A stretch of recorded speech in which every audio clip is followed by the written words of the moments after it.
The protagonist constantly tried to keep up with his brother, but even when he came close, he couldn't match him, which fostered a sense of resentment.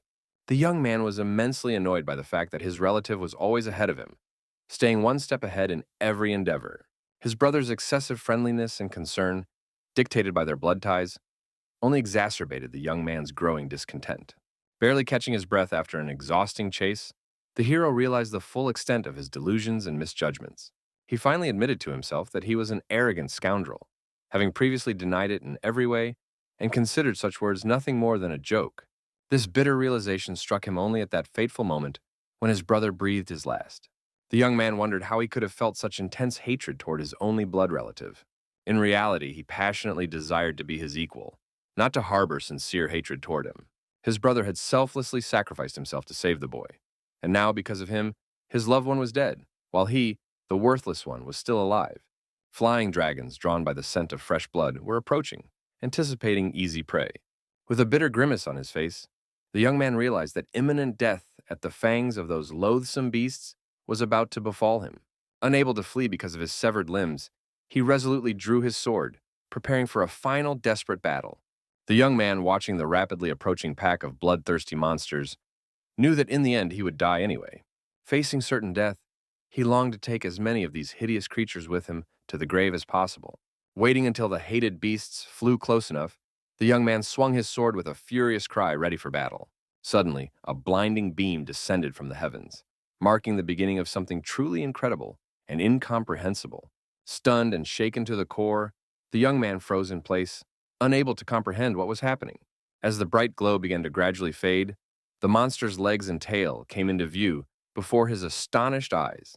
Finally, the glow disappeared completely, and the young man was able to see his opponent in detail. A creature resembling a human, but with majestic wings, sharp horns, and a long tail.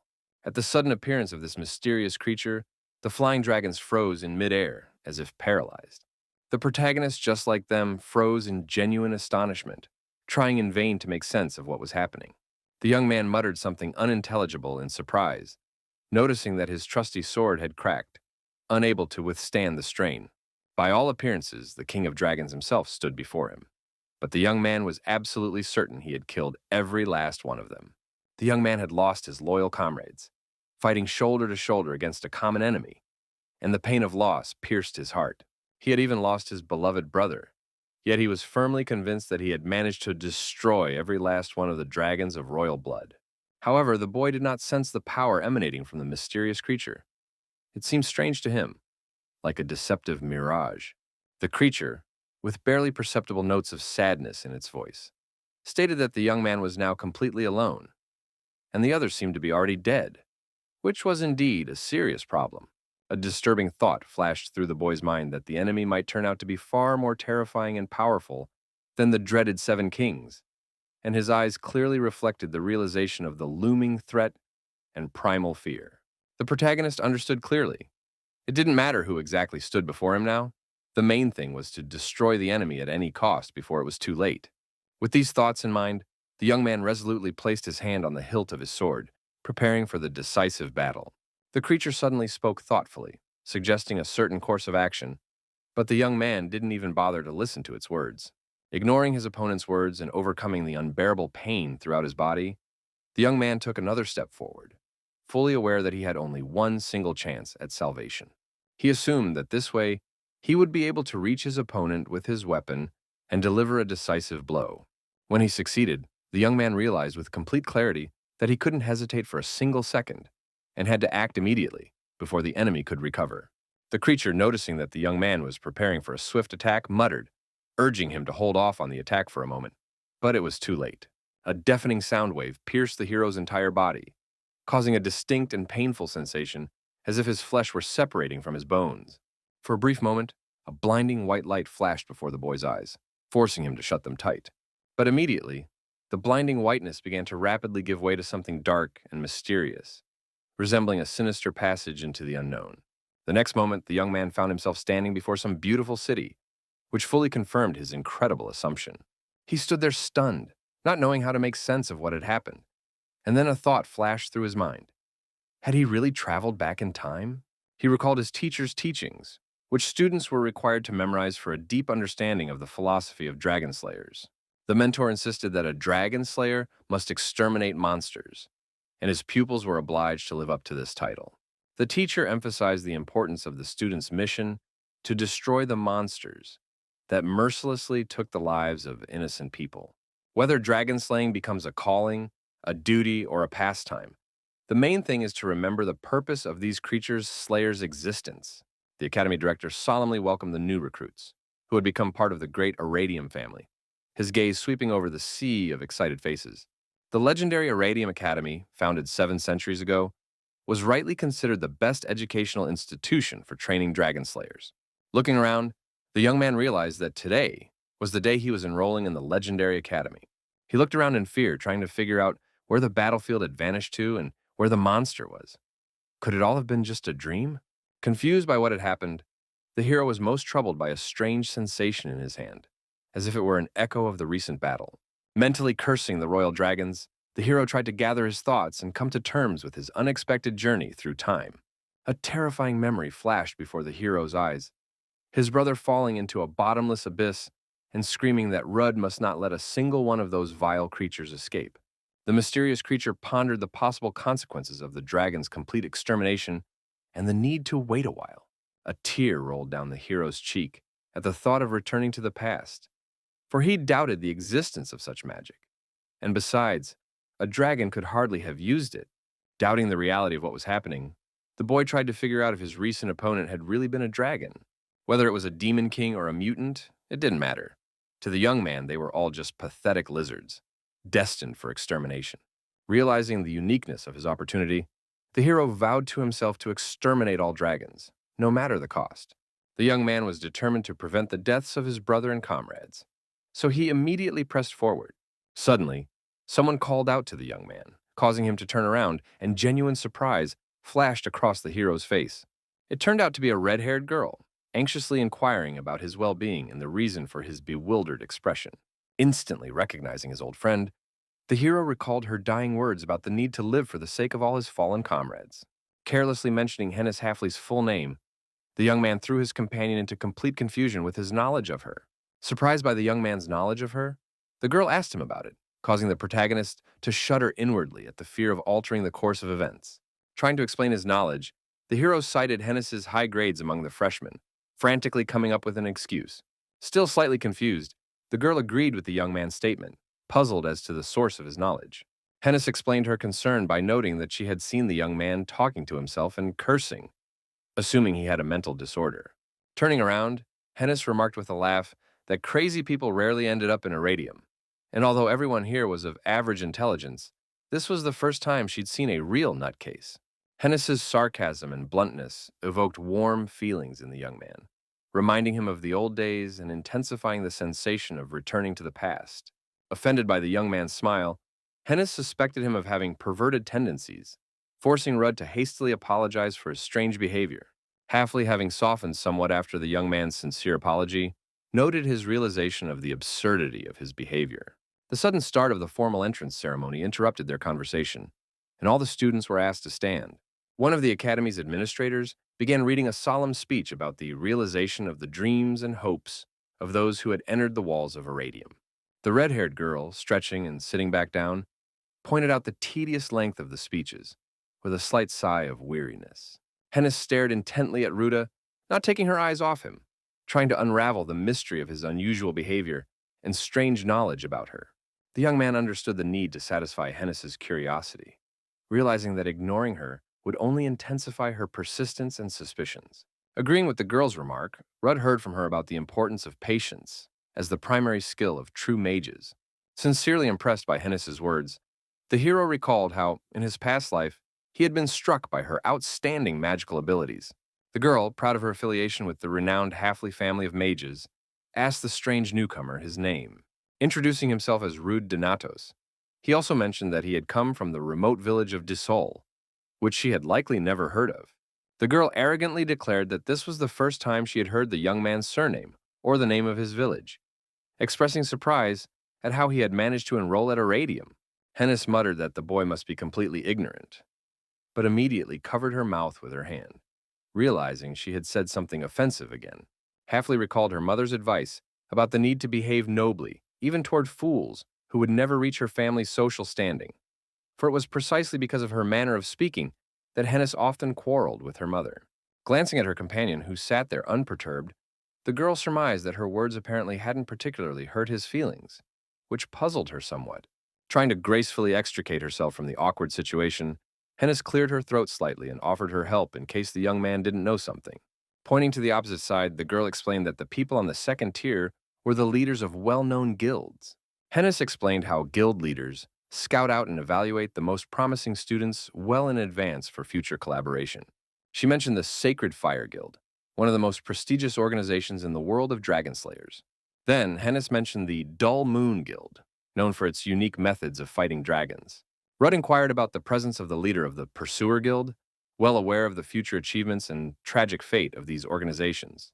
Hennis began to talk about the possibility of receiving an assignment in her third year, but Rudd interrupted her, having guessed her choice. Sacred Fire.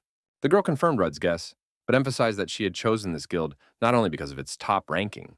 Hennis spoke admiringly of the leader of Sacred Fire, Empress of the White Flame Liana Chernik, her role model. The girl admired Liana, a top-tier fire mage who wielded the rarest white flame, considering her an unrivaled master. The young man recalled that in the future, Liana would fall at the hands of the Dragon King, and her place would be taken by Hennis, who, consumed by vengeance, would ultimately set herself on fire while attempting to avenge the death of her revered mentor. The hero confidently declared that Halfley would certainly join the Sacred Fire, concealing his knowledge of her future within that organization. Hennis, flattered by Rudd's confidence, winked at him with a smile, considering her admission to the guild a done deal. Suddenly, a call rang out from the stage for Hennis to recite the oath, and the girl made her way there, while Rudd noted to himself that everything was unfolding exactly as in his memories of the past. The hero thought that if his memory served him correctly, his brother should be next to come out, and, remembering him, he clenched his fists tightly, keeping his hands on his knees. Rudd remembered his brother Asir with bitterness, the student council president, an exceptional warrior who had died saving his younger brother. However, instead of his brother, the president of the student council, Jeremy Duel, took the stage, and his name came as a huge surprise to the protagonist. Jeremy delivered a welcoming speech and told the freshmen about the global threat of dragons ravaging entire nations. Jeremy emphasized the Academy's status as the premier institution for training dragon slayers, while the protagonist, listening intently, tried to make sense of what was happening. Duel emphasized that students must live up to the high calling of dragon slayers, regardless of whether it is their vocation, a mission, or a pastime. Rudd was lost in memories of childhood battles with his brother, which invariably ended in his defeat, and Asir's jokes that frequent blinking would accelerate the younger brother's growth. A thought flashed through Rudd's mind about a possible role reversal. His brother could be the student council president and Jeremy Duel, his best friend in this reality. Deciding to check his class schedule, Rudd headed away, ignoring Hennis's surprised exclamation as she asked about his sudden departure. Determined to follow the current student council president, Rudd approached and called out to Jeremy, intending to clarify the situation. The hero pounced on the guy and began excitedly questioning him about his brother, Asir Donatos, convinced that he was supposed to be the student council president. Trying to free himself from Rudd's firm grip, Jeremy cautiously suggested that the aforementioned Asir might be a member of the student council, though he didn't know him personally. Jeremy, maintaining a friendly tone, asked Rudd to explain the situation, admitting that this was the first time he'd heard the name Asir Donatos, which puzzled the young man even more. Stunned by Jeremy's response, Rudd froze in amazement, unable to believe that his brother's best friend didn't remember him. Taking advantage of Rudd's confusion, Jeremy hurried away, leaving the young man alone with troubling thoughts about his past and his missing brother. A terrible thought flashed through Rudd's mind. Perhaps Asira Donatos, his brother and the greatest warrior, simply did not exist in this world, a notion that seemed unimaginable and terrifying. A bell rang signaling the end of the orientation ceremony, and all the freshmen were asked to proceed to their classrooms. The hero, stunned by his own assumption, could not believe the possibility that his brother might not exist in this world, considering such an idea utterly implausible. However, accepting the possibility that his hunch might be true, Rudd realized with horror that Asir Donatos might have completely vanished from this reality. An alternative version of events suggested that Asir, having returned to the past with his memories of the future intact, simply hadn't shown up at the academy. Walking into the classroom and taking his seat, The young man pondered which of the two possibilities was true, and if the second turned out to be the case, then it would be for the best. Hennis, noticing Rudd's pensive mood, approached him and asked the reason for his serious thoughts, trying to unravel the mystery of her new acquaintance. The girl moved close to the young man, leaned on the desk, and found herself face to face with him, waiting for his answer with obvious curiosity. He cautiously explained that he was looking for a specific person, possibly a student at the academy, to which Hennis suggested he contact the Information Guild. The girl continued to list options, mentioning that one could look up student rosters in the library. Without waiting for her to finish, Rudd jumped up again, which annoyed Hennis, who was indignant at his behavior and regretted giving him advice. The guy headed to the library, and Hennis followed him, reminding him that there was little time left before classes started and expressing her displeasure at his desire to be late on the very first day. Donato said he hadn't asked her to follow him, at which point his classmate calmed down a bit and replied that she was just going to see if the young man had something in mind. Hennis, making no attempt to hide her bewilderment, asked her friend about the reasons for his strange argument with the student council president, to which the young man calmly replied that he had simply asked a question. Continuing to follow Rudd, the classmate kept criticizing his behavior, suspecting he had a mental disorder and attention deficit. Noticing that Rudd was heading in the wrong direction, Hennis sarcastically asked if he even knew where the library was, calling him an idiot in the process. Taking the initiative, Halfley led him down the stairs, confidently heading toward the library. Approaching the right door, the girl cautiously pushed it open and, peering inside, couldn't hold back an enthusiastic exclamation, struck by what she saw. Her admiration was sparked by the incredible beauty of the central library, which surpassed all her expectations and imagination. Upon entering, her companion, unable to hide her delight, looked around at everything, admitting that she had long dreamed of visiting here, which prompted Ruta to ask about her familiarity with the place. Hennis replied sarcastically to her friend's question, saying that any sensible person should study the layout of important places in the academy before enrolling. The young man, having sarcastically praised Hennis, noted to himself that in his past life, he simply hadn't visited the library, which was why he didn't know its location. Stepping away from his companion, he strained his eyes and began searching intently for the right list, hoping to find information about his brother. Walking over to one of the bookshelves, Rudd began browsing through the books, only to discover that this section contained information about the academy's former students. The girl, exploring the neighboring shelf, excitedly discovered rare editions, including the Ertany Herb Guide and the first edition of Understanding Magic, which were unavailable in regular stores.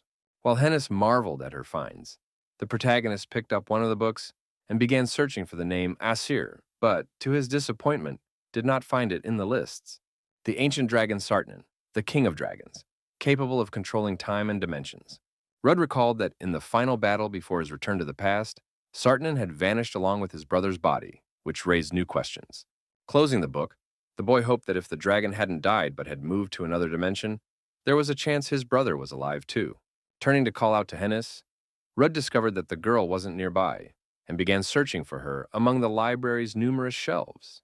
A few steps away from the shelves, a scene unfolded before the young man. The girl was arguing with the librarian, indignant at the rule prohibiting her from taking 17 books.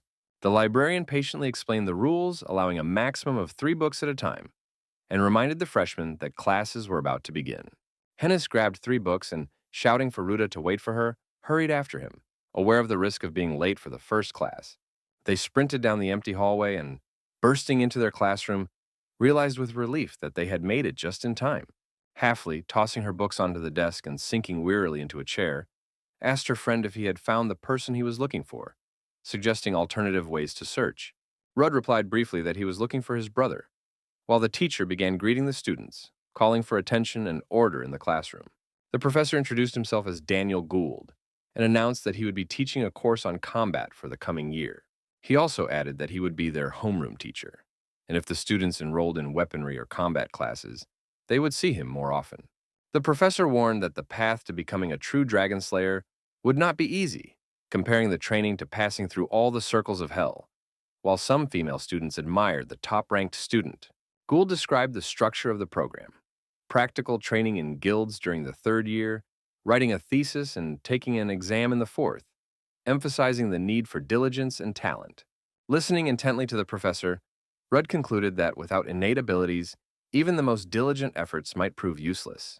He recalled how much humiliation and abuse he had to endure in his past life, just to prove he had even a modicum of talent. Concluding the introductory lecture, the homeroom teacher wished the students many fond memories over the next 4 years of study. The students decided to seize the moment and ask their homeroom teacher about the dorm room assignments, eager to settle into their new surroundings as quickly as possible. Halfley, noticing that Rudd was heading off somewhere again, called out to him irritably, pointing out that the dormitory was on the opposite side. The girl thought ironically that the hero didn't know where the library was, but he knew where the dormitory was, and she got a little angry at her new friend. The hero mentally repeated the Dragon Slayer's primary task, the literal destruction of these mighty creatures, as he resolutely headed off somewhere. He understood that no matter what the battle, a fighter's physical condition always plays a paramount role in achieving victory. The academy grounds were equipped with numerous training halls, allowing students to constantly develop their physical abilities, and the protagonist often visited them. Approaching one of the halls, Rudd peered inside and noted with satisfaction that everything looked exactly as it did in his memories. Taking off his jacket, the young man decided to test his current physical capabilities, starting with basic exercises on the horizontal bar. The first 10 pull-ups came relatively easily to Rudd, but after the 20th, he was sweating profusely, feeling beads of sweat trickling down his body. After completing 30 pull-ups, the boy jumped down to the floor and sat down immediately, feeling exhausted and realizing just how weak his body had become. He understood that for a 17-year-old teenager, such a result was quite natural, but he was dissatisfied with his current physical condition. Realizing that there was only a week left before the start of combat and battle training, Rudd understood that there was catastrophically little time to prepare. To avoid repeating the mistakes of his past life, Donatos decided to achieve better results than before by focusing on developing muscle strength and endurance. As he continued his warm-up, the young man suddenly heard someone enter the hall. Turning around, he was surprised to recognize a familiar figure, not expecting to run into him so soon. The newcomer turned out to be another of Ruda's comrades from his past life, Balac, a fighter who would one day bear the title King Without Weapons. Rudd was surprised to realize that something didn't add up. In his previous life, he hadn't run into Balac at the gym before the midterm exam. Deciding not to dwell on the possible confusion in time, the young man chose to focus on his physical training, avoiding unnecessary interference in the course of events. Picking up the dumbbells, the protagonist began his exercises, but noticed that his new acquaintance, watching him, had started copying his movements. Moving on to the pull-up bar with added weight, Rudd was astonished to find that Steros had followed his lead, but chosen a significantly heavier load. As he began his barbell exercises, Donato saw Balac copying his movements again, which was becoming increasingly irritating. Unable to take it anymore, the young man threw the barbell on the floor and, furious, asked his rival loudly if he was doing this on purpose to get under his skin. Without looking up from his attempts to lift the enormous weight, Steros calmly replied that he was simply working out, ignoring his companion's indignation. Balac apologized for any possible misunderstanding and explained that he had been repeating the movements because of their perfection and precision.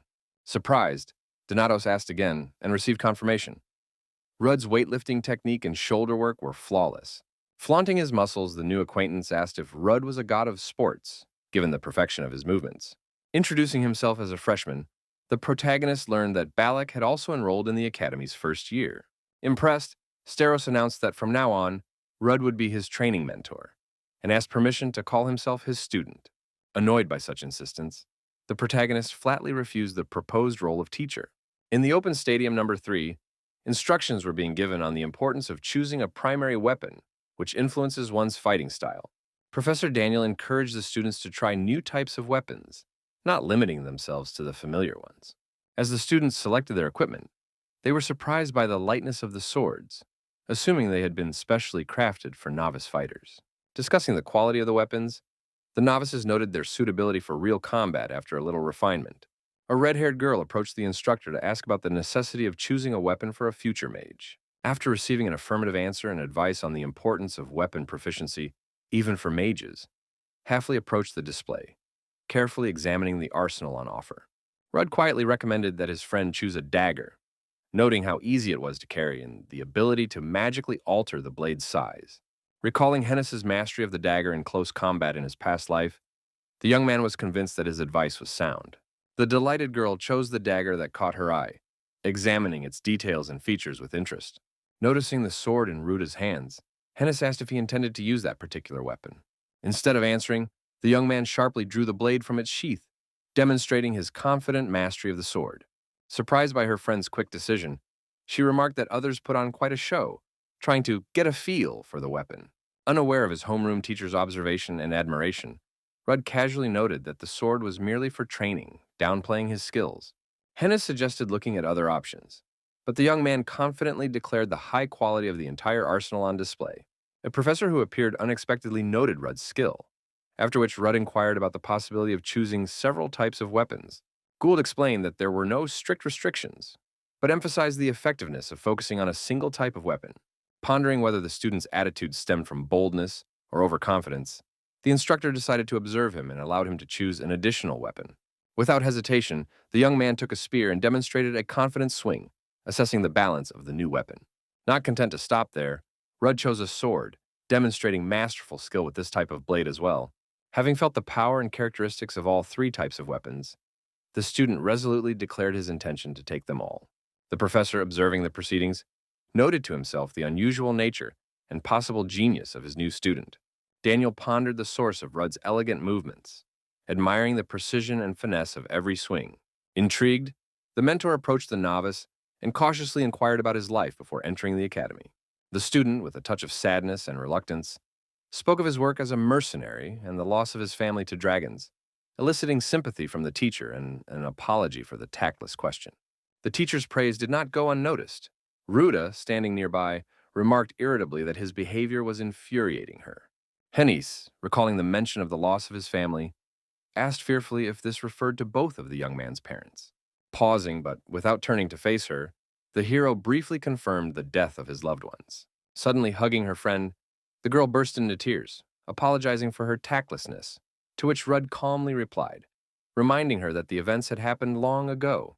Reflecting on Hennis's complex nature, the young man stared intently at her, prompting a puzzled question about the reason for such attention. Noticing the commotion in Class B, Halfley asked what was going on, breaking away from their private conversation. The argument between the students was heating up. One insisted on the mandatory selection of a weapon, while the other claimed that his body was the only tool necessary. Trying to reason with Balac, his opponent mentioned the possibility of using at least gloves, but Steros vehemently denied the need for any equipment. Refusing to back down, the fighter once again shouted about his refusal to use weapons, demonstrating his unwavering stance. Balac's interlocutor, making no attempt to hide his anger and fury, tried to dissuade the stubborn newcomer, but to no avail. Watching the conflict, Hennis asked Ruda if he knew the jerk, to which he replied in the negative. The professor, trying to defuse the situation, pulled the angry student away from Steros, who was already seeking support from his supposed friends. Seeing Balac wave his hand in their direction, Donatos was inwardly outraged by such a familiar gesture. Immediately after the greeting, the wrestler rushed toward Rudd and Hennis, while the professor tried to calm the student, who was eager to vent his anger at Balac. Noticing Steros approaching, Halfley asked her companion about a possible friendship, but he pretended not to know the approaching young man. The outraged student shouted after Balac about his disrespect toward the professor speaking with him, hinting at inappropriate behavior. Before he could finish his sentence about a deeper relationship, the wrestler was interrupted by Rudd, who unexpectedly confirmed their friendship. Trying to calm the situation, the mentor explained to Steros the importance of choosing a weapon as part of the educational process, despite possible family traditions. Recalling his past life, the protagonist suggested the possibility of creating new rules and regulations within the academy to resolve such situations. However, the conclusion of the instructor's speech was unexpected. He mentioned the possibility of being held back a year, which greatly surprised the protagonist. Ruda's shock stemmed from the realization of possible changes in the past, which forced him to rethink his actions and plans. The professor's warning about the possibility of repeating the year due to his refusal to use weapons caused Ruda to worry about altering the past and the future composition of the squad against the Dragon King. Steros, true to his principles, was ready to sacrifice his reputation and repeat the course, but Donatos abruptly cut him off, covering his mouth with his hand. Rudd, continuing to cover Balac's mouth, asked the professor to make an exception, but was refused to avoid unfairness toward the other students. Surprised by the discrepancy with his past life, the hero decided to find a suitable weapon for his friend and headed toward the equipment rack. Spotting gloves among the weapons, the young man tossed them to Balac, offering an unexpected solution to the problem. Upon finding the gloves, the protagonist tossed them to Steros, insisting he use them. Balac, claiming that wrestlers do not use weapons, refused to accept the gloves until Rudd convinced him that they were protective gear and ordered him to take the gift from his friend. Surprised by the word friend, Steros pressed the gloves to his chest, rethinking the situation and his attitude toward what was happening. A student who had previously clashed with Balac protested that gloves were not weapons, but Rudd insisted otherwise, citing their modern use. Stunned by the unexpected support, Balac froze in place, repeating the word friend and processing what had happened. Aware of the teacher's presence, the homeroom teacher hurried to resolve the conflict, acknowledging the unusual nature of the gloves chosen. Rudd, realizing that they had barely managed to avoid trouble this time, reminded himself of the need for caution as his actions could affect the future. Studying the information on the sheet, the young man noted the small number of students, assuming that this was typical of the first day of classes at the academy. The predominance of theoretical subjects in the schedule might also have contributed to the smaller crowd of students in the hallway.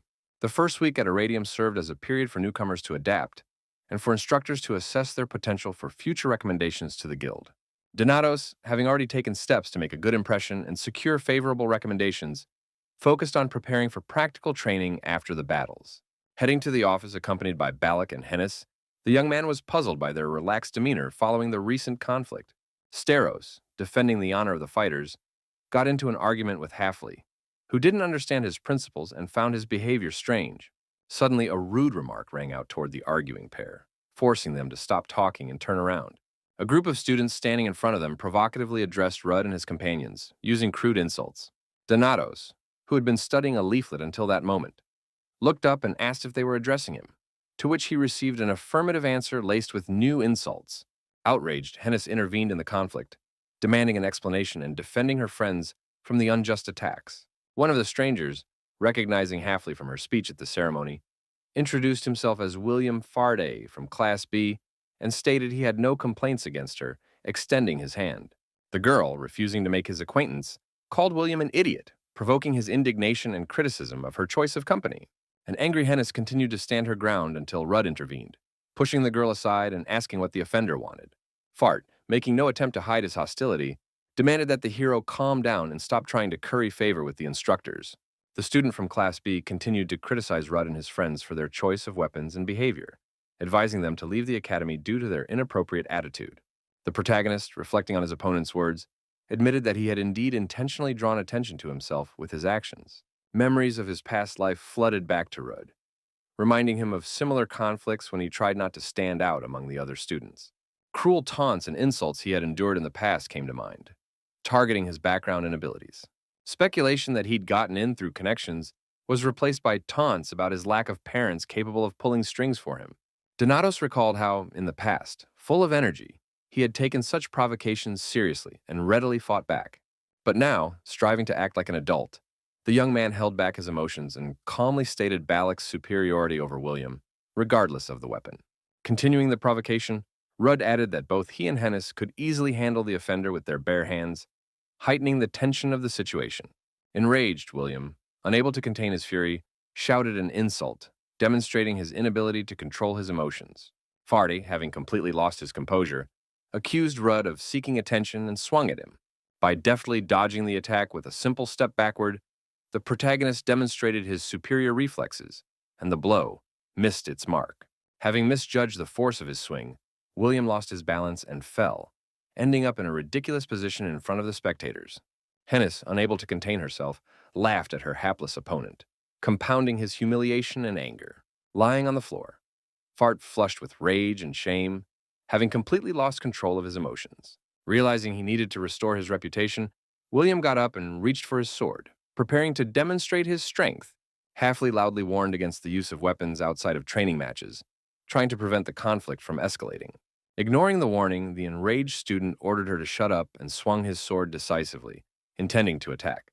Rudd, realizing the attack was aimed at him, remained calm and didn't move from his spot. Calling his opponent a pathetic bastard, the young man watched as the weapon approached his face and applied a technique he had learned from Balac in his past life. Masterfully applying the Steros style, Donatos easily knocked the sword out of the attacker's hands, shocking everyone present with his skill. Not content to stop there, the young man decided to take revenge, rapidly closing the distance to his opponent. Seeing Rudd approaching, genuine terror flashed in William's eyes, and he screamed in panic. In a flash, Donatos was right beside him, and delivered a powerful blow to his assailant's head, demonstrating his superiority. Fart, thrown back toward his stunned friends, collapsed to the floor, and Rudd declared that this would be a lesson for him. Balac, watching the scene unfold, recognized his family's signature move in Rudd's technique, which gave him pause for deep thought. The professor rushed to the scene, demanding an explanation of what was happening and why a student was lying on the floor. Upon recognizing the participants, the professor ordered Rudd to step aside, while one of William's friends accused the group of assault. Hennis and Balac stood up for their friend, explaining the situation and emphasizing that he had merely defended himself against unprovoked aggression and without a weapon. The teacher was amazed that the freshman had managed to overpower his opponent with his bare hands without sustaining a single scratch, and she ordered that Farte be taken to the infirmary. Turning to Rudd, the professor scheduled a meeting with him after class in the faculty lounge to discuss the incident. The defeated student's friends threatened revenge as they dragged him to the doctor, while Halfley asked her friend what technique he had used. Donatos's answer about parrying raised further questions among his friends, and Balac even suggested that perhaps Rudd was his long-hidden brother. Realizing he couldn't reveal the truth about his past, the protagonist began to deny his friend's assumptions. Unable to come up with a better explanation, Rudd declared his own genius, which drew skeptical reactions from Hennis and Balac. Unsatisfied with the answer, his friends continued to insist on an honest explanation, suspecting that their friend was hiding something. Balac tried to defend Rudd's right to privacy, but Halfley continued to doubt the sincerity of their newfound friendship. Balac calmly replied that they had just become friends and politely greeted Hennis, to which she muttered through clenched teeth that he was a real jerk. Walking down the hallway, the protagonist listened to his friend's argument behind him when a group ahead caught his attention. A group of fire mages sitting at a table and engaged in a playful banter suddenly captured Rudd's full attention. The boy froze in place, staring at the mages, until his friends reminded him of the risk of being late for class and the need to hurry. Rudd, reflecting on the past and the future, confidently declared that no one would die this time and followed his friends to class. After a conversation in the faculty office, the teacher let Rudd go to rest, pondering his suspicious luck and the need for further investigation into the situation. Pouring herself some coffee, the teacher continued to analyze what had happened, doubting the need for further investigation and trying to understand the young man's true motives. Recalling Ruda's sincere apology from 20 minutes earlier, the teacher tried to objectively assess his behavior and intentions, weighing the pros and cons. The young man explained his actions in detail, saying he was defending his friends from insults and the threat of a weapon, admitting that in the heat of the conflict, he had misjudged his strength and overreacted. Despite the obvious exaggeration in Ruda's account, his sincerity and remorse for his childish behavior deeply moved the teacher, causing her to reconsider her initial opinion. The teacher felt a pleasant sense of joy at the arrival of such a well-mannered and kind student at the academy, which instilled hope for a bright future for the new generation. Suddenly remembering William and his inappropriate behavior, she became angry and decided to give him a rigorous training session as punishment and a lesson for the future. The teacher's thoughts were interrupted by an unexpected knock on the door, signaling the arrival of her colleagues for the scheduled meeting. Daniel Gould, upon entering the office, reminded everyone of the upcoming meeting of first-year teachers, explaining his presence and clarifying the details of the upcoming meeting.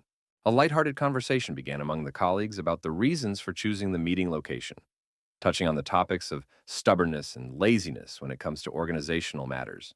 The teacher, laughing, denied being stubborn about organizing the meeting, trying to steer the conversation in a more constructive direction. The cheerful atmosphere was interrupted by the arrival of new meeting participants: Arthur Winston, homeroom teacher for Class D, and Damian Grace, homeroom teacher for Class C. As soon as Arthur Winston stepped into the classroom, he launched into a tirade against the teacher, accusing her of overspending on classroom decorations. Damian Grace, unable to resist, mentioned the secret purchase of a delphinium flower for 3 million rubles, but immediately received a stern look from his colleague, reminding him of the confidential nature of that information. Winston, having calmed down a bit, changed the subject, asking why the professor had forgotten about the scheduled meeting. The teacher's attempt to joke her way out of it, hinting at a connection between Arthur's meticulousness and his bald spot, was abruptly cut short, forcing her to hastily retract her words. Daniel, seeking to diffuse the tense atmosphere, suggested starting the meeting on a positive note, urging his colleagues to remain calm and engage in constructive dialogue. Gould noted that this year's freshmen were better prepared than last year's class, a point supported by Winston.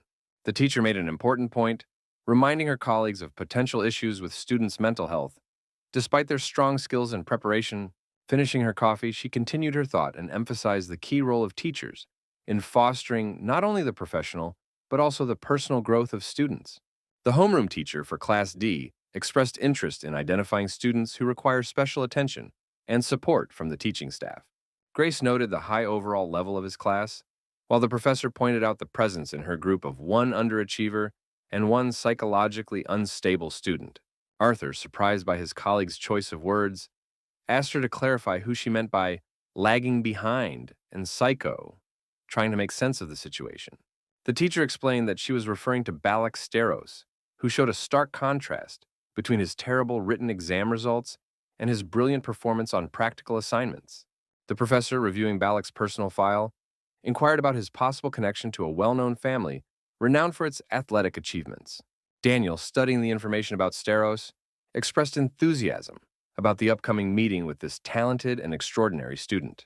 The homeroom teacher, continuing the discussion of talented newcomers, mentioned two rising stars in his class, starting with Hennis Halfley from the famous family of mages. The second outstanding student named was Rude Donatos, whose name piqued the interest of the teachers present. Discussing the girl's prospects, the teachers speculated that she would soon be accepted into the elite guild, while Arthur was curious about the background of the second talented student. Gould, intriguing his colleagues, suggested they personally review the young man's file, handing them the document and emphasizing the uniqueness of the case.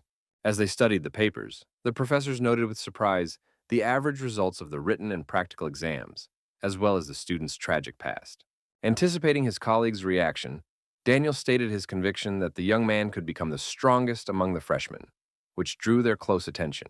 Intrigued, Arthur asked his colleague, who had already had the opportunity to observe the student, about her impressions and assessment of his abilities. Recalling her meeting with Rudd, the teacher spoke with a smile about his good manners, loyalty to his friends, and outstanding qualities, expressing a desire to transfer him to her class. Surprised by her colleague's reaction, the teacher asked why they looked so puzzled, not realizing that her enthusiasm had come as a surprise to them. Explaining her position, she recounted the conflict in which Rudd had distinguished himself by subduing an aggressive student with his bare hands. One of the professors, pointing to the information in the documents, expressed surprise that Rudd had used a sword during the exam, but had demonstrated hand-to-hand combat skills in a real-life situation. The professor, emphasizing her specialization in hand-to-hand combat, offered to take on Rudd's training, considering this the most effective way to develop his talents. Gould objected, insisting on his right to train the young man, citing his skills with the spear and sword. A heated debate ensued over who had first recognized Rudd's potential, and who was more competent to train him, escalating from arguments to personal attacks. The dispute between the instructors escalated to the point of threats to settle the score, as they recalled past conflicts and rivalries between themselves. Professor Winston, unable to bear his colleagues' bickering, loudly called them to order, slamming his fist on the table. Arthur's blow was so strong that the expensive table split in two, causing the professor to express her outrage over the loss of the valuable item. Trying to diffuse the tension, Winston turned to his colleague for his opinion on the situation. Damian, doubting his suitability as a mentor due to his intimidating appearance, chose to refrain from participating in the debate over Rudd's mentorship. Arthur, trying to calm his heated colleagues, reminded them of the upcoming sparring matches and the need to draft recommendations, suggesting they postpone the decision. Continuing his conciliatory speech, Winston began picking up papers from the floor and emphasized the student's right to choose his own mentor. Looking again at Rudd's personal file, the professor noted his origins in Disciplinary, which required further explanation regarding the fate of that place. He explained to his colleagues the tragedy of the heavenly cataclysm that had occurred 10 years ago in southern Caliban, as a result of which half the kingdom's territory had vanished, leading to its decline and disappearance from the map. A single dragon, possessing the ability to shapeshift, a trait that made it particularly dangerous, was responsible for the destruction of an entire village. Daniel, recalling his participation in the raid against one of the 7 great dragons, the celestial dragon Kyanil, sadly acknowledged his inexperience. While discussing Gould's miraculous survival, the professors noted that Disel was one of many villages that had suffered. The fact that there were survivors in a completely burned-down settlement caused surprise, prompting the professors to reflect on the unusual fate of their new student. Gould suggested that a thirst for revenge for the tragedy he had endured might have been the driving force behind the development of Rudd's extraordinary abilities, allowing him to stand up to even experienced fighters. Reflecting on the student's uniqueness as the sole survivor with incredible abilities, Winston interrupted his colleague's reasoning, intending to make an important clarification. The homeroom teacher for Class A, surprised by Arthur's interruption, asked why he had cut off his thoughts on the new student's potential. Professor Winston, addressing Daniel, asked if he truly believed Ruda to be the strongest among the freshmen. However, he immediately noted that there was another genius in Class D who possessed incredible skills and talents. William, having received a severe punishment, had already completed 3 sets of 200 push-ups, demonstrating physical endurance and discipline. The professor, unsatisfied with the work done, assigned an additional exercise, 2,000 burpees in 8 sets, eliciting a shocked reaction from the exhausted student. Meanwhile, the protagonist, like the other students, was in a self-training session, honing his skills and physical fitness. After finishing his bench press exercises and returning the barbell to its rack, Rudd noted with satisfaction the progress in his training, feeling that he had finally reached an acceptable level. There were 3 days left until the match, and the young man seemed to have already recalled the breathing and movement techniques from his past life. Wiping the sweat from his face, Rudd tried to convince himself that he could achieve his goals thanks to his intense training and regained skills. Annoyed by the noisy behavior of his friend training nearby, the protagonist asked him to be quieter, but received in response a philosophical remark about the connection between strength and breathing. Without interrupting his exercises, Balac warned Rudd that he lacked the strength to lift a certain weight, showing concern for his friend's safety. Donatos told Steros to get into the correct posture first and then speak, since every time he snorts, he leans to one side. The protagonist's student, having corrected his mistake, noted that his muscles were indeed being stimulated more effectively. The wrestler, having finished the exercises, expressed sincere admiration for Ruda's skill, calling him his unrivaled teacher. Hennis, wrinkling her nose at the smell of sweat, criticized the intensity of her friend's workouts, but received in response philosophical musings on the joy of physical exertion and a remark about her thinness. Balac, offering to help her with her training, received a sharp refusal, after which he carelessly compared the local girls to starving stray dogs. Enraged by the comparison to stray dogs, the red-haired girl lunged at Steros, ready to defend her honor. Taking advantage of his friend's argument, Rudd decided to slip away quietly, but was spotted. When asked where he was going, he replied that he wanted to buy something to drink. Hennis decided to keep her friend company, while Balac stayed in the hall, asking for a protein shake to help him recover from an intense workout. As they approached the drink machine, the friends were surprised to find that someone had beaten them to it, spotting an unfamiliar figure. Standing before them was a girl with long white hair, leisurely sipping an energy drink. Rudd instantly recognized her as Lion Claire, the legendary swordswoman with devilish skills, the strongest warrior and dragon slayer, comparable in strength to his brother. Memories of his past defeat at Lion's hands flooded the hero, evoking mixed feelings of respect and a desire to overcome this gulf in skill. The protagonist ordered the stranger to get out of the way, greatly surprising Halfley with his aggression. There was no reaction, so he ordered the stranger again to get out of the way, asking if she had wax in her ears. Lion's irritation grew. She took another sip and began to squeeze the drink can tightly, preparing for a confrontation. Unable to withstand the aggression directed at her, the girl suddenly hurled the can at the young man with all her might. The protagonist, demonstrating razor-sharp reflexes, easily dodged the can flying toward him. As he turned to see where the projectile had landed, Lion launched a lightning-fast kick at his face. Rudd, displaying incredible reflexes, managed to block the blow, greatly surprising the attacker, who hadn't expected such skill. Refusing to give up, her opponent quickly freed her leg and prepared to land another blow, this time a more serious one. Lion, swinging her leg for a new strike, defiantly challenged Ruda to try and block this attack as well, testing his skills and reflexes. The protagonist easily managed to block the strike again, shocking both Lion, who was surprised by his success, and Hennis, who was stunned by the whole situation. Realizing that she wasn't dealing with just some idiot, since he'd managed to dodge her blows twice, the girl calmed down. Stopping the fight, she pounced on the young man with accusations, assuming that Rude had come to mock her for getting into the academy on a recommendation. The protagonist, annoyed by the situation, snapped back that he just wanted to buy a drink, and Lion blocked him with her gun, trying to clear up the misunderstanding. Despite the fact that the stranger continued to stand in a fighting stance, Donatos persistently repeated his request for her to step aside so he could buy a drink. Finally clearing the way to the vending machine, Lion allowed the young man to approach his desired goal. Realizing her mistake and assessing the situation, feeling awkward about her mistaken attack on the young man, she asked his name, to which he, without looking up from his drink and with his back to her, introduced himself as Rude Donatos. The blonde girl promised to remember his name and headed for the exit, hearing an indifferent "as you wish" in response. Hennis, still upset by what had happened, called out after the departing lion, demanding an apology and asking about her identity. It later turned out that Rudd's actions were part of a cunning plan.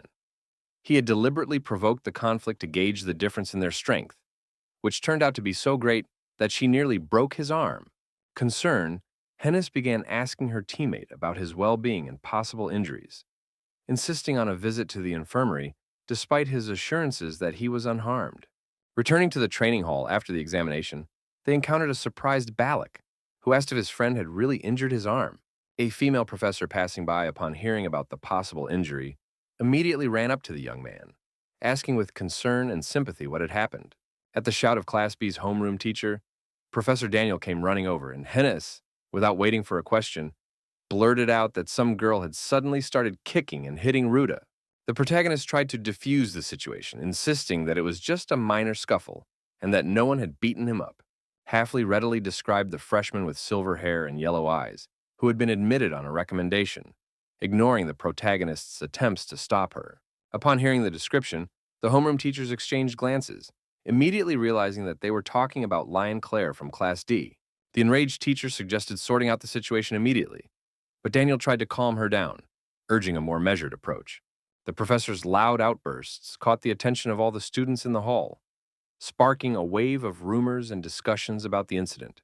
Daniel, trying to defuse the situation, smiled and agreed that such behavior should not be tolerated, but suggested finding a more reasonable way to resolve the issue, as befits a teacher. In a whisper, Daniel advised her to first contact Lion's father, the leader of the Dead Dragon Guild, to avoid a direct conflict with Class D and its leader.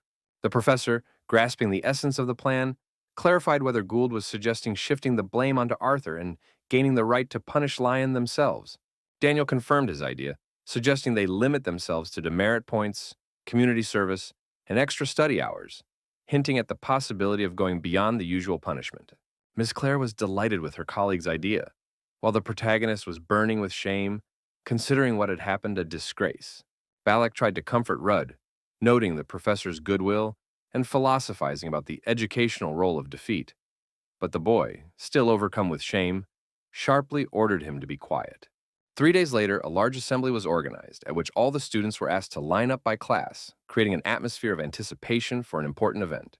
After the assembly, Professor Winston announced the start of joint combat training sessions, causing a slight stir among the students. The start of the competition between classes A and B was announced, which immediately caught the attention of everyone present, who were looking forward to exciting battles. The rules were announced. Each student personally chooses an opponent for the competition in turn, and participants who have already been chosen cannot participate in other matches. The announcement that each student would fight twice sparked particular enthusiasm in Hennis, whose eyes lit up with anticipation of the upcoming battles. Concluding his explanation of the rules, the instructor wished the students victory. But amid the general excitement, only the protagonist, Rudd, remained outwardly indifferent, showing no visible reaction to what was happening. During the competition, all the instructors took their places on the second floor, closely evaluating the students' skills and abilities, starting with Jelly and McDowell. Although the event was formally called a competition, in essence, it was an evaluation exam disguised as a regular class.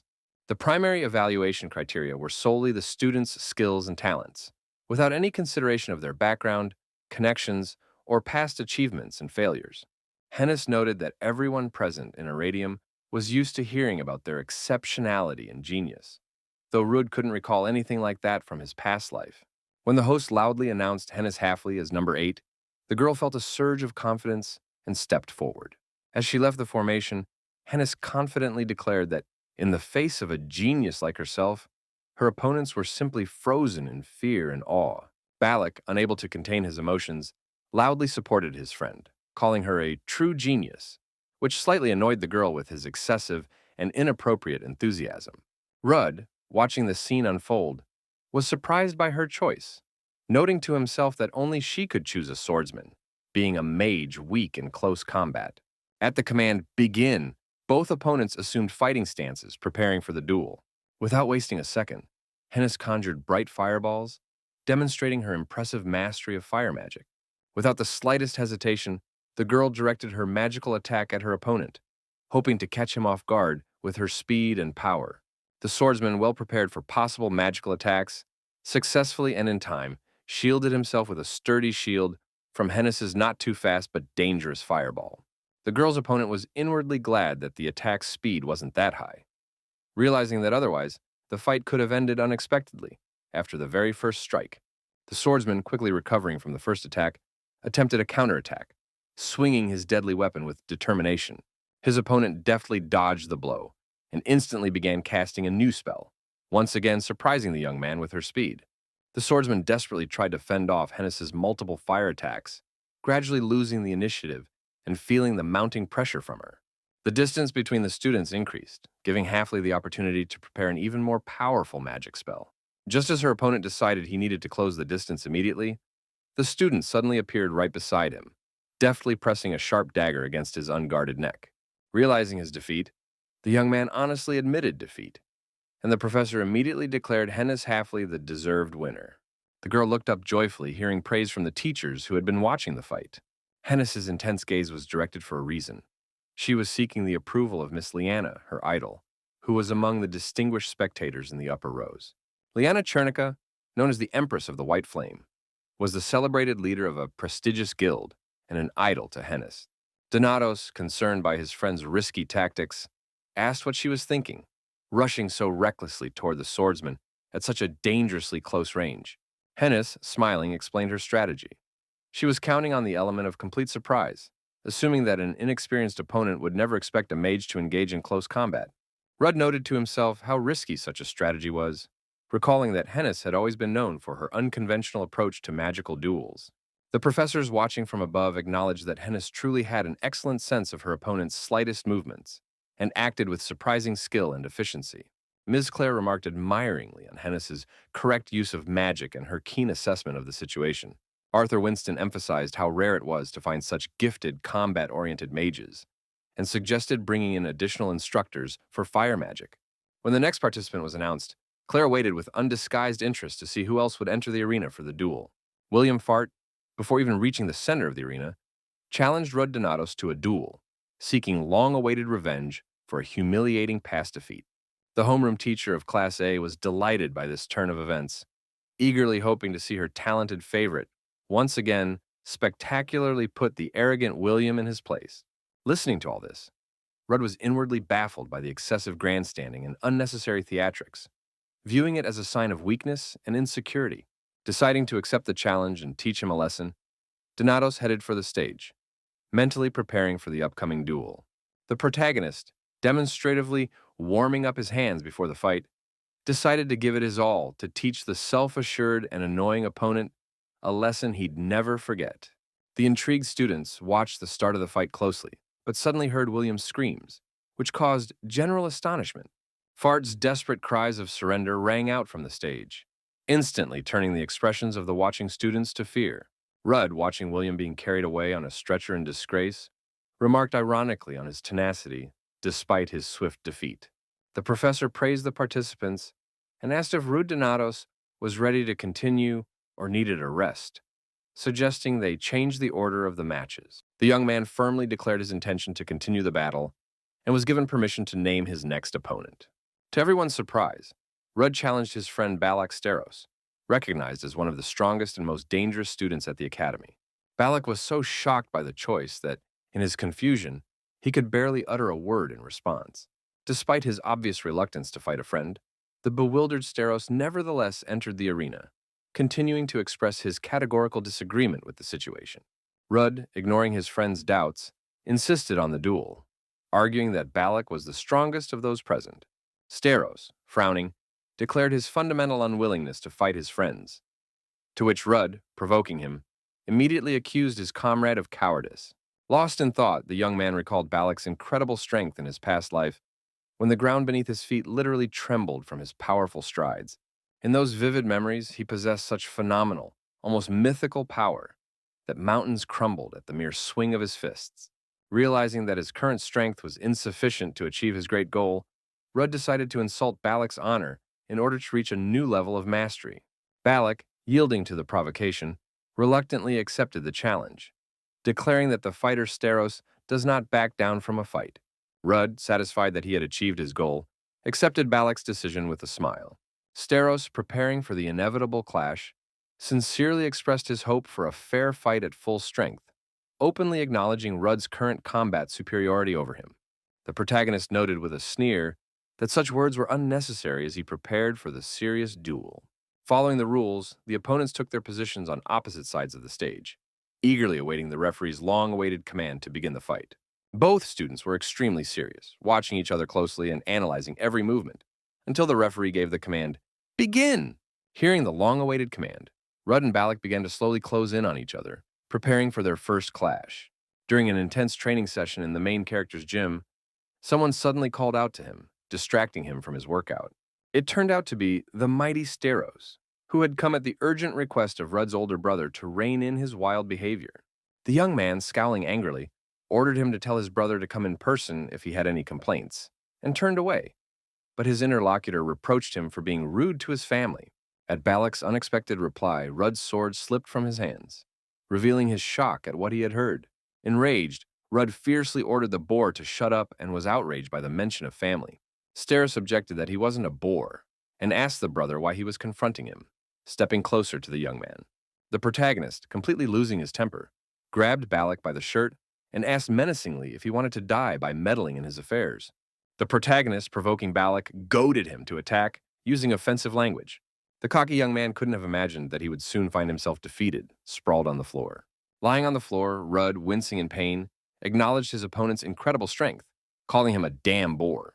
The fighter raised his sword and held it out to the hero, acknowledging his strength despite his obvious superiority in this battle, which infuriated the hero, who suspected mockery. After the incidents with Lion and William, Rudd was forced to admit that his skill level was insufficient to compete with the true talents of the Iradium Academy. Balac demonstrated incredible strength, splitting the arena floor with a sharp kick and drawing the spectators' admiration with his power. Without wasting a moment, Steros rushed toward his opponent with a battle cry, preparing to deliver a crushing blow. Rudd did not wait passively. He braced himself, extending his arm forward to counter the approaching opponent. When Balac was within range, Donatos delivered a powerful low blow to his chin, attempting to halt his rapid advance. Despite the force of the blow, it only slightly slowed the determined fighter, failing to throw him off balance or halt his attack. Balac, displaying his polished technique, skillfully defended against Rudd's subsequent attacks, blocking his shots. Steros didn't limit himself to defense. He also attacked with full force, trying to find a weak spot and break through his opponent's defense. Despite Balac's impressive power, Rudd's agility allowed him to land an unexpected and painful elbow strike to his opponent's stomach. But even such a powerful blow couldn't knock the tenacious Steros off his feet. Burning with a thirst for revenge, he continued to attack relentlessly. Rudd's next powerful blow sent his tenacious opponent flying several meters backward, demonstrating the protagonist's superiority. Approaching his defeated opponent, Donatos mockingly noted Balac's recklessness in his open attacks, calling him a crazy hunk of muscle. Lying on the ground, Balac was bewildered, realizing that despite several successful hits, not a single scratch was visible on Donatos.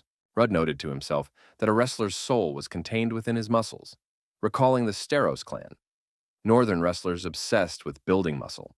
Years of training had turned the Steros' bodies into living armor, capable of replacing both spear and shield in brutal combat. Realizing the ineffectiveness of conventional strikes, Balac began frantically devising a new strategy right in the middle of the fight. Steros marveled at his opponent's incredible speed, trying to keep up with Ruda's lightning-fast movements and find his weak spot. Balac realized that to defeat his skilled opponent, he would need to rely not only on speed, but also on complex, unpredictable techniques. Without a moment's hesitation, Steros let out a loud battle cry and tensed his muscles so hard that his shirt couldn't withstand the strain and ripped. Confident in his invulnerability, Balac rushed into battle, believing that his muscular armor was impossible to pierce. However, Steros was soon surprised to feel a sharp pain from a precise strike by his incredibly skilled opponent. Rudd advised his opponent to dodge, preparing to deliver another crushing blow. Balac exhaled angrily through clenched teeth, trying to gather his strength and find a way to counter the invincible technique of his friend, who had suddenly become his enemy. The protagonist realized that true victory required not a powerful strike, but a special technique of gentle pressure. Therefore, he decided to use a method capable of piercing Balac's muscular armor and striking his internal organs. Donatos realized that if Steros didn't dodge the next attack, he would inevitably lose the fight. Rudd employed a secret technique of the Steros clan, combining the firmness of mountains with the flexibility of ocean waves. Balac recognized his family's technique in Rudd's movements, but never imagined that his friend had also mastered the counter techniques. The fighter was puzzled as to how a friend who did not belong to their clan had managed to master these skills, but decided that it didn't matter right now, looking at the young man in front of him. At that moment, Balac was focused on only one thing: winning at all costs against his self-assured opponent. The protagonist, swinging his arm, loudly warned his opponent of his attack. Blocking the blow, Balac clearly understood that he needed to concentrate and closely watch his opponent's movements. Steros was confident that he could discern a pattern in Rudd's attacks and easily predict the trajectory of his strikes. The enraged Balac's main goal was to grab his agile opponent at any cost and use his strength advantage. The fighter thrust his arm forward with a tightly clenched fist, trying to land a straight punch on Rudd. Donatos, anticipating the attack, responded with a counterpunch, and the fighter's fists collided in the air with a loud thud. Rudd mentally noted the undeniable genius of his worthy opponent, who had managed to unerringly anticipate his actions at the last moment. The protagonist realized that Balac's strength lay not only in his impressive physical attributes, but also in his ability to sense his opponent. However, Donatos looked exhausted, clearly lagging behind Steros in remaining energy reserves. Balac, determined not to let such a rare opportunity slip away and seizing the moment, went on the offensive. With a loud battle cry as if unleashing all his fury, Steros charged forward, preparing to deliver what he hoped would be the winning blow. Rudd did not dodge the attack, which immediately put Balac on guard, making him suspect something was amiss. With a barely perceptible sly smile, Donatos remarked that it had been a good fight and that Steros was indeed strong, making his friend even more wary. At that very moment, the protagonist drew a gleaming sword from its sheath and began to swing it. It all happened so quickly that the fighter didn't have time to react to the unexpected attack, and his hand, raised to strike, ended up in the path of the sword. Rudd managed to catch Balac's shirt with his sword and cut it slightly, causing him to lose his balance and plop down on his backside. Looking down at his opponent sitting on the floor, the hero smugly declared his superiority and strength. The students watching the fight burst into enthusiastic cheers, admiring the spectacle before them. The professor, clearly dissatisfied with something, shouted that this couldn't be happening as she watched the victor help the defeated man to his feet. Professor Winston asked in bewilderment, was this really a student battle? Even though they didn't use mana, their skill level clearly surpassed what's typical for dragon slayers. Ms. Claire was amazed by the precision of the movements and the perfection of the technique, noting that Rudd was already ready for high-level combat. Professor Daniel echoed his colleague's thoughts, noting that the final sword strike that ended the duel was particularly impressive. The instructors were astonished to notice that Rudd's moves resembled the teacher's legendary technique. They recognized elements of Ina Bryce's famous heavenly sword in the young man's movements. No matter how much of a genius she was, it seemed impossible to defeat this demon. But Aina turned out to be not just a genius, but a true sword monster. The professors, fired up by the idea of personally training such a gifted student, noted that Aina possessed a fully developed technique, even before she began her training. As lunchtime approached, the students, feeling hungry, headed together to the spacious dining hall. Hennis, banging her fists on the table, expressed her dissatisfaction with yet another Korean meal, stating that on a day like this, they could have gone to a restaurant for lunch. Balac objected that restaurants often serve low-protein meals, and Rudd complained about the lack of funds, which annoyed his classmate even more. The guy, spearing a piece of food with his fork, wondered why they should pay when they could eat for free, and asked if Halfley really had no money to her name.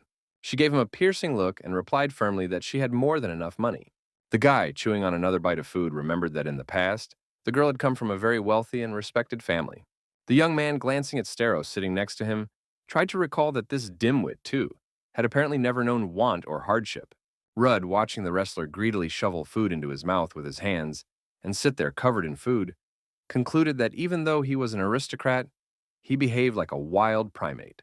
Realizing that he was the only pauper who had risked his life and worked as a mercenary for financial reasons, the guy got angry at this truth and sped up his eating. A classmate condescendingly remarked that, in principle, she could treat him, since Balac surely had money, which meant that Denatos was the only poor one here. The protagonist, shouting that he didn't need the pitiful handouts of spoiled rich people, thrust his fork forward as if threatening the girl sitting across from him. From the side came the exclamation, "There he is! That very student!" And the surprised friends turned in unison at the unexpected outburst. One of the approaching young men looked questioningly at his companion, Abel, and asked if this was the student he had been talking about so enthusiastically just a moment ago. The other intrigued students in the background were discussing whether these were the leaders of the famous guilds, the Pursuer and the Dull Moon. Introducing himself as Roderick Riddle, the head of the Pursuer Guild greeted the protagonist, noting his impressive battle. Rudd, without even bothering to rise from his seat, replied tersely that his name was Rudd Donatos, and looked at the guests expectantly. In the ensuing conversation, the illustrious names of the legendary sky archer Roderick and the enigmatic moon shadow Abel were mentioned more than once. The protagonist recalled that in his past life, he had never had the chance to meet them in person, as they had fallen in battle against a celestial dragon before he became a monster slayer. Roderick jokingly described his taciturn companion, Abel White, as a shy young man, at which the latter demonstratively rolled his eyes and protested. The leader of the renowned Pursuer Guild laughed heartily and dismissed his words as nothing more than a harmless joke. Hennis, nervous and stuttering slightly, barely managed to say her name as she awkwardly rose from the table. Balac also introduced himself, politely suggesting they get to know each other better. The girl, grabbing Steris by the hair, accused him of speaking too familiarly with these respected people, to which Riddler remarked with a laugh that they too seemed quite capable to him. Halfley, burning with curiosity, politely asked what exactly the leaders of powerful guilds were doing in a modest school cafeteria. The leader of the Pursuers Guild tried to joke that they too had graduated from that academy and were simply missing Korean food, to which Hennis asked if Miss Liana had come with them. Upon learning that Chernica had left immediately after the battle, saying there was nothing left to see, the girl said sadly, "I see," and dropped her head in disappointment. Roderick, trying to cheer the student up, smiled and told her that the leader of Holy Fire would be returning to the walls of his native Iradium very soon. The leader of the Pursuer Guild, stepping closer to the protagonist, noted that Avel had praised him highly, saying that such talent was essential to their organization. Avel irritably asked Roderick to stop spouting nonsense and, turning to the student, asked if he knew who he was. Without batting an eye, Rudd replied that his interlocutor was an outstanding dragon slayer, ranked 4th, and the leader of the second-ranked guild, Dull Moon. Avel confirmed the young man's knowledge, but emphasized that Dull Moon ranked 2nd, not because it was inferior to Sacred Fire. The student briefly agreed, whereupon White, getting straight to the point, noted that he had seen his fight and considered his skill level to be quite good. The young man, confidently affirming his outstanding strength, once again provoked his classmates' anger with his behavior in front of respected figures. White, impressed by the young man's self-confidence, made a tempting offer to join the prestigious Dull Moon Guild immediately after completing his studies at the academy. Stunned by this turn of events, the girl jumped up abruptly, making no attempt to hide her astonishment at what she had heard. The protagonist, trying to hide his surprise, asked why he had been chosen specifically and inquired about the ban on early recruitment of students. The guild representative explained that special exceptions are made for exceptionally talented students, guaranteeing them the best conditions to realize their potential. The young man, citing uncertainty about the choice, reflected that such an offer would provide a secure foundation but limit his freedom of future action, and decided to propose a deal, surprising the leader of the Dull Moon. He asked them to track down his older brother, who had managed to survive the devastating celestial cataclysm that had occurred a decade ago. White, assessing the difficulty of the task, asked what exactly the hero was willing to offer in exchange for such a challenging assignment. The young man's response that he would provide personal connections triggered an unexpected fit of hysterical laughter from Roderick, who had been observing the conversation. The guildmaster, after some thought, agreed to the terms, counting on a mutually beneficial relationship with a potential rising star of the magical world. Donatos, maintaining an air of mystery, laconically confirmed his intentions regarding future cooperation. After finishing their conversation, the guests headed for the exit, just as a red-haired girl, watching their receding figures, compared what had happened to a hurricane and wondered if all rankers were like that. Halfley, holding a small envelope in her hands, asked her friend who had declined the offer if he was confident in his abilities and had received good results in the notification. The protagonist remembered the letter with the teacher's grades, which he had completely forgotten about due to the unexpected encounter. He recalled that in past lives, after the competitions ended, students were given evaluation sheets. But he didn't remember if he had received decent results. The protagonist, opening the envelope with undisguised excitement, admitted to his friends that he had indeed received exactly the same envelope with the results as they had. Hennis, unable to hide her optimism, suggested that the feedback would be overwhelmingly positive, something the whole family would undoubtedly be proud of. Rudd, observing his classmate's intense gaze, wondered if the story about his brother was troubling her, remembering that she had a sister who was in a coma. Balac, wanting to ease the tension, asked Rudd with genuine interest what kind of person his brother was. The young man paused for a moment, then briefly and unexpectedly described his brother as an incredibly kind but utterly brainless idiot, surprising his companions. Donatos noted that his brother had indeed been a fool who had decided to become an indomitable warrior to save his only younger brother, but had ultimately perished because of him, though he did not say this out loud. Overcoming his inner resistance, Donatos acknowledged aloud his brother's incredible strength, which he could not even dream of matching. Steros, hearing such high praise, confidently surmised that such an outstanding warrior must surely be alive, despite all the trials. The protagonist, hiding his deep sorrow, merely whispered words of hope, unwilling to reveal his true feelings. Noticing the general gloom, the red-haired girl decided to lighten the mood and suggested they start by checking their grades. Overcome with curiosity, everyone present opened their envelopes at the same time, pulling out the long-awaited notices. The first student proudly read aloud a glowing evaluation confirming her potential to become an outstanding battle mage. Balac, making no attempt to hide his surprise, read about his excellent physical attributes, noting an unusual compliment regarding his muscles. Donatos asked about the strange wording at the end, calling the instructors ridiculous for such evaluations, to which Steros remarked with a smile that Professor Clare was a good person. While Hennis was indignant at the absurdity of the comment and the wrestler was proud of the recognition of his muscles, the young man cautiously pulled out his notice. Finally, his classmate fell silent, looked at her flustered classmate, and asked why he wasn't reading. Irritated by the prolonged silence, she snatched the piece of paper from the young man's hands, demanding that he show her the contents immediately. The girl looked at the notice in surprise and asked, bewildered, what it said.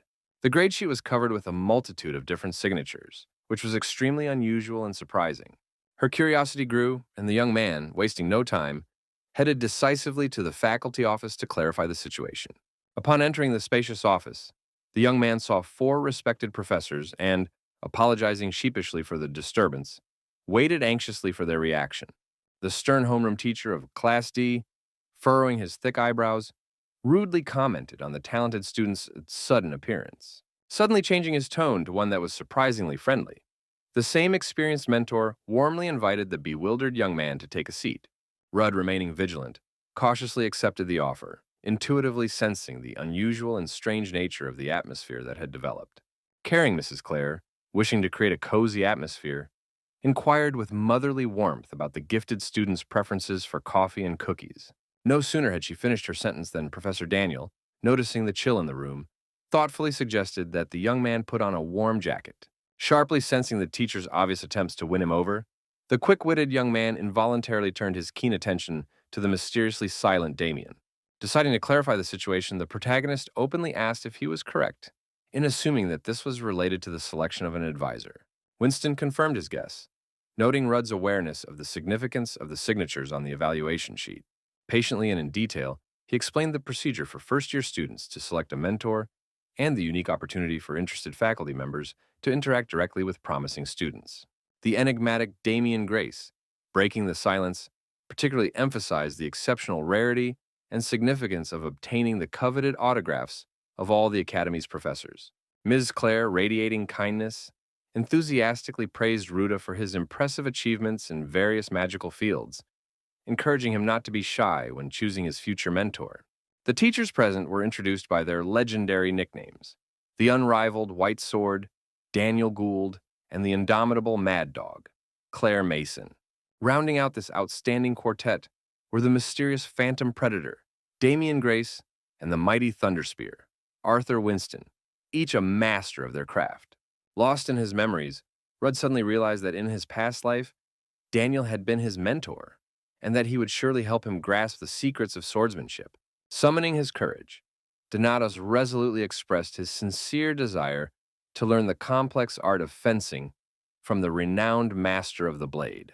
Delighted, Professor Daniel enthusiastically approved the talented student's choice, while the other instructors visibly grew somber, making no attempt to hide their disappointment.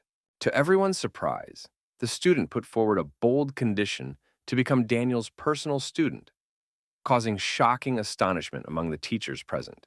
Stunned, Professor Gould, trying to hide his agitation, asked the young man if he fully understood the gravity and responsibility of his proposal. Confident in his knowledge, Rudd inquired about the vacant position of successor to the legendary Sky Warrior, demonstrating his awareness. A Sky Warrior is an unrivaled master of the sword, a virtuoso of mana control, specially trained for the most difficult mission of dragon slaying. In a past life, Professor Daniel had trained the hero's brother, the legendary Sky Warrior, whose worthy successor the young Rude was originally meant to become. Surprised by the young man's unexpected knowledge, the mentor inquired about the source of his information regarding the vacant position. The professor, who had been secretly pondering his future student, was taken aback by Rudd's initiative, which had preempted his plans. Intrigued by this unusual turn of events, Daniel delicately inquired about the motives of the young man who wished to take on such a responsible position. Rudd, gathering his courage, sincerely confessed his weakness and his desire to gain the strength to protect his loved ones from the dragons that had destroyed his family. The student's words plunged Daniel into painful memories of his own childhood. As he reflected on the possibility of protecting his loved ones, a vivid image appeared before the professor's eyes. A little boy and his older sister fleeing from danger, running with all their might, holding hands tightly. Suddenly, the little legs couldn't keep up with the rapid pace. The child stumbled, letting go of his sister's hand, and fell helplessly to the ground. That fateful moment led to the death of his beloved sister. A merciless dragon caught up with her, leaving her no chance of escape. Daniel realized, no matter what suffering a person has endured, one who craves power solely out of a desire for revenge is unworthy of becoming a celestial warrior. With a sudden change in his tone, the professor surprised his colleagues by declaring that the true goal of protecting others was worthy of respect and support. Turning to Rudd, Daniel offered not only to become his mentor, but also to enlist the other professors in teaching the talented young man. Stunned by the unexpected proposal, the protagonist couldn't help but let out a loud cry of astonishment. Daniel, trying to explain his position to his colleagues, emphasized the uniqueness of the boys' abilities and the importance of their comprehensive development. Realizing the scope of the proposal, the protagonist tried to object, pointing out the difficulty of training, even with a single mentor, and the potential imbalance. And here, there would be as many as 4.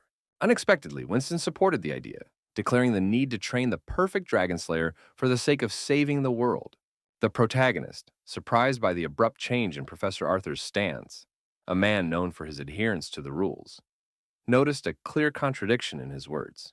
The homeroom teacher for Class D cynically remarked that discontent was inevitable, but that the other students had only themselves to blame for their own inadequacies. Professor Claire, enthusiastically supporting the idea, raised her hand, and the usually silent Damian followed suit. Daniel, placing a reassuring hand on the confused student's shoulder, assured him that he would respect any decision, emphasizing the preliminary nature of the proposal. Rudd, lost in thought, weighed the pros and cons, aware of the responsibility of the choice and its impact on the future.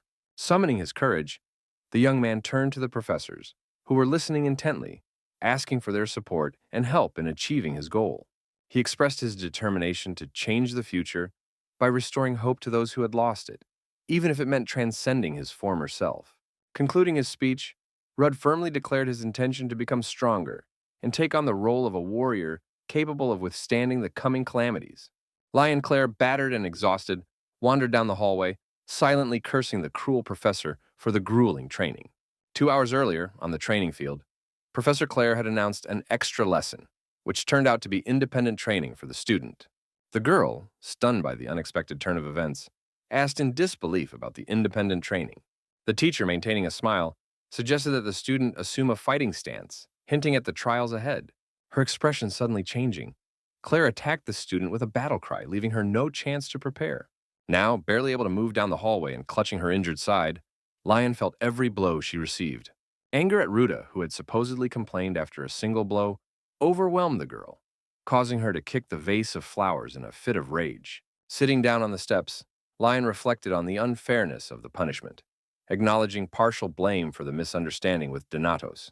Realizing that the extra lesson was just an excuse. The girl, unable to hold back her emotions, struck her knees, tears streaming down her face. The protagonist, noticing the student crying on the steps, hurriedly hid behind a wall, unable to believe his eyes. Rudd, struck by the unexpected sight, reflected on the usually cool-headed lion Claire, whose tears seemed an incredible phenomenon for such a reserved person. The young man recalled that he had only witnessed such an outpouring of emotion from the girl after the tragic death of the leader of the Dead Dragon Guild. In her past life, Lion had been an ordinary child until the death of her adoptive father, the guild leader, which turned the 17-year-old girl into a true demon, cold and ruthless. Ironically, the man for whom Lion was now weeping was hiding nearby behind a wall, Rude Donatos himself, the unwitting cause of her suffering. Tormented by guilt, Rudd whispered quietly that he hadn't complained to anyone or spread rumors, peeking cautiously from behind his cover. Feeling his conscience gnawing at him, the young man involuntarily clutched his neck, realizing his part in the girl's suffering. Unable to stand by any longer, Rudd resolutely made his way toward the weeping Lion, bracing himself for a difficult conversation. The girl's reaction turned out to be unexpectedly aggressive. She unleashed a torrent of accusations at the boy, blaming him for her complaints and the troubles he had caused her. While Lion continued her angry tirade, Rude, showing unexpected compassion, handed her a handkerchief and quietly uttered a sincere, "I'm sorry," catching the girl off guard. Stunned by the unexpected apology, Claire stumbled over her words, incredulously asking him to repeat what she had heard. Rudd, turning away and clutching his neck again in embarrassment, repeated his apology, admitting that he had indeed gone too far in their past conflict. Explaining the situation, the hero said that he hadn't started the rumors. Rather, his girlfriend had told the professor everything, leaving Lion with mixed feelings of surprise and disbelief. The girl, trying to hide her confusion, blew her nose forcefully into the offered handkerchief, causing Rudd to be slightly taken aback by such spontaneity. Lion, still trying to maintain her hostility, asked if Rudd really thought a simple apology would make her stop being angry. The young man, slightly flustered, remarked that he hadn't expected the handkerchief to be used that way, to which the girl assured him she would wash it, urging him to calm down. Finally softening, the swordswoman reluctantly accepted the apology, acknowledging her own partial fault, but warned of the consequences of further conflicts as she stuffed the handkerchief into her pocket. Rudd, agreeing to avoid conflict, demonstratively scratched his ear, feigning indifference, but mentally noted that Lion would become strong anyway, even without his help, just as she had in her past life. As she left, Claire unexpectedly remarked that she actually didn't mind if Rudd greeted her, which greatly surprised the young man. Stunned by such a sudden change of mood, the young man asked her to repeat herself, not believing his ears. Clearly annoyed at having to repeat herself, the girl turned around and reiterated her unexpected permission. The young man, puzzled by this unexpected display of friendliness, froze for a moment in thought. Suddenly, a slight smile involuntarily lit up his face, as he fully realized the unusual nature of her current behavior. Walking down the hallway, Lion mused aloud about her unexpected action, acknowledging that she wouldn't make any friends if she didn't change her usual behavior. A familiar voice suddenly rang out behind her, startling the girl, who had been deep in thought. Noticing that Rudd was following her, Lion asked why, to which the young man replied that he was also heading that way. The young man explained in detail that he was heading to Special Training Field A, designated for instructors' sessions. Surprised by the coincidence, the student said she was also heading to the same training field.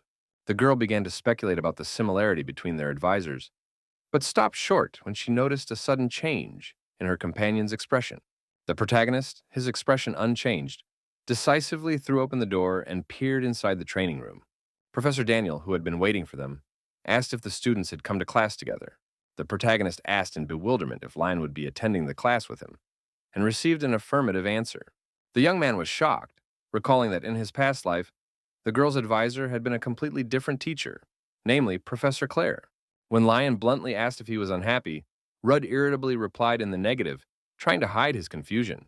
As the young man tried to explain the benefits of studying close combat techniques for those who wield a one-handed sword, Claire unexpectedly demonstrated a deep understanding of her fighting style.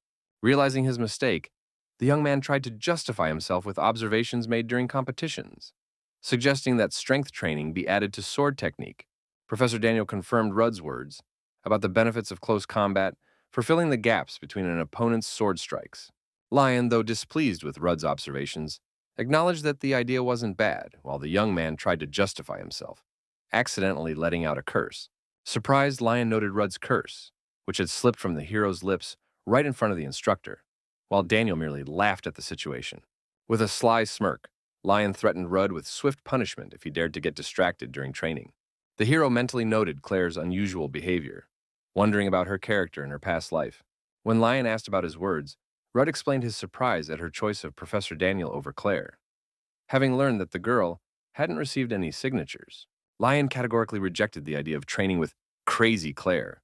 Recalling a recent grueling session, Rudd realized that the future had changed again. In the past, Lion had a good relationship with Professor Claire, but now they were practically enemies. He realized that the cause of the changes was Professor Daniel's mysterious plan. Deep in thought, Donatos realized that he himself was the main reason behind this plan. Professor Daniel, interrupting the students' thoughts, began to explain the basics of sword technique, emphasizing the importance of diligent training. He noted the high skill level of both students, emphasizing the need for practical experience to develop an individual style. Concluding his explanation, Daniel emphasized the importance of appropriate training to gain the necessary experience. The mention of independent training elicited a strange reaction from the professor, causing him to smile ominously. Ignoring the students' shock and displeasure at the prospect of fighting each other, the professor asked if they were ready to begin the lesson. Daniel Gould announced the end of the lesson, addressing the completely exhausted students, who lay helplessly sprawled on the floor from fatigue. The instructor cheerfully said goodbye, announcing a future rotation of individual and group sessions, and wished the students a well-deserved weekend.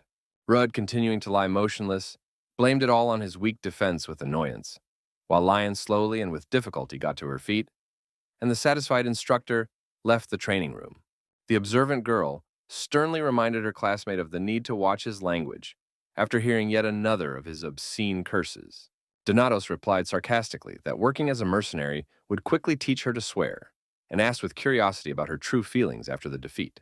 To everyone's surprise, Lion reacted to her loss with calm and philosophical composure, wisely noting that they had come here specifically to learn, while the exhausted Rudd continued to lie there apathetically. The swordswoman suggested trying training with Professor Claire, hinting at her legendary strictness, which unexpectedly put the protagonist on guard. Rudd hastily tried to change the subject, which was unpleasant for him, by demonstratively closing his eyes, but Lion suspected something and persistently continued her questioning. When the young man tried to leave, the girl demanded that he teach her his secret techniques as an apology, eliciting a sly smile from Donatos. The bewildered protagonist reacted with confusion to the girl's sudden request, genuinely surprised by her enthusiasm and determination. Lion persistently reminded Ruda of his earlier comments about her lack of combat skills, demanding that he teach her hand-to-hand combat techniques.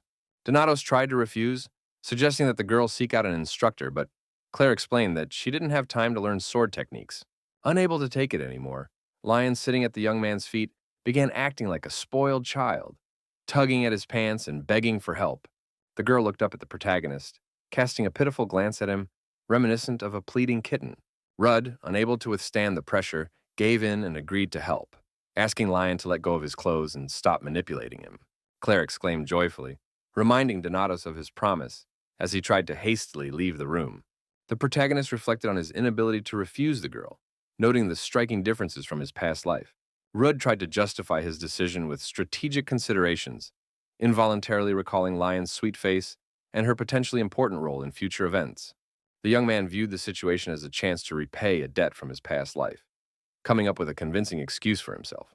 Donatos decided to turn the training into a grueling ordeal so that Lion would regret her request to teach her the techniques.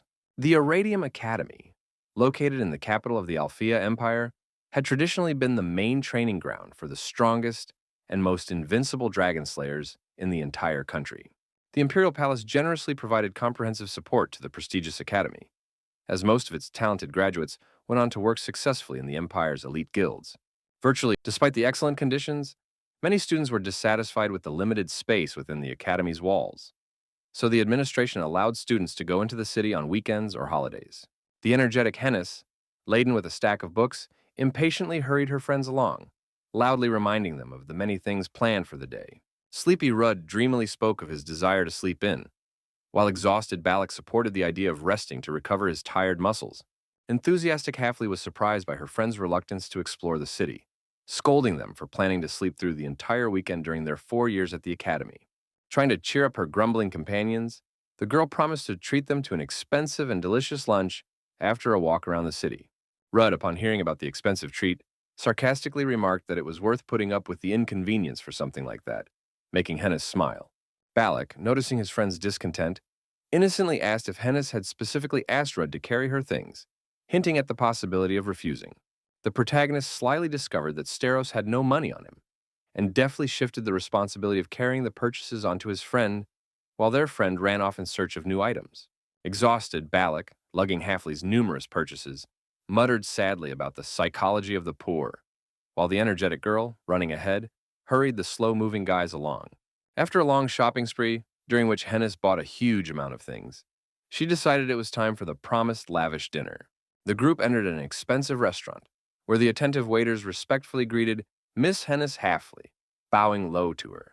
Rudu felt awkward in such a posh establishment, especially when the well-trained waiters politely escorted them to the best table. Struck by watching his friend's confident demeanor, the young man wondered if they were trying to demonstrate their high status in this way. The girl ordered identical meal sets for all three of them, adding a hefty 600-gram venison steak for Balac at his request. The insatiable wrestler continued to study the menu, explaining the need to replenish his lost energy, which annoyed Hennis, who urged him to know his limits. Donatos was shocked by the price of a single-set meal at 500 million rubles, noting that it was the cost of his monthly food budget. Embarrassed and stunned by the prices, Rudd cautiously asked Hennis if their meal at this luxurious restaurant would be too expensive. The generous Halfley confidently declared that, since her friends had helped her with her shopping, she was obliged to treat them properly, offering him the chance to order additional dishes as he pleased. Delighted, Balac tried to take advantage of the offer, but Hennis cut him off sharply, reminding him of the portion of meat that had already been ordered. Steros tried to object, pointing out that he had also carried bags, but was rudely cut off by the irritated girl. The waiter brought a multitude of plates with exquisite dishes, stunning Rudd, who had never before seen such a lavish spread. Balac, having assessed the taste of the food, compared it to the cuisine of a family chef, but expressed dissatisfaction with the small portions, intending to order more. Annoyed by Steros's behavior, Hennis suddenly flung a table knife in his direction, demonstrating her displeasure. The girl sternly reminded Balac of her demand to be quiet, while the frightened wrestler stared at the knife stuck next to him. Instantly encouraged, Halfley began enthusiastically recommending various delicacies to Donatos that she had already tried. Rudd, unaccustomed to such fine cuisine, struggled to appreciate the taste of the exquisite dishes, trying to hide his confusion at the variety of delicacies. The protagonist noticed Hennis's excessive friendliness after their conversation about his brother, which caused him some tension and suspicion. Recalling his past life, Donatos noted that he and Halfley had never been close friends, and she could easily call him names and interrupt him while he was eating. In the past, Donatos reflected that he would have been more used to seeing her rude but honest than watching her current fawning. When Rudd tried to speak to Hennis, she cut him off sharply, shifting her attention to Balac's latest antics. The girl angrily scolded Steros for trying to order more food, threatening to cut off his hand if he reached for the menu again. Hennis sarcastically suggested that all of Balac's food went to his muscles rather than his brain, or that his brain was made of muscle too, given the lack of convolutions. Despite his impressive physical strength, Balac showed a surprising fear of Hennis, especially when she was enraged. Caught off guard by the mood shift, Rudd awkwardly thanked her for the treat, forcing a smile and mentally convincing himself that this behavior was better than his previous rudeness. Halfley accepted the thanks with pride and joy, while Balac, sitting next to her, lowered his head, clearly upset by the discriminatory treatment. The clock read 8 o'clock. Hennis seemed not to understand the reasons for Steros's sadness, puzzled as to why he looked so downcast. Rudd didn't just glance at his watch. He suddenly remembered his promise to meet Lion at that time for training. Punctual Claire, remembering the arrangement perfectly well, was already waiting for Donatos in the training hall, gradually growing irritated by his tardiness. It had already been 5 minutes past the appointed time, but Rudd still hadn't shown up, which only increased Lion's anxiety. The girl thought sadly about how Rudd was the first person she'd been able to get along with at the academy, assuming that, unlike her, he surely had many friends, which might be why he'd forgotten about their meeting. However, her gloomy thoughts were interrupted when, at that very moment, the door to the training hall swung open, and he finally appeared in the doorway. Out of breath, Rudd approached Lion and casually asked how long she had been waiting, trying to hide his embarrassment at being late. The annoyed girl sharply scolded him for his lack of punctuality. reminding him of the rule to arrive 10 minutes before the appointed time. Donatos, trying to lighten the mood, apologized, scratching his head, but Claire demonstratively turned away, showing her offense. Lion, catching the scent of food, asked if Rudd had eaten before the meeting, to which he, trying to cover his tracks, explained his trip to the capital. Surprised that he had left the academy, the girl asked again, and the student, taking off his jacket, confirmed his trip. Donatos mentioned dinner with a friend, his whole demeanor showing his reluctance to delve into the details of the subject. Lion, lowering her head, said with barely concealed sadness that she understood, clearly upset by the news about Ruta's friends. Trying to change the subject, the young man began talking about training, but was interrupted by Claire's remark about his many friends. The young man tried to start by explaining a simple fighting stance, but Lion interrupted him again, mentioning that she had never been to the capital. Annoyed by the constant distractions from training, Donatos could barely contain himself when Claire once again started talking about her loneliness. Lion, finally realizing the inappropriateness of her comments, tried to get back to the topic of training, noticing the lack of reaction from the clearly annoyed Rudd. To the girl's surprise, Donatos headed down the stairs, announcing that the training session was postponed until next Saturday. Puzzled, Claire hurried after him, but Rudd, waiting for her at the bottom of the stairs, unexpectedly suggested they take a trip to the capital together. The girl's face instantly lit up, and with barely concealed excitement, she asked if it was true.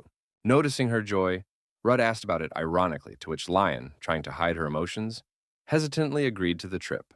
Returning to the original purpose of the meeting, Donatos suggested they start warming up, reminding her of the students' desire to learn how to fight. The girl, excited about the upcoming trip, bombarded Rudd with questions about the sights and food in the capital. Claire continued to ask about his past visits and time spent with friends, causing the young man obvious confusion. Unable to withstand the barrage of questions, Rudd suddenly threw a glove in Lion's face, trying to cut off her endless chatter. Outraged by this, the girl got angry, but Donatos insisted on the need to focus on training. Rudd asked in surprise if Lion had always been so talkative, to which she mentioned her mother's jokes about her chattiness, and asked if he knew her mother, the leader of the Dead Dragon Guild. Donatos wondered how he had put up with such chattiness in his past life, while Claire continued to share information about herself. Unable to take it anymore, Rudd spun around abruptly and shouted at the girl, demanding she stop her endless chatter. The young man began to explain that in combat, he used a modified version of the Stero style, adapted for ordinary people, mentioning the clan's superhuman physical attributes. Donatos clarified that he could teach Lion only a few of his brother's moves and methods, without revealing all the secrets of the technique. He suggested combining these moves with Professor Claire's techniques to achieve the best results. Rudd explained that in real combat, there are no strict rules. The main thing is to dodge blows and land them on the opponent. Lion expressed doubt about the possibility of constantly dodging, especially when the opponent is hot on her heels. Donatos promised to teach her ways to minimize the blows she received and demonstrated a method of quick movement. Claire watched her companion's movements closely but couldn't quite follow them, comparing the technique to a writhing snake. Rudd explained the technique in detail, emphasizing movement on the balls of the feet and minimal use of the leg muscles to achieve barely perceptible shifts. Lion asked if this technique was also part of the Stero style. Surprised by its unusual nature, Donatos admitted that he had developed this move himself, noting that Claire usually doesn't use such techniques. Impressed, the girl asked if Rudd was truly a genius, since he had managed to create such a technique. Flattered by the compliment, the young man smiled and suggested that Lion try performing the movement on her own. Claire tentatively stood on her tiptoes, asking if she was doing it correctly, while her teacher watched her attempts closely. Watching Lion's first and successful attempt, Donatos wondered who really deserved to be called a genius. Rudd recalled that it had taken him 2 years to develop this technique, another year to adapt it, and a year to fully master it. He mentally noted that it was difficult to call someone a genius who was simply trying to survive by any means necessary, comparing his own efforts to Claire's rapid mastery of the technique. Donatos thought about his comrades from his past life, comparing their abilities and potential. Lion, eagerly awaiting praise, asked Rudd excitedly if she had performed the complex technique correctly, hoping for approval of her efforts. Rudd remained mysteriously silent, merely smiling slightly as he watched his students' uncertain movements closely. Waiting for the moment when the trusting girl approached, Donatos suddenly tripped her, harshly pointing out her terrible performance. Caught off guard, Claire fell loudly to the floor of the training hall and screamed in sudden pain. Rudd, assuming the role of a strict teacher, sternly reminded her of the need to move on her toes, rather than performing ridiculous dances. As she got up and rubbed her bruised head in irritation, the swordswoman cursed, railing against the cruel training methods, while Donatos mercilessly ordered her to try again. The unyielding Rudd firmly declared that he would mercilessly torment her with training until she achieved perfect execution of the technique. Screams and pleas from the exhausted lion to stop the leg sweeps echoed from the hall for a long time, while the sun slowly set outside. Finally reaching his room after the grueling training session, the completely exhausted Rudd sat down on the bed with relief. He wearily rested his aching arms beneath his throbbing head, sighing deeply and reflecting on the eventful day that had passed. Opening his eyes and staring at the ceiling, Donatos noted with satisfaction that, on the surface, everything was going smoothly, not much different from his previous life. However, the young man realized that his relationships with those around him had changed radically compared to his past experience, evoking mixed feelings. Rudd pondered the impact of these changes on the future, understanding the need to alter the course of events to save his friends from impending doom. The student decided that he needed to assemble a reliable team once again and destroy the celestial demon so that he could finally see his lost relative. For now, Rudd was coming to terms with his responsibility in fulfilling the difficult role of an older brother, preparing for the trials ahead. He determined that the first step toward achieving his goal was to master the mysterious blue sky technique, as indicated by the enigmatic snowflake. Sharp swords clanged loudly as they clashed fiercely against one another in combat. One of the skilled fighters was Professor Daniel, demonstrating superb mastery of the sword and combat techniques. His worthy opponent was the talented student Rude Donatos, displaying skills surprising for his age. The young man noted with surprise the serious professor's unexpected penchant for jokes during the fight. Realizing his unwillingness to lose, Daniel masterfully parried every one of Rudd's strikes, exuding confidence and demonstrating years of experience in this field. The experienced instructor executed complex maneuvers with virtuosity, sometimes closing in rapidly, other times suddenly pulling away from his opponent. In the heat of the battle, Gould had a sudden idea to change his fighting style to catch his student off guard. Rudd was stunned to see his teacher's fist suddenly appear before him, instead of the expected sword strike. Thanks to his natural talent, the young man reacted instantly, successfully blocking the unexpected attack. After parrying the blow, Donatos asked the professor in bewilderment whether it was indeed permitted to use weapons other than a sword in their duel. Daniel, chuckling, explained his action as a result of his highly unpredictable nature. Enjoying his student's confusion, Rudd noted to himself that he was still inferior to his teacher in physical conditioning, despite his extraordinary abilities. Gould watched his opponent with interest, wondering if the man was trying to lure him into a trap by retreating too far. The homeroom teacher decided to stop, giving the student a chance to demonstrate his full potential. "He's closing in fast," he said tensely, watching the determined student closely. The young man, after some thought, decided to stick to proven standard techniques and confidently executed a powerful blocking strike. His sharp sword immediately shot upward, as this was an integral part of the well-rehearsed technique. Not wanting to stop there prematurely, Donatos immediately applied a countering technique. The blue sky technique is a complex sword technique primarily focused on reliable defense, with blocking strikes and counterattacks as its key elements. Recalling his past life, the young man realized that he had previously studied only the basic elements of this technique, without grasping its true essence, for a certain more subtle element was required. Professor Daniel sincerely praised the students' magnificent techniques, noting that they seemed polished from the very beginning. The protagonist self-critically noted that his strikes were, after all, very easily parried, acknowledging his teacher's superiority. Daniel suggested moving on to a more serious level of training, while the exhausted Rudd tried to catch his breath, sitting on the floor. The tired student, looking at his teacher with bewilderment and a touch of anxiety, asked him to clarify what he meant by a more serious level, unable to imagine what could possibly be more difficult. Daniel explained that the blue sky technique involves not only mastery of the sword, but also a unique control of mana, accessible only to the true successors of the style. The professor continued, explaining that mana is pure life force, usually stored in the heart, but the blue sky technique uses a different special method. Gould demonstrated a mana seal that appeared on his hand, shaped like a snowflake, explaining its significance in the technique. The teacher spoke of the heavenly spirit, a subspace where practitioners of the technique accumulate vast amounts of mana using a special energy channel. Upon hearing about the heavenly spirit, Rudd recalled that his brother had possessed a similar ability in his past life.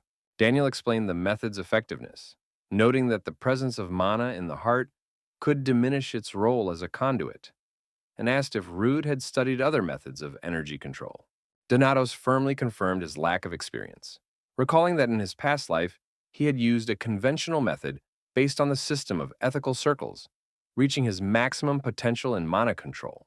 The professor suggested that Rudd personally try out the new method, asking him to sit down and choose a spot for the imprint.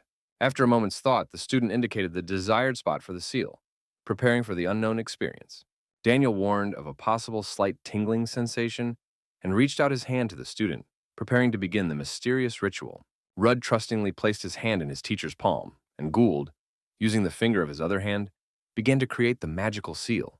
Contrary to his expectation of a slight tingling sensation, the young man felt an unbearable burning, as if his hand were on fire. But he heroically held back, so as not to scream in pain. A mysterious silhouette gradually manifested on Donatos' hand, radiating a powerful, pulsating energy. Stunned, Rudd watched as pure mana began to flow from his hand, forming a radiant halo of unprecedented power around him. The young man gazed upward in awe, watching as the legacy of the ancient receivers, passed down from generation to generation, materialized in the air. Donatos realized that before him lay the result of centuries of effort by masters who had dedicated their lives to creating a blue sky with the help of mana. Suddenly, a mysterious voice behind Ruda called him a youngster, causing the student to spin around abruptly. Donatos had a strange sensation, as if the whole world had been turned upside down, plunging him into a new reality.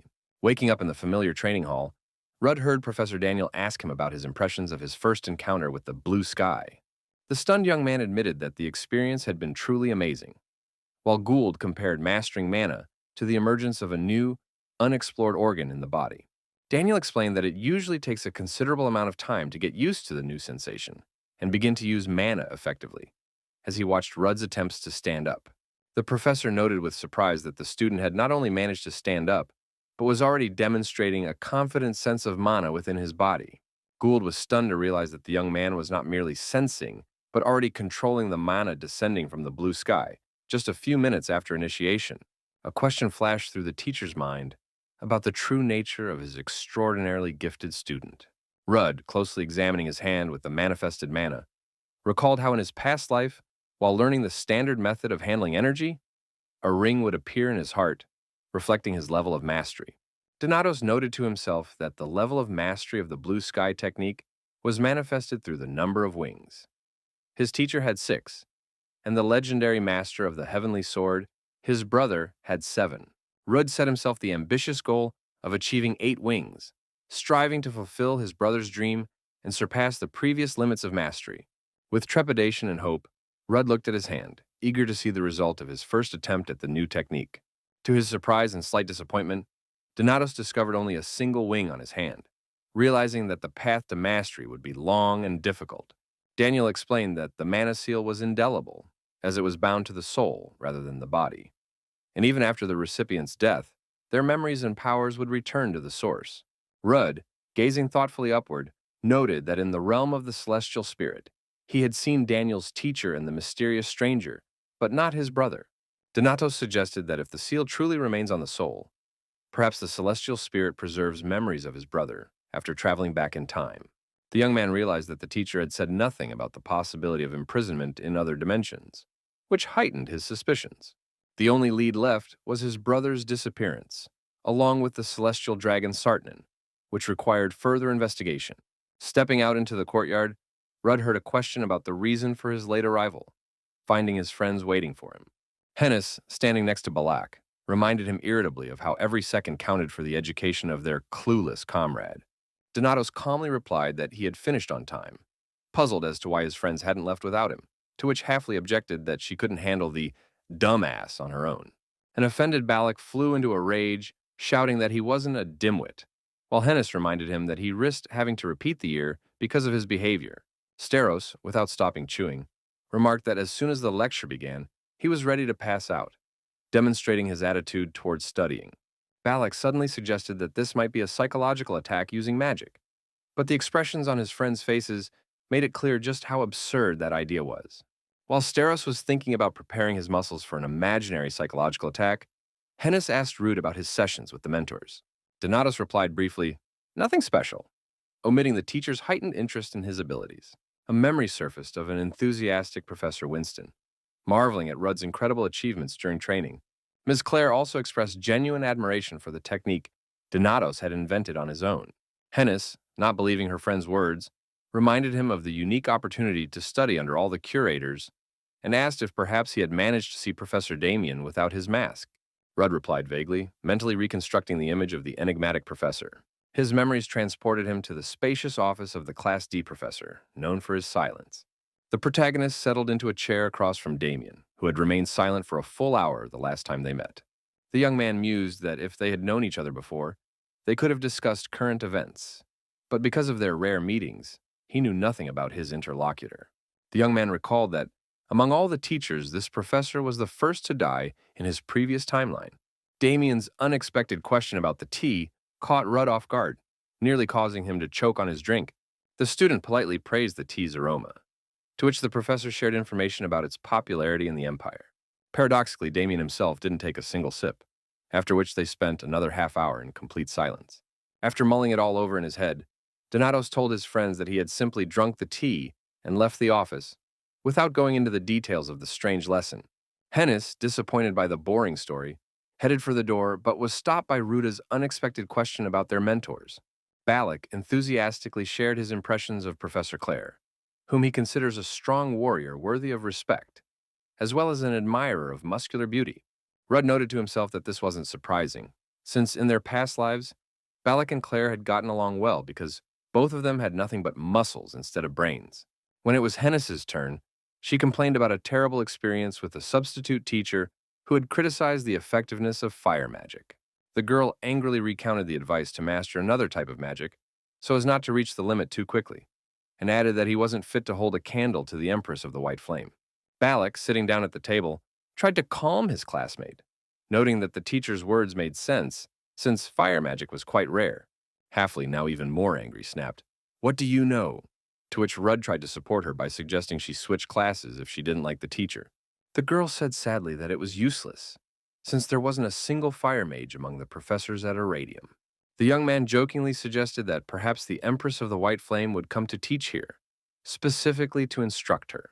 Puzzled, Hennis asked what nonsense he was spouting, but her question was interrupted by the appearance of a stranger who addressed the group of friends. Rudd, turning around instantly, clearly expressed his displeasure at the sight of the approaching young man. The young man, coming closer, greeted Rudd and reminded him that they had already met during the entrance ceremony, introducing himself as Jeremy Duel, president of the student council. Jeremy unerringly identified Hennis and Balac, impressing the girl with his knowledge. Donatos asked suspiciously if the president had really found out everything about them in advance. The student council president amiably explained their fame as an inseparable trio of freshmen. While Hennis seethed at Rudd's latest audacity, Duel noted Ruda's particular fame, having been chosen by all the professors, which caused outrage among the upperclassmen, who considered it unfair. Donatos asked directly whether Jeremy had come as a representative of the dissatisfied upperclassmen to voice their discontent.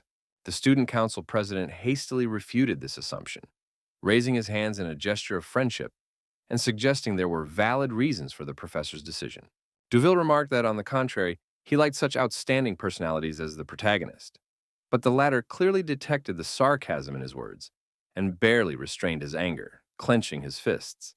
Jeremy asked if Rudd would like to join the student council, mentioning their constant shortage of members. Donatos, demonstrating his superiority and unwillingness to kowtow as his interlocutor had done, declared that he didn't like the idea of being an errand boy. The young man was angered that he was immediately viewed as a potential mercenary, with hardly any other options offered, which heightened the tension between them. Jeremy, pretending to be speaking at random, noted that he seemed to have hit the nail on the head, further fueling Donatos' animosity. The student council president noticed the small scratches on Rudd's hands, speculating about his difficult past as a mercenary. Donatos warned Duel that he was going too far, but Jeremy continued, mentioning his fascination with detective stories, and that he even knew about the search for Rudd's brother. The protagonist thought irritably about Jeremy's obnoxious behavior, as he spoke as if he knew everything in the world. In his past life, the president was known among mercenaries for his rare perceptiveness. But now the true face of this monster is clear. Although he is not a villain, he behaves in the most selfish and self-assured manner for the benefit of the absolute majority.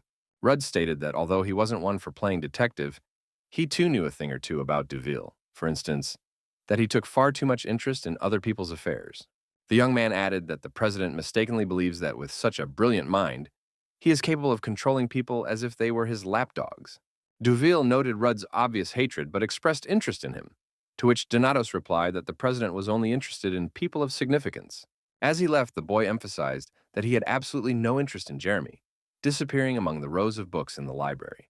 His friend was very ashamed of his companion's behavior, so Hennis approached Jeremy and apologized on his behalf. But he assured her that everything was fine and there was no need to worry. Noticing the book on the table, Jeremy assumed he had interrupted the class, apologized, and decided to leave, out of politeness. Halfley, seeing her friend approaching her with the book he had been searching for so persistently, was outraged by his behavior, reminding him that Jeremy was, after all, the student council president. The protagonist, sitting down next to the wrestler, advised him not to mess with that jerk, and Balac agreed, noting the sense of danger emanating from him. The girl, asking a barrage of questions, asked if Steros was an animal, to which he replied that every person has their own scent, and that she and Rudd gave off a fragrance he missed. Deciding not to interfere in his friend's conflict, Rudd opened the book and found a note warning him to beware of Damian Grace, which puzzled him. Donatos mentally called the note's author a psycho, frowning at the strange warning. He believed that it wasn't the professor he should be wary of, but that monster Jeremy, who had caused so much trouble in the past that countless people had died because of his choices. Among them was Damian Grace, the first of the professors to die, becoming Duel's first victim. As he sank into the carriage, Rudd recalled with bitterness that, in his past life, Jeremy had not personally taken Professor Damian's life. Lost in his memories, the student mentally replayed the scene of how the professor had taken his own life by plunging a dagger into his neck.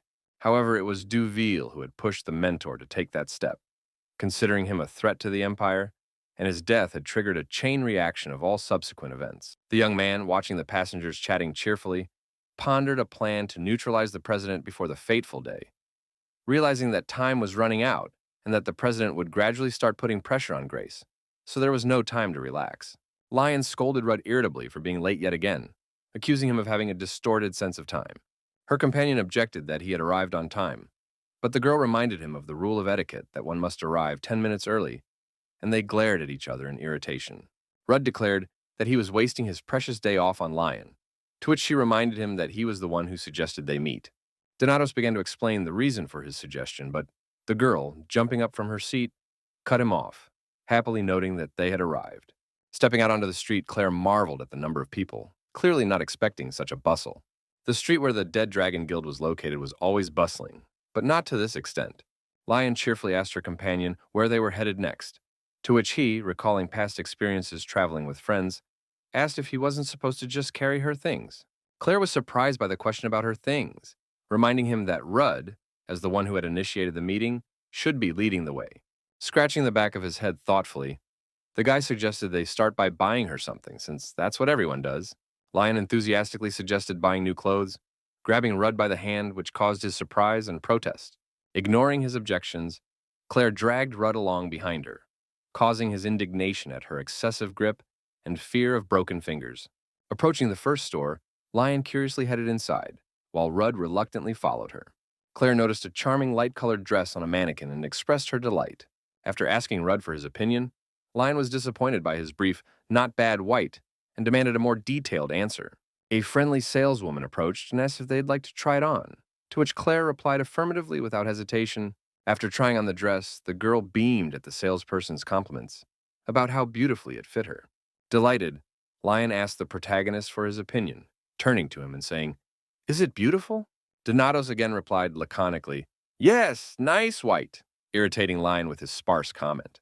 Claire, declaring that he was starting to get on her nerves, told the sales assistant she'd take the dress, while the protagonist asked if she was done, suggesting they move on. Lion stopped her companion, suggesting she buy clothes for him too, ignoring his attempts to refuse. The guy tried to object, saying he didn't need anything, but Lion had already handed him a suit, insisting he try it on. The sales assistant helpfully showed Rudd the way to the fitting room, encouraging Lion's enthusiasm. While Claire was alone, she pondered Rudd's strange behavior, trying to understand his character. She remembered that when they first met, the young man had been cautious, keeping his distance. But as soon as he saw her tears, he changed instantly. And now she noticed something gentle in him, though sometimes it seemed as if he were comparing her to someone else. Leaning against the wall and closing her eyes, Claire sank into thought, realizing that most of his emotions were very sincere and genuine. But sometimes she had a strange feeling that brought sadness. A moment later, she opened her eyes upon hearing a conversation nearby and began to listen. The same consultant was standing near the main character, enthusiastically praising how wonderfully the suit suited him, which gave her mixed feelings. Lion wondered who this man was, so hated by him that he looked at him as if he were an unreachable star in the night sky. Donatos interrupted her thoughts, demanding she pay for the purchase, since she had promised to. The girl grumbled, asking what kind of manners were these and whether she was buying all this for nothing, while a satisfied Rudd rejoiced at the arrival of his free new outfit. After lunch, Claire noted the delicious food and the obvious popularity of the place, summing up their walk. As they walked through the city, the girl looked thoughtfully at her friend walking beside her, intently reading something.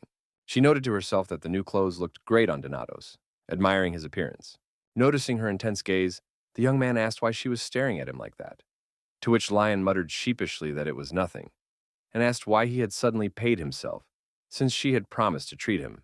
Without looking up from his reading, Donatos explained that he had paid for lunch out of a sense of duty for the clothes she had bought him. She smiled, remarking that he really was strange, which puzzled him and prompted him to ask why she thought so. Claire asked about Rudd's comrades or friends from his days as a mercenary, assuming he had close relationships. The young man evasively confirmed that there had been such a thing, mentally adding that in reality he wasn't a mercenary, but a dragon slayer. Lion romanticized the idea of lifelong companions, comparing them to a family that protects and looks out for one another. The swordswoman unexpectedly brought up a new topic, intriguing Rudd with her question.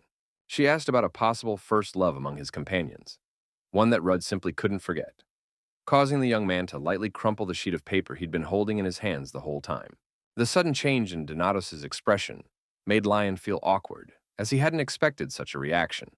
But then the hero fell deep in thought and muttered that the question was too unexpected. Claire watched the shift in Donatos' emotions with caution and felt a pang of unease when he turned away, as if distancing himself.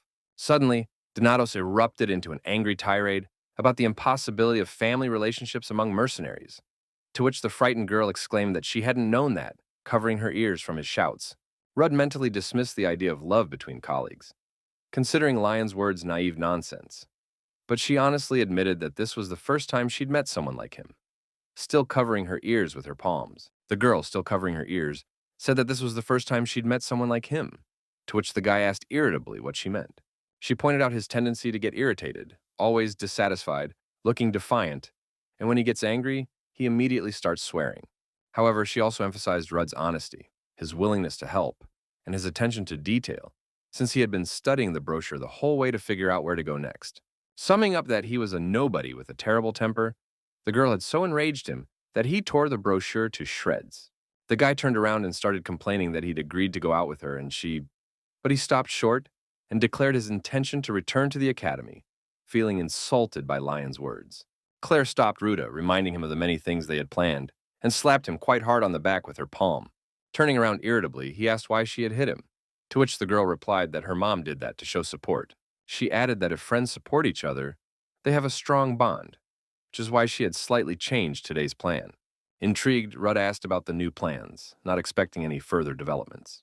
Lion expressed a desire to show Rudd what a real family was, evoking mixed feelings and a slight sense of unease in him. The swordswoman declared that they would immediately head to her home at the Dead Dragon Guild, so she could introduce him to her family. Upon arriving in the kingdom of Sirin through the warp gate, Rudd reminded Lion of the rule violation, expressing concern about the possible consequences. Claire casually brushed aside his concerns, assuring him they would be careful, and noted the absence of a school uniform as an advantage. Donatos, stunned by the reckless spending of 6 million ribbles, learned from Lion that her mother had authorized any expenses for the sake of the visit home. Sirin, the capital of the kingdom of Ribble, was located in the west of the mainland and served as an important political and economic center. The city, home to the Dead Dragon Guild, though smaller than the imperial capital, was striking in its liveliness and energy. Rudd grimly recalled that in his past life, Sirin had turned into a ghost town within a few years, due to an attack by 7 dragons. Donatos linked the city's destruction to the complete downfall of the once powerful Dead Dragon Guild, realizing the tragedy of the events to come. Lion proudly pointed to the enormous building ahead, introducing it as her home and the guild's headquarters. Rudd, impressed by the scale of the structure, noted that it resembled a luxurious estate, more than a typical guild. Lion cheerfully called out to Uncle Gerald, the gardener, who was surprised by the lady's unannounced visit, considering that the holidays hadn't started yet. Claire explained that she had come for a short visit to introduce her friend to the guild members, causing even greater astonishment in Gerald. Stunned by the news that Lion had a friend from outside the guild, the gardener suggested throwing a grand party with banners to celebrate the occasion.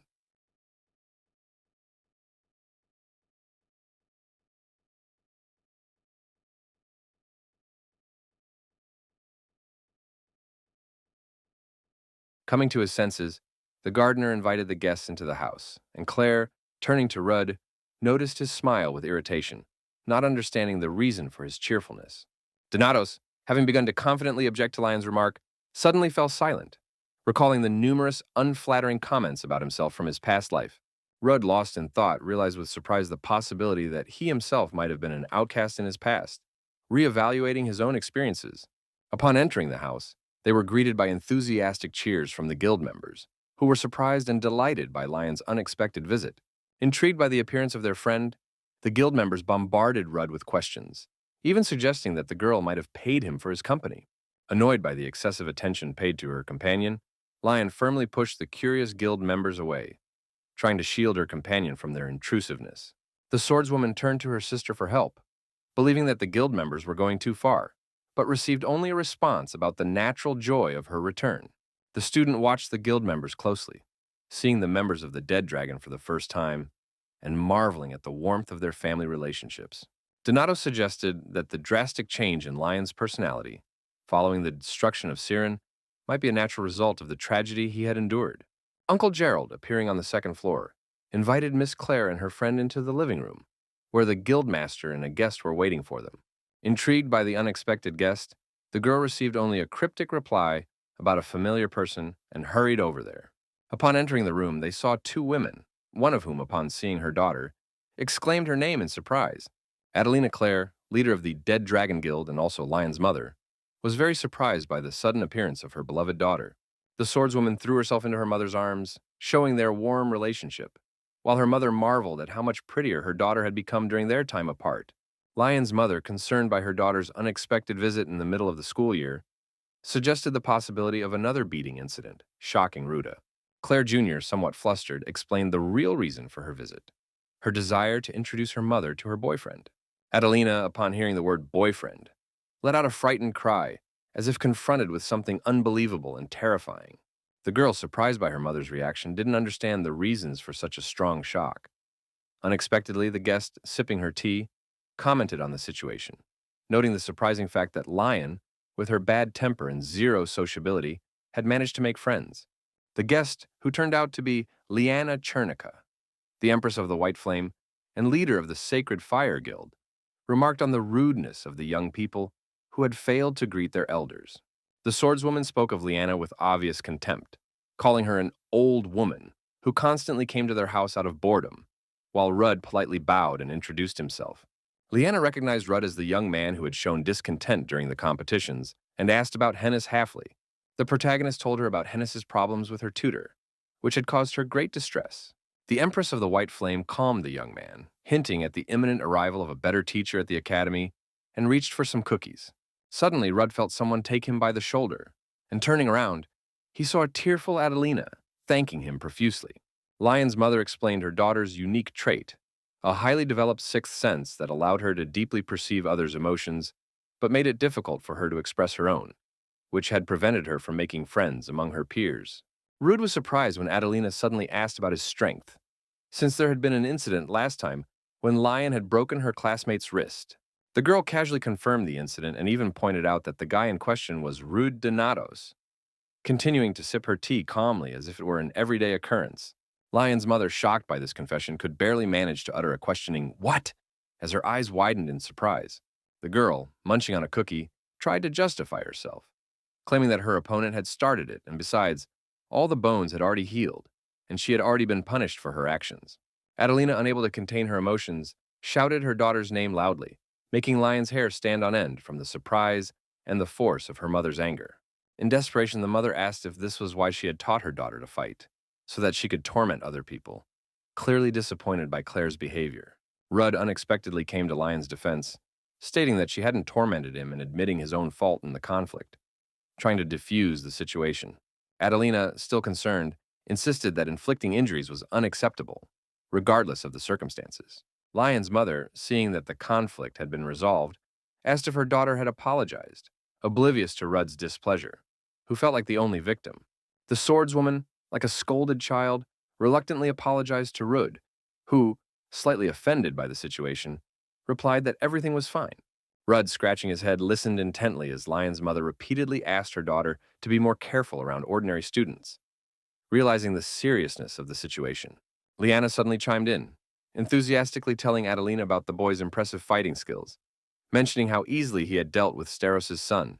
The Empress of the White Flame added that Abel had personally invited Rudd to join his guild, causing even greater astonishment among those present.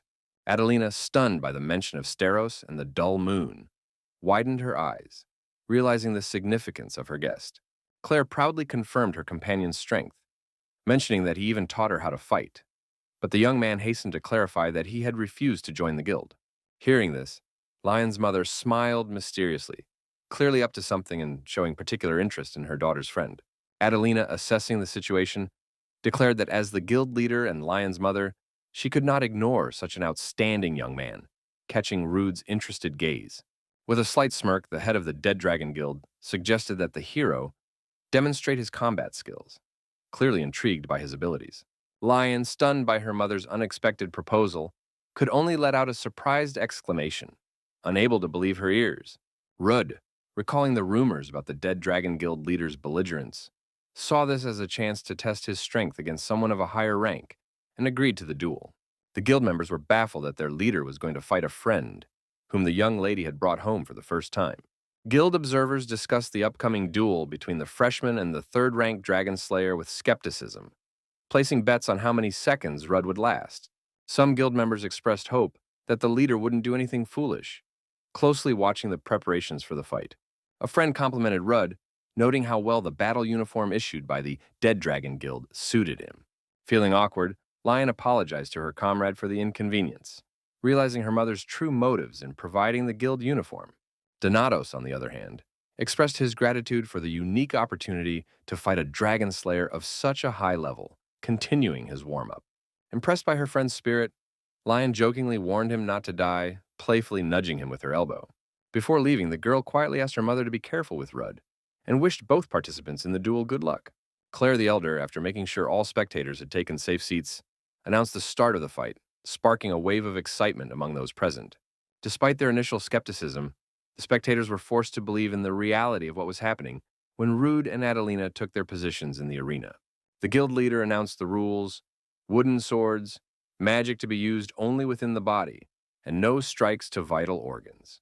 With a smirk, she offered the student the condition for victory: to land at least one blow on her, promising to grant him any wish if he succeeded.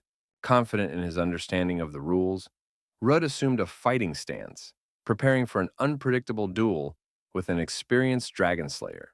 Adelina, gracefully swinging her wooden sword, looked questioningly at Rude, silently asking if he was ready for battle. Donatos, keeping his cool, confidently reached for his weapon, ceding the initiative to his opponent. The duel began in a flash. The opponent's swords clashed with a dull thud right in front of their faces, sending sparks of tension flying. The head of the Dead Dragon Guild demonstrated stunning technique, delivering a series of complex and unpredictable strikes.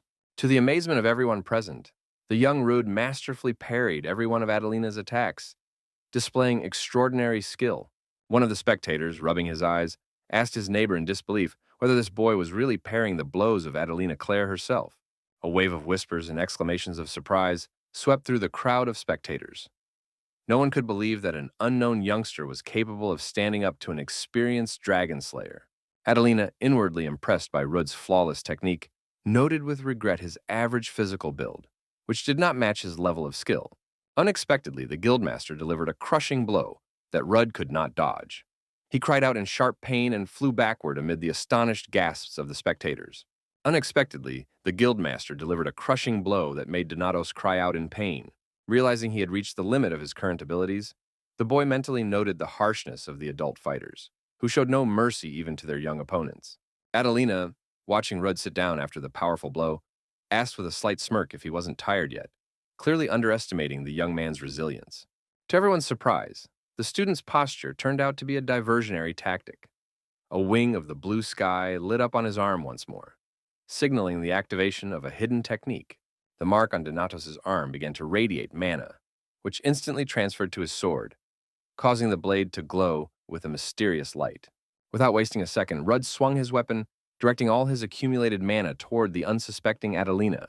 However, the experienced head of the Dead Dragon Guild managed to create a protective barrier around herself, from which Rudd's attack rebounded with incredible force. Thrown back by his own technique, the boy landed hard on the floor, discovering that his wooden sword had split in two from the force of the blow. Adelina, landing lightly next to her defeated opponent, noted with interest the use of the blue sky technique, expressing surprise at the presence of a student under that loser Daniel. Outraged, Rudd, despite the pain, stood up for his teacher's honor, eliciting an approving smile from Mother Lion. Impressed by the young man's spirit, the guild leader offered him a rematch to defend his mentor's honor, showing respect for his tenacity. The girl, watching the duel, was struck by her friend's strength and her mother's unusual enthusiasm, who was clearly enjoying the fight with the talented newcomer.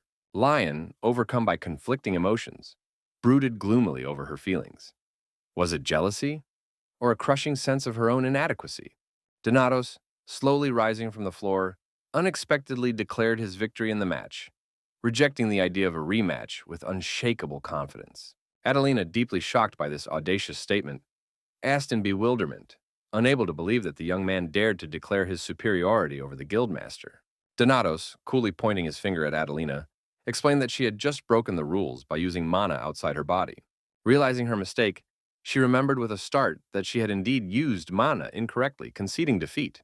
The spectators, surprised by the outcome of the duel, whispered among themselves, discussing the unexpected blunder of their usually infallible guildmaster. Liana Chernica, unable to contain herself, called Adelina a silly girl, clearly disappointed by such a ridiculous outcome to what had seemed like a foregone conclusion. Rudd, folding his arms across his chest, proudly declared that he had no doubt in the guild leader's integrity and her willingness to admit defeat. Adelina, having come to terms with the situation, confirmed her promise to grant the winner's wish, causing a wave of astonishment among the guild members present. Claire the Elder laid out the conditions, ruling out large monetary rewards and emphasizing the limits of her capabilities. As she listed the unacceptable requests, Rudd watched her and Lion closely, gradually realizing the striking similarity between their fighting styles. Donatos realized that Adelina's technique bore a striking resemblance to the fierce, animalistic style that Lion had mastered in his past life. Recalling past battles, Rudd noted that although he had never managed to defeat Lion, he had once come close. The young man, gathering his thoughts and sighing deeply, began to articulate his simple yet unexpected desire. He pointed his finger at the stunned Adelina and, with bold confidence, proposed fighting again under the same conditions, shocking not only the guild leader but everyone present. After a moment's hesitation, the woman accepted the challenge, and the swords crossed in the air once more, marking the beginning of a new, even more intense duel. The head of the Dead Dragon Guild quickly realized that her young opponent had a good reason to ask for a rematch, intuitively sensing that this round would be completely different. From the very first seconds, it became clear that Rudd had radically changed his tactics, moving and attacking in a completely different way. The experienced warrior closely studied the young man's every move, determined to test her assumptions about his new strategy.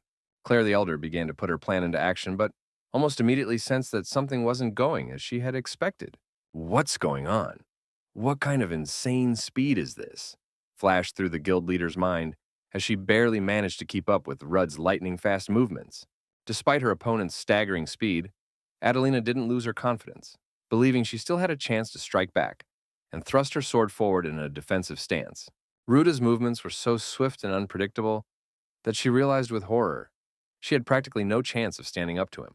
The young man displayed superhuman reflexes, dodging and attacking almost simultaneously, leaving his opponent not even a fraction of a second to think or counterattack. Adelina, stunned by what she saw, noted that she had only ever observed such abilities in her daughter, Lion, and wondered where this young man had acquired such a level of skill. Using mana, the hero sharpened his senses to the limit, becoming incredibly perceptive. The young man's reflexes and thinking accelerated, directly affecting his nervous system. Donatos recalled how, in his past life, He had been obsessed with the desire to defeat Lion at least once, and it was precisely this drive that had led to the development of this unique technique. The young man demonstrated incredible skill, masterfully parrying every one of Adelina's attacks with his sword, as if anticipating her every move. The guild leader, realizing the full complexity of the confrontation, noted to herself that Rudd's ability to perfectly read her movements was strikingly reminiscent of her daughter's style. This is the first time I've seen such a strange technique of confusion, which makes it impossible to predict his next moves, the woman thought, trying to find a weak spot in her opponent's defense. Despite the young man's impressive skills, the experienced warrior understood that he was still not strong enough for her to be unable to fight back. Lion's mother decisively went on the offensive, landing a series of powerful blows that Danatos miraculously managed to dodge at the last moment. He also managed to dodge Adelina Rudd's next crushing swing. But it was becoming clear that the leader of the Dead Dragon Guild was putting in more and more effort. The young fighter continued to skillfully dodge a barrage of blows, displaying incredible agility that left the spectators increasingly amazed. One of the spectators, impressed by the boy's skill, called him a true destroyer, while a worried Leon begged her mother to be more careful with her friend.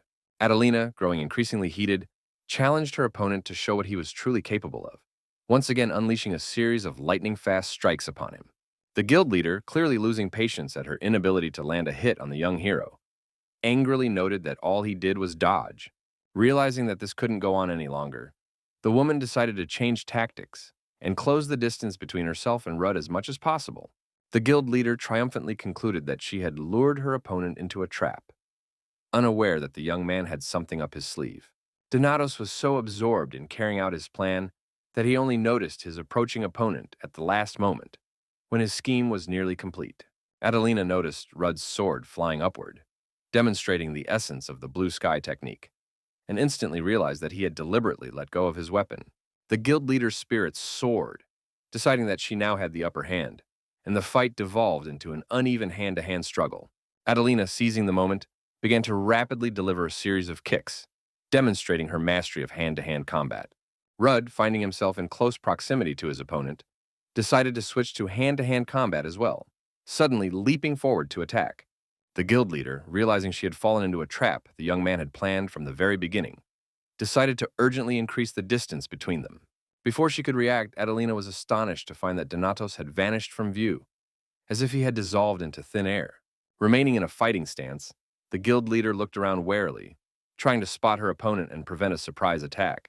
Hearing the sound of the floor crumbling behind her, she spun around abruptly to see Ruda standing on the cracked floor, wondering how he had managed to move so quickly. Donatos loudly announced the use of the Steros technique, preparing for a decisive attack. Confident of success, the young man delivered a powerful punch to his opponent's face, taking advantage of the element of surprise.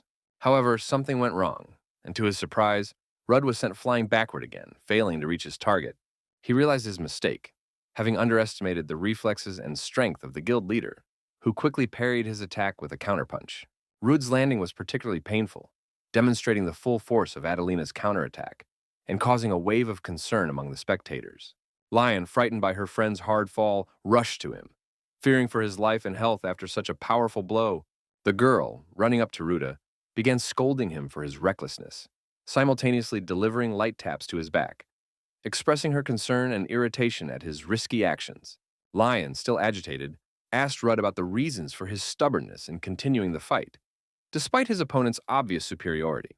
Donatos, wincing in pain, asked her to stop her lamentations and unexpectedly declared that he did not consider himself defeated. Surprised, Lion turned to her mother, seeking confirmation of her friend's words and trying to understand the situation. Adelina, stepping closer and assessing the incredible talent and resilience of the 17-year-old boy, respectfully conceded defeat. The spectators were stunned by the outcome of the duel, unable to believe their ears and discussing the surprising turn of events. The guild leader, true to her word, offered Ruda any reward within her means, even access to the guild's treasury. Donatos, carefully getting to his feet and overcoming the pain, declined the material rewards, stating his simple yet unusual wish. Intrigued, Adelina asked about the nature of his request, to which the hero asked her to trust him in the future, even if his words seemed nonsensical or strange. Surprised by the unusual request, the leader of the Dead Dragon Guild agreed, but inquired about the reason for such a strange wish, trying to understand the young man's motives.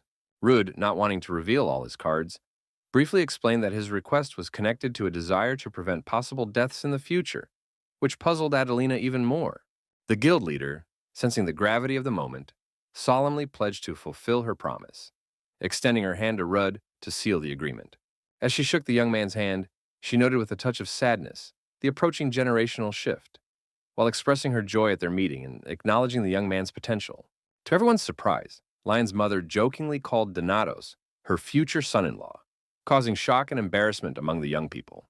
In a few years, the attacks of the 7 dragons, who had been in hibernation all this time, would begin. The first to awaken will be the celestial dragon, followed by the dragon of light, preparing for the trials to come. The third will be the illusion dragon Lausia, whose name indicated her ability to cast illusions. It was precisely as a result of Lausia's attack that Sirin fell, and all members of the Dead Dragon Guild perished, something he was determined to prevent. Rudd recalled how, in his past life, they had managed to take revenge on Lausia and capture her, but the price of that victory had been the lives of his comrades in the battle against the 7 dragons. Realizing that war was about to break out, Donatos was determined not to let the people he had met that day come to harm, feeling responsible for their fates. The young man realized that now, having met the members of the Dead Dragon Guild, he would be able to warn them in advance of the Illusion Dragon's attack, thereby changing the course of events. Glancing at Lion, who was sitting across from him, half asleep and quietly humming a tune, Rudd began to think about her future, which he intended to change for the better. Lost in his thoughts, Donatos was suddenly interrupted by Lion's sharp exclamation, catching her serious, questioning gaze. Caught off guard, Rudd tried to explain the reason for his intense focus, but Lion had already noticed his pensive expression. The young people recalled Lion's mother's joke about her future son-in-law, which caused both of them to feel embarrassed and awkward. Trying to lighten the mood, Rudd advised Lion not to pay attention to the guild members' teasing, though he himself felt that he had indeed made a strong impression on her family. The swordswoman, concerned about her friend's condition after the grueling battle, asked if he was feeling okay, showing genuine concern. The young man admitted that the wound was bothering him a lot, to which the girl reproachfully reminded him of the need to take his medicine, wondering why he was so stubborn. The two got off at the final stop, a radium station, where it had already grown quite dark by then. The girl asked if her companion was upset that they hadn't managed to take a walk around the capital, hinting at the possibility of doing so next time. Without waiting for an answer, she cheerfully called out to the young man, who, after somewhat brusquely muttering, "We'll see," strode ahead, forcing the girl to run to catch up with him. The guy asked in surprise why she was following him, since the women's dorm was in the other direction, but his companion declared that she was simply seeing him off. "What?" the protagonist exclaimed in astonishment, not expecting that a girl would ever walk him home. As they walked, admiring the evening scenery, the girl began to tell him about the strange rumors circulating around the academy lately. Intrigued, the young man asked for details, and Lion told him about a naked pervert who appears near the dormitory entrance every evening and works out. Claire added that, according to the rumors, some fair-haired vagrant was hanging around the flower meadow in the park. Rudd asked for more details about these mysterious figures, continuing their walk and enjoying the surrounding views. Approaching the right office, Donatos cautiously peeked inside and politely apologized for the disturbance. Rudd, Donatos, come in, invited the young woman sitting at the desk in the middle of the office, without looking up from her papers. The young man recognized her as Lillian Stout, a professor of spirit summoning, known for her strictness and professionalism. Rudd thanked her for agreeing to the meeting as he approached the desk, to which Lillian replied that Professor Daniel had mentioned his desire to ask some questions. Donatos got straight to the point, asking about her student Lenya Selkit, which clearly surprised the professor. Explaining his interest, Rudd cautiously remarked that Lenya seemed to have started causing minor problems, while Lillian continued to work on the documents. Upon hearing the word minor, Stout pressed so hard on her pen in irritation that it snapped, betraying her true emotions. Lillian, barely containing her anger, clarified that the problems Lenya was causing could by no means be called minor. Clearly preparing to speak her mind on the matter, jumping to her feet, she shouted that the girl was constantly skipping class, running off into the street, bathing in the fountain, and barbecuing on the roof. And these were far from trivial matters. Lillian, completely beside herself, screamed about her unsuccessful attempts to influence the disobedient student, clutching her head, almost pulling out her own hair. Continuing her emotional tirade, Stout kept shouting Lenya's name until Rudd, remaining calm, asked her to calm down and pull herself together. The professor of spirit summoning, visibly calmer now, sincerely apologized for her emotional outburst, sitting up straight in her chair. The young man looked at her sympathetically, fully understanding the depth of the stress she was experiencing. Stout, having gathered her thoughts, continued her story about the student who, despite her obvious rebelliousness, possessed a truly exceptional connection with spirits. The professor emphasized that Lenya would undoubtedly become an unrivaled summoner, despite her obvious wildness. The main difficulty lay in Lenya's excessive craving for freedom, which manifested itself in extravagant antics. During a written exam, she folded her exam paper into a paper airplane and launched it. During class, the girl might suddenly announce her desire for a snack and dash out the window, ignoring the rules. A recent incident involving the destruction of the training hall forced the concerned professor to spend several sleepless nights dealing with the aftermath. Rudd realized that the situation was much more serious than he had anticipated, wondering how his brother had managed to find common ground with this eccentric personality in a past life. The young man recalled his brother's words that getting Lenya to graduate from the academy was 5 times harder than all their training sessions. Unable to believe what he'd heard, the boy looked at his brother with a smirk and asked if he wasn't exaggerating the scale of the problem. Asir admitted that he had put it strongly, but back then, Lenya wasn't just a person. She was a force of nature. The professor frankly expressed serious concern that further reckless misdeeds could lead to Lenya's inevitable expulsion. Lillian, leaning on the table and bending forward, moved closer to the young man's face, asking if he had a reason to be interested in Lenya, causing him to recoil slightly in surprise. Rudd, gathering his thoughts, honestly explained his sincere concern that the talented student's behavior did not match her abilities. Stout listened attentively, nodded in agreement, and once again emphasized the critical importance of preserving such a rare gift for the country's future and for defeating the dragons. She added that Lenya doesn't listen to adults, but isn't averse to words of encouragement. And as she finished speaking, the professor caught the student's intense gaze. Lillian, grabbing the young man by the hand, began to plead, for the girl would only listen to a younger student who respected her. Otherwise, at this rate, she would never be able to graduate from the academy. Donatos, feeling awkward, tried to politely refuse, but the agitated professor continued to plead insistently. A butterfly, sitting on a flower by the window as if eavesdropping on the conversation, flew away as soon as the conversation ended. It landed gracefully on the girl's delicate nose, clearly delighting her with its sudden appearance. Lenya, lying on the grass, said dreamily, "Oh, what beautiful weather," enjoying the serenity of the moment and unaware of the changes coming in her life. Students passing by the girl lying on the grass discussed her condition with puzzlement, wondering if she was even alive. Rudd, deciding to get to the bottom of the situation, headed toward the crowd of onlookers to personally assess the object of everyone's attention. 2 young men examining the stranger remarked on her extraordinary beauty, comparing her to the most beautiful of vagabonds, yet doubting her human nature. The protagonist silently agreed with the latter remark, knowing of the girl's dual nature, half spirit, half human. Rudd headed toward her, trying to wake her up along the way, loudly saying something about a non-human's adaptation to the human world. Approaching the sleeping girl, the hero continued to try to wake her, first nudging her gently with his foot, and then, when that didn't work, more insistently. The attempt was unsuccessful. She merely rolled onto her side and continued to sleep soundly. Faced with the futility of his efforts, the young man decided to resort to a more radical method. Exerting considerable force, he shoved her, causing her to involuntarily roll down the slope. The girl, now awake with disheveled hair and a sleepy gaze, stared in bewilderment at the intruder who had disturbed her peace.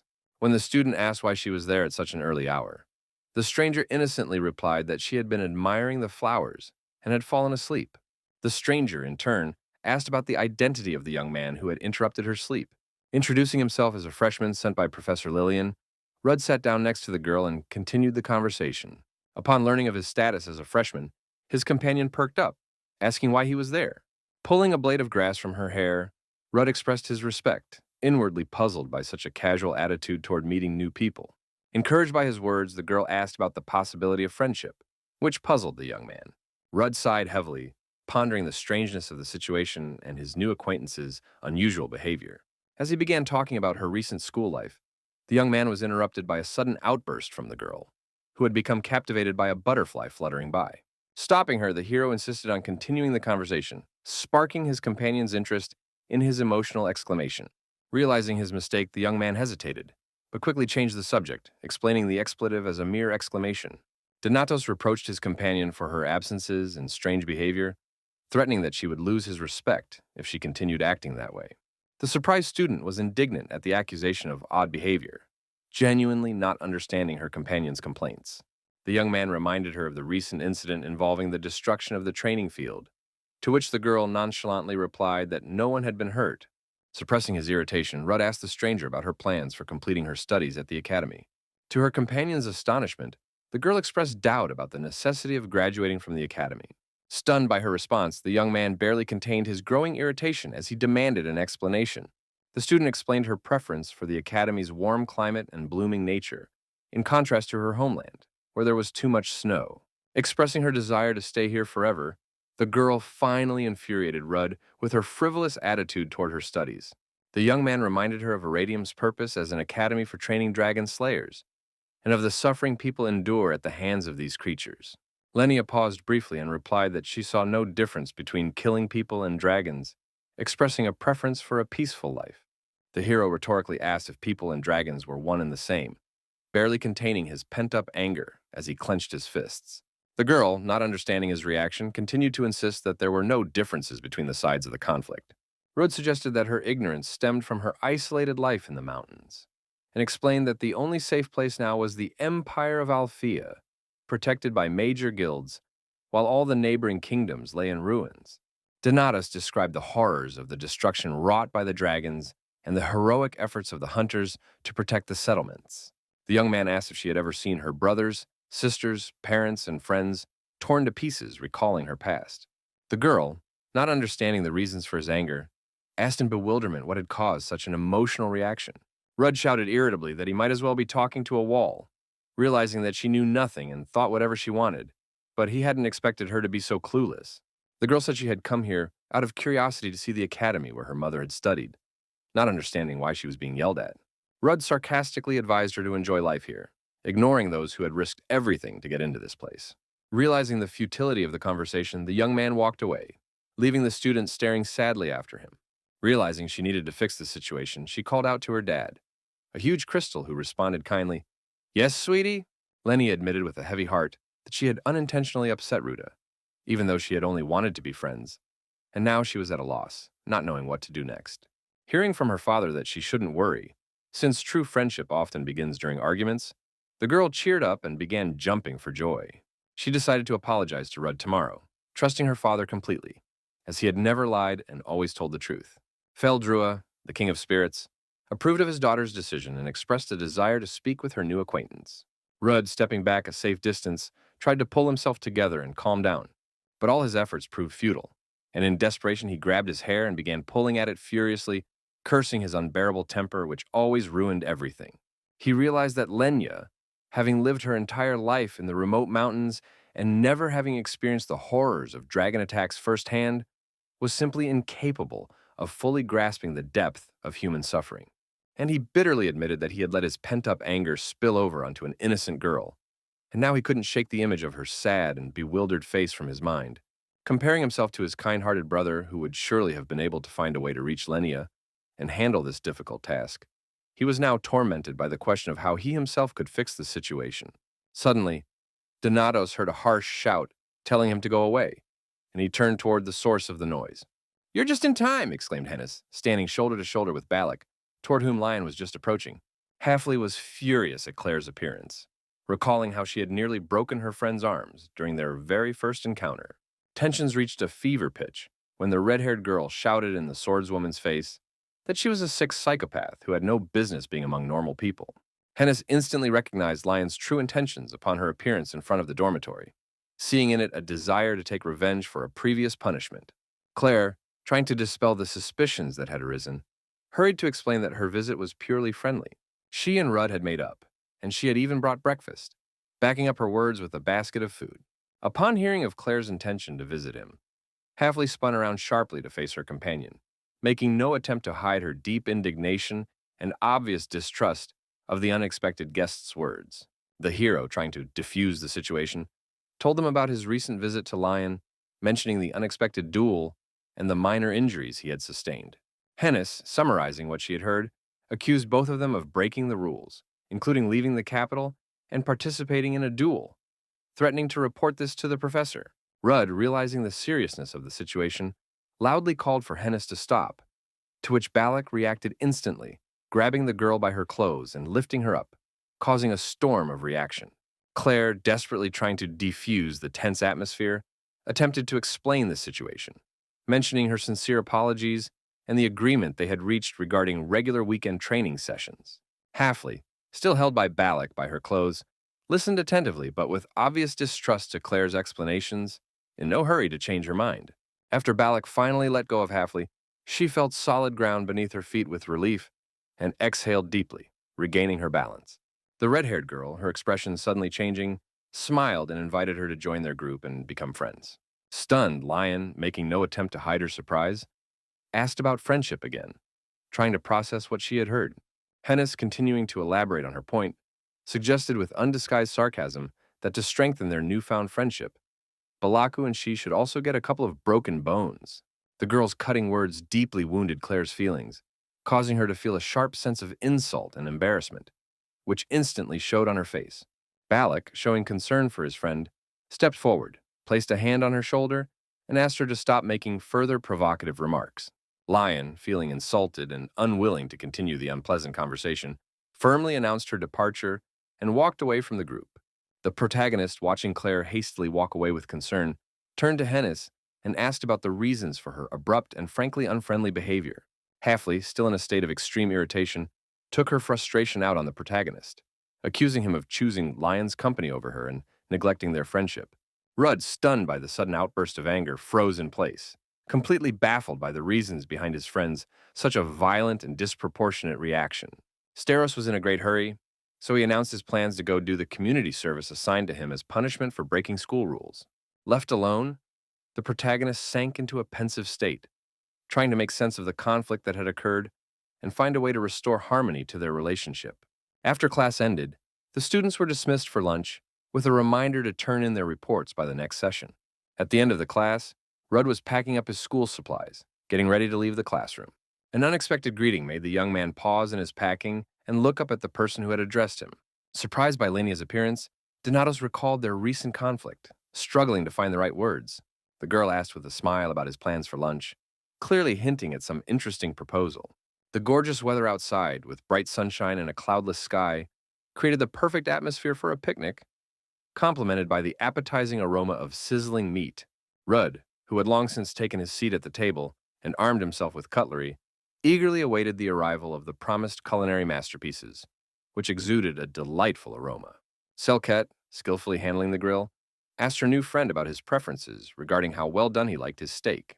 The protagonist, despite clearly enjoying the moment, couldn't help but express surprise at the choice of the rooftop as the venue for an impromptu barbecue.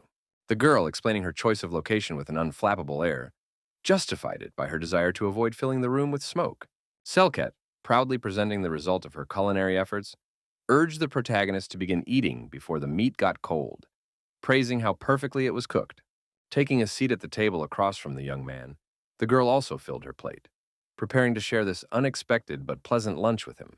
The protagonist, enjoying his first bite of meat, was suddenly interrupted by Lenia's unexpected apology, which caught him off guard. Lenia, showing a deep understanding of the situation, suggested that the protagonist's hostility toward dragons might have been caused by a personal tragedy related to an attack by them in the past. Rudd hastened to refute her guesses, affirming his respect and seeing a favorable opportunity in the situation. The young man expressed concern about the talented student's successful completion of her studies, observing the shifting emotions on her face. He noted her excellence, suggesting she rein in her free-spirited nature a little for the sake of future friendships with her classmates. Lenia, deeply moved by the sincerity of her companion's words, began to rethink her attitude toward the situation, realizing the need for a more responsible approach to her studies and behavior at the academy. The protagonist, encouraged by the positive changes in the girl's mood, noted to himself that the situation was developing in a favorable direction. The girl, wishing to solidify the mutual understanding they had achieved, suggested to the protagonist that they officially consider themselves reconciled and friends, extending her hand for a symbolic handshake. The young man accepted the offer with a sincere smile, expressing his gratitude for her initiative in mending their relationship, and sealed their newfound friendship with a firm handshake. Encouraged by his support, the girl promised to study diligently and not miss any classes, wanting to live up to the trust placed in her. Impressed by her determination, Donatos assured her of his support, emphasizing the importance of sticking to her decision to achieve success. Selket, hesitating slightly, mentioned her father's desire to speak with Rudd, asking for his consent to the meeting. The girl, eager to reassure her companion, hastened to assure him that her father, despite his high status, was a perfectly ordinary and friendly being who posed no threat. Lenia, finishing her thought, revealed that her father was none other than the King of Spirits, and began to summon him. Suddenly, a crystal materialized before them, in which the protagonist saw his reflection. A voice from the crystal addressed his daughter and asked her to leave them alone for a private conversation with her friend. Selket, showing understanding and respect for her father's wishes, agreed to leave the meeting place, deciding to take a walk in the park while they spoke. Rising from the table, she headed for the exit on the roof, leaving Rudd alone with his father. The protagonist introduced himself to Feldrua, the king of the ice spirits, showing his respect with a deep bow. The king of the spirits, wasting no time on formalities, got straight to the point, asking a direct question about the protagonist's return from another life. Donatos' face paled and he broke out in a sweat, unable to hide his agitation as he tried to figure out how anyone could have discovered his secret. Feldrew explained that he had already sensed the familiar scent of the young man who had been in this world before. He described a special dimension distinct from the world of humans and spirits, at the center of which lies a passage connecting the spirits to their summoners. The Spirit King explained that the spirits in this passage are subject to the influence of the real world, which is what causes a strange sense of familiarity in some beings. Feldrua admitted that even he, while in this passage, could not escape the influence of the all-pervading magic, but managed to sense some strange fluctuations in time connected with Rudd's return. The King of Spirits, burning with curiosity, asked about his role in his past life, assuming that he might have been a brave warrior in that forgotten world. Donatos, slightly embarrassed, explained that he had not been a great warrior, but rather a loyal companion to another hero, always ready to support him in battle. Rudd, realizing that hiding the truth was pointless, agreed to tell his interlocutor everything about the world he had forgotten, since circumstances had turned out this way. After listening carefully to the young man, Feldrua speculated that his relative might still be alive, which greatly surprised Rudd, but at the same time filled him with hope. The hero asked about the basis for such conclusions, wanting to ensure their validity and reliability. Feldrua described the celestial dragon as a cautious creature that would prefer to hide away to regain its strength. The Spirit King suggested that the young man's brother might have been carried off to one of the dimensions, since warriors rarely die for no reason. Gritting his teeth, the young man could barely voice his hope that his companion's words were true, and prayed for a safe outcome for his relative. To find Asir, Feldrua recommended that the hero travel to the floating island, the lair of the celestial dragon. The young man firmly declared that it was too early to undertake such a journey, pounding his fists on the table for emphasis. He realized he needed to become stronger to overcome the difficulties on the way to the distant floating island. The protagonist asked Feldrua if he knew about the dragon that had caused his return to this world. The Spirit King confirmed that he knew of the dragon possessing the magic of return, but refused to reveal any details. Lenia's father explained that an ancient oath, sworn at the cost of his own life, forbade him from sharing this information with anyone. The hero fell deep in thought, wondering who it was to whom the Spirit King himself had sworn an oath, risking his very existence. Understanding the importance of the oath to the king, the young man feigned sadness at the impossibility of learning more. Feldrua, in turn, asked the young man what the final moments of his daughter's life had been like in the previous world. Removing his hand from his head, the hero began his story about the ice dragon Nephrine, who had been the cause of the tragic events. He recounted their failed attempts to find a way to defeat the monster and Feldrua's daughter's desperate decision at the critical moment. According to the young man, the girl smiled until the very end, sealing herself and the dragon inside a massive block of ice. The Spirit King suggested that the daughter's smile signified that she had made the best possible decision in that hopeless situation.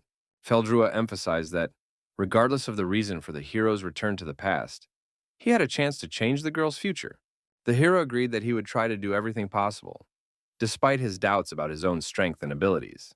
The King of Spirits, having captured the young man's attention with his words, promised to make an effort to influence his daughter's future. Expressing his faith in the hero, Feldrua began scattering tiny crystals that fell onto the hero and instantly caught his attention. The young man, noticing how his hand began to turn blue from the particles that had landed on it, cried out in surprise, not understanding what was happening. As Feldrua's crystals penetrated his body, the hero struggled to breathe, feeling as if his heart were being torn apart. Explaining the importance of transferring a portion of his power to save his daughter, the Spirit King asked the young man to endure the unpleasant sensations as he writhed in incredible pain. As the hero's body gradually froze over, Feldrua said he had placed a tiny fragment of himself within the young man. In this way, he wished to contribute to the salvation of his beloved daughter. Donatos, barely enduring the pain, protested that in his past life, his connection to the spirits had been non-existent, and his body would not accept a fragment of a spirit's soul so easily. Lenya's father urged Rudd not to disappoint him, and in that very moment, a thin layer of ice covered the boy from head to toe. A moment later, the fragile ice crust cracked, and the hero, with a tremendous effort, managed to free his frozen face. The young man, having barely escaped certain death, angrily accused his companion of utter madness and recklessness. Crystal, unable to hide his amusement, jokingly remarked that, despite everything, the hero had remained alive and unharmed. Feldrua explained in detail that from now on, the young man would be able to effortlessly attune himself to his power and thoughts, easily drawing upon them as needed. The hero was very curious to see how the Spirit King would explain to his daughter the fact that he had made a contract with her friend, who had mysteriously returned from the distant future. The girl's unexpected return caught them off guard, and she, unable to hide her curiosity, asked what all the lively discussion was about.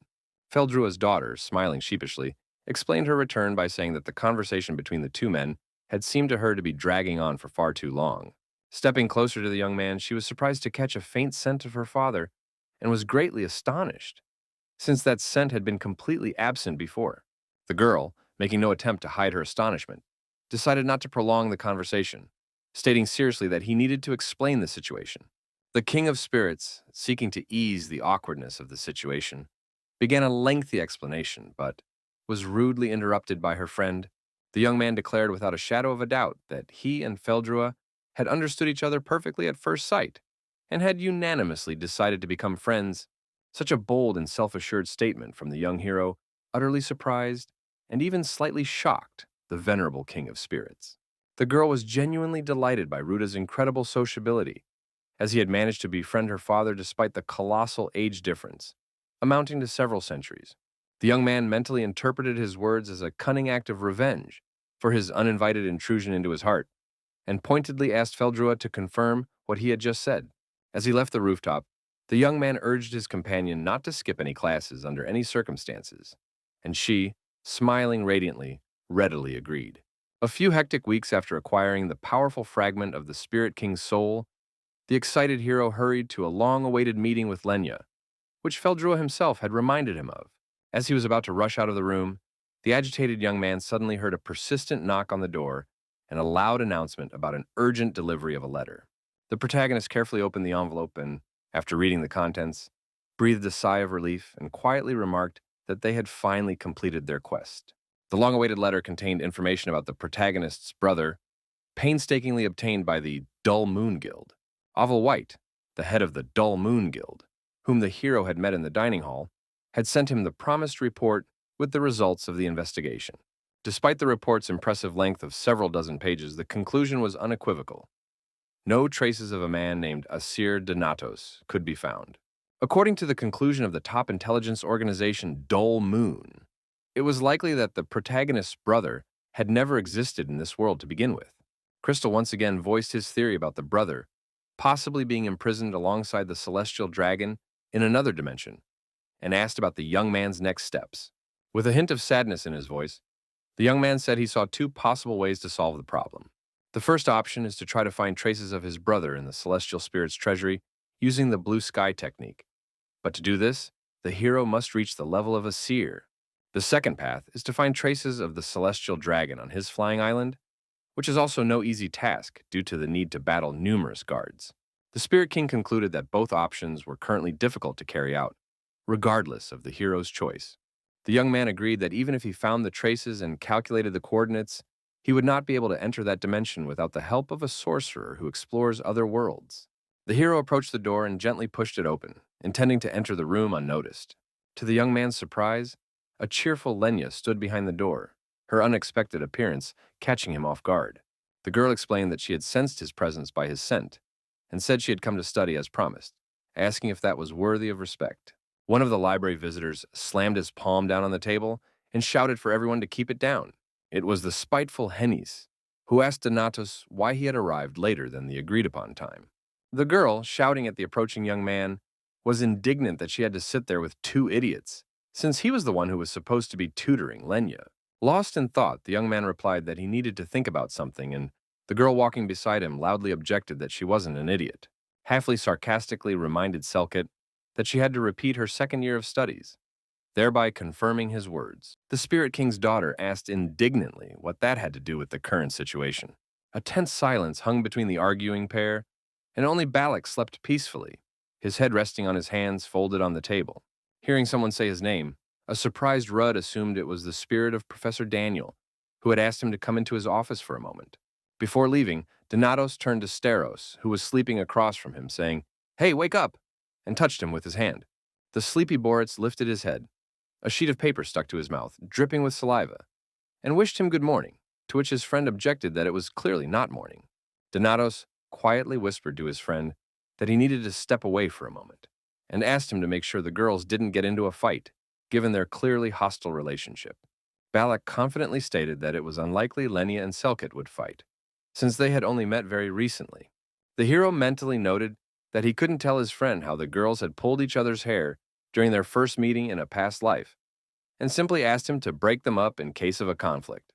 Hennis rudely shouted that Rudd had only just arrived and was already leaving, seeing her friend rise from the table and head for the exit, which was extremely rude of him. The guy explained that the professor had called him, promised to return soon, waved goodbye, and only Lenya wished him luck. Muttering a barely audible curse, Hennis was surprised to hear a question directed at her about her constant anger. Even more irritated, the girl shouted, denying that she had ever been angry. Lenya noticed that before Rudd arrived, her friend had been looking at her with hostility, and now she was glaring maliciously at everyone with reddened eyes. Unable to take it anymore, Hennis blurted out that she was annoyed by little things, like the fact that they had agreed to study, but her friend kept asking about the boy and doodling in her notebook.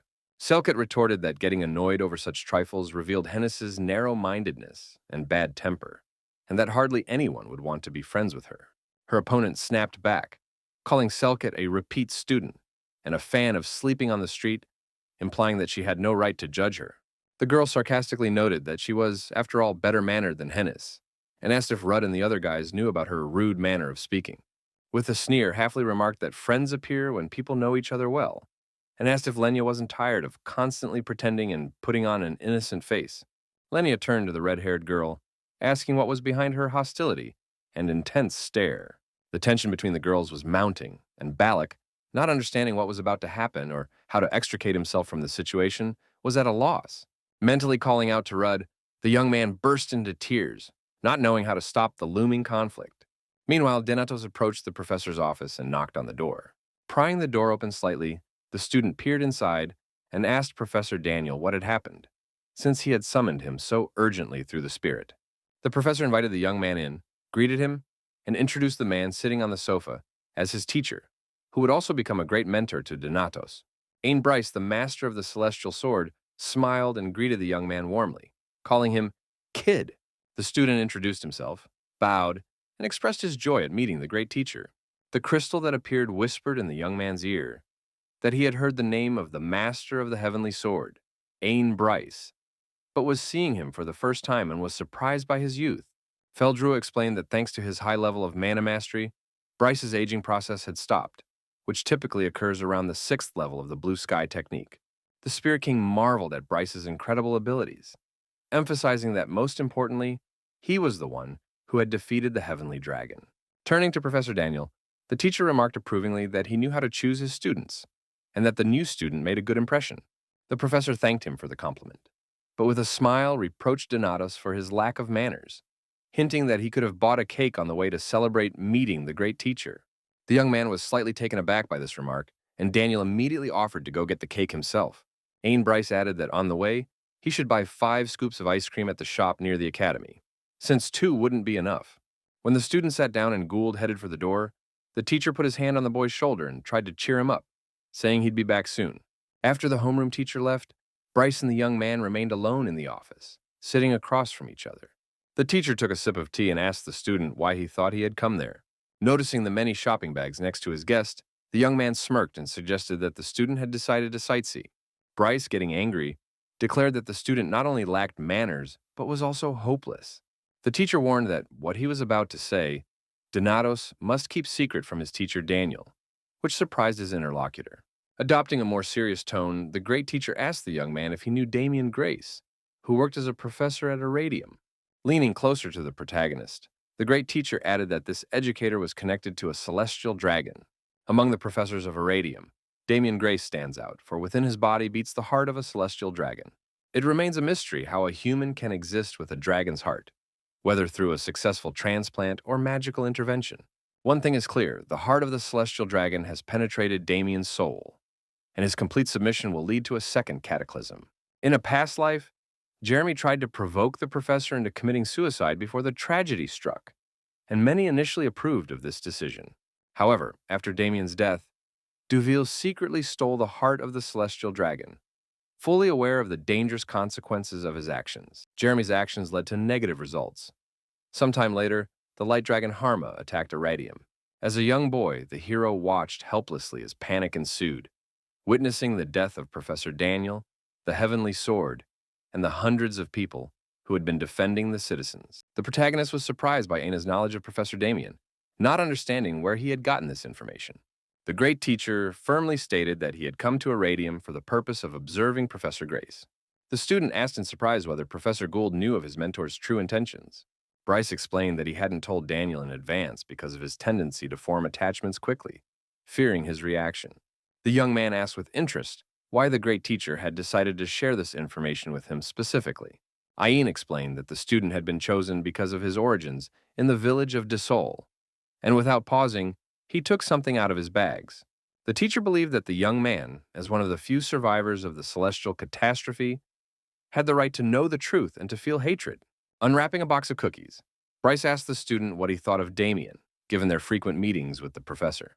The hero, who was used to Grace and received training advice from him, described him aloud as an unsociable but decent person. The student interrupted Ain's instructions to report any oddities in Damian's behavior immediately, asking about possible signs. The master of the celestial sword explained that signs could include violent aggression or sudden changes in the professor's personality. Bryce, munching on a cookie, ordered the student not to take any independent action, but only to inform him of any suspicious behavior. The hero mused that only one person could have told the master of the heavenly sword about Damian's secret, given how few people were in the know. The student turned to his teacher with a question, hoping to clarify his suspicions. The young man asked if Jeremy Duel had been in contact with Bryce, at which point the teacher grew wary and asked about the reasons for his concern. Rudd explained his fears regarding Jeremy's rebellious ideas and his willingness to make any sacrifice for the sake of his plans. Ain, picking up a spoon from the plate of cookies, asked if there were any alternative solutions to the problem. Consumed by rage, Bryce crushed the cookie with his spoon, believing that killing Damian and destroying the dragon's heart was the most sensible solution. The student objected, acknowledging that the decision was reasonable but not the most correct course of action. The teacher, furrowing his brow, inquired about the existence of an alternative to the radical option he had proposed. The hero firmly and resolutely declared the need to find another solution while there was still time. The sudden swinging open of the door and Professor Daniel's voice asking if they were expecting him interrupted the tense conversation. The great teacher praised his colleague and gave him permission to leave, gathering his numerous shopping bags. Bryce, taking the professor's groceries, turned to Rudd to say goodbye, urging him to do everything possible. The bewildered professor wondered why the teacher had left without saying a word, while the student pondered his mentor's words, determined to find an alternative as soon as possible. Returning to the library, the young man was surprised by the absence of his friends and the general silence. Approaching his seat, the hero discovered a note on the book, most likely left by one of his friends. The note mentioned Balac's attempts to prevent a fight, which ended with the rowdy girls being kicked out of the library and the action moving to the roof for a bloody battle. Lion, who appeared suddenly, asked about the young man's headache, catching him off guard with her arrival. Hiding his surprise, the student asked her not to bother him, citing his busy schedule preparing for exams. The girl asked if her friend was pretending not to know about his friend's animosity toward her, and sat down next to him. The young man, actually opening his study book, replied that his friends hadn't disliked her right away. The young man asked his companion if she was still angry at Hennis after their recent conflict. Claire denied feeling any anger, despite Halfley's hurtful actions, and asked what her friend was reading. The student explained that he was studying a report on the Great Rift and information about the Seven Dragons. The book mentioned the sealing of the Seven Dragon Kings, including the Sky Dragon, which had appeared in the south of the continent 10 years ago. The girl read about the destruction wrought by the dragon, the numerous casualties, and the few survivors, among whom were Ain Bryce, Jared DeGrame, and Daniel Gould. The swordswoman, realizing the connection between the materials and the Celestials' rampage, asked if her friend had been planning something strange. Lion suggested that her friend might run away from the academy, driven by a thirst for revenge, or head to the forbidden southern lands. The student smiled and assured his girlfriend that he wasn't crazy enough to head south on a whim and become easy prey for dragons. The girl expressed relief, noting that her friend's hatred of dragons wasn't the same as fear of them, recalling his promise to kill them all. Surprised, Claire's eyes widened as she realized the seriousness of the young man's intentions. He didn't consider his words a joke. The boy, returning to his reading, declared that he would first gather his strength and then destroy the seven dragons one by one.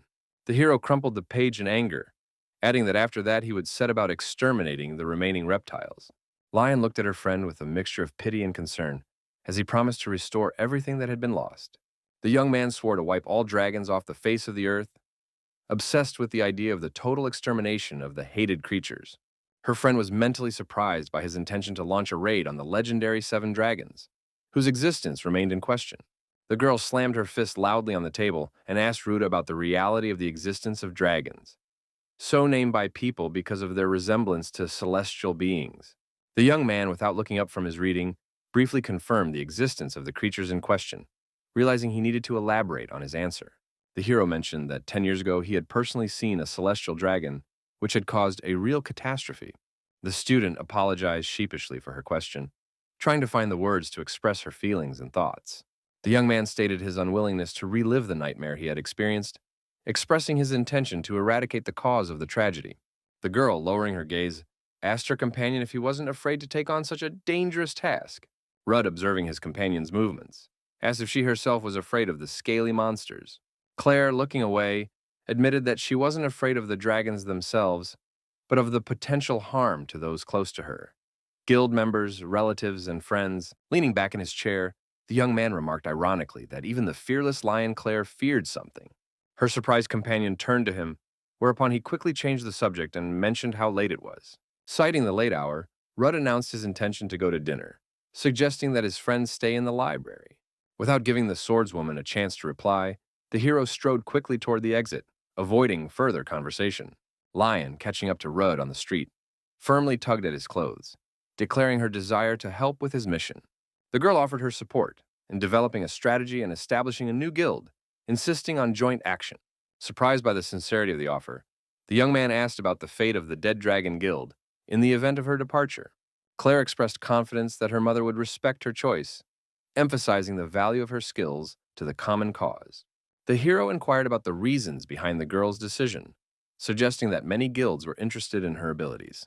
The girl, slightly embarrassed, turned her head away and simply said that this was her wish, without going into details. Rudd jokingly suggested that such selfless behavior might be due to the student's feelings for him.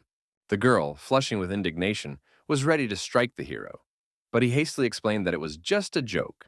Despite Rudd's attempts to justify himself, the offended lion hurriedly left, unwilling to listen to his explanations. As she ran down the hallway, the girl mentally berated herself for her overreaction, considering her behavior foolish. Stopping from exhaustion, Claire began to gasp for breath, trying to catch her breath and collect her thoughts. Clutching her head, she wondered why she had run away and what Donatos would now think of her strange behavior. The swordswoman tried to convince herself that she couldn't possibly like someone like Rudd, but her doubts wouldn't let go. Startled by a sudden shout, she jumped in fright, thinking that Rudd had caught up with her, and began to make excuses for her behavior. It turned out to be Miss Claire, who asked in surprise why the student was skipping the last class. The professor grabbed the girl by her clothes and dragged her into the training hall, intending to check on her progress over the past month and a half. In the gym, the teacher once again arranged a private session for the student in the form of sparring with herself. As she delivered another strike, Claire recalled the original goal of building the student's character. The teacher noted the student's quick learning, finding particular delight in it when the girl successfully parried the attack.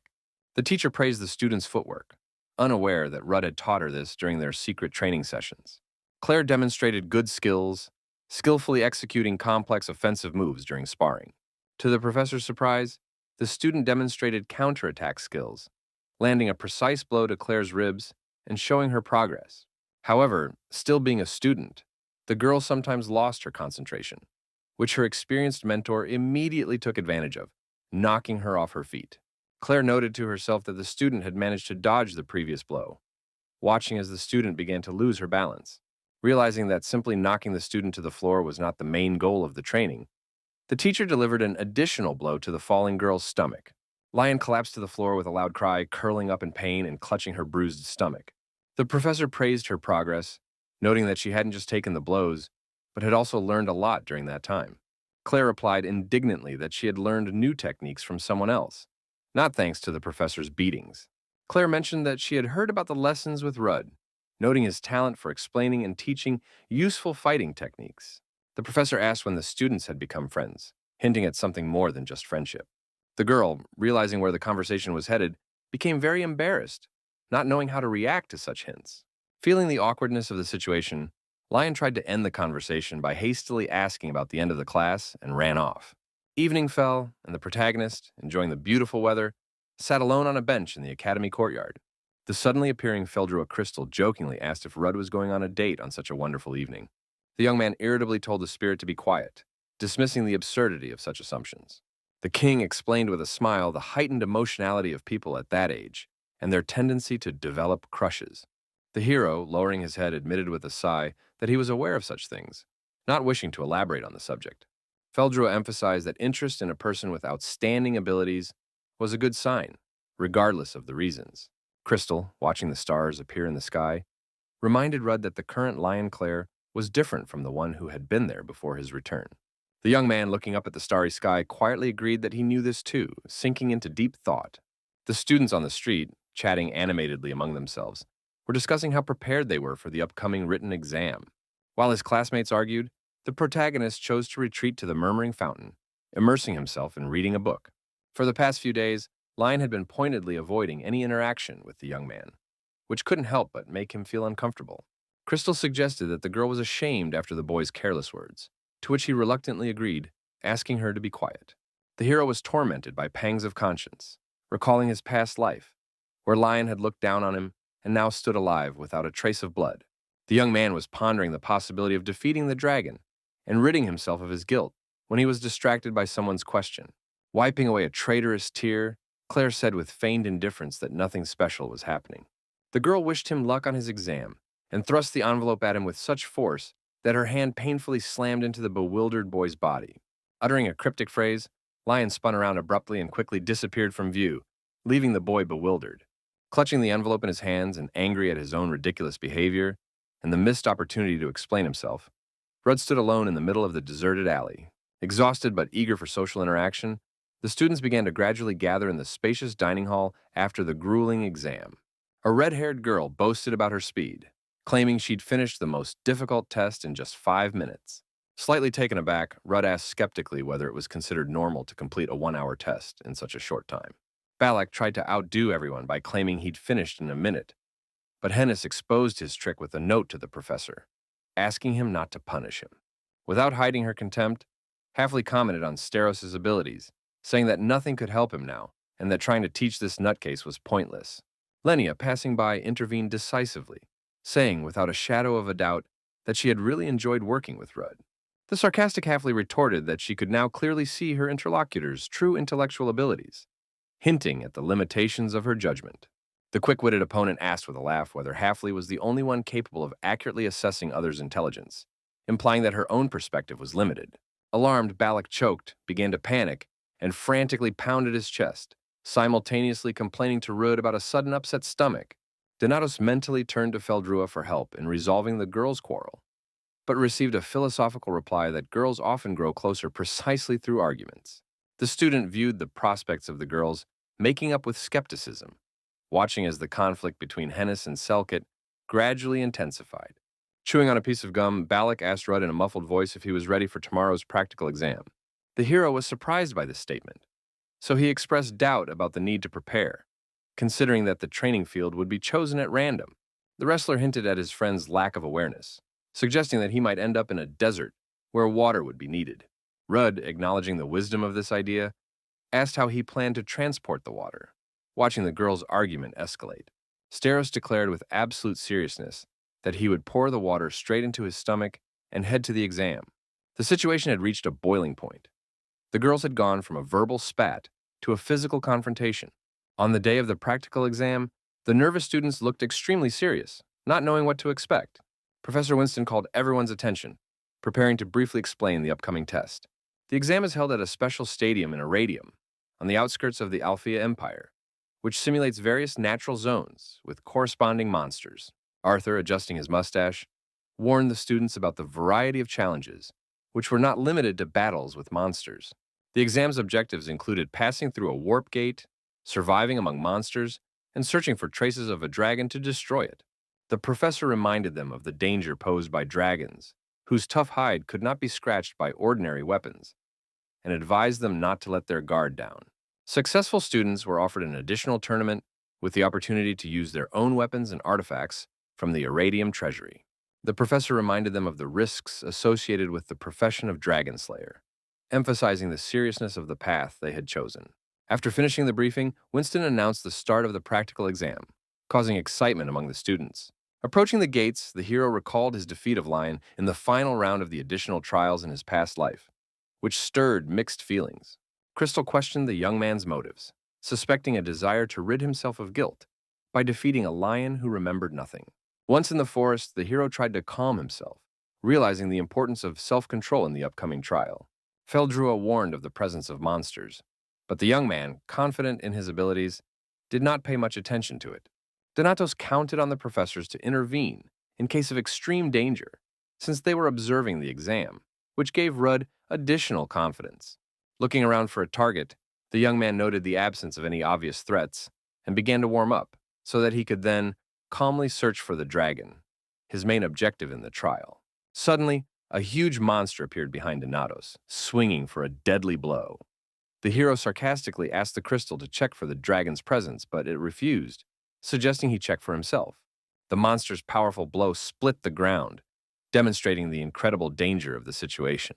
Darting out of the way of the attack, the young man provoked a furious roar from the monster, which echoed through the forest. Using his technique, he found himself behind the creature, and realizing the inevitability of battle, Donatos began to draw his weapon. With a lightning-fast swing, the boy struck the monster's leg, catching it off guard and giving him the upper hand in the ensuing skirmish.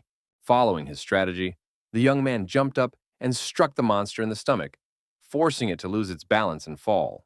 Standing over his defeated opponent, the hero drew his sword, preparing to deliver the decisive blow and end the fight. Covered in the enemy's blood after the battle, the young man hoped that the scent would be stronger through his numerous cuts, which would attract the dragon. A sudden noise and the flight of birds signaled the approach of something large, causing the hero to grow wary. Realizing he had found his target, the young man prepared to face the dragon, listening intently for the approaching footsteps.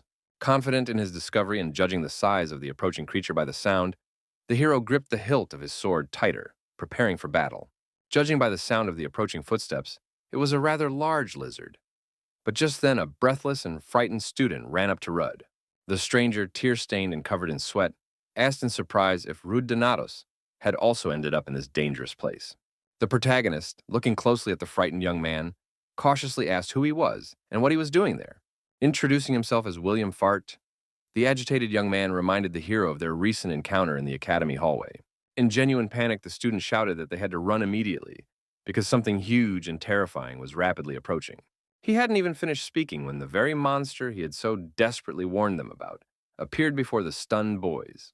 It was a massive and incredibly ferocious dragon, blazing with rage and an insatiable thirst for blood, just like in ancient legends. The bloodshot eyes of the enraged monster blazed a bright orange, instilling primal terror and dread. Terrified out of his wits, William stumbled backward and collapsed at the feet of the unflappable hero, screaming frantically about the dragon. The enraged beast, spewing flames, headed straight for Donatos, making no attempt to hide its bloodthirsty intentions. Fearless Rudd, showing not a shadow of fear or doubt, resolutely drew his sword and prepared to fight the monster. Farde, holding his breath, watched the unfolding battle, and was terrified that Rudd's sword would break, for he knew that earth dragons were renowned for their incredible strength and resilience. Realizing he simply had to trust the flow of power, the protagonist soared upward on a wave of energy unleashed by the enraged dragon. Sitting on the ground, William, unable to suppress the tremor in his voice, cried out the name of the fearless Donatos in terror. Fearing for his life, Rudd, keeping his composure, sharply cut off his panicking companion, ordering him to shut up and stay put, so as not to provoke the monster. The young man noted to himself that nearly 2 months had passed since he had begun intensively training in the blue sky technique. The hero decided that his current mastery of the technique and his 3 wings should be enough to defeat such a formidable opponent. But the young man had no time to indulge in thoughts, for a dragon was rapidly closing in on him with its enormous jaws wide open, eager to devour its prey. Realizing that he couldn't hesitate for even a second, the hero summoned the blue sky technique and delivered a crushing blow straight to the monster's face. At the same time, he thrust his trusty sword with all his might, right between the stunned dragon's eyes, aiming for its weak spot. Paralyzed with fear, William sat on the ground to the side, unable to believe his eyes, whispering to himself, "Does Rudd really fear nothing at all?" The battle was far from over, for the wounded but not yet dead creature craved revenge, starting by lashing its tail sharply toward the hero. Using the blue sky technique, the agile Donatos aimed a strike at the monster's paw, seeking to deprive it of the ability to move freely. Frightened, Fart shouted at Rudd, begging him to stop. For even with a sword, it was nearly impossible to stand against the dragon's tough scales. Without missing a beat, the hero told his companion to be quiet and watch closely, explaining that dragons, unlike ordinary monsters, have weak spots. Rudd explained that the eyes, airways, and joints are relatively soft, so one only needs to slightly widen the gaps between the scales. Using the techniques of swift movement and the blue sky, the young man began to land a flurry of precise strikes on the monster's vulnerable areas. The dragon, in excruciating pain, let out deafening screams and writhed furiously, trying to shake off the pesky opponent. Rudd, swinging for the decisive blow, growled furiously, ordering the accursed dragon to die by his hand. Suddenly, the hero's sword broke treacherously, unable to withstand the strain, and the young man looked with annoyance at the useless shards of the blade. He philosophically remarked that even the finest weapon was powerless against a dragon's hide if it was merely a training sword. Noticing that the dragon was up to something, the hero struck it with the remaining hilt of his sword, trying to lull his opponent into a false sense of security. The young man turned to William, who was trembling with fear, and asked if he had a spare sword, since it was difficult to fight without a weapon. Farde stammered that his own blade had also broken in battle and spread his arms wide, showing his helplessness. William, watching Rudd beat the dragon with his bare hands, marveled that he had single-handedly defeated a monster that even a crowd of students couldn't have overcome. Barely audible, Fart whispered the hero's name and asked incredulously if the dragon had truly died at the hands of this incredible warrior. Stammering, William thanked Rudd for saving him and apologized for his unworthy behavior during their previous altercation. Summoning his courage, Fart cautiously asked if the man would mind if he added him to the list of his main rivals. The hero raised an eyebrow in surprise, looked up from examining the slain monster, and gazed questioningly at his companion. William admitted that he had been considered quite strong in his homeland, but upon seeing Ruda in action, he realized just how much Ruda surpassed him. Farde, gritting his teeth, clearly understood how much he lacked, but resolutely declared that he had no intention of giving up and wanted to see a worthy rival in his companion. The young man, slightly embarrassed by this unexpected admission, muttered that William was free to do as he pleased. Crystal suggested that the hero was ashamed because he had recognized himself from a past life in Fart, but the young man only shouted furiously, ordering the spirit to shut up. The sudden appearance of the teacher, who announced the end of the practical exam for Group A, caught Rudd off guard as he was still arguing with the pesky spirit. Donatos mentally advised Feldrua to go to sleep if he intended to keep spouting nonsense, but the spirit merely replied cryptically that the most interesting part was just beginning. The professors watched everything unfold through the eyes of the birds, witnessing how the teacher gathered the students and they began to return. One of the examiners, watching the young man with admiration, noted that he had lived up to all his expectations. This impressed observer turned out to be none other than the rector of the Aratium Academy himself, Jared Degrim. Standing below, Professor Daniel, watching the rector with interest as he climbed the tree, asked for his opinion on what he had seen. Delighted, Jared admitted that, despite his colleagues' flattering reviews, the student's actual abilities had exceeded even his wildest expectations. Professor Gould, still unable to believe that the hero was only 17 years old, predicted a brilliant performance for him on the supplementary exam and the fame of the greatest dragon slayer. Degrim, deftly leaping down from the tree and landing next to the teacher, thoughtfully repeated the epithet, "Excellent dragon slayer." The rector, passing by Daniel, added meaningfully that the young man might turn out to be even better than they thought, especially as a freelance warrior. Gould, guessing what was being discussed, asked whether the rector was referring to the legendary Diary of Vanar.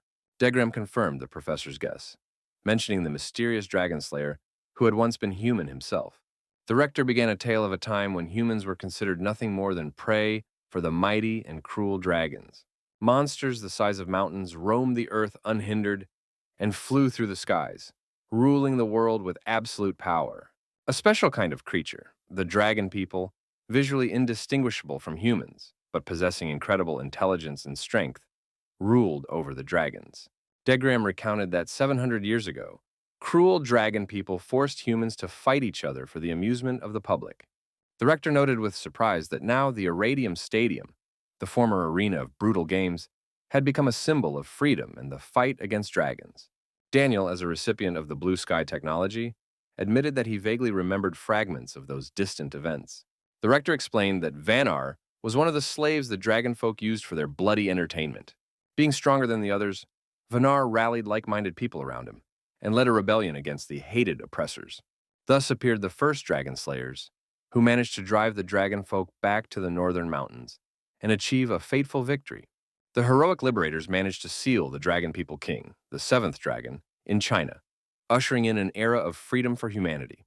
Daniel noted that the Chronicles of Vanar are well-known legends and a popular subject for the songs of wandering musicians, who often spent time near the battlefield. The professor, gazing thoughtfully at the stadium, admitted that one detail in the story of Vanar, the seemingly invincible hero, baffled him. The rector finished Daniel's thought, suggesting that if Vanar had wiped out the dragons completely, there would have been no need for killers or victims. Gould, smiling sheepishly, hastened to assure them that he did not doubt the power of the great progenitor for a second. Degrim reassured the professor, reminding him that regardless of the past, humanity's duty to future generations remains unchanged. The exam ended, and a loud announcement echoed through the classrooms, calling on the students to return their weapons and review the schedule for the additional battles. 3 days later, on the day of the additional trials, the excited students looked forward to the chance to receive new weapons from the Iradium treasury. A participant approached Rude and asked how the young man, selected to compete in the elite contest for the best freshman, was feeling. A girl who had approached him looked at the hero reproachfully, commented on his excessive seriousness, and sat down next to him.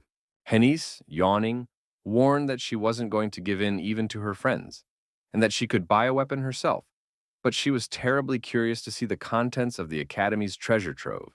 The young man, slightly annoyed by the girl's boasting about her wealth, agreed that he understood that perfectly well himself. Rudd, turning to Balac, asked curiously why he was participating in the competition if he didn't even use a weapon. Steros loudly declared that a battle of the strongest was a prerequisite for strengthening his indestructible body. The hero, slightly taken aback by his companion's unexpected outburst, nodded approvingly, acknowledging his words as true and reasonable. The young man, glancing at the board, listing the participants' names, remarked thoughtfully that Balac's opponent was clearly no pushover. Hennis, upon learning that Steros' rival would be Lion, grinned with anticipation, suggesting they watch this crazy woman's strength closely. The red-haired girl spoke harshly to Balac, warning him that if he lost, he'd be in for a world of trouble. The wrestler, slightly apprehensive about the upcoming match, asked Ruda if Lion Claire was really that strong. Without hesitation, the hero confirmed that he considered her the most powerful among all the Academy's first-year students. When asked if the girl was stronger than Rudd himself, the young man replied in the negative with a mysterious smile. All the students, holding their breath, watched the battlefield intently, wondering who would have the honor of fighting first. Lion, addressing Balac, who was a full 10 minutes late, sarcastically remarked that only he could get away with such a thing. Steros, introducing himself in full, proudly stated his full name, Balac Steros, but was interrupted by an impatient girl.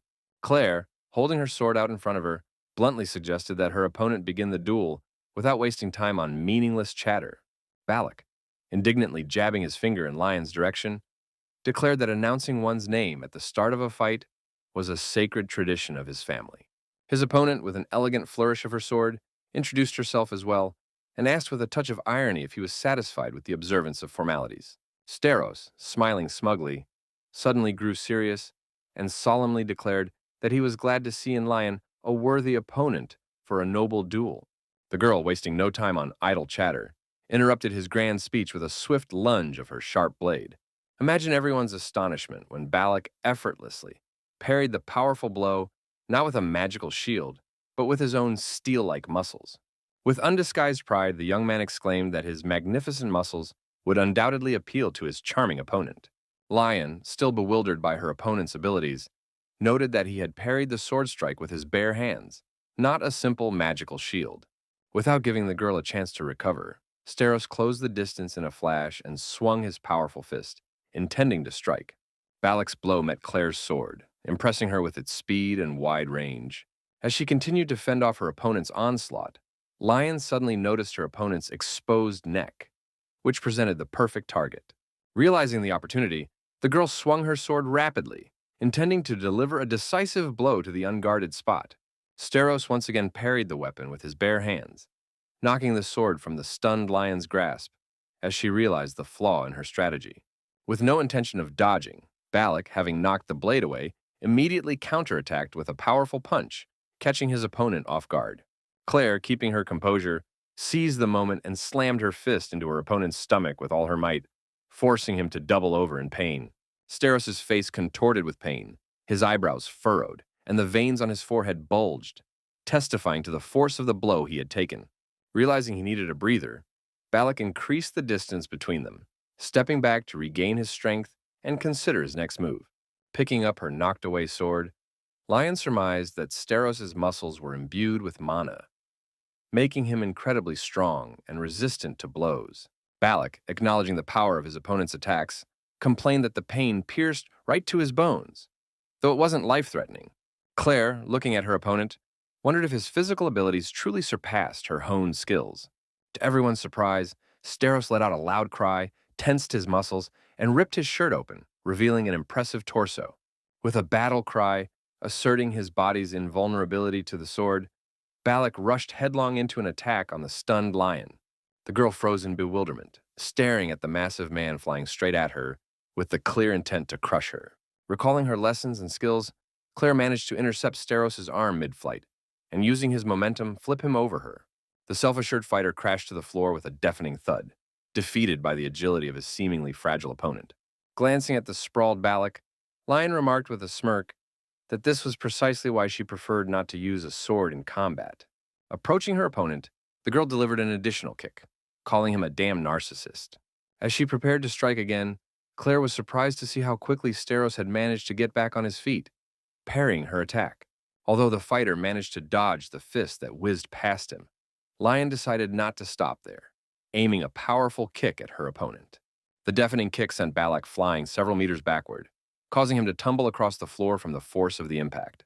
Quickly getting back to his feet, Steros noted Claire's strength with admiration, expressing his readiness to muster all his power to continue the fight.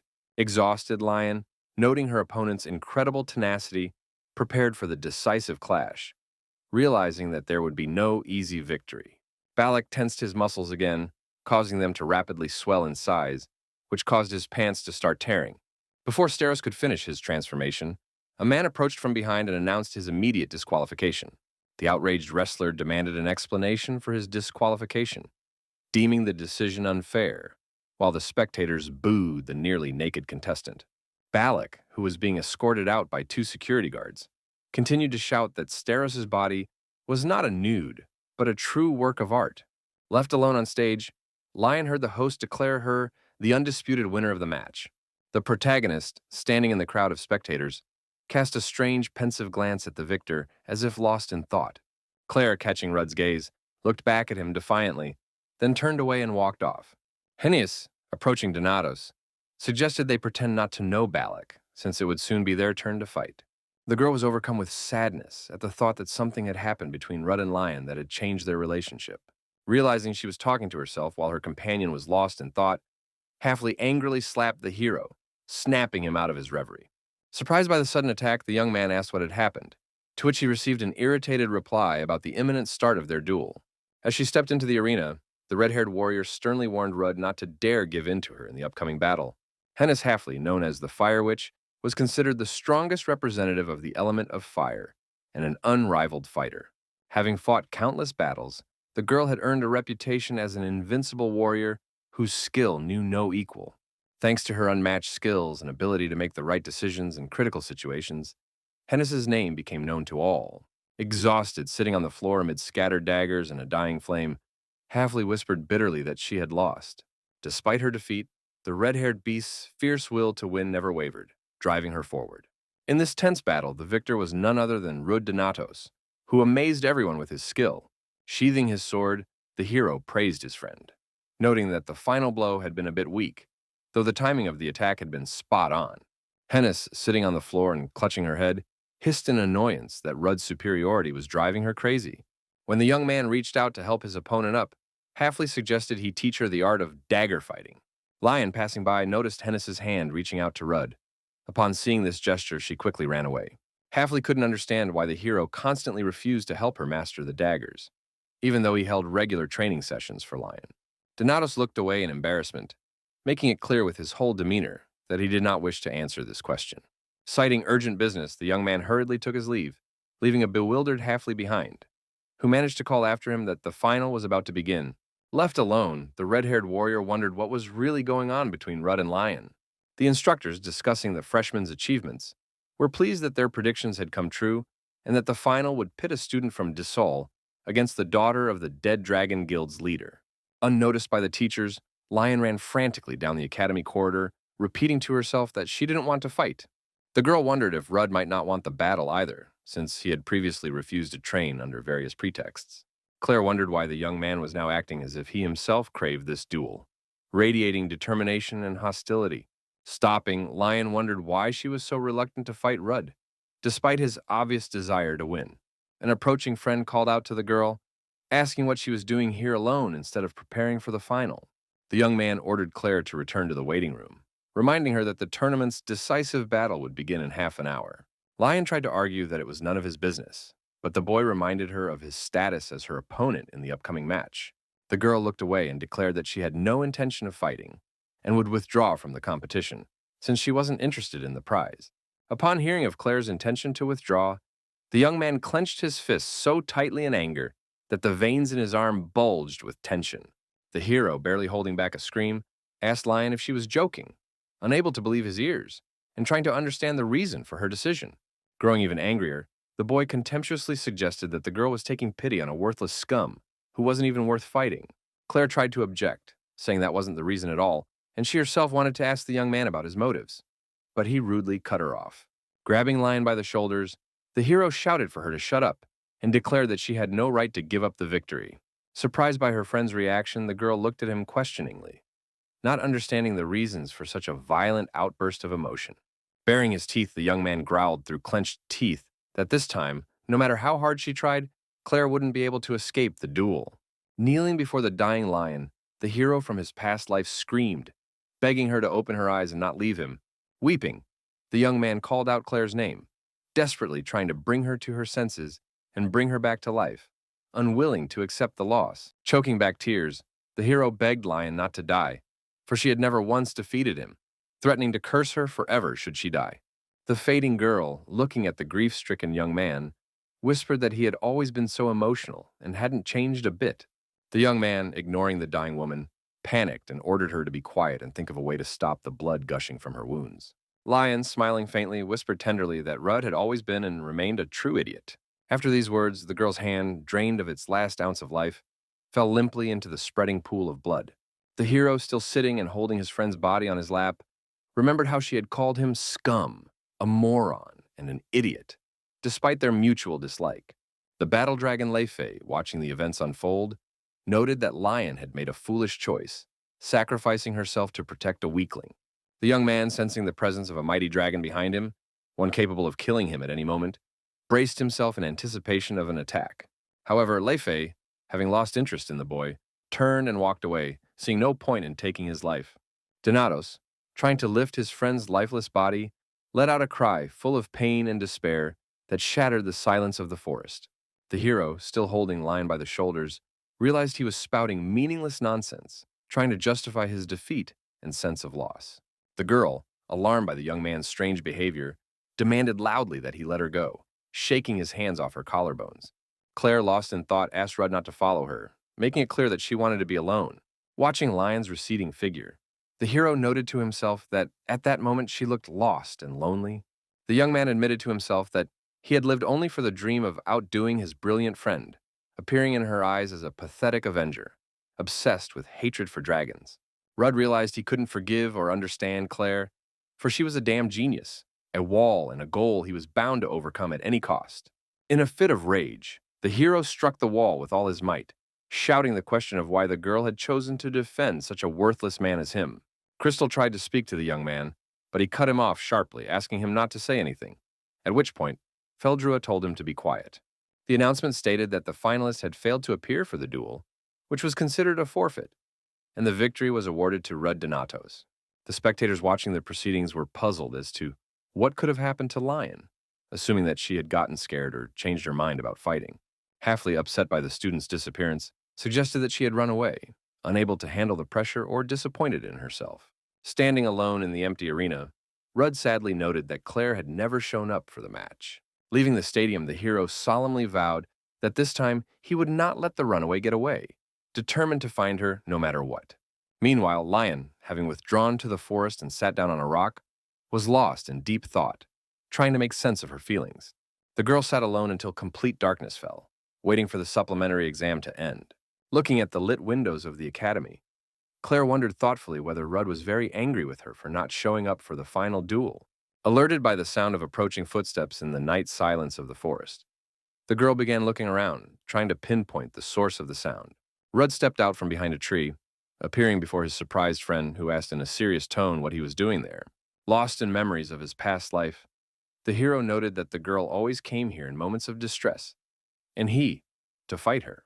The young man drew a sword from behind his back and flung it so that it stuck into the ground right at the feet of the stunned Claire, as if challenging her. Rudd urged Lion to get up and take the weapon, reminding him that the final battle of the tournament awaited them, one they could not avoid. The girl, unwilling to fight, cried out in despair, asking why they had to do this right now, when everything was so complicated and confusing. The hero, quoting his friend's words, reminded her that she had no right to refuse this fight, no matter what happened. Lion, outraged by the young man's sudden insistence, exclaimed that he should not make a mockery of her with his inappropriate demands at such an inopportune moment. Rudd drew his sword from its sheath, in whose reflection the moon and stars shone, and asked rhetorically, "Right now?" as if the decision had been made long ago. Swinging his blade, the young man admitted that he had been waiting for this moment, anticipating the long-awaited duel that would set everything right. The hero had been dreaming of a rematch to put an end to his girlfriend's taunts, and saw her draw her sword as well, preparing for the inevitable duel. Claire swung her weapon, leaving a bright orange trail behind her, and shouted that she didn't want to fight Rudd, hoping to get through to him. Donatos, parrying the girl's strike, retorted that her wishes didn't matter, overwhelming Lion with the force of his attacks. Knocked off her feet by the sheer pressure alone, Claire was baffled. Could the young man really be so confident in his strength that he wouldn't even entertain the thought of defeat? Arrogantly declaring that Rudd couldn't break through her defenses anyway, the girl began to create a mana shield, hoping to protect herself from his powerful blows. The hero easily punched a hole in the magical barrier and advised his opponent to fight seriously if she didn't want to die in this battle. Realizing how vulnerable she was without her shield, Lion quickly leaped away from her dangerous opponent, trying to buy time to devise a strategy. Claire, sarcastically asking if Rudd knew what it meant to fight at full strength, made her sword glow as she gathered mana. Impressed by his friend's skill at such a young age, the young man praised her amazing abilities, which exceeded his expectations. The girl shouted, trying to reason with her companion to make him stop, because without sword technique, he couldn't defeat her, no matter how hard he tried. Rudd, swinging his blade, retorted that this remained to be seen in the course of the battle, the outcome of which was not yet decided. Convinced that only a similar technique or high-level magic could counter her move, Lion didn't finish her sentence before feeling a sharp pain. Claire doubled over, coughing from the unexpected blow to her stomach, which caught her off guard with its speed and precision. Realizing she had fallen into a trap, the girl understood. Rudd wanted to tie up her sword and force the duel into hand-to-hand combat, where his advantage was undeniable. Striving to maintain a distance unfavorable for close combat, Lion couldn't allow herself to be drawn into a dangerous game played by her opponent's rules. Despite her friend's efforts, Rudd used a special technique and closed the distance in a matter of seconds. The young man froze a few centimeters from the stunned girl and stared intently into her eyes. The next moment, Lion received a powerful punch to the cheek that sent her flying to the side. Trying to counterattack, Claire realized with astonishment that her opponent was easily dodging all her lunges, anticipating every move. The girl finally realized that it wasn't a matter of sword technique, but something entirely different that she couldn't yet comprehend. Shocked, Lion realized that she could no longer effectively use her weapon against Rudd, whose skills clearly surpassed her own. Battered and bewildered, Claire couldn't believe the insane speed of the young man's reactions, as he read her movements perfectly. The hero, swinging his leg for another strike, proudly declared that all his hard training had not been in vain. Realizing that this swordswoman was far stronger than her counterpart from his past life, Donatos understood that he wouldn't be able to handle her without resorting to extreme measures. The young man, noting his own progress, couldn't shake the strange, foolish feeling that had taken hold of him. The boy, demonstrating superb skill in attack and combat, did not understand the nature of his conflicting emotions, which prevented him from focusing on the fight. Drawing his sword and casting a mysterious glance at the girl, Rudd froze, waiting for her reaction, as if demanding or hoping for something more than just victory. As if backed into a corner and facing her opponent's drawn blade, Lion considered it obvious that such a technique was disadvantageous against her, but she could not fathom his motives. Claire, completely confused by Rudd's intentions, decided she no longer wanted to understand his motives or goals. With a furious cry of, "It's your own fault, Rudd Donatos!" the girl lunged at him with her weapon, clashing their mana swords in a blinding flash. An unusual event occurred. Their mana collided, but the girl's power proved superior, and the boy's mana cracked. The girl inwardly rejoiced, realizing her victory when she saw what had happened to her opponent's mana. However, Ruta's confident posture, which didn't look like that of a loser at all, made the girl wary, causing her to suspect some kind of trick. Realizing something was amiss, Claire noticed a mysterious glow above the young man, foreshadowing something unusual. All that blinding light converged on a single point, the symbol of the blue sky burning on Donatos' arm like a guiding star. Looking triumphantly at his friend, Rudd announced that he now possessed the long-awaited fourth wing of power, granting him unprecedented might. With an expectant smile, the young man added that from now on, he could unleash the full devastating power of his technique without holding back. Seeing the glowing sword pointed at her and realizing that Rudd was about to use the legendary chi sword technique, Lion fled in terror. A massive explosion occurred. A huge surge of mana collided with the ground, creating a blinding flash and a shockwave. Knocked back by the force of the blow, the girl recognized that very technique and landed with difficulty near a tree, realizing the difference in skill. Lion watched in fear as the enraged Rudd approached her with his sword, realizing that the outcome of the battle was a foregone conclusion. The girl asked bitterly if he was satisfied with his victory, not understanding her friend's motives or the reasons for his rage. Lost in thought, the boy couldn't understand why. Having prevailed over the one who had always treated him like trash, he felt no satisfaction. Rudd looked at his defeated friend with a strange expression, trying to understand why she had tormented and humiliated him all these years. The swordswoman, outraged by his words about emptiness after he had forced her to fight for no reason, began to rise in anger. Approaching him, she stopped right in front of him and continued furiously, unable to understand how he dared to say such a thing after everything that had happened. Ruta's expression changed as if Lion's words had awakened a new realization in him, forcing him to rethink the situation. But that didn't save him from the crushing punch that her enraged girlfriend unleashed on him, unable to contain her emotions. She screamed, accusing the guy of mocking her and failing to understand her feelings, unable to come to terms with his actions. Claire continued to scream, reiterating her unwillingness to fight and wondering what Rudd was trying to achieve with his actions. The young man quietly admitted that he needed this, sitting on the ground and holding his bruised face, not daring to meet her gaze. The girl pressed him, asking why he had started the fight if he felt only emptiness inside, striving to get to the bottom of the truth. Donatos surprised his friend with the revelation that he needed to defeat her at least once, which only raised even more questions. Lion narrowed her eyes, sensing that there was something more behind his desire to win, and that it wasn't just about her. The guy asked in astonishment, looking up at his companion and marveling at her insight, as if she had seen right into his soul. The girl continued, confident in her own rightness and her ability to unravel her friend's true motives, hidden behind his actions. She analyzed her friend's behavior, noting the anger, insecurity, and longing he openly displayed toward her, seeing someone else in her. Grabbing the guy by his shirt, the girl cried out in pain, realizing that he had wanted to defeat that very person, and she had turned out to be nothing more than a substitute. The swordswoman added that she had always known the truth, but was afraid to admit it to herself, unable to hold back her tears and bitterness at the realization of reality. After a period of painful silence, Rudd broke the quiet, guessing what his friend was thinking and wanting to clarify the situation. The young man exclaimed, urging Lion not to deceive herself, and with a decisive gesture freed his shirt from her grip, demonstrating the seriousness of his intentions. The young man confessed that he had always envied the girl, admired her, and tried to win her recognition. Her friend's expression changed. She hadn't expected to hear such candid and sincere words from the usually reserved Ruda, having grown accustomed to his coldness. The boy continued, bitterly noting that he couldn't compare to her, considering her incredibly cool and out of reach. Acknowledging that he lacked the same strength as his friend, Rudd clenched his fists, shouting in helplessness and frustration. The upset young man turned away and lowered his head, confirming the truth of his words and unable to look at Lion. Leaning against a tree and slowly sliding to the ground, the boy smiled bitterly, realizing the absurdity of his ideas about revenge and a rematch. Rudd, admitting to his eternal desire to imitate his girlfriend's movements, technique, and emotions, realized that this was the main reason for his obsession. The young man continued, while Lion listened to him with growing astonishment, unable to believe that the one she had considered a rival suffered so much from his inability to measure up to her.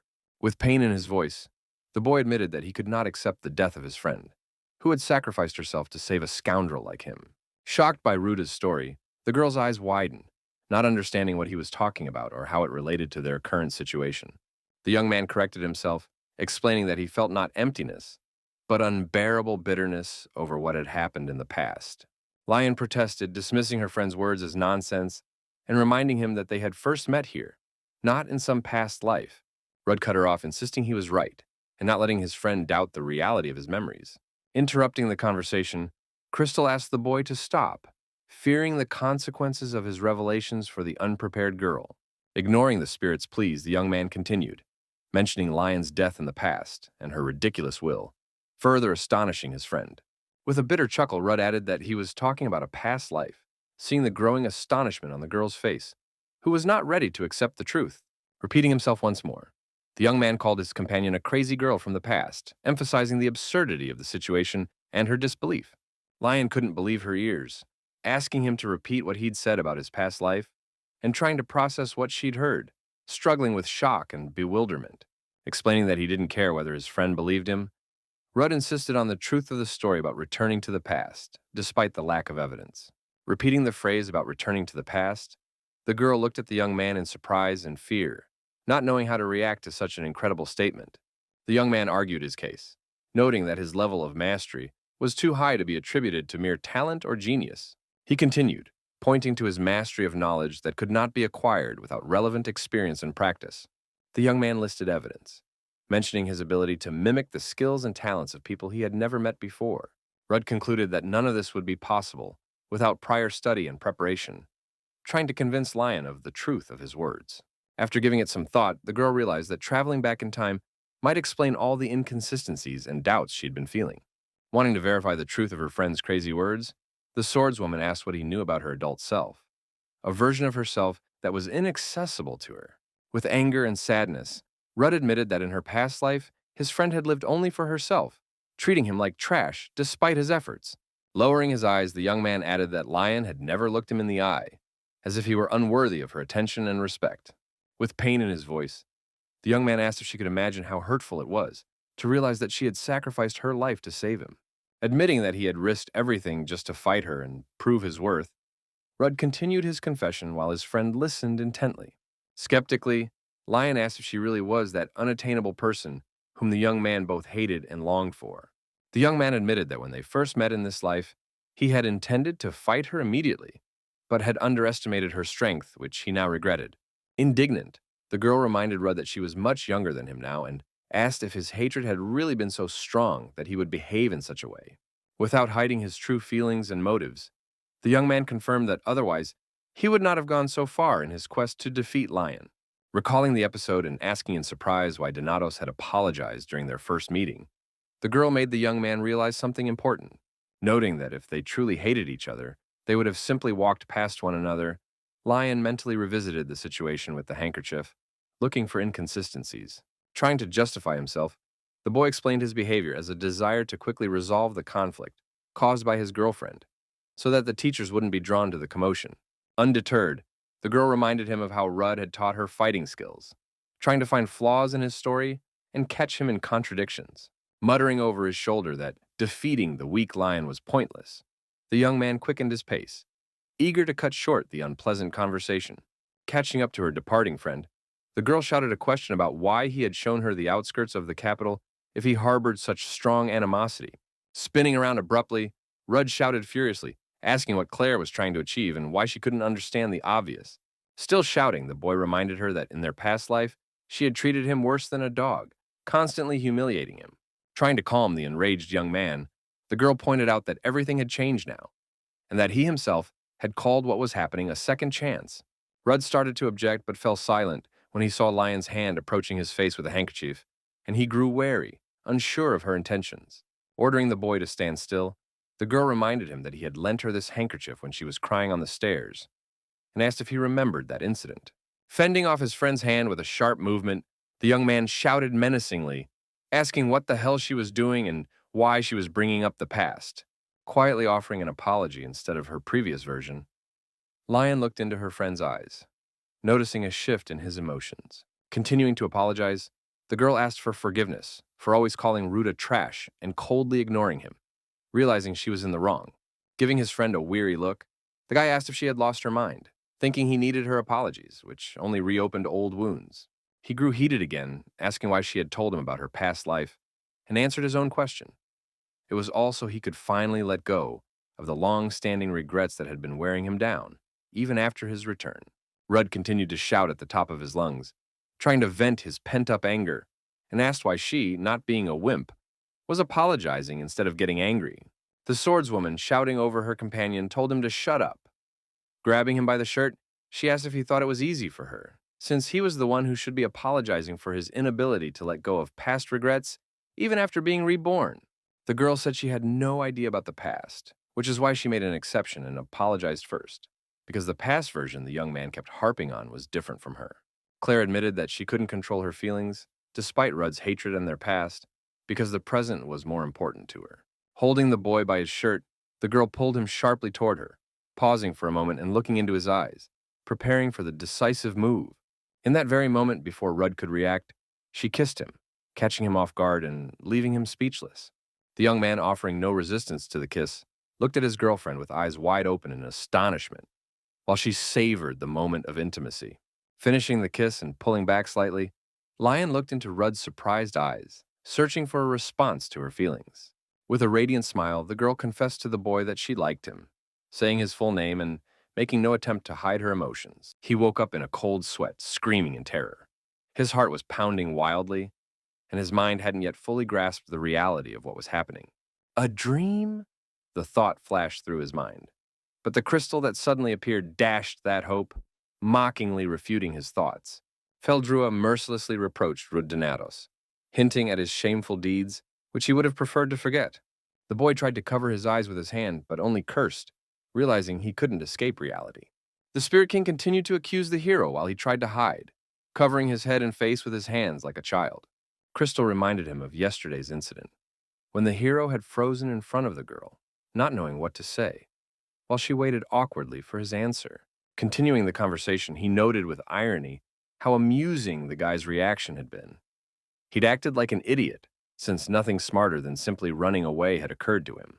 Acknowledging the excessive impulsiveness of his actions the day before, Rudd sadly realized he had made no progress, recalling how he had suffered in his past life because of his hot temper. Feldrua, playfully suggesting that the young man might develop a relationship with Lion, who loved to kiss him before the start of an official romance, provoked a stormy reaction from his interlocutor. Wondering why a girl would kiss a guy who had confessed to being reincarnated, fought with her, and declared his dislike for her, Donatos tried in vain to banish the memory of the kiss from his mind. Crystal, seeking to calm the enraged young man, reminded him of the need to claim the prize for victory, for despite what had happened, life goes on. A sudden realization struck Rudd, causing him to jump up and frantically search for his watch. realizing that precious time was slipping through his fingers. Cursing his forgetfulness, the hero quickly made the bed and tidied up the room, preparing to leave as soon as possible. Upon arriving at the academy, the student met with the rector, and together they headed to their destination, their footsteps echoing hollowly through the empty corridors.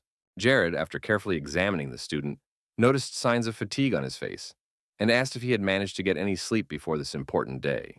Trying to hide his fatigue behind a smile, Dennett explained his condition as nervousness ahead of the upcoming visit to the treasury. Though the dark circles under his eyes betrayed a sleepless night, Degram gave an understanding chuckle, accepting the explanation without further questions, which eased the tense atmosphere between them slightly. On the way, the head of the academy spoke about the Irradium Vault, which contained the ancient legacy of dragon slayers, the rarest artifacts and weapons, each of which was truly priceless. Jared emphasized that access to the treasury was granted only after approval by the director and a majority of the professors, and that it was a great honor for him personally after such a long time. Recalling the weapons his brother and Lion had received from the vault in their past life, Rudd sadly realized the absence of such promising newcomers in this life. Finally, they reached the destination of their journey. Before them stood the massive gates of the treasury, inspiring awe and respect. The mentor placed his hand on the gate, reminding them of the value of their choice and the deep history of the dragon hunters preserved behind this barrier. Urging the student to take pride in the very fact of gaining access to the vault, Jared watched as the gates began to open.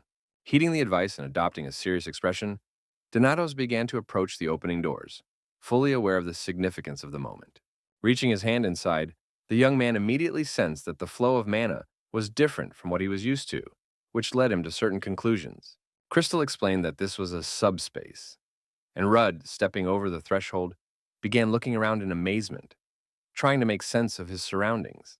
Comparing this place to the void where the abode of the winged lizards hovers, he explained that only sorcerers who have attained at least the rank of archmage are capable of creating such a place. The apprentice, surveying the hall, noted that maintaining the weapons in perfect condition clearly required the assistance of a powerful wizard, given the scale and complexity of such work. Crystal asked if Rudd was looking for anything in particular, noting the unsurpassed quality of all the items stored in Irradium's cache. Confirming his intentions, the hero picked up one of the swords and began to examine it closely, assessing its merits. When Feldrua asked if the chosen weapon was the one the young man had used in his past life, he received a negative answer. Donatos admitted that he was looking for something superior to his previous weapon, hinting at a more ambitious goal for his visit to the treasury, suddenly exclaiming that he had found what he was looking for. The young man reached for the weapon that had caught his interest, wanting to get a better look at his find, proudly declaring, "The blade that defies the heavens, Demius." The young man raised the legendary sword above his head, feeling its power coursing through his veins. Feldrua commented on Rudd's choice, mentioning that this legendary blade had once belonged to the first dragon slayer, Varan himself. Crystal added that, according to rumors, this sword was darker than the deepest darkness, capable of cutting through even a stream of mana and neutralizing any powerful spells. His companion asked if the young man had chosen this blade, intending to follow in the footsteps of the legendary hero Vanar. Rudd, stating that he had heard this legend countless times, emphasized that he had no desire to follow his example, wishing not to seal away enemies, but to destroy them completely for the sake of saving the world. When the crystal began to ask about the reason for his choice, the young man interrupted him, explaining that his brother had wielded this blade in a past life. He also noted that this sword was ideal for exterminating the higher species of dragons. Finalizing his choice, Rudd stated that he had made a quick decision and obtained what he needed most, after which he sheathed the weapon. As he headed toward the exit, Donatos' foot caught on a small, multicolored pebble lying on the floor of the treasure chamber. Surprised, Crystal drew the young man's attention to the find at his feet, curious about the nature of the discovered object. Surprised by the object, the student picked up the artifact and, after examining it closely, concluded that it was neither a weapon nor a magical defensive item. Turning the find over and looking at it from a different angle, the young man's expression suddenly changed, unable to believe his eyes. A memory from his past life surfaced in the hero's mind, recalling the time he and his brother had gone out into the academy courtyard to discuss the reasons behind Professor Damian's suicide. He had noticed that something strange was happening back then, and although he had various theories, the hero chose to keep them to himself. Prent recalled how he had called out to his brother from a distance, watching as a seer still stood with his back to him, not responding to the call. In the memory, Donatos the Elder was pointing his hand toward the sky, signaling something unusual, and Rudd realized that it was this very pebble. Next, a memory surfaced of how the stone suddenly cracked, and mana began pouring out everywhere, causing panic among the students who didn't understand what was happening. The hero also recalled how a massive creature appeared where the stone had been, realizing that it was an artifact stolen from the thunder dragon Harma. Rudd recalled with bitterness how he first learned of the existence of the 7 mighty dragons, at a time when he still lacked the combat skills and inner resolve to stand against these monsters. The terrifying screams of the victims, the foul stench of burning flesh brought by the destructive dragons, could not be erased from his memory even after a long decade. The hero, clutching the thunder dragon's seal stone in his trembling hand, bitterly acknowledged that it was this very cursed artifact that had unleashed a wave of destruction and suffering upon the world. Crystal, radiating curiosity, asked why such a dangerous thunder dragon sealstone was kept in the secure treasury of Iradium.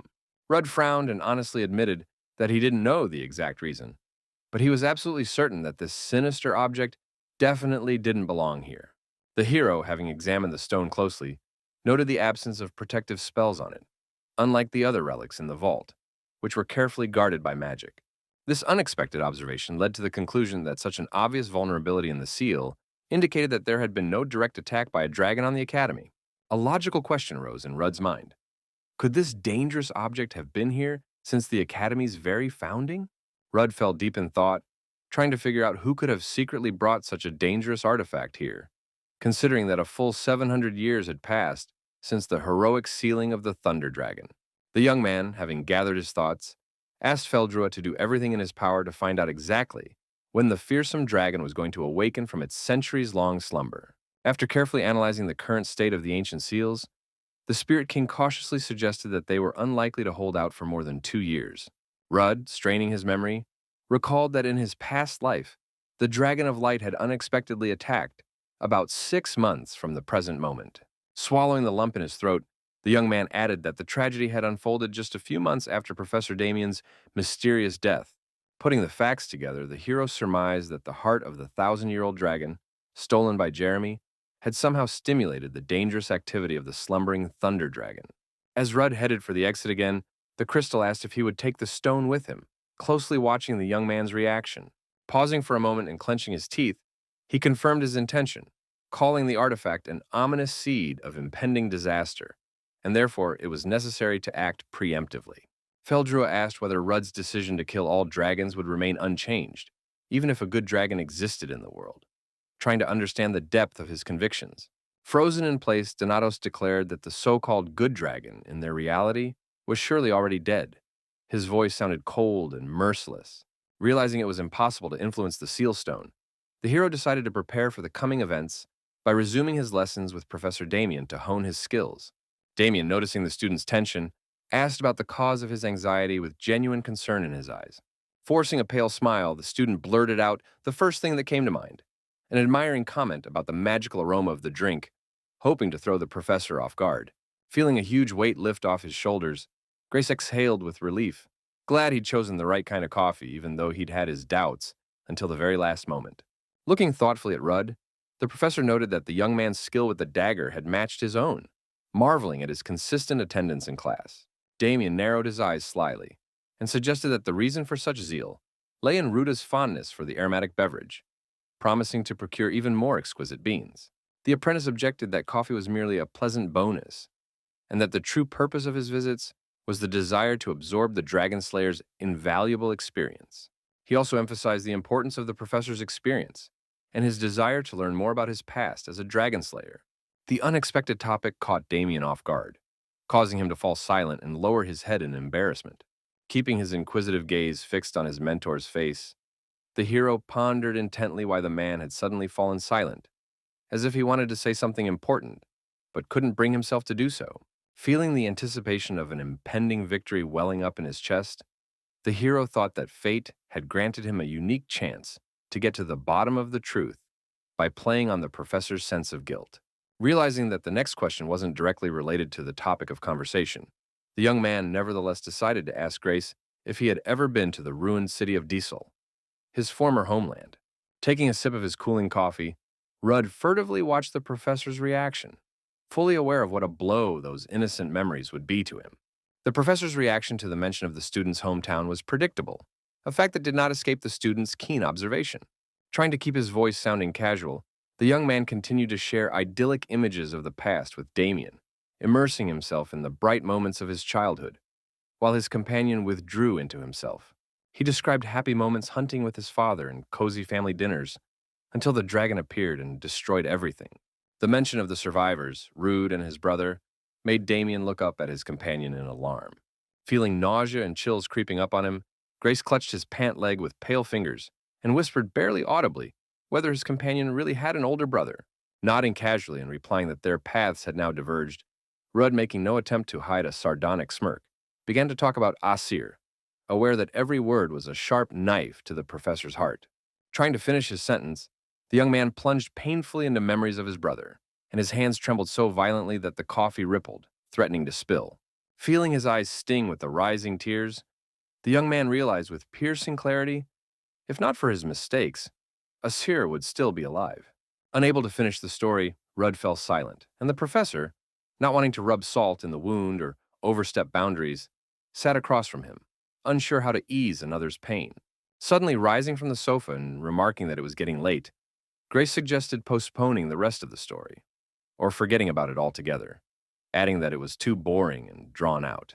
Damian watched the student walk away as the latter grimly realized that his story was nothing more than a hackneyed tale of endless losses and futile attempts to regain what was lost. Barely able to drag his feet, the hero wandered down the hallway when he suddenly felt a sharp dizziness, and only by a miracle managed to brace himself against the wall, avoiding a fall. Devastated and exhausted to the limit, Rudd bitterly realized that he had naively believed that ridding himself of the burden of the past would bring relief, but instead it had only awakened the demons of guilt. Realizing there was no time for reflection, he decided to take drastic measures to make the professor talk at any cost, using their former closeness as leverage. Noticing his master's torment, Crystal cautiously suggested that Grace might never open up or turn out to be a villain whose heart had been poisoned by the dragon's darkness, in which case, all the hero's efforts would be in vain. In response to the spirit's question, Rudd merely shrugged absently, but in his mind he had made up his mind. If his mentor was irredeemably corrupted, there would be only one option left: to kill his once close friend. Responding to Feldrua's puzzled look, Donatos explained that a truly evil person would not be so tormented by guilt. Ever since morning, even while washing his face, Rudd had been thinking about the professor, but a fair amount of time had passed since their conversation without any word from Grace. Wiping his face with a towel, the young man realized that he would soon have to do something and come up with a plan of action, for there was no time to delay any longer. Realizing that 4 wings, the will of the sword, and subspace were not enough to defeat the Thunder Dragon, Rudd shook his head thoughtfully. Crystal, recalling Chang Chun-sik's reports, asked if there had been any mention of subspace in them. After confirming that the section on the celestial spirit mentioned a personal space accessible only to the air, the young man created a portal and slipped his hand into it. Bitterly recalling how Asir had used countless weapons from subspace in his past life, the hero pulled a sword from it, acknowledging the importance of this ability. When Feldrua asked if subspace could be used for defense in a hurry, Rude answered in the affirmative, but noted that it would be chaotic inside. Hearing a scream and commotion, the young man hurried to return the weapon to its place and close the portal, listening to what was happening outside. The swordswoman, scolding Balac for trying to undress during training, wondered why he was constantly trying to take off all his clothes. Turning to the disputants, the protagonist listened to the girl's complaints about the wrestler hanging around her and emitting an unpleasant odor during jujitsu training. Steros, trying to justify himself, claimed that Hennis had no complaints against him, seeking support from his girlfriend, tearing herself away from her book and showing off a clothespin on her nose. The red-haired girl reluctantly admitted that, on the whole, she was on Balak's side, considering him cool. Sighing and expressing regret at his friend's lack of seriousness, Rudd looked at his comrade, who was lost in thought. Asking if they had finished arguing, the young man used magic to unleash a torrent of water on the wrestler, instantly ridding him of the smell. Sitting up on the couch in surprise, Halfley asked when the hero had managed to master basic magic and learn spiritualism. Casually replying that he'd only started recently, Rudd urged his friends to stop arguing and mind their own business. Lion, having suggested that the young man join their group training session since he had come to settle the conflict, received an unexpected refusal. Stating that he would refrain from individual training for the time being, the hero surprised everyone present and headed for the exit. Claire, clearly dissatisfied with his indifference, loudly reproached the departing young man for his unwillingness to discuss what had recently happened. The red-haired girl, intrigued by Claire's words, pricked up her ears, trying to catch the details. Realizing that her rash words had been overheard by outsiders, Lion felt deeply embarrassed and nervously bit her tongue. Deciding to be completely honest, an agitated Claire explained that she had recently confessed her feelings to Rudd.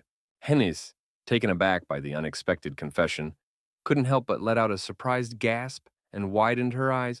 The swordswoman, summoning all her courage, confidently repeated what she had said earlier, while Halfley, suddenly realizing the missed opportunity, slowly sank onto the sofa in complete confusion. The hero, before he could leave the training hall, turned around with a surprised exclamation, demanding an explanation. He turned to the girls, while Hennis gestured with her hands and shouted something indignantly at the swordswoman, talking about her and Donatos.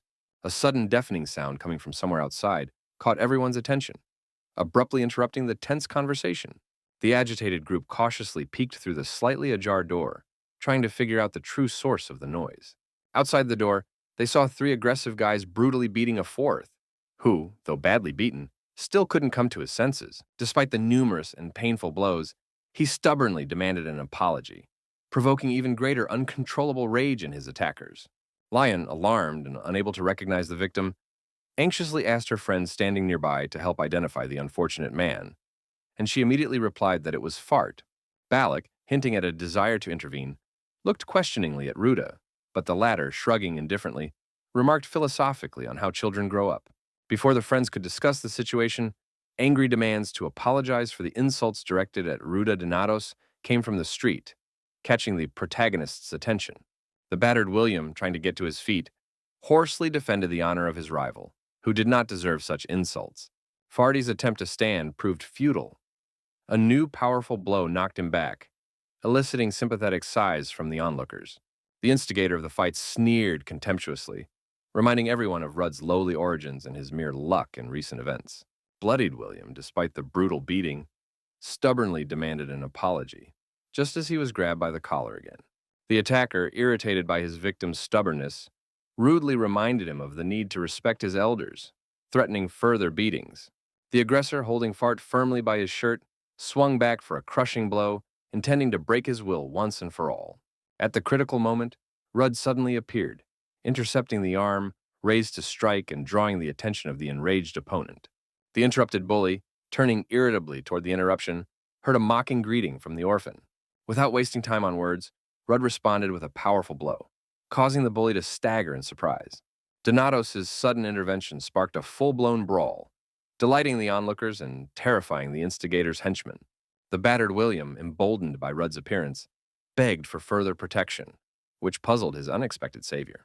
Balac and Hennis, watching the scene unfold, sarcastically commented on the strange friendship between Rudd and William. A few minutes later, all three attackers, defeated and humiliated, were sitting on their knees with their hands raised. Rudd approached the defeated bullies and sternly reprimanded them for their disgraceful behavior, prompting ironic thoughts from Lion, who was watching. William, emboldened by the victory, solemnly promised that the offenders would pay for their insulting remarks about malnourished orphans. Claire thoughtfully agreed with William, while Hennis sarcastically remarked about orphans who had never seen rice in their lives. The three students, kneeling with their hands raised, shouted over one another, praising the impeccable manners of the orphan whom the professor had extolled in his praise. Glancing at the offending students with a smirk, Donatos asked why they had committed the offense, if they were aware of the consequences. Two of the beaten students, still on their knees, nudged the third, named Brett, to be the first to speak up and explain himself to the formidable Rudd. Hesitating, Brett mumbled that he had heard that the newcomer everyone at the academy was talking about had behaved rudely and been insolent toward the student council president. Narrowing her eyes, Halfley clarified that if they were talking about the student council president, she knew all about that incident. Sitting in the office and glancing at his watch, the student muttered to himself at one point that it was time to take action. Smiling as he looked at Rudd, who had just entered, Jeremy Deville remarked that he was quite late, as if he had been waiting for him for a long time. While Jeremy was calmly reviewing documents in his office, he couldn't even imagine what was already happening in the hallway and what awaited him in the future. A sudden outburst of curiosity about the freshman's reason for visiting their inner sanctum interrupted his thoughts, forcing Deville to look up in anticipation of the inevitable intrusion into the office. An angry Rudd appeared in the doorway, and behind him loomed a short woman complaining about the young man's wayward behavior. The president, keeping his cool, calmed the agitated employee and invited Rudd in, assuring her that he had the situation under control. The worried woman, leaving the office, cast one last wary glance, checking the situation in case of any unforeseen events. Jeremy, his lips curving into an ambiguous smile, greeted the long-awaited guest, noting how long they had been apart. The student council president, hiding his impatience, invited the tardy Donatos to take a seat for the conversation ahead. Enraged, Rudd ignored the invitation, kicking the chair away sharply, his gaze fixed intently on his interlocutor. Losing his patience, the student demanded that Jeremy immediately reveal the true motives behind this strange meeting. The president, feigning distress, expressed regret for the damage to the student council's property, for which he was responsible. The young man, holding back his anger, demanded an explanation regarding the situation with the offensive remarks made by a certain Brett directed at him. Jeremy, feigning surprise, tried to justify himself by mentioning a minor complaint and Rudd's rudeness in a past incident, but completely denied having given that order. Leaning on the table and looking his interlocutor straight in the eye, the protagonist sarcastically asked if the other man was expecting an apology, but heard in response that he simply wanted a face-to-face meeting. Rudd, barely containing his rage, criticized the method Jeremy had chosen to invite him to the conversation, demanding an immediate explanation. The student council president, maintaining a self-assured smirk, spread his arms dramatically, trying to defuse the tense atmosphere. Noticing his guest's mounting anger, Jeremy abruptly changed the subject, mentioning Rudd's frequent contact with Professor Damian Grace. The president reminded him of his earlier warning regarding the danger posed by the mysterious professor. Rudd, maintaining a feigned indifference, sarcastically remarked that he didn't remember every bit of nonsense, further irritating his interlocutor. Jeremy, laughing at his guest's hot temper, emphasized his ignorance of Professor Grace's true nature. The student's unexpected rhetorical question about the heart of a 1,000-year-old dragon left Jeremy in a state of shock, rendering him speechless, wanting to find an explanation for why Rudd knew this secret. The president jumped up from the table and, in an attempt to belittle him, declared that he had probably learned of it from the immortal master of the celestial sword. Jeremy pondered, unable to understand the hero's closeness to the professor, despite his knowledge of his secret. A sudden realization struck the president. The celestial swordsman had likely instructed the student to keep an eye on Professor Grace and report as soon as any signs of danger appeared. Rudd cursed inwardly, realizing his interlocutor's insight, involuntarily recalling the heavenly swordsman's request. Satisfied with his deduction, the council president surmised that the hero was merely observing, while the sky swordsman took responsibility for the murder. Donatos objected, saying that while he understood the predictions swirling in Jeremy's head, the latter was deeply mistaken, for Professor Damian would not die. Leaving the office and passing by the frozen council president, the young man added meaningfully that he would personally see to it, causing Duel to choke on what he had heard. As he brewed coffee and prepared to meet with the student, Professor Damian realized he could no longer avoid the inevitable. It was time to confess his secret to Rudd. Grace decided to tell the young man not only about the heart of a 1,000-year-old dragon beating in his chest, but also about the reasons that had prompted him to take this step. Memories carried the professor back to his childhood, when little Damian would ask his grandfather to read to him before bed.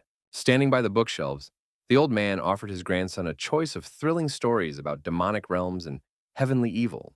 Filled with excitement, the boy asked to hear about the Dragon Slayer, for in the future, he himself wished to become a hero just like his grandfather. Grace's earliest memories were filled with the aroma of coffee and the warm touch of his grandfather, who had replaced the orphaned boy's parents.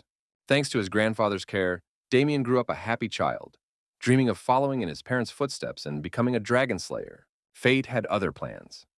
Young Grace unexpectedly began to suffer from a rare ailment, hypersensitivity to mana, which radically changed his destiny. The illness caused Damian unbearable suffering, turning the natural flow of mana into a source of excruciating pain, making every breath an unbearable torment.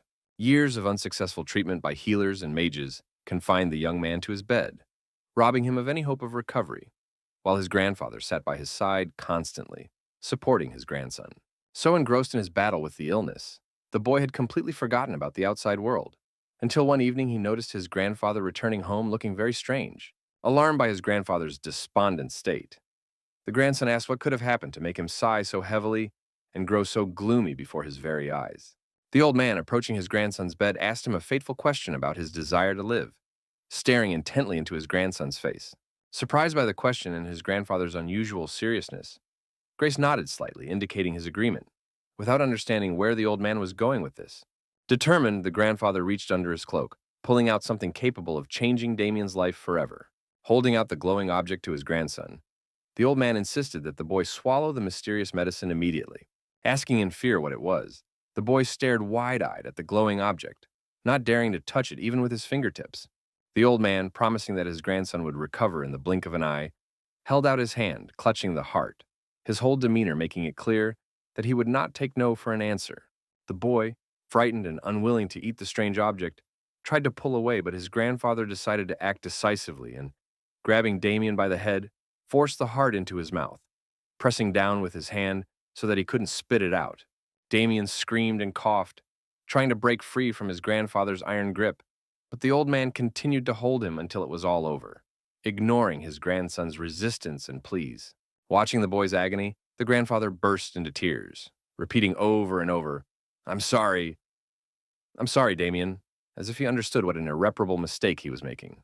Professor Grace, unable to bear the flood of memories, screamed and shook his head, trying to banish the horrific images of the past that were tormenting his soul. Shaking all over with tears in his eyes, Damian whispered that his grandfather was not to blame, that he had only saved his beloved grandson, and that the blame lay solely with himself, the man who had taken so many innocent lives out of a desire to live a little longer. Grace's hands were shaking so violently that he accidentally knocked over the coffee cup and teapot sitting on the table, spilling their contents and adding to the mess.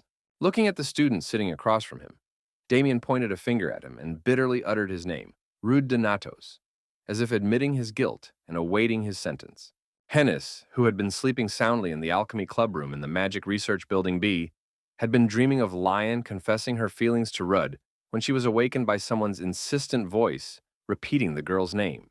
The student who approached her was surprised.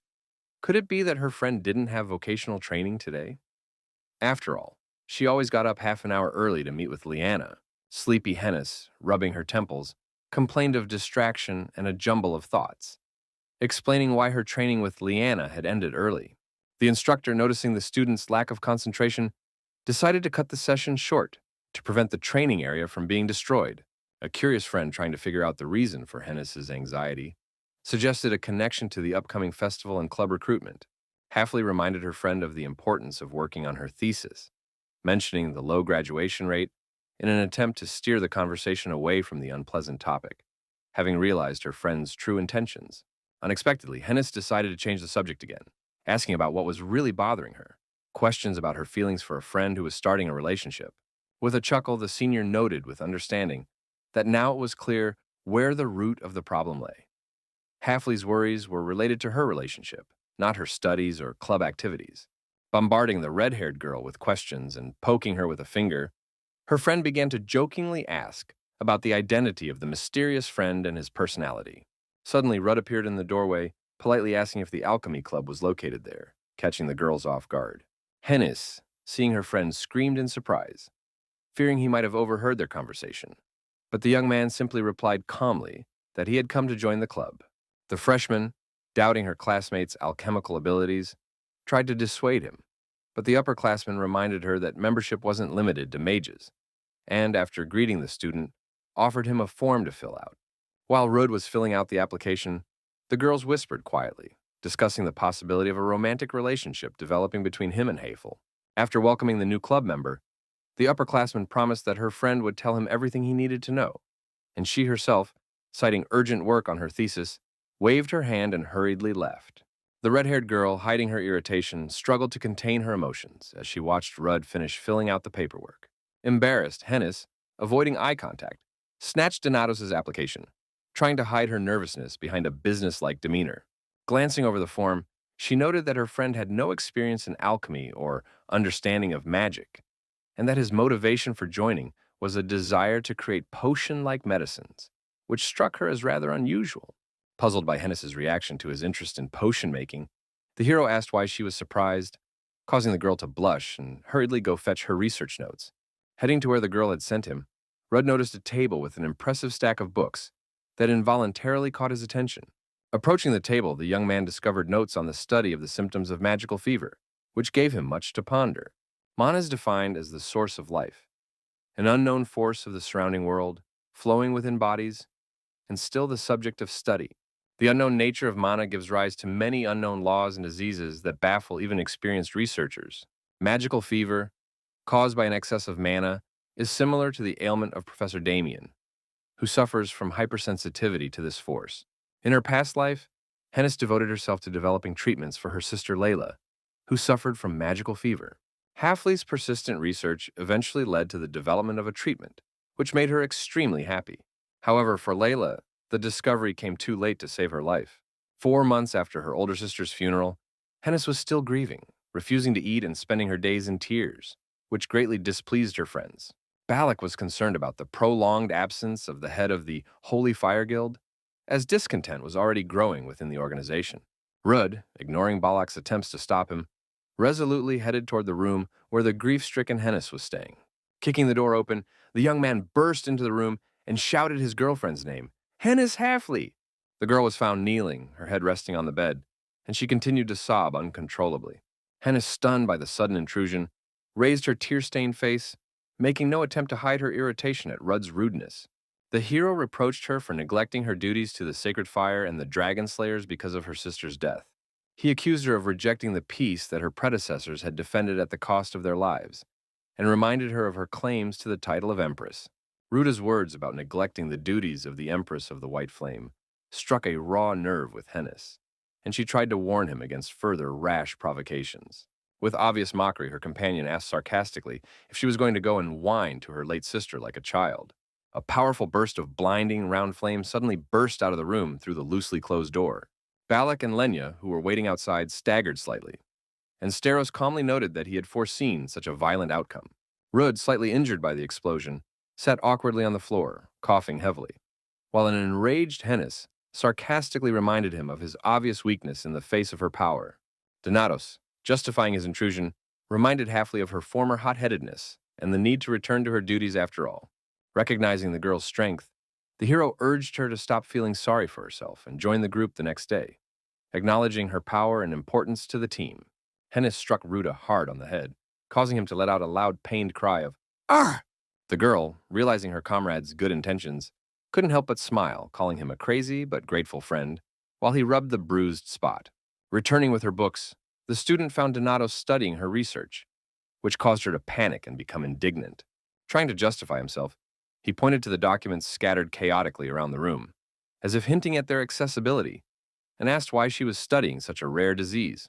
Hennis, with bitterness in her voice, explained her tireless quest to find a cure, mentioning the unsuccessful attempts by other specialists to heal her sister, who had become like a living corpse. Rudd's words about the patients he had seen cured lit a spark of hope in the eyes of his friend, who was desperate to save Layla.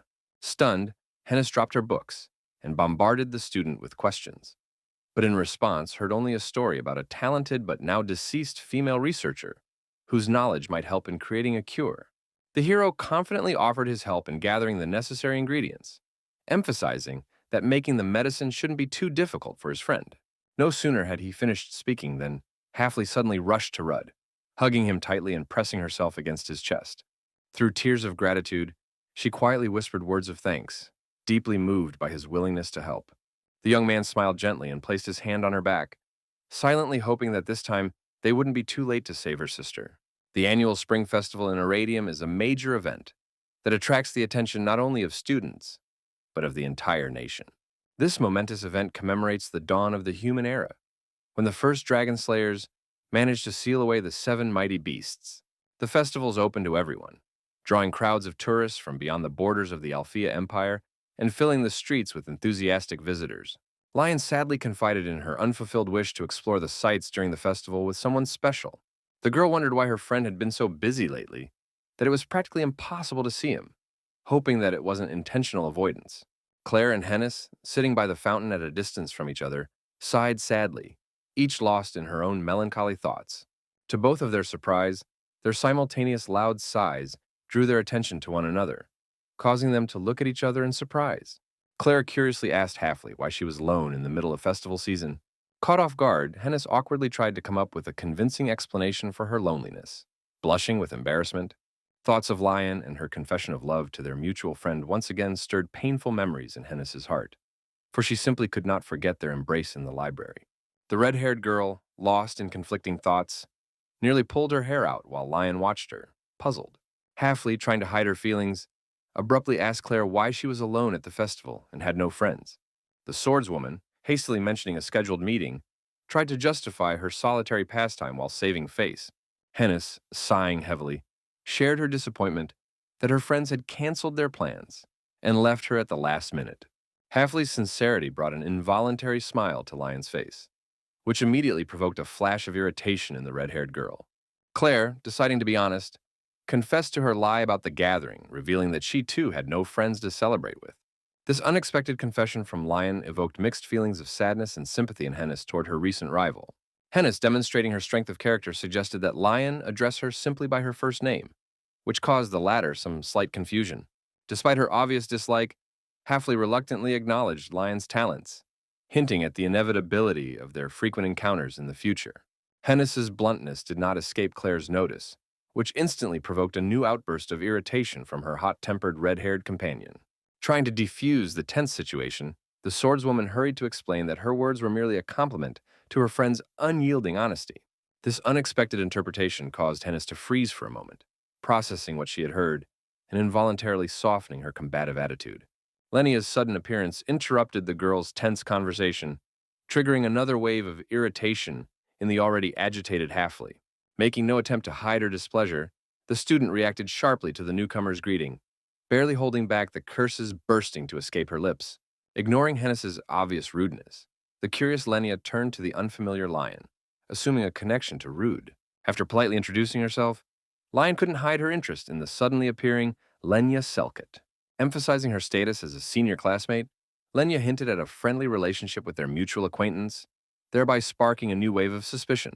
Suspecting ulterior motives, Hennis rudely inquired about the true reason for Selkett's unexpected appearance, making no attempt to hide her distrust. The strange reaction to a direct question only intensified the redhead's suspicions, sparking a new wave of irritation and a desire to get to the bottom of things. Trying to justify herself, Lenya explained her desire to cheer up the lonely girls at the festival, inadvertently hurting their pride with remarks about the difficulties of communication. The hot-tempered Hennis, unable to tolerate remarks about her personality, exploded into an angry tirade, forcing Lion to intervene in an attempt to prevent the escalating conflict. Unable to contain her emotions, Hennis lashed out at Lion, accusing her of spreading defamatory rumors about their allegedly inappropriate behavior. Continuing her tirade, she listed the oddities of their group, including geniuses, gangsters, and the eccentric Lenya with her rooftop barbecues. Trying to calm the enraged Selkett, Lenya pointed out the attention they were drawing from those around them, which only added fuel to the fire of the escalating scandal. Drawn by the commotion, a student suddenly appeared next to the group of arguing girls, his presence capturing their attention and interrupting the loud discussion.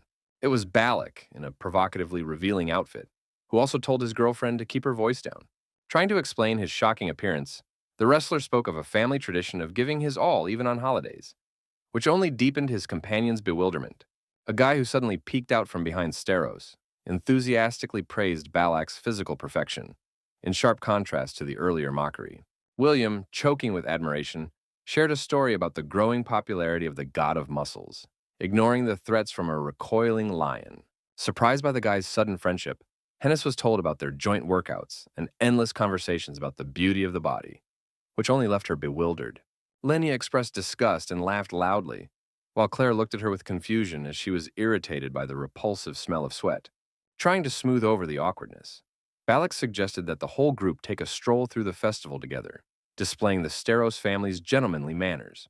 The girls, unimpressed by their friend's suggestion, quickly came up with an excuse about a delicious creme brulee at the nearest kiosk, and left the guys in a hurry. Halfley, noticing her friend's growing embarrassment, sarcastically asked what was on her mind that was causing such a strong reaction. Lion, catching the subtext of her friend's question, cautiously suggested that it was about Ruda, unwittingly striking a sensitive chord. Hennis, having begun to talk about her friend's strange behavior and the purchase of potions, suddenly stopped short, realizing she had said too much. Intrigued by the mention of potions, The girls pressed Hennis for more details, but she immediately tried to backtrack, insisting that they had misheard her. Lenia, upset by what she'd heard, reproached Halfley for discussing Rudd behind his back, casting doubt on their friendship. Angered by Selket's interference, Hennis reacted sharply, accusing her of trying to shield Donatos from everyone. Tired of the endless arguments, Lion decided to leave the group, leaving the others to continue their quarrel. Wandering through the bustling streets of the festival, Claire pondered Hennis's words about Rudd's sudden focus on something unknown. Recalling Donatos's words about a terrible future, the swordswoman involuntarily shuddered at the grim foreboding. Aware of Rudd's secret preparations for the coming events, she wavered between the desire to help and the fear of getting in the way, distracting herself with a donut stand. Stopping at the stand, Lion quietly hoped that Rudd would not face the looming difficulties alone and would definitely call on his friends for help. In the midst of the festival's revelry, the library stood empty, becoming a refuge for a lone seeker of knowledge. Ignoring the festive bustle, the protagonist studied the books intently, immersed in a world of ancient mysteries and forgotten legends. Having finished reading the latest volume, the young man breathed a sigh of relief and leaned back in his chair, giving his back a rest. Crystal noted with a touch of irony that reading the book had taken his companion a considerable amount of time. The hero, rubbing his stiff neck irritably, snapped back, saying he hadn't expected such complex material. Feldrua condescendingly marveled at human slowness in acquiring knowledge, to which Rudd sarcastically pointed out the difference in standards between humans and spirits. The King of Spirits, continuing his train of thought, pointed out the limitations of the human body's physical capabilities, eliciting only a condescending smirk from the hero. Intrigued, Rudd demanded an explanation, and Feldrua reluctantly explained, alluding to the fragility of human flesh. The crystal, glimmering thoughtfully, revealed the limitations of mortals' physical capabilities, wondering how Donatos had managed in his past life. The young man, grinning crookedly, described the agonizing consequences of using extreme techniques, including unbearable pain and bleeding. Feldrua paused to think for a moment, and suggested that there might be even more serious side effects from such risky methods. Ignoring the warnings, the young man emphasized the necessity of any sacrifice in the fight against dragons, even at the cost of his own health and well-being. Rushing out of the library, the hero clenched his teeth and swore to exterminate the dragons in a world deprived of his older brother's protection. Reflecting on the trials ahead, the young man grimly acknowledged that if even these sacrifices proved insufficient, he had only one thing left that he still trusted. Lost in heavy thoughts, the hero slowly wandered across the bustling square, oblivious to the revelers surrounding him. "Rudd Donatos?" Jared said in surprise, noticing the young man at the threshold of his office. As he stepped inside, the young man wondered which would come first, his victory over all the dragons in this world, or becoming a cripple from the grueling struggle. The hero mentally noted the contradiction in the figure of Jared de Graham, the celebrated dragon slayer known as the Executioner, who had become the respected head of the Iradium Academy. The director, surprised by the student's unexpected visit, inquired about the reason for his arrival, maintaining an outward calm.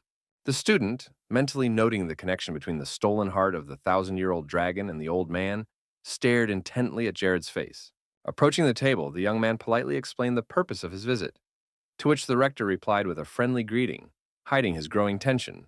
Jared, trying to lighten the mood, asked the student about his impressions of the festival, hoping to divert attention from troubling topics. Upon hearing that the young man had no time for the celebration, the rector gently chided him, reminding him of the importance of rest, especially for young dragon slayers. Reacting with bitter irony to the mention of youth, Rudd categorically rejected the possibility of frivolous pastimes. Aware of the critical nature of the situation, the determined student focused entirely on his mission, casting aside all thoughts of fun.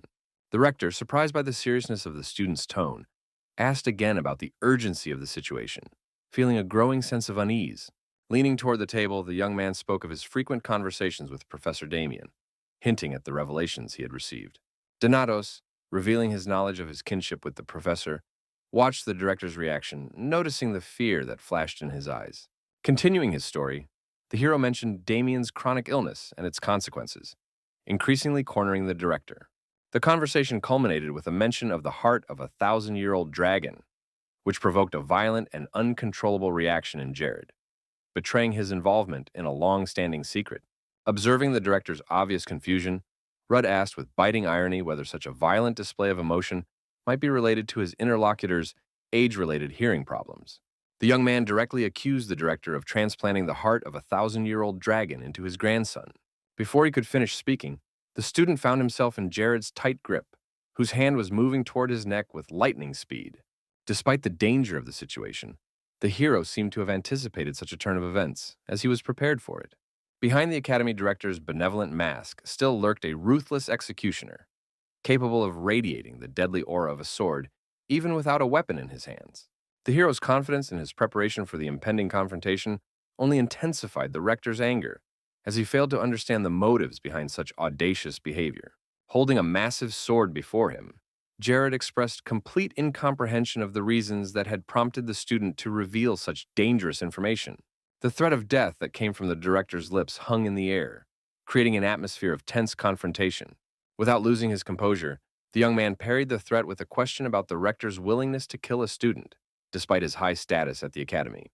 Jared's attempt to mask the seriousness of his intentions with a smile did not fool the vigilant hero, who was ready for a brutal confrontation. The rector, losing what remained of his composure, threatened to cut off the student's limbs to silence him forever. The self-assured hero, brushing off the threats of losing his limbs, was inwardly preparing for a deadly battle with an experienced dragon slayer. Aware of his opponent's overwhelming superiority, the young man understood that any mistake could cost him his life in this unequal battle. The fierce battle between the student and the principal caused significant damage, leaving a huge hole in the office wall. Seizing the moment, the protagonist cast a low-level wind spell, trying to buy time and assess the situation. The young man, having barely avoided a fatal blow, realized the enormous difference in power and mana density between his four-winged power and his opponent's. Retrieving the potion from subspace confirmed the rector's expectations regarding the student's preparedness for the inevitable battle. The hero, mockingly revealing the true purpose of his visit, to extract the director's grandson's heart, demonstrated his awareness and resolve. Surprised, Jared, after asking the young man to clarify his intentions, suddenly sensed the presence of foreign mana behind him. The unexpected intervention of the great teacher who described his spiritual grandson as a skilled provocateur changed the dynamics of the confrontation. Ain Bryce's appearance before DeGram marked the beginning of a long-simmering confrontation between old acquaintances, promising a new turn of events. A few days ago, the great teacher, enjoying the view of the academy, listened attentively to the hero's plan. Bryce, surprised by the young man's noble intentions, spoke approvingly of his idea. Speaking of Professor Damian, the teacher asked whether the fact that he was the bearer of a 1,000-year-old dragon's heart was sufficient grounds for murder. Rudd expressed his desire to destroy the dragon itself, not the professor, despite the burden this task would place on his great teacher. Bryce's reaction to his student's words was a loud laugh, dismissing his request as a display of youthful foolishness. The immortal sword of heaven, hovering in the air and brandishing his weapon, expressed his bewilderment by asking to simply stall for time without killing the executioner. The protagonist, noticing the serious expression on his teacher's face, decided not to remain on the sidelines of the unfolding events.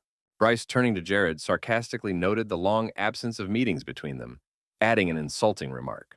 The head of the academy, recognizing Aina, suggested that he had come to the academy for the purpose of surveillance, noting his suspicious behavior lately. The master of the celestial sword only half confirmed Jared's guess, intriguing his interlocutor. Pointing at Rudd, he revealed the young man's plan, hinting at his connection to the rector's grandson's life. Degram, gritting his teeth in anger, demanded an explanation, dismissing what he'd heard as nonsense. Bryce solemnly declared that destroying the heart was unacceptable, as it would lead to the agonizing death of his grandson Damian. The rector reminded him of a long-standing promise to kill his grandson if trouble arose, expressing surprise at Ain's current situation, given that he had managed to survive for so long. Rudd tried to explain that his intention was merely to remove the heart without killing Damian, but it seemed that this not only failed to reassure the rector, but made things even worse. Jared, enraged by the student's words, directed a powerful, fiery aura at him. Bryce, barely managing to save the student from the rector's attack, rebuked him for his careless choice of words, which constantly provoked people. Rudd, making excuses, claimed he was merely explaining his plan, which prompted Aina to make a sarcastic remark about choosing a complete idiot as his heir. Donatos, keeping his composure, turned to the teacher, reminding him that he could no longer back down from his plan. The great master of the celestial sword, expressing slight disappointment, took a step forward, leaving his student behind him. Bryce, agreeing to follow the plan, took on the task of distracting the rector while the student extracted the heart of the thousand-year-old dragon. The student reminded the teacher that they only needed to stall for time, without resorting to killing the enemy. The rector, screaming furiously, directed all his power at Bryce, trying to thwart their plan. The great teacher, noting the difficulty of the task at hand, braced himself for the inevitable clash. For it was not as simple as it sounded. Realizing the need to act, Ain summoned the power of the blue sky, manifested by the marks of wings on his neck.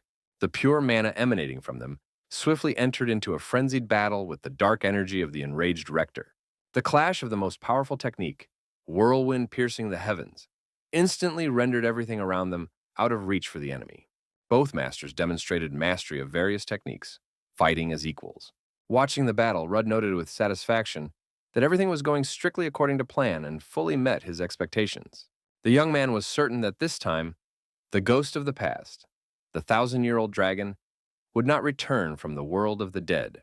A sudden realization, like a flash of lightning, changed the expression on the anxious young man's face as he grasped the terrifying possibility of the worst outcome. Lifting his head, he cast a terrified gaze into the boundless sky, whispering in shock that what was happening was impossible. On the bustling streets, cheerful students strolled carefree, completely absorbed in lively and cheerful conversation. Only Professor Grace, overcome by deep turmoil and anxiety, stood alone against a cold wall in a deserted, gloomy tunnel. An excruciating pain pierced his skull, as if it were about to split apart. It was becoming harder and harder to keep a clear head. The agonizing guilt over persuading him to commit that fateful suicide mercilessly tormented him. After confiding everything that had happened to Ruta, he still found no relief and firmly resolved to avoid people until his unbearable suffering had completely vanished. As he was about to leave the tunnel, the professor heard footsteps approaching behind him, and a contemptuous exclamation full of disgust. Jeremy, the student council president, rudely called Grace a repulsive freak who belonged in a filthy alley. With a smirk, he asked if the helpless Damian Grace still hadn't realized the full extent of his insignificance and pitifulness. Duel tried to continue his speech, but was suddenly interrupted, finding himself pinned against the wall with a strong, merciless grip on his throat. His throat, squeezed by the merciless grip, barely allowed him to breathe convulsively. Despite such a strong grip, Jeremy managed to utter a hate-filled wish for a swift and agonizing death. Grace looked like a relic of a thousand-year-old dragon, but stubbornly refused to consider himself a bloodthirsty monster. The president laughed mockingly, urging the unfortunate man to look at his reflection and acknowledge his desire to live, having become the embodiment of universal evil. The professor, staring intently into the murky puddle, was horrified to the depths of his soul by the image he saw, refusing to believe his own eyes, but involuntarily loosened his iron grip. With feigned sympathy, Duel offered his help to the utterly exhausted Grace, pulling a sharp dagger from under his jacket and urging him to stand still and submit. With a sardonic smirk, he called it the only right choice, swiftly swinging for the fatal blow. Grace bitterly admitted that it was indeed better for him to die than to continue living as a cold-blooded monster. With aching longing, he recalled how his loving grandfather, with sadness in his eyes, had given him his precious heart solely to save a young life. The student's words came vividly to mind, about the need to survive at all costs, in defiance of the whole world, proudly becoming a true, invincible villain. A blinding realization of the truth came in that fateful second, when the sharp dagger had already nearly touched his unprotected head. Deciding to act completely differently, he swiftly thrust his hand forward, deftly intercepting the dagger and allowing it to pierce deeply into his palm. This excruciating pain awakened within him the slumbering true essence of a merciless monster, into which he was rapidly transforming before his very eyes. Duel, hastily shielding his eyes from the blinding light, cursed furiously through clenched teeth, watching the monstrous transformation in shock. Casting a quick glance at the full moon, now tinged with an ominous purple hue, Rudd realized with horror that the worst had come to pass, the inevitable return of the thousand-year-old dragon. Lion continued her walk through the countryside, puzzled by the strange, inexplicable feelings that had come over her. Suddenly, a mysterious rain of coal-black color began to fall, even though not a single cloud was visible in the sky. Alarmed, the students scattered in panic. Some looked up in confusion, trying in vain to understand the cause of this unusual phenomenon. Holding out their palms and catching one of the drops, the students realized with amazement that this was no ordinary rain at all. These were fragments of someone's mana, bearing a unique pattern incomprehensible even to Lion. yet radiating an insatiable thirst to absorb energy. In this mad rush to devour, there was a sense of something dark and wicked, reminiscent of uncontrollable gluttony. Passing by a basket of swords, the girl stopped and stared intently at the weapons, realizing they would come in handy. Passers-by, sheltering under the awnings of shops, noted with relief that the unusual rain was gradually letting up, but the sky had turned pitch black, as if it had swallowed all the light. A little girl standing next to her father called out to him loudly and insistently, desperately trying to draw his attention to something extremely important. From the dark puddles left behind by the mysterious rain, the eerie figures of ferocious wolves began to rise ominously.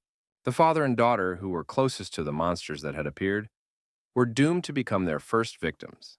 Realizing the inevitability of the tragic ending, the father held his sobbing daughter tightly, letting his own tears flow as they shared their final moments together. Fate smiled upon this family.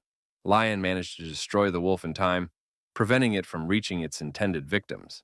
The swordswoman, turning to the survivors, urged them to run as far away as possible if they wanted to save their lives. The instinct for self-preservation drove the people to flee, leaving the brave girl alone to face the approaching pack of wolves. Paralyzed by fear, the young man froze in place, becoming an obstacle to the fleeing people who pushed him aside in their attempt to escape. Another shove caused the young man to fall painfully, but even that couldn't snap him out of his stupor and make him run. The swordswoman, noticing the student frozen in terror, urged him to stop cowering and get up, reminding him of the proud title of Aratium students. Addressing the students trembling with fear, the girl urged them to either flee or fight, but under no circumstances to succumb to paralyzing terror. Overcoming their initial shock, the students realized they had to act and, gathering their courage, took up their weapons. The professors, showing concern for the locals, directed them to safe shelters in the midst of the looming danger. One of the girls, armed with a bow, fired an arrow, striking the attacking wolf squarely in the head. Despite the precise hit, the wolf did not fall, causing even greater anxiety among the defenders. Claire, analyzing the situation, concluded that the black creatures possessed extraordinary regenerative abilities, making their complete destruction difficult. Realizing the need to change tactics, the girl summoned her mana and charged at the animals, intending to prevent their regeneration. The students watched in amazement as Claire demonstrated the Hypersword's mana in battle against the monsters. After Lion's attack, the enemies turned to dust, losing their ability to regenerate, which sparked a discussion among the instructors about the nature of these creatures. Claire mentally replayed the details of what had happened, pondering the reasons behind these strange events. A sudden realization struck her. The legendary 1,000-year-old dragon was behind all of this. Realizing the gravity of the situation, she decided to inform Rudd immediately, while simultaneously organizing the defense of the residents and the evacuation of the wounded. Hurrying to find her friend, the girl nearly encountered a new threat emerging from a nearby puddle, thanks to a warning from another student. Long limbs began to rise from the puddle, bearing no resemblance to a wolf's paws. Claire, recalling the legends of the 1,000-year-old dragon and its ability to create alter egos of its devoured victims, prepared to battle the grotesque creature. Despite being busy, the girl resolutely channeled her mana, preparing to face the new enemy. Donatos, watching the moon change color, realized with bitterness that the future he had predicted had once again undergone radical changes. The battle between the rector and Bryce was interrupted when they noticed what was happening, and the master guessed the attempt to extract the professor's heart.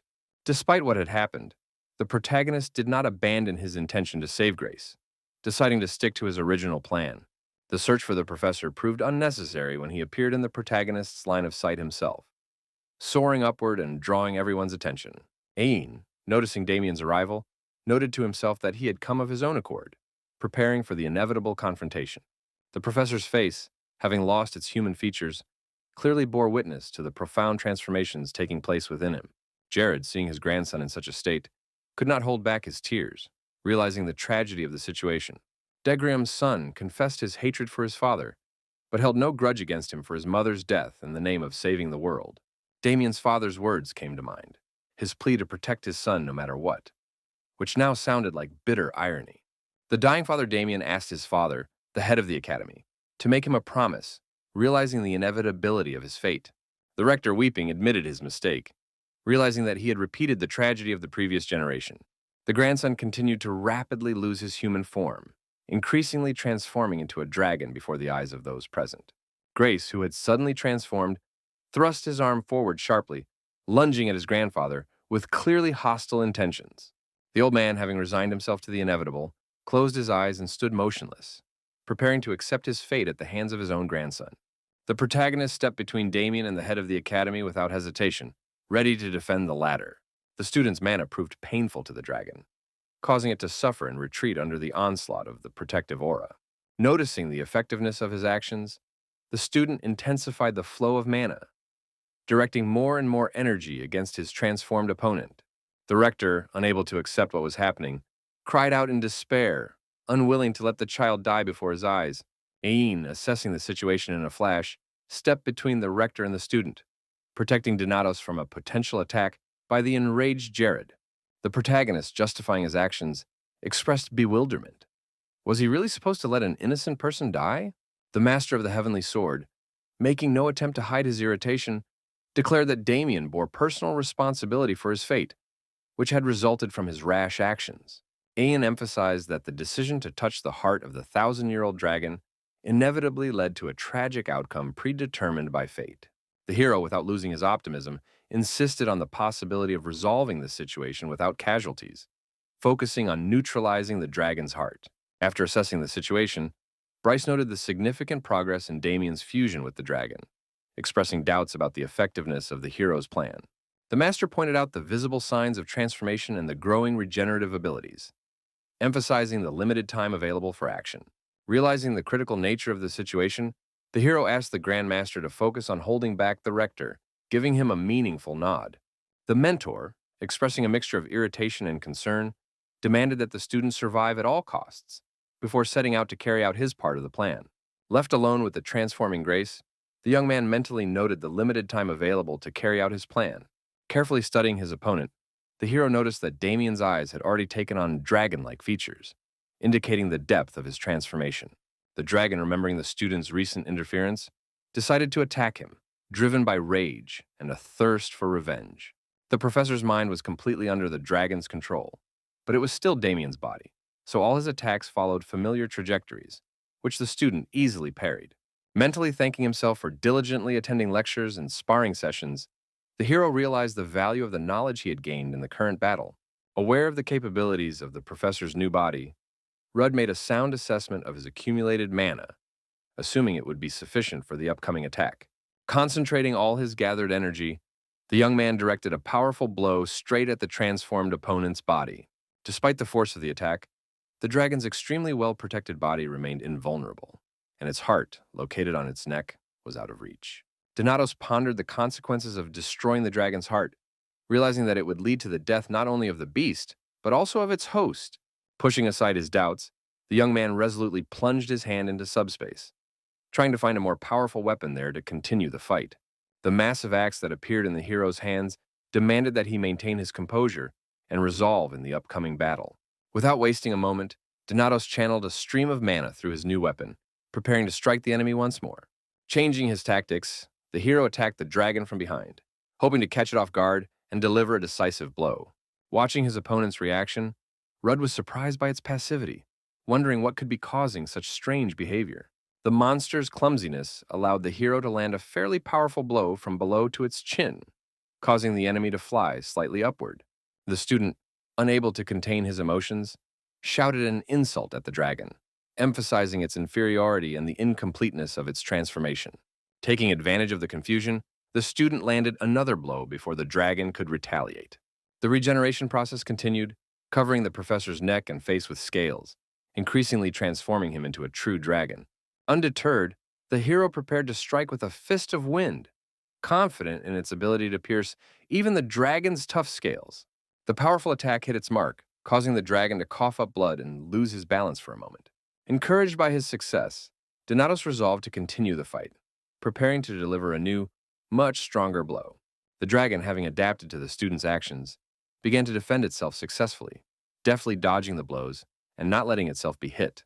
Realizing the professor's change in tactics, the young man began to devise a new plan of action, understanding the need to change his strategy. As he continued to watch Grace's movements, the young man was overcome with frustration. He realized that Damian had already adapted to his attacks, rendering them less and less effective. Fatigue and injuries were taking their toll. Blood oozed from the wounds on his arm, while Rudd realized that time was running out to end the battle. Standing on the ground, the young man watched the events in the sky closely, trying to anticipate his opponent's next move. The dragon, hovering in the air, focused on restoring his mana, preparing for the decisive phase of the battle. Donatos kept his eyes fixed on his opponent, trying to figure out his intentions, all the while sensing the approach of something sinister and dangerous. The sky was once again shrouded in darkness, and strange, frightening formations began to appear in the air, heralding a new threat. The professor, having lost his human form, burst into a chilling, frenzied laugh, heightening the tension of the moment. Between himself and the student, the dragon created a barrier of sharp spikes protruding from the ground, further protecting himself with a shield. The young man, stunned by the sudden appearance of the thin but deadly spikes, froze in bewilderment at the unexpected turn of events. He realized he was facing a technique of extreme intuition, allowing the dragon to foresee his attacks and act preemptively. Using the sword that defied the heavens became impossible due to the excessive mana consumption required for this technique. Despite the difficulties, the hero attempted to use his mana to destroy the spikes blocking his path, hoping to clear the way. Crystal, noticing a new wound on the young man's face, asked with concern about his condition. Running a hand through his hair, Donatos honestly admitted he wasn't feeling well, while continuing to watch the enemy intently, an enemy capable of absorbing the power of the enemies it devoured.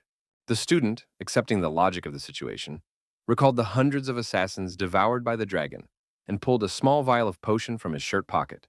Pouring the potion over himself, the student felt it take effect instantly, giving him new strength. Professor Grace, increasingly losing his human form, expressed contempt for all of humanity and promised them imminent destruction. The dragon, feeling a growing hunger, looked greedily at his former student, imagining him as a tasty snack. The creature, once a professor, suddenly lunged forward, trying to grab the young man and threatening to devour him down to the last bone. The hero, fending off the attack that had suddenly become fluid, noted the impressive adaptability of the thousand-form dragon. The young man realized that it was precisely this adaptability that had led the Academy to steal the heart of the thousand-year-old dragon, providing perfect protection against hypersensitivity to mana.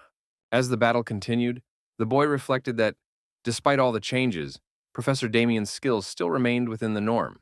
Focusing on his accumulated mana, the student realized that even in his past life, he could have defeated an opponent whose skills, though above average, did not pose an insurmountable threat.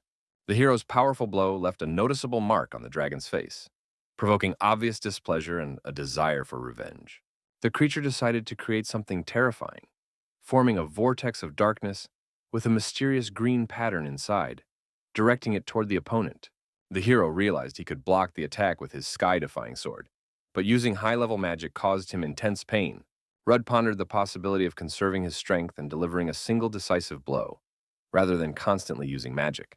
Professor Winston came to mind, praising Rudd's nearly perfect spear technique and emphasizing that the young man lacked only combat experience to achieve full mastery. He clearly remembered his mentor's words, promising to take him to a new level of weapon mastery and reveal the secret of a special technique. Mentally finishing his teacher's memorable phrase, Rudd said with concentration, "Thunder Spear," feeling the energy concentrate in his hands and quickly transfer to the weapon. When the spear was sufficiently imbued with the protagonist's mana, Donatos hurled it with all his might toward the enemy. The technique demonstrated incredible power. The projectile raced forward with staggering speed and destructive force. The energy wave from the new technique did not escape Balac's keen perception. Trying to pinpoint the source of the powerful wave, the fighter strained all his senses and began looking around, barely noticing the dog had latched onto his rear.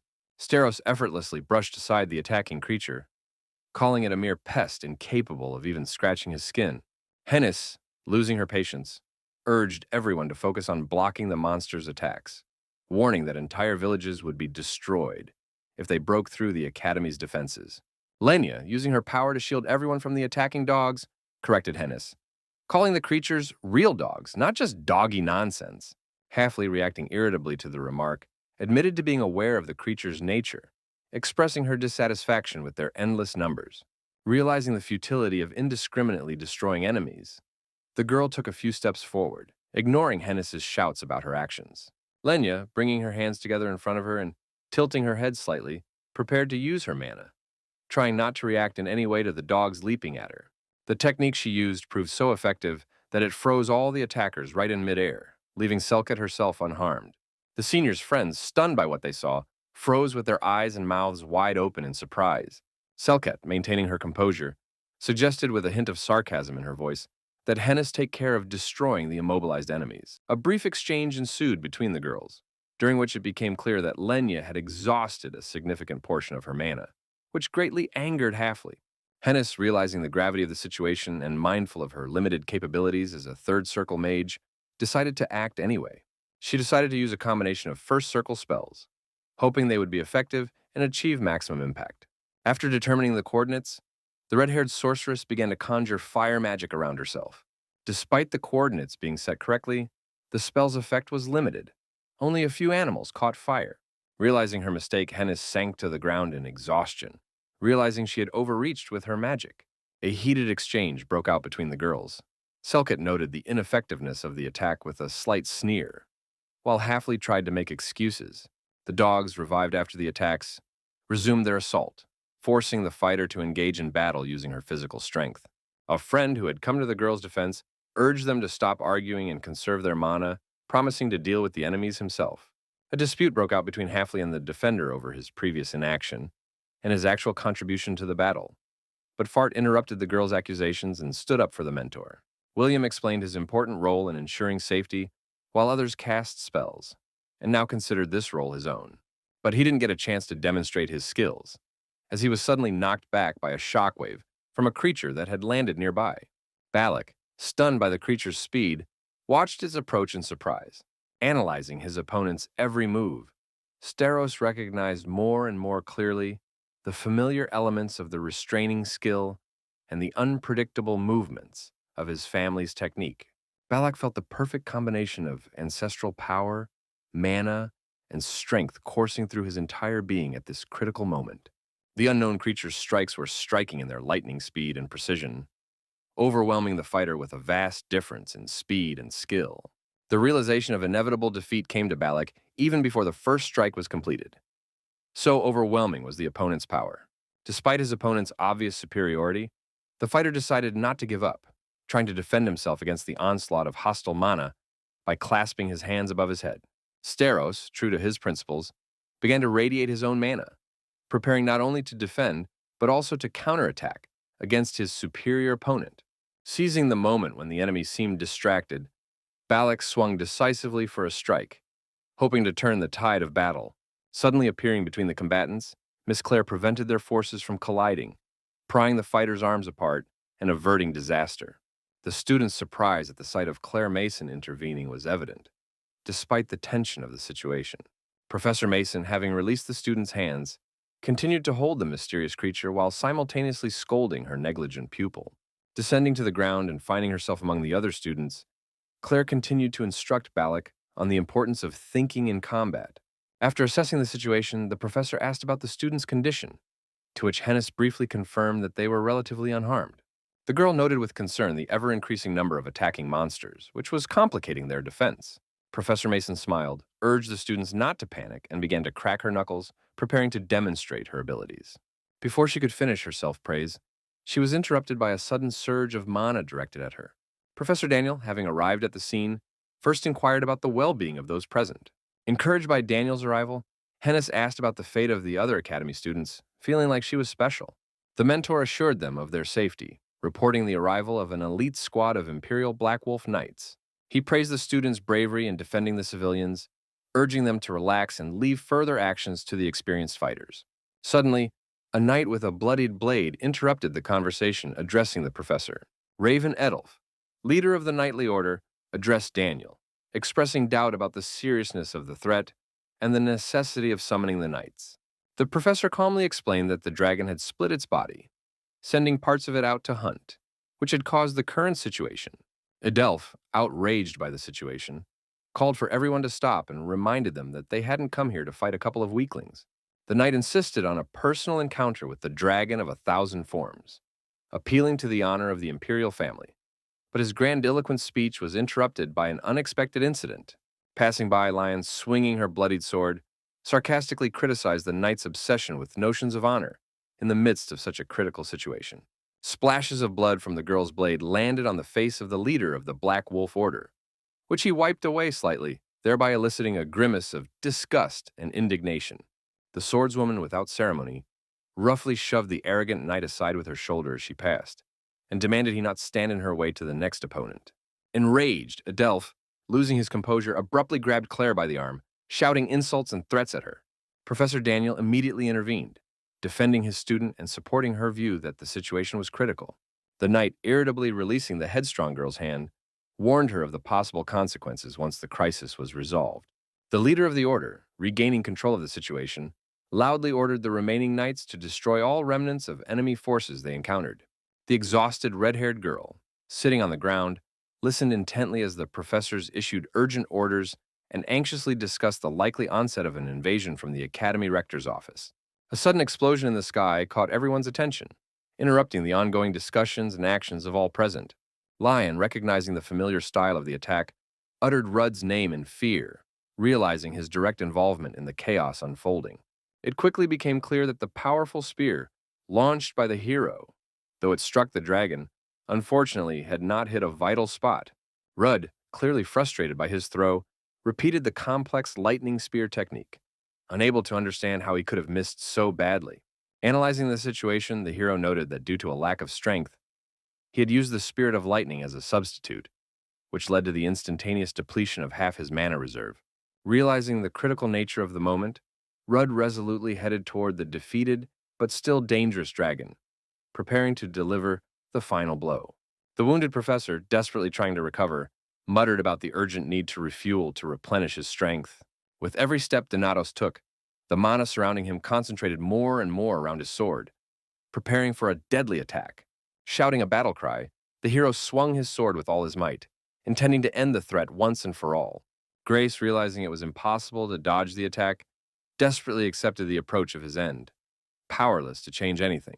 In his final moments, the professor's mind was filled with panic. His desperate cry of not wanting to die was cut short by an explosion that hurled the protagonist a considerable distance away. Landing hard on the rubble of the wall, the young man felt intense pain, accompanied by a bloody cough and the sensation of internal injuries. Jared, overcome with anxiety for his grandson, shouted Damian's name loudly, trying to make sure he was safe. The grandfather, expressing unconditional devotion, was ready to do anything to protect his grandson, regardless of the possible consequences of his actions. Ian, observing what was happening, noted the rector's tenacity, whose fiery power had caused the explosion that saved his grandson. Degram's grandson, looking at his grandfather standing nearby, silently called him reckless for such risky and dangerous actions. Sitting down beside his transformed grandson, Jared gently touched his changed face, expressing his unwavering love and care. Damian, returning for a moment to the state of a helpless child, weakly uttered "Grandpa" as the older man gently stroked his face. Suddenly, the dragon's expression changed. He let out a short chuckle and, to the horror of those present, sank his teeth sharply into his grandfather's arm.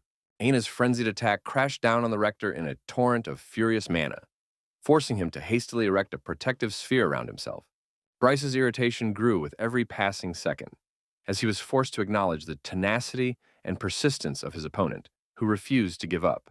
Damian, consumed by his dragon essence, continued to devour his grandfather's arm, unaware of the horror of what was happening. The monster, reveling in the easy prey, continued its bloody feast, shocking everyone present. A sense of invincibility overwhelmed the dragon, causing it to look down with contempt on the humans, whom it considered insignificant. A sudden craving for more exquisite prey caused the creature to turn its gaze toward the wounded hero ahead. Exhausted by what was happening, the young man clutched his head, trying to cope with the growing madness of the situation. Feeling his condition worsen, the young man crouched lower to the ground, ignoring Feldrua's reminders that his potion limit had been exhausted. The dragon was rapidly approaching when the hero, gathering his strength, issued a challenge, doubting its premature victory. Once close, the creature shifted from defense to offense, concentrating magical energy in its outstretched limb. Barely managing to dodge the blow, he bitterly noted the enemy's recklessness in launching an unarmed attack after only a minor recovery. The intensification of the dragon's attacks did not escape the student's notice, as he was aware of the growing disparity in strength due to his recent injuries. Despite his exhaustion and pain, the young man continued to resist desperately, realizing the hopelessness of his situation. Watching the monster's mounting fury, the hero keenly felt his lack of physical strength, realizing that if he were in better shape, the situation might have turned out differently. Dreams of his former strength or his older brother's help only underscored the bitter realization of his own inadequacy. Realizing the futility of these thoughts, the hero chided himself for his pathetic excuses. Resolving to take decisive action, the young man declared that a single attack would suffice, immediately setting about executing it. However, thanks to his quick reflexes, the dragon managed to shield himself with a wing in a split second, which absorbed the full force of the blow. This defensive maneuver helped the dragon's heart, located in its neck, remain unharmed. The transformed professor demonstrated superior strength and speed, far surpassing the hero's capabilities. Despite this, the monster's body continued to be torn apart by internal conflicts. Rudd, straining his eyes to the limit, suddenly realized something important, despite the burst capillaries in his eyes. He recalled Lion's advice to rely less on intuition and trust his eyes more when trying to foresee the future. The lack of innate talent and support from those around him became obvious to the young man, who realized his former blindness. Rudd began to analyze his opponent's movements, muscle contractions, the direction of strength and mana, involuntary habits, and center of gravity. The hero realized the need to determine not only the speed of movement, but also the opponent's entire behavioral pattern. Focusing on this goal, Rudd prepared to strike again, determined to hit his target. This time, the strike was more successful. The mana struck the torso directly, piercing the dragon's body right through. Donatos felt as if every cell in his body was about to burst from the strain, and that was when he realized he had reached the limit of his abilities. Carefully watching the formation of the dragon's magical chains, the exhausted young man prepared for the next stage of the grueling battle. Confidence in his ability to hold the sword gave the hero the resolve to see the battle through to the end, regardless of the cost of victory. Driving the blade into the monster's belly, the young man demonstrated an unshakable will in his quest to achieve his goal. Keeping the hilt of the sword lodged in the monster's body, the hero stared intently into Grace's eyes, which were filled with rage and pain. Agonizing pain pierced the dragon not only from the deep wound, but also from the aftermath of the transformation and the grueling battle. Realizing that the decisive moment had come, the hero began to slowly pull the bloodied sword back out. The dragon's body seemed to be splitting apart as mysterious mana surged toward its heart through the gaping wound. The unexpected phenomenon evoked mixed feelings in the young man, causing him to watch the unfolding events warily, awaiting the unknown. Instinctively, the hero gripped the sword's hilt tightly, preparing to defend himself if necessary. It was the powerful mana of the heavenly spirit, which was inexorably drawing closer and closer to the heart of the 1,000-year-old dragon. The young man froze in place, tensely awaiting the outcome, continuing to watch as the energy stream reached its target deep within the monster's body. Meanwhile, Donatos's professors and friends, driven by concern for his fate, rushed to his aid, overcoming numerous obstacles. Lion, certain of Ruta's location, led the group as they headed toward the northern part of the academy. When they reached the scene of the battle, they froze in shock at the sight of the student still clutching the hilt of the sword, protruding from the fallen dragon's body. Lion recalled her conversation with Root in the library about fears, realizing that her anxiety wasn't about dragons, but about the possible loss of loved ones. Seeing the horrific scene of the battle, the swordswoman, overcome with panic, called out loudly to her friend, hoping to hear a response. Lifting a stern gaze, the hero sharply ordered Lion to stay where she was and not to approach, unnoticed by those around him. The young man took a dagger, preparing for the next risky step in his plan. The new arrivals didn't notice these movements, and were shocked when the monster suddenly clamped onto the young man's shoulder. Lurching backward in pain, the boy couldn't suppress a cry of agony as the monster tore a chunk of flesh from his body. Despite his serious injuries, the hero smiled and replied to the crystal's concerned question that he was alive, but only partially. Feldrua noted the young man's luck that the attack had struck his arm rather than his neck, while he watched the approaching dragon. Donatos watched the result of his actions with satisfaction. A dagger stuck near the monster's neck. The transformed professor began to sneer maliciously at the people, calling them nothing more than food for higher beings. Lion watched these insults with irritation, holding back her anger and the urge to intervene. The dragon's loud proclamations about humanity's lost hope even caught the attention of Aina, who was holding the defeated Jared. The monster threatened to chew up and devour everyone present until it regained its true body, striking terror into those around it. Suddenly, the monster fell silent, sensing something amiss within itself that made it grow wary. To everyone's surprise, the creature began to experience a severe bout of nausea, losing its menacing aura. With biting irony, Rudd asked the suffering dragon about the reasons for its sudden illness, reminding it of its recent threats to devour everyone. The hero defiantly offered to feed the monster, hinting at his secret plan and his confidence in its effectiveness. Crystal, watching the professor's agony, understood the true meaning of Rudd's words about his faith in a special remedy. The young man explained the peculiarity of his body that had allowed him and his brother to survive in Disol. Watching the professor's agony, he also revealed the secret of his blood, which was poisonous to dragons, a fact that had come to light after his parents' tragic death at the hands of an earth dragon. The hero emphasized that this unique trait had saved his life on multiple occasions in critical situations, as he picked up his weapon from the ground. Holding his sword before him, the young man began to articulate a thought that would reveal the true essence of what was happening. Pointing the blade at the exhausted dragon kneeling before him, the young man finished his thought, declaring himself a curse upon the dragon race. Noting the riskiness of Ruda's plan, Feldrua pointed out the possibility of a fatal outcome in case of failure, or if the monster wasn't hungry enough. But the hero hadn't even considered that. Realizing the consequences of his actions, the student acknowledged that his timely intervention had saved Professor Damian's life, emphasizing the importance of self-control. With resolute determination, the young man began to bring the dagger closer to the heart of the 1,000-year-old dragon, announcing the inevitable end of Kianil. Rushing to the rescue, Professor Daniel and Ms. Claire desperately urged Rudd to stop, trying to prevent the irreparable. A barrier that suddenly appeared, shrouded in mysterious mana, blocked the path of those rushing forward, silently demanding that they not interfere with what was happening. The great teacher, the creator of the barrier, demonstrated his authority, ordering everyone to silently observe the unfolding events. Realizing the inevitability of his fate, the professor in the dragon's body, tears streaming down his face, grasped the sword with one hand and uttered his final words of gratitude. Accepting his fate, the dragon, expressing deep regret, plunged the weapon into his own neck, shocking everyone present. The removal of the dragon's heart from its throat marked the end of a long and grueling battle that had shaken the academy. Maintaining his composure, Rudd silently watched the dramatic finale, not betraying his emotions to those around him. Frozen in astonishment, Claire and Balac could not tear their eyes away from the scene unfolding before them. Only the defeated Jared Degram, sprawled on the ground, gave free rein to his emotions, sobbing and screaming in unbearable despair as he watched his grandson perish.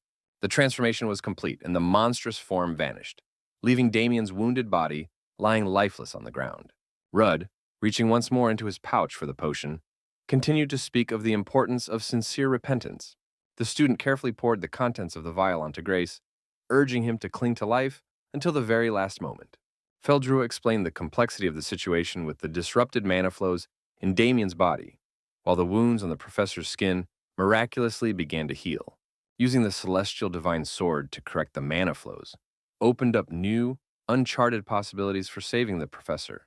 A deep understanding of anatomy and the distribution of mana blood vessels became a key factor in developing Grace's treatment plan.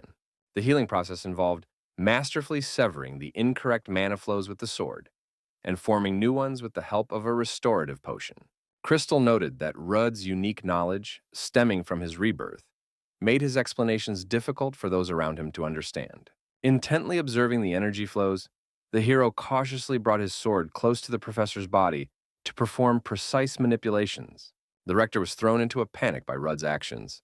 Fearing for Damian's life, he shouted for him to stop what he couldn't understand. Jared, overcome with despair, continued to beg the young man to leave his grandson alone, unaware of the hero's true intentions. The grandfather's heart-wrenching cries for mercy so shook those present that Claire Mason instinctively made a move, as if she wanted to cover her ears. Having completed the necessary actions, Rudd left Grace lying on the ground without visible wounds, surrounded by a restored, harmonious flow of mana. Uttering his final words about saving all lives, the exhausted hero, having reached the limit of his strength, lost consciousness and collapsed to the ground. Frightened onlookers rushed to the fallen student, shouting his name loudly in an attempt to rouse the young man. The return of the disaster from 10 years ago, provoked by Professor Iradium, shook the very foundations of the Empire. Academy Rector Jared Degram had committed treason, and his grandson, Dement Grace, was to be executed immediately, according to an official statement. Ian, a key figure in the incident involving the dragon of 1,000 forms, insisted on imprisonment rather than the death penalty for the accused. One of the emperor's aides, unable to contain his emotions, exclaimed about the terrible danger the country had faced due to the criminal's actions. The prince, seated on the throne, interrupted the heated discussions, calling on those present to be quiet and pay attention. Bernstein expressed a desire to hear the story directly from the young man who had defeated the fearsome dragon of 1,000 forms. A concerned Bryce came to warn Rudd about an urgent summons to the emperor, finding him in a hospital room. The great teacher commented ironically on the situation, closely observing Lion's attempts to feed the stubbornly refusing Donatos.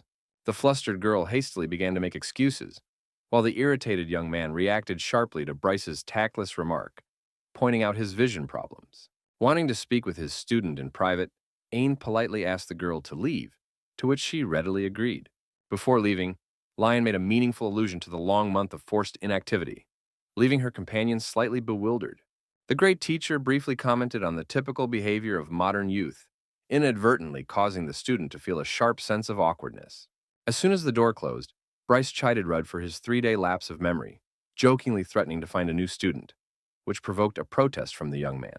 Left alone, Lion sank into sad thoughts about her helplessness in recent events. The girl mentally berated herself for her weakness, immaturity, and foolishness. Closing her eyes against the overwhelming emotions, Lion reflected on the strangeness of their friendship, recalling their past adventures together. Pausing, the girl looked ahead resolutely, promising herself to do better next time, and ran forward. Bryce scolded Rudd for neglecting his own health for the sake of saving others, calling his behavior reckless. The hero, while eating, assessed the outcome of the battle with the 1,000-year-old dragon as not bad, considering the power of the ancient foe. The great teacher tried to ease the tense atmosphere by expressing his approval of his student's actions. Showing unexpected warmth, Ain patted Rudd on the head, praising him for his efforts and the result achieved. The young man, surprised by his mentor's unusual behavior, asked if his health had taken a turn for the worse. Ain reproached Rudd for his inability to appreciate rare moments of kindness, which reminded the student of his indifference toward him in his past life. Bryce warned the student of the need for restrained behavior in front of the imperial family to avoid problems, such as losing his head. The hero assured him of his prudence, but the teacher, knowing his nature, instantly called the young man out on his lie. The mentor, lost in thought, emphasized the complexity of the situation, considering how far Jared and Damian had gone with their misdeeds. Rudd, realizing the gravity of the situation, resolutely declared his intention to also cross this invisible line in order to achieve his goal. 4 weeks later, a recovered Rudd was heading to the appointed place in an imperial carriage. On the way, the young man reflected on his victory over the dragon of 1,000 forms, realizing that his success had depended largely on luck and the dragon's own weaknesses. The hero understood that his success was achieved not only by his own strength, but also thanks to the blood of the Donatos, and that this could not compare to the feat of his brother, who had become famous as a hero after his battle with the Thunder Dragon. Upon arriving at the location, the protagonist, maintaining his composure, slowly stepped out of the carriage, preparing for an important meeting. One of the student guards waiting there volunteered to escort Sir Ruud Donatos to the throne room of the imperial palace. Crystal, upon seeing the palace, quietly murmured about how long it had been since she had been within these majestic walls. Feldrua, boastfully declaring his omnipresence, claimed that he had personally witnessed the birth of the empire, which earned him a skeptical look from the young man. Later, he began to ponder the reasons for Rudd's summons, speculating on a connection to the incident involving the 1,000-year-old dragon or a desire to praise him for his victory. After a few seconds of silence, Feldrua expressed a preference for the second option, while the butler opened another door for the apprentice, leading further in. Upon entering the throne room, the hero saw the emperor seated on the throne, surrounded by several important figures standing nearby. Noticing the assembled guild leaders, including Abel and Roderick, Rudd realized the importance of the upcoming discussion. Professor Claire, noticing the young man entering, greeted him cheerfully with a wave of her hand, standing out among the assembled crowd with her friendly demeanor and breaking the solemnity of the moment. Alpheus, Prince of the Empire, Grim Bernstein, was a descendant of a great hero and the ruler of a powerful state. The story of how the commoner Varen Bernstein, the first dragon slayer, was granted a surname and a title for his exploits was known to all. Approaching, the student bowed respectfully, expressing his deference to the crown prince of the Alpha Empire. Grim turned to Donatos, allowing him to raise his head and asking if he had any idea why he had been summoned to the imperial palace. The prince praised the young man for destroying the seal of the 1,000-formed dragon and defeating the ancient monster Kianil without suffering any losses. Responding modestly, the Academy student emphasized the importance of the professors' and classmates' contributions to achieving the common goal, saying that he had simply done his duty. Grimm expressed his approval of the young man's modesty, while Ain, standing nearby, seethed inwardly with rage at his student's words.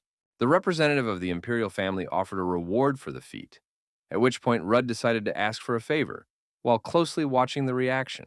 Donatos cautiously began to state his request, mentioning the names of Jared D. Grimm and Damian Grace. The student expressed his desire to have the death sentences for the aforementioned individuals commuted, prompting astonished exclamations from Claire and Leanna.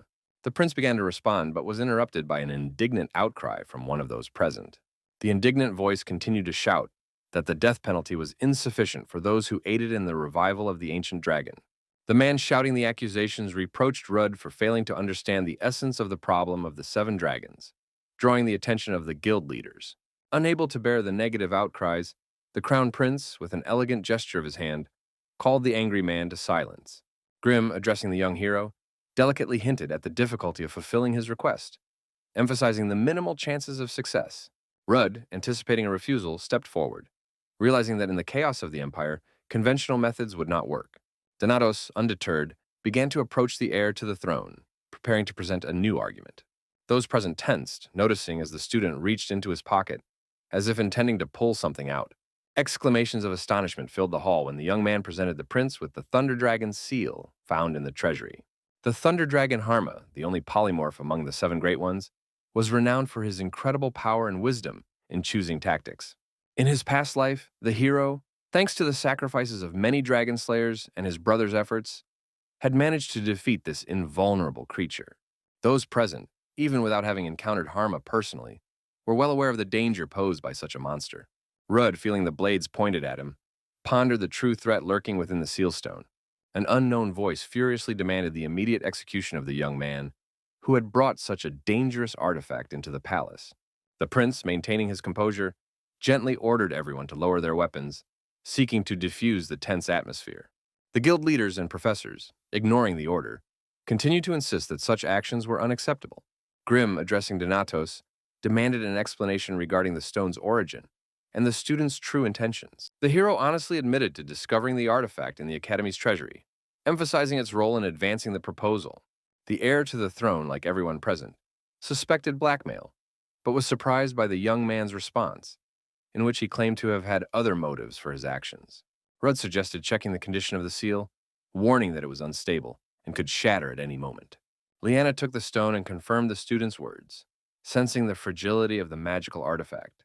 Chernica, having conducted her own analysis, concluded that the seal was critically unstable and that rash actions were dangerous. Donatos, realizing the inevitability of an unfavorable outcome, emphasized that a quick fix was impossible. Realizing the inevitability of the seal's destruction, Rudd suggested they prepare thoroughly for the release of the ancient monster. Puzzled by the words of the young academy student, the heir to the throne fell into thought and was about to ask for clarification on the nature of the proposed preparations. But Rudd interrupted Grimm's thoughts and resolutely declared his intention to destroy the Thunder Dragon.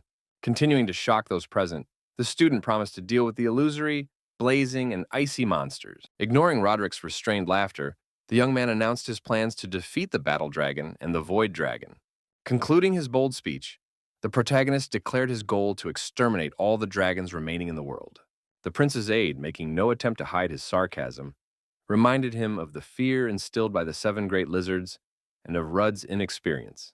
Remaining unperturbed, the student asked his indignant interlocutor if he felt fear in the face of the coming events.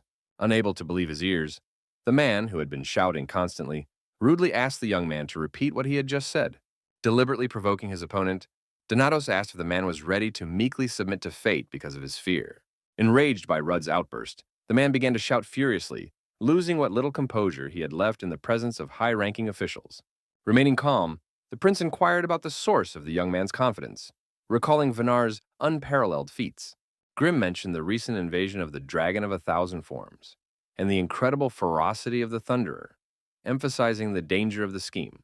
Smiling, Donatos acknowledged the need for support and outlined his requirements for carrying out the risky plan. The first point the Academy student mentioned was the need for a special field to confront the ancient monster.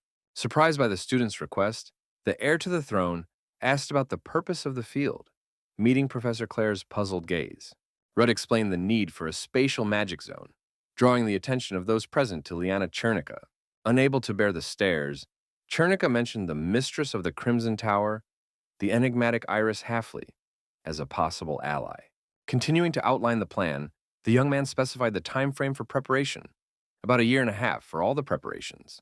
Donatos emphasized the need for everyone present to participate, except for the prince, rejecting the idea of enlisting an entire army. Grimm's face reflected deep thoughtfulness, prompted by the sharp words of the young academy student.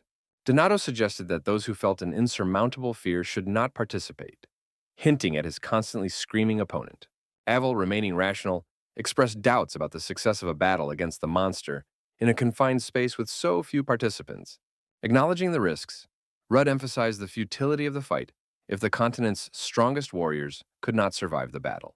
The young man's words found support in Riddler, who called for thorough preparation and faith in the success of the risky undertaking. Grimm, recognizing the truth in the student's words, nodded, ignoring a new wave of indignant shouts from the disgruntled advisor. Rising from the throne, the heir pondered Donatos' choice, fleeing from danger or facing disaster head-on. The young hero's resolve was evident in every feature of his radiant face, leaving no doubt about his readiness to confront the ancient monster. As the prince approached Rudd, he mentally considered the possibility of the young man's victory not only over the dragon, but also over the infernal abyss. The ceremonial sword in Grimm's hands was accompanied by the solemn pronouncement of the academy student's name. Bowing his knee, the hero listened intently to the heir's words regarding the pardon of Damian and Gerard de Graham, feeling the weight of the responsibility placed upon him. The ceremony concluded with the appointment of Donatos as the leader of the forces tasked with destroying the fearsome Thunder Dragon. Grace, tormented by guilt, sat in the corner of the cold cell, leaning against the wall and lost in dark thoughts. The sudden appearance of a prison guard with news of his release caught Damian off guard, pulling him out of the abyss of dark thoughts. Doubting what he had heard, the prisoner asked again, waiting for an explanation for this unexpected turn of fate. The doorway was suddenly filled with the figure of his grandfather, causing Damian to freeze in silent amazement at the incredibility of what was happening. Grace's eyes widened. He never believed he would ever see his relative again, unless it was just before his execution. The echo of words of repentance bounced off the walls of the cramped cell, accompanied by the tight embrace of the reunited family. The old man's trembling voice spoke of the need to atone for his guilt before the victims and the mysterious young liberator. Tears streamed down the cheeks of the grandson, who did not want to let go of the only family member left in his life. The realization of the gravity of the sins committed in his grandfather's self-sacrifice intensified Damian's sobs as he held the old man close. The mention of Ruta's name interrupted the stream of bitter regrets from Degram Sr., causing him to fall silent for a moment. Behind the embracing relatives, the figure of the young hero appeared, approaching the open cell door. The words of forgiveness spoken by the rector reached the ears of Donatos, who was watching the touching scene of their reunion. Rays of hope for a bright future pierced through the veil of tears of the grandfather and grandson sitting on the cold floor of the dungeon. A month after the ancient dragon's attack on the academy, all the newspapers carried the news of the discovery of the Thunder Beast's seal and credited Rudd Donatos with the sole triumph. Hennis, perusing the press, learned of her comrade's appointment as leader of the team tasked with destroying the Thunder Dragon and his decision to release all 7, despite pressure from neighboring countries. She continued reading aloud to Balac about the Crown Prince's recognition of the student's merits as a hero, clearly intending to revive the South by gathering the continent's forces, a long-held dream of the ruling circles. The southern lands had been deserted for a decade following the incident with the many-faced dragon, which angered Halfley, who likened the capital's problems to an unstoppable snowball. Intrigued by his companion's sudden irritation, the fighter looked at her questioningly, listening to her words.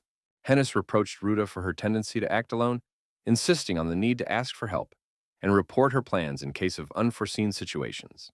Lenia, dabbing her lips with a napkin, reminded her of her interlocutor's lack of skill, noting how she had nearly perished fighting minor entities after creating a fireball.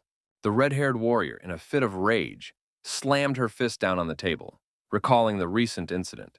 Hennis, lowering her head, sadly called herself pathetic, reflecting on her inability to repay the help she had received. and unable to forget what she had gone through. The girl acknowledged that she owed Rudu her sister's salvation, but felt she could not help him in return, drawing the close attention of Lenya and Steros, who were sitting across from her. Steros, leaning back in his chair and resting his hands under his head, urged her not to complicate the situation and to think rationally. An admission of his own weakness resonated in the young man's words as he urged them to learn from what had happened and make every effort to increase their strength and skill.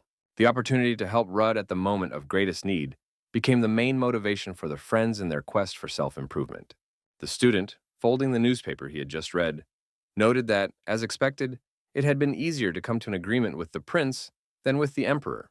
The council president, placing the newspaper on the windowsill, wondered what had happened that Ruda, Damian, and Gerard hadn't even been reprimanded.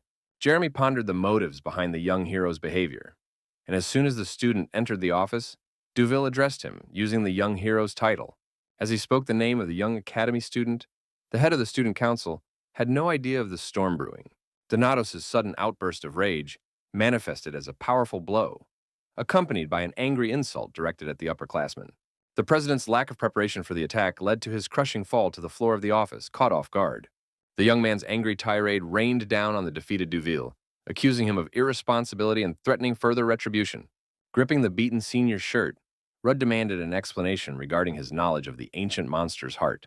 Jeremy's smirk, boasting of his innate perceptiveness, only strengthened the hero's resolve to teach a harsh lesson.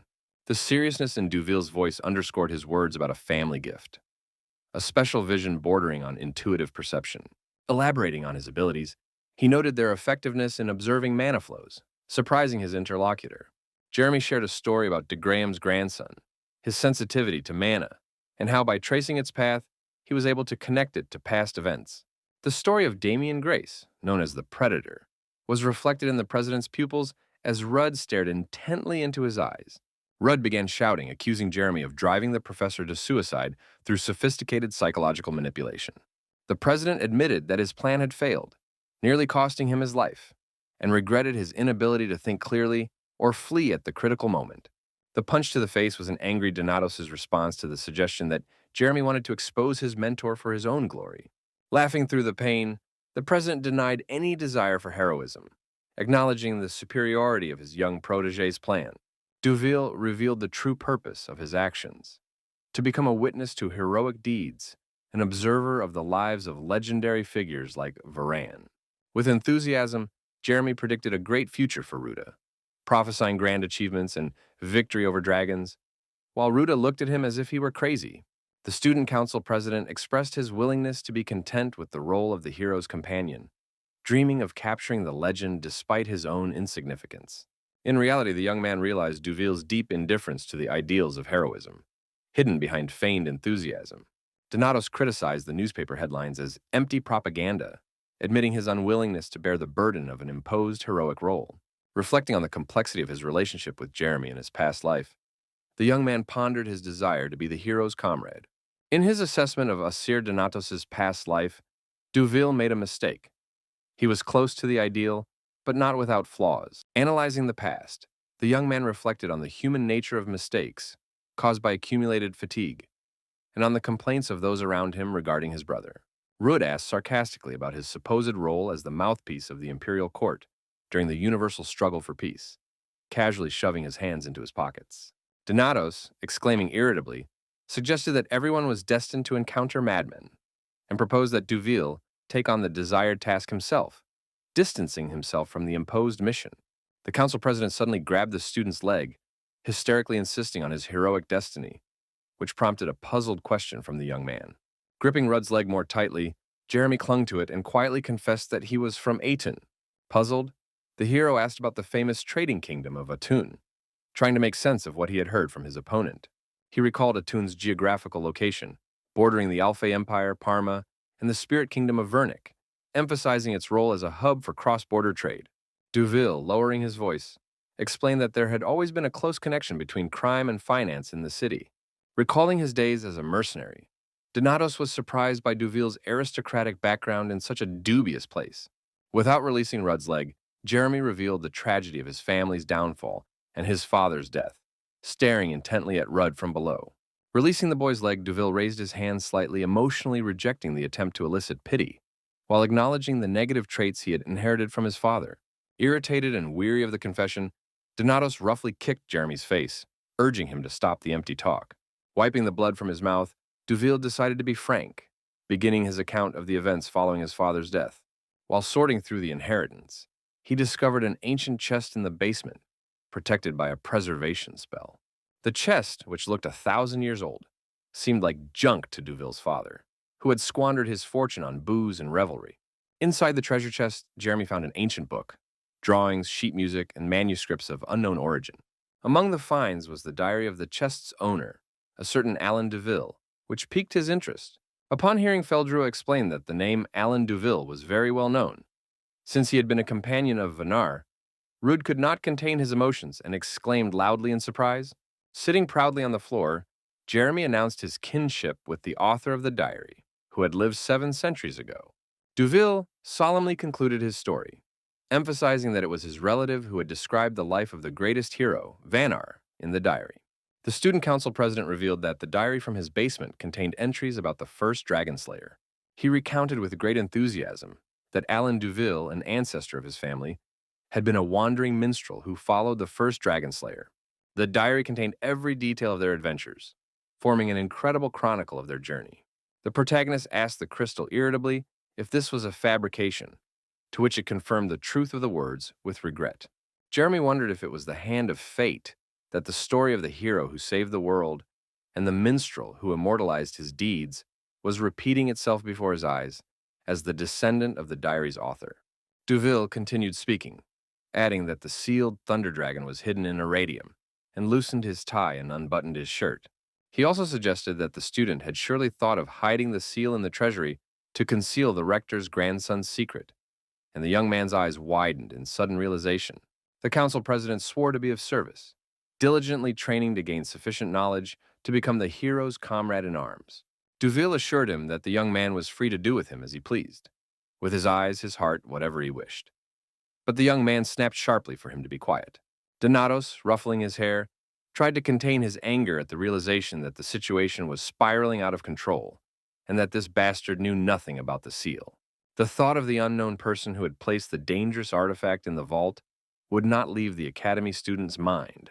The records made no mention of a seal that would have triggered the security system if stolen, and a new artifact in the iridium vault would have been noticed unless it had been placed there in the first place. Rudd mentioned the diary, causing the student council president, who was sitting on the floor, to look intently, waiting for him to continue.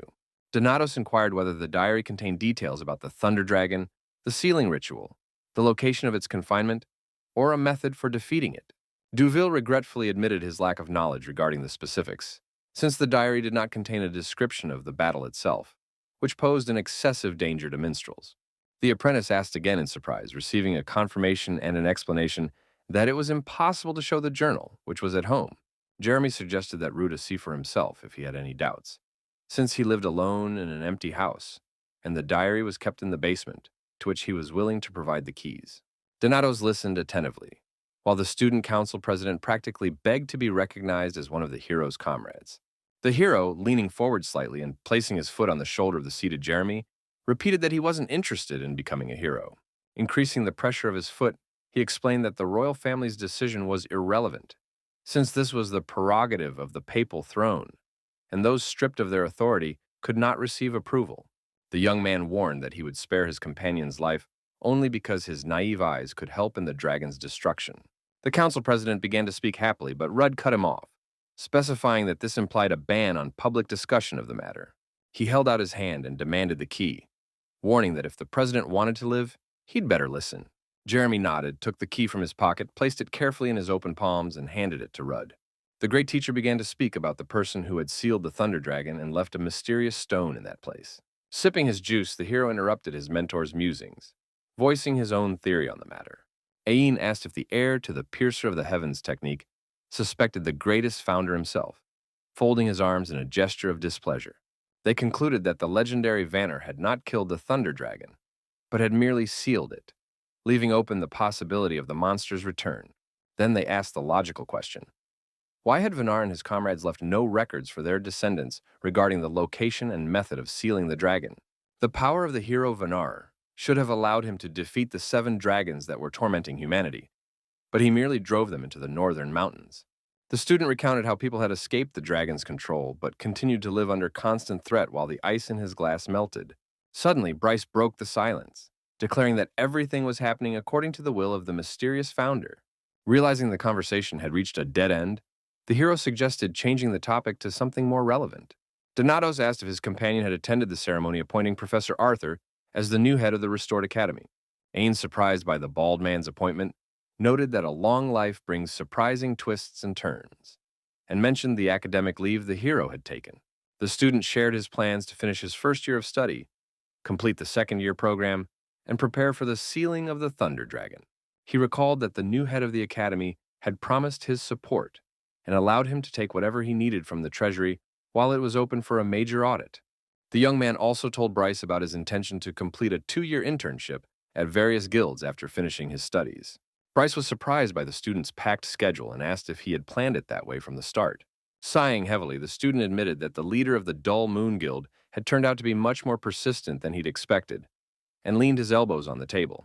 The hero recalled Abel's warning about the inadmissibility of using personal connections to make the trials easier. The student, clearly exhausted, explained the condition for participating in the mission, a 1-year internship with the guild, which he had been forced to accept, even though he didn't want to. His attempt to lighten the mood with a joke about his own attractiveness backfired. His companion frowned and asked about the hero's future plans. The student explained his intention to join the dragon-slaying squad, starting with the Thunder Dragon and moving on to the Illusion Dragon.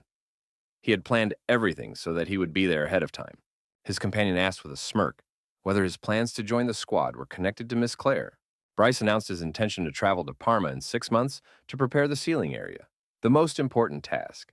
Donatos mentioned that he had also received a request from the Crimson Tower and, stretching in his chair, spoke of his desire to learn magic, but didn't get to finish. The mentor sarcastically interrupted him, noting that it might already be too late for his student to study magic. Donatos, continuing to sit relaxed in his chair, retorted that age shouldn't be a criterion for setting priorities in learning, since he would first go to Autun, and only then to Parma. Ain was surprised by this plan and asked why he would go to a place teeming with hardened criminals. Donatos explained the need to verify something, recalling the key he had received from Jeremy. He told them about Jeremy's ancestor's diary, supposedly hidden in the mansion's basement, which he intended to find. Meanwhile, at the Duel estate, criminal activity typical of the city was, as usual, in full swing. An unknown person smashed a window with a rock and broke into the house, leaving dirty footprints behind. The intruder went down to the basement in search of valuables hidden from prying eyes. The thief methodically searched through the chests one by one, scattering their contents across the floor in the hope of finding something valuable. Finding no expected treasures, the disappointed thief snorted contemptuously and dismissed his findings as junk. Finding nothing to his liking, he left, unaware that the items he had tossed onto the floor were actually of immense value. 6 months later, the weather had changed dramatically, losing its former summer warmth and filling with a biting winter chill. Halfley was suffering from a severe cold, accompanied by loud and frequent sneezing fits that echoed through the academy's hallways. Balac raised his eyebrows in surprise, finding Hennis diligently studying on the last day before the long-awaited vacation. Instead of packing to go home, he thoughtfully handed the girl a steaming mug of aromatic drink, offering her a sip to keep her strength up during her grueling studies. Hennis viewed Balac's unexpected kindness with undisguised suspicion, cautiously inquiring about the contents of the mysterious mug. The young man explained in detail that it was an invigorating tea with eggnog, capable of instantly curing any illness when combined with proper physical training. Upset by Hennis's categorical refusal, Steros left the room dejectedly, taking the rejected healing treat with him. Left alone, the student immediately returned to her notes, continuing her research into the mysterious illness. She sincerely believed that her diligent work, guided by the wise counsel of Rudd and the experienced professor of alchemy, would surely lead to the long-awaited cure. Hennis recalled that Rudd had casually mentioned some urgent business during the upcoming holidays, arousing vague suspicions in her. The girl pondered how her companion had helped find a cure for the mysterious ailment with surprising speed, as if he had foreseen this need in advance. She was surprised by the huge number of carefully prepared healing potions he had made, as if he were expecting the sudden appearance of the dragon of 1,000 forms. Lost in deep thought, Hennis didn't notice a steaming cup materializing beside her once again, thoughtfully held out by someone. Suddenly snapping out of her deep thoughts, the alarmed girl jumped up abruptly and spun around, shouting angrily at whoever had crept up on her unnoticed. Donatos was genuinely surprised by her violent reaction, gently reminding her of the urgent need to focus on truly important and pressing matters. Hennis, blushing, awkwardly tried to explain her strange behavior as a sudden surprise, and hurriedly sat back down at the table piled high with books. After staring intently at the cup in Donatos's hands, she asked hopefully if the drink was meant for her, but received a negative answer. As he headed for the exit, the hero reminded the distracted Hennis of the paramount importance of diligent study during his prolonged absence, evoking conflicting mixed feelings in her. In the cool corridor, Steros offered the protagonist his special warming tea, but the latter resolutely preferred the cold. Hennis reflected on Donatos's extraordinary abilities, recalling their conversation about mutual aid in the library. Only now she realized that her strength would not be enough. Realizing she needed to focus on her studies, the girl tried to push distracting thoughts out of her mind. Clutching her head, she returned to her research, trying not to get distracted by thoughts of her classmates' abilities. Meanwhile, in the academy courtyard, Lenya was practicing her magic, sending magical crystals soaring into the air. A student strolling through the grounds was suffering from the cold. His ragged breath turned into thick clouds of steam. Feldro was surprised by the student's complaints about the cold, despite the magical leather cloak gifted to him by the royal family. He urged the king of the ice spirits contractor to face the cold head-on, without hiding behind magical artifacts. The young man sarcastically suggested that Feldrua's concern was linked to his good mood, leaning casually against a large snowman. Suddenly, a giggling girl jumped out of the crumbling snow figure, startling the unsuspecting young man with her appearance. Lion, brushing the snow off herself, admitted that she had been hiding in the cold snowdrift for a long time, all to find out the exact time of her friend's departure. Rudd was unpleasantly shocked by her reckless behavior, rightly considering it extremely dangerous for his frivolous friend's fragile health. Lion was not only shivering from the biting cold, but also upset by her friend's sharp reaction to her attempt to surprise him. Realizing how harsh he'd been and remembering her tendency to catch colds, Rudd carefully wrapped his warm scarf around Lion's neck. Trying to lighten the mood, the girl jokingly asked if he was trying to strangle her under the pretext of protecting her from illness. Claire was surprised by Donatos's knowledge of her tendency to catch colds and asked where he'd heard that. He recounted an incident from their past life when Lion had fallen into an icy lake during a battle with a giant ichthyosaur. The young man recalled how hard he had laughed at her blue-lipped, shivering appearance, for which he had been thrown into the same lake with a sword. Lion asked with a smile if that amusing memory wasn't enough to finally atone for his guilt over the past. Rudd asked in surprise, not quite understanding where his friend was going with this conversation. The girl explained that the past was behind them, and he shouldn't blame himself for the deaths of his comrades. She sincerely wanted to convey to him that the death of their friends was not his fault, trying to ease Rudd's mental anguish. The student interrupted her speech with a slap, calling her words nonsense, to which Lion reacted with a cry of pain. The protagonist gave Lion some parting advice, telling her to go all out in his absence and try to make friends with someone else, jokingly adding that she still blushed at the sight of their faces. Claire, rubbing the spot where she'd been hit and wincing slightly in pain, remarked that she wasn't the only one with that problem, hinting at their shared tendency to feel embarrassed. Rudd didn't argue, realizing there was some truth in her words, and they headed together toward the carriage, waiting for his departure. He moved forward and she stopped a short distance away, but suddenly called out to him, causing him to turn around. Lion suddenly rushed toward him, hugging him tightly and barely holding back the tears welling up. Trying to smile, she admitted she would miss him, but the glisten in her eyes betrayed her true feelings. Rudd, slightly annoyed, reminded her of the cold and tried to gently push her away, advising her to go somewhere warm. Stepping aside, Lion waved at the departing carriage, watching her friend drive away. Sitting in the carriage, Rudd stared out the window, lost in memories of the swordswoman's words, who didn't want him to feel guilty for the deaths of their comrades.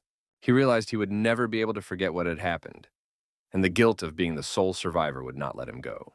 The hero berated himself for his weakness and uselessness, thinking that if someone else had survived, this cycle wouldn't have to start over. Now he couldn't even ask Lion why she had saved him and why she wasn't angry, which tormented his soul even more. Watching the snow fall outside the window, Donatos decided that he would have to find the answer to this agonizing question himself. The journey from the academy to the capital took half an hour by carriage, followed by several passages through warp gates, adding another 3 hours to the trip to the border. Ibris, the center of the trading kingdom of Atuna, was a bustling metropolis befitting its status as the continent's business hub. Bright lights illuminated only the central districts, while the outlying slums were mired in filth and darkness. While walking through the neighborhood, Rudd noticed many vagrants and criminal elements scurrying through the streets. The locals eyed the newcomer with suspicion, as the appearance of a stranger in their neighborhood was a rarity. Crystal remarked ironically that Rudd was a complete novice at navigation, capable of getting lost even with a map in broad daylight. The young man tried to refute this claim, assuring them of his map-reading skills, all the while nervously crumpling the paper in his hands. He insisted on his competence, denying that he had ever wandered aimlessly through the woods for hours, or mistaken a dragon's mouth for a cave. Feldrua sarcastically concluded that the fellow was not a topographer, but a common fool, to which he excused himself by citing the similarity of the surroundings. The Spirit King doubted whether the traveler would make it to his destination today, given his snail's pace. Rudd reassured his companion, pointing to the man behind them who, in his opinion, knew the way to the right place. The stranger, with an axe on his back, menacingly warned the young man about the fair, demonstrating his strength by striking his fist against his palm. Suddenly, Rudd drew his sword, greatly surprising the attacker, who hadn't expected such a quick reaction from the young man. Finding himself face to face with the resident of Atun, Donatos showed him the map and asked about the location of the Duel mansion. The man smirked and asked if the young man realized who he was dealing with, hinting at his importance in these parts. The student half-heartedly inquired about the identity of the man threatening him, clearly unimpressed by the local thug's attempt at intimidation. Enraged, the Atunite reached for his weapon, promising to teach the insolent lad a lesson for disrespecting the authorities of the criminal underworld. Introducing himself as Volvic the Executioner from the Fierce Dogs gang, he swung his weapon, but Rudd instantly pinned it to the ground. While the young man pondered the familiar name of the gang, Volvic paled at the surprise and strength of his opponent. Donatos recalled his past debt to this gang, which only instilled even greater fear and confusion in the man. Realizing his mistake, Volvic's expression changed abruptly, losing his former confidence and acknowledging that he had attacked the wrong person. Rudd calmly asked the pale Atun whether he would now agree to escort him to the desired location without any trouble. Upon reaching the gate of the house, the student realized he'd been circling around for nothing while the frightened Volvic followed him. Feldrua asked about Rudd's connections to the Fierce Dogs squad, to which Rudd recounted his past as a mercenary before entering the academy. Donatos pondered the fate of the dog's leader, pushing the gate open with his hand and entering the grounds of the Duel mansion. Approaching the door and noticing a broken window, the young man instantly realized that there might be uninvited guests in the house and braced himself for possible danger. Upon entering and discovering numerous footprints on the floor, Rudd realized the key was useless for gaining entry into a room that had already been broken into. Keeping his weapon at the ready, the student cautiously made his way down to the basement, prepared for an unexpected encounter with potential intruders. Once downstairs, Donatos was struck by the unexpected sight that met his eyes in the dim light of the room. The young man could barely get the words out when he saw the motionless body lying on the cold stone floor of the basement. Approaching the body, Rudd was surprised to discover that the form sprawled on the floor did not belong to a human, but to a magical creature of the fairy race.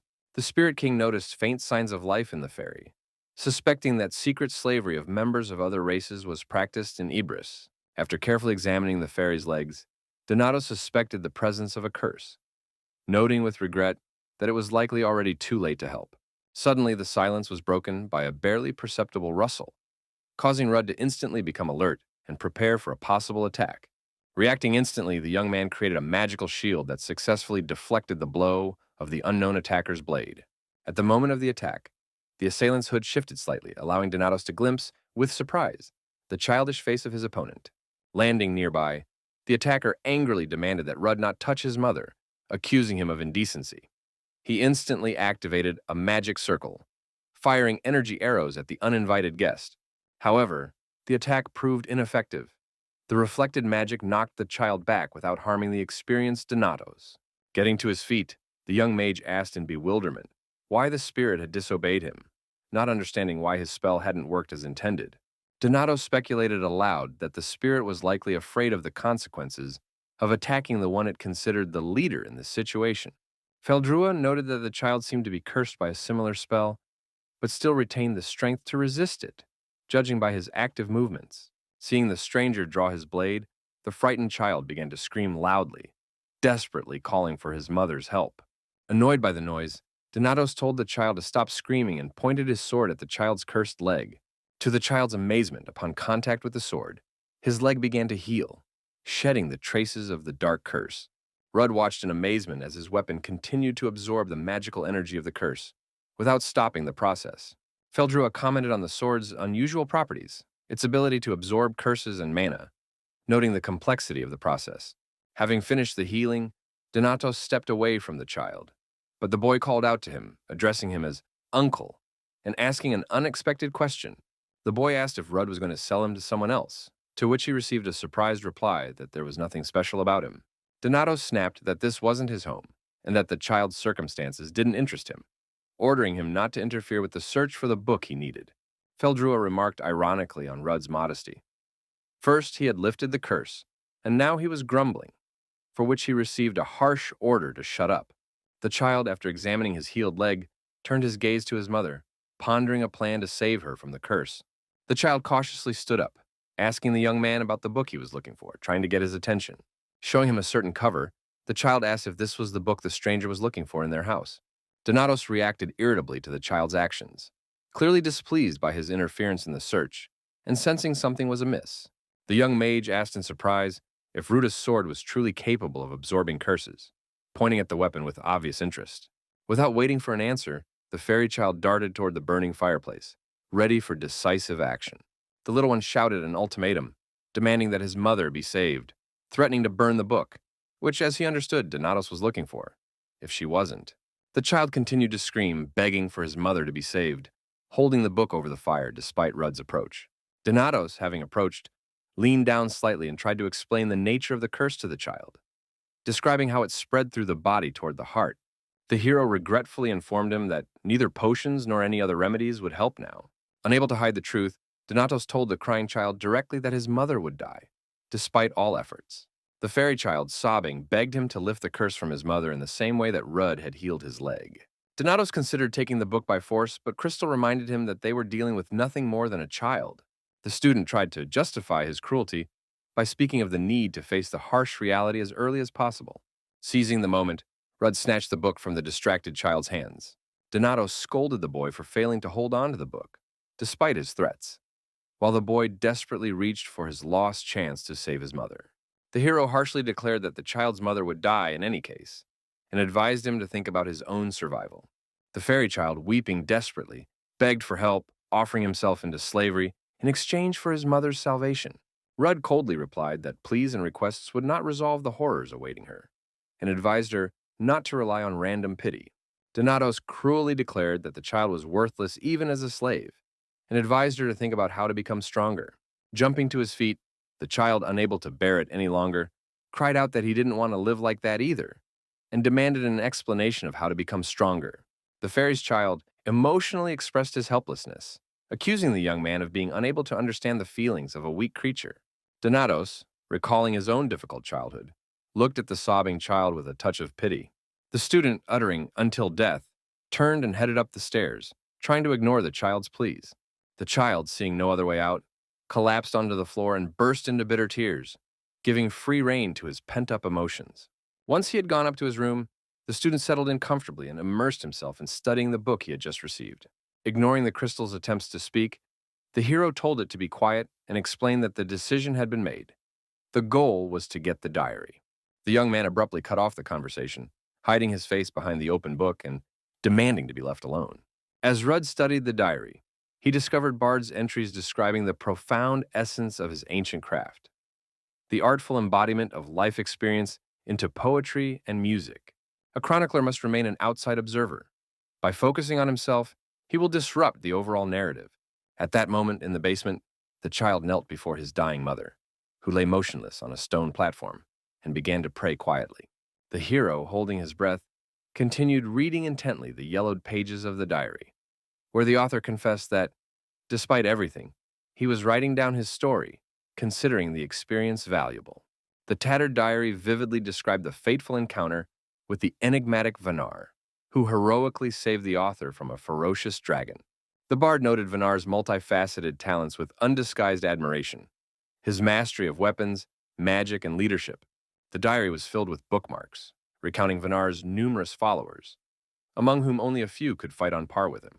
The author noted 6 of the leader's closest associates, 4 of whom, aside from Damian and Adelina, possessed immense strength and held the rank of comrades.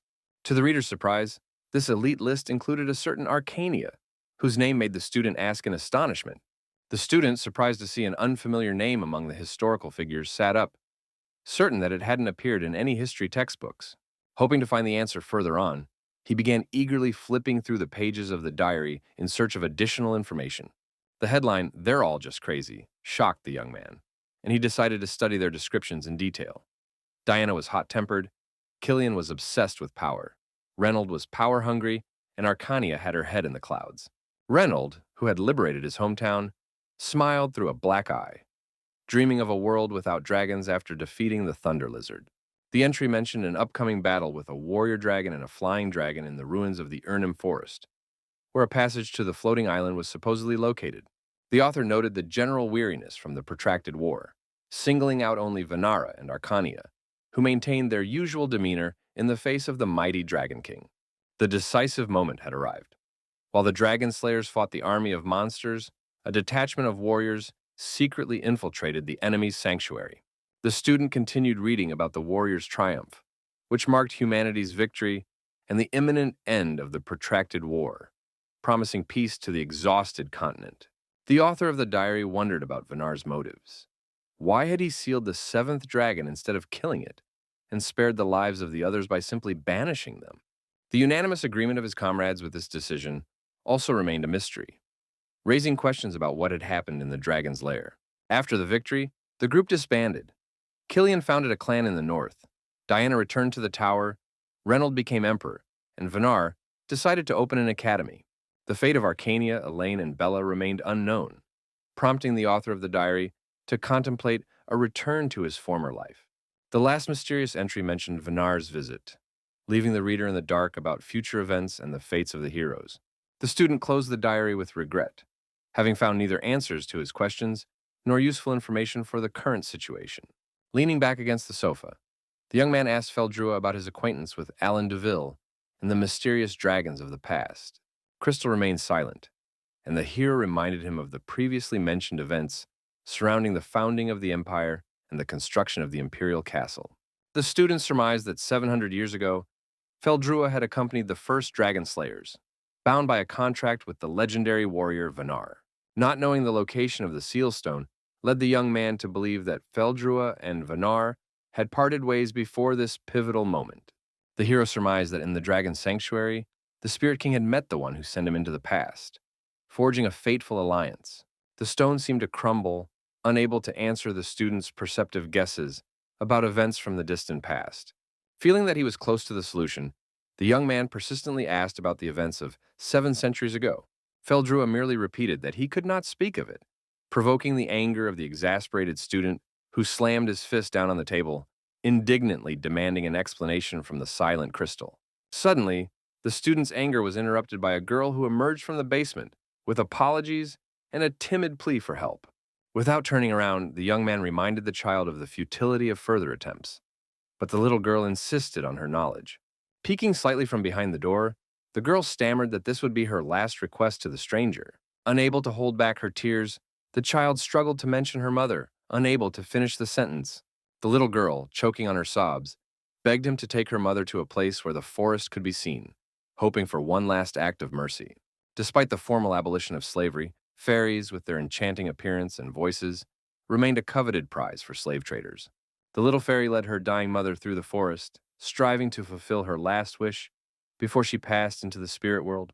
The long lives of fairies, who do not reach adulthood until the age of 150, begin in the spirit world, which they left long ago. The young man's thoughts turned to the mysterious moment when fairies take their last breath and leave the material world, returning to their origins. The dying mother whispered her daughter's name with great effort, pouring all her tenderness and love into it. The fairy comforted little Renee, assuring her that everything would be all right, and that she would always remain by her side. Her hand gently touched the child's face in the final moments of her earthly existence. The fairy's soul and body dissolved, returning without a trace to the primordial world of spirits from whence they had once come. The girl, blaming herself, grieved over her inability to save her mother, dreaming of growing up too soon and having the chance to change her fate. Recalling her mother's promise of eternal presence, the girl tried to smile through her uncried tears.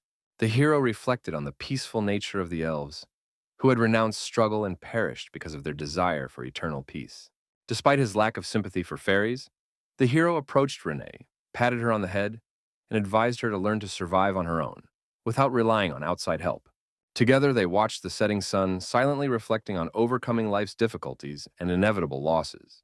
Leaving the forest clearing, the student went about his business, and the little fairy followed him, seeking protection. Suddenly, the girl stopped and called out to the departing young man, addressing him as Uncle, which caused him some mild confusion. The girl introduced herself by her full name, Renee Nastia, pleading for permission to stay nearby and promising not to cause any trouble. Rudd understood that the slave owners would not let the runaway go, and his home remained the only safe place for the young fairy. Suddenly, the young man stopped, remembering the spell Renee had used earlier, which startled the girl, who bumped into him. Turning to the fairy's huge, kind eyes, Rudd unexpectedly asked her to teach him some magic. Renee blushed, admitting that she was only a second circle mage, and doubted the need to teach such a strong young man. The student insisted, explaining his desire to acquire additional skills and his willingness to start from the very basics of the magical arts. In exchange for magic lessons, Rudd promised to find Nastia a place to live, clarifying his age and name as he moved forward. Renee asked how she should address her new acquaintance, and Donatos introduced himself, allowing her to call him by his first name, but the girl still called him Uncle Rude, and ran to catch up with the young man at the entrance to the house. Sitting down on a crate in the woods, the fairy enthusiastically announced the start of the first magic lesson for her new student. Taking on the role of teacher, she demanded that the boys show her due respect during class. The student was surprised by the girl's quick recovery after what she'd been through, suspecting she was putting on an act, but aloud, he merely confirmed his understanding of her instructions. Clearing her throat, Nastia declared that magic was like drawing, beginning her explanation with this simple analogy. The fairy continued, explaining that instead of paints, streams of energy are used, and creating a spell is akin to defining the nature and attributes of mana. She also compared the selection of mana properties to choosing colors for a painting, while noting the significant difference between magic and painting. The young teacher emphasized the ability to modify spells multiple times, even after casting them, demonstrating this in practice. The girl spoke of the increasing complexity of magic as a mage's level rises, mentioning that 8th Circle archmages wield it with ease. Finishing her explanation, the young teacher asked curiously how many mana circles Uncle Ruda had. The young man rolled his eyes and replied that he had nothing of the sort, clearly unimpressed by the magical terminology. Rudd demonstrated his hand with 4 wings, stating that his mana was concentrated precisely there, causing the young fairy to gasp in amazement. Stunned, Renee asked if this was the legendary power of the blue sky, passed down from the first hero, and inquired about the story of how he obtained it. The student replied ironically that he was simply a special person, and asked if the teacher had any further comments. The fairy, having recovered from the shock, concluded that Rudd had no problems with the quantity or control of his energy, and suggested moving on to practical training. Putting on her glasses for the sake of authority, she explained the basics of the magical arts: concentration of power, development of technique, and manifestation through incantation. Renee emphasized the importance of stabilizing and transforming mana, while Rudd, sitting under a tree, mentally repeated the basic magical concepts. The young fairy watched the hero's first magical attempts with admiration, noting his extraordinary talent and the flawlessness of his spells. The student expressed doubt about the speed of casting spells, to which Renee responded passionately, asserting the difficulty of rapid spell casting even for professionals. Rudd hinted at knowing those who manage without spells, but the fairy insisted on the extreme difficulty of instantaneous materialization of magic. While Renee was arguing about the difficulty of instant casting, Donato sighed heavily and asked if it wasn't time for him to leave. The fairy tried to justify herself, emphasizing the student's talent, but he countered by comparing the speed of magic to the speed of a sword attack. Renee persistently offered her help, intending to find useful books in the study, ignoring Rudd's attempts to decline her services. The observer noted the girl's eagerness as she rushed headlong to fulfill her promise to be helpful. Leaning against a tree, the young man enjoyed the sounds of the forest until he heard the crystal's unexpected comment about the fairy's desire for life. Surprised by the sudden interruption of the artifact's silence, the student jumped up, asking about the reasons for the long silence. Feldrua suggested trying magic through imagination, promising a little help in this difficult endeavor. The skeptical student nevertheless decided to try the experiment, despite his doubts about the possibility of spell-less magic. To his amazement, the young man discovered that he was able to create a spell through the power of his imagination, his eyes widening in surprise. The Spirit King clarified the possibility of assistance with calculations and imagery, inquiring about the student's ability to control mana. The student sarcastically asked if the crystal was suggesting he accept a compromise, due to its inability to answer his questions. The Spirit King began to answer hesitantly, but the student, admiring the result, declared it sufficient for a real battle. A fairy suddenly ran up with an armful of books, interrupting their conversation and loudly announcing that she had found a magic textbook. The hero, trying to hide his surprise, casually inquired about the girl's return, demonstrating his newly acquired skill. Renee, shocked by what she saw, demanded an explanation of what had happened in her absence and the technique used to perform the magic. The student casually explained the repeated practice of the technique and the idea of creating a three-dimensional diagram instead of a flat one. The alarmed fairy, realizing the danger, rushed to her careless student, warning him of the risks of losing control. Realizing the inevitability of the consequences, the student smiled and admitted his mistake, preparing for the inevitable magical incident. The teacher stopped and watched what was happening with a smile, realizing the inevitability of what was about to happen, but she wasn't angry. Hearing the explosion and seeing the hero thrown aside, the fairy realized she had lost control of the magical experiment. In millionaire Jillian's mansion in Ibris, there was an unusual bustle associated with the search for the young elf. Volvic, kneeling, reported to the general on the results of the surveillance, doubting the identification of the wanted warrior. Balkan Distir, leader of the Fierce Hounds, inspired fear with his appearance, a powerful build and a scar running across his face. Jillian, overcome with rage, demanded the return of the stolen treasure, the elf Sierel, calling her his beloved. The millionaire rudely reminded Balkan of his duties, comparing the leader to a dog that was past due on repaying his master's kindness.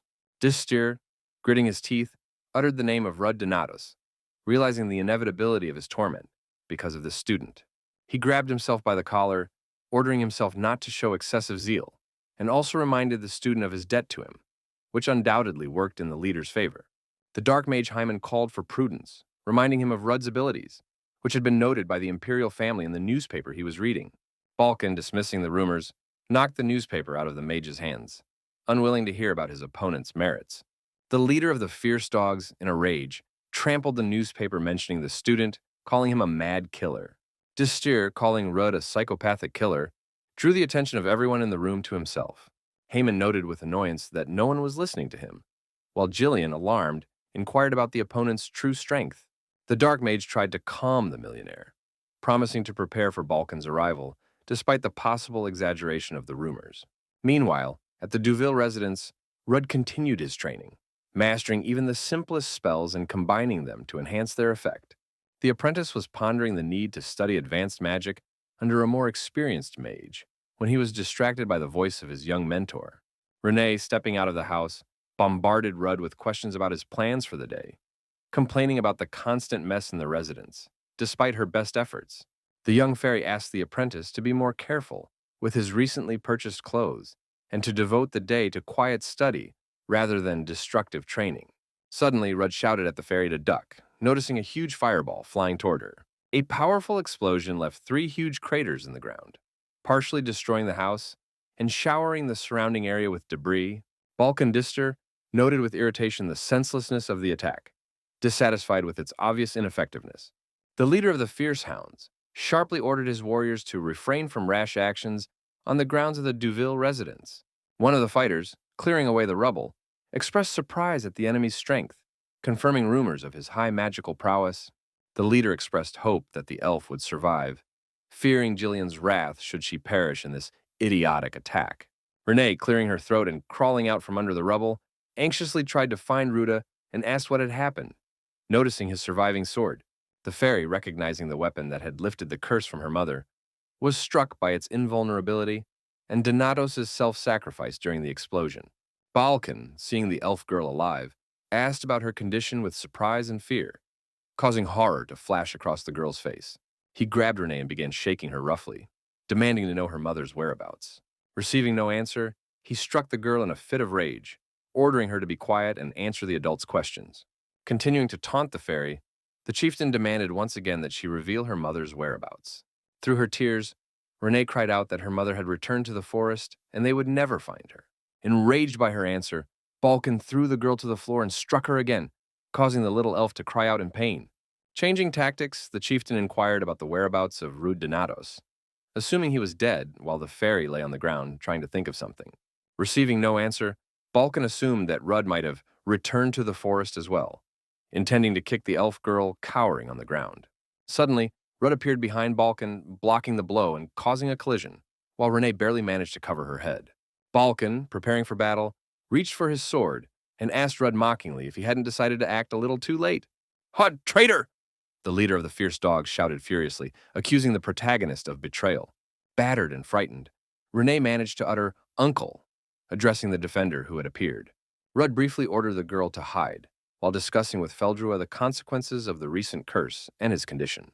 Donatos contemptuously described the intruding fierce dogs as mere mongrels, which sparked a storm of indignation among the warriors.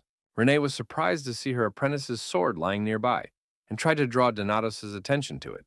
However, to the young fairy's astonishment, the blade was already in the boy's hands, though she hadn't even noticed the moment he'd picked it up. Insulted by the comparison to mongrels, the squad's fighters rushed at Donatos, eager to avenge the humiliation.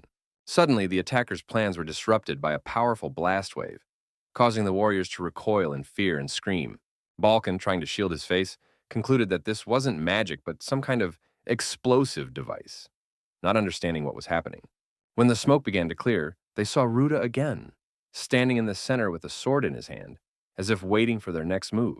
The warriors, spotting their target, rushed at Donatos with shouts, clutching daggers in their hands and preparing to strike. A new, even more powerful explosion thundered, catching the attackers off guard and leaving them no chance of escape. The leader of the wild dogs, without losing his confidence, shouted mockingly, accusing Rudd of lying and showing disrespect to the elite squad. However, his arrogance quickly evaporated when the dispersing smoke revealed a horrifying sight. A charred body lay on the floor. "Biggs!" Balkan exclaimed in horror, realizing that his loyal friend had been burned alive in the heat of battle. The leader's fury intensified when he realized it was magic after all. He ordered his men not to be afraid, assuring them that these were merely first circle spells. But why are there so many of them? Balkan wondered, watching the unpredictable series of explosions piling one on top of the other.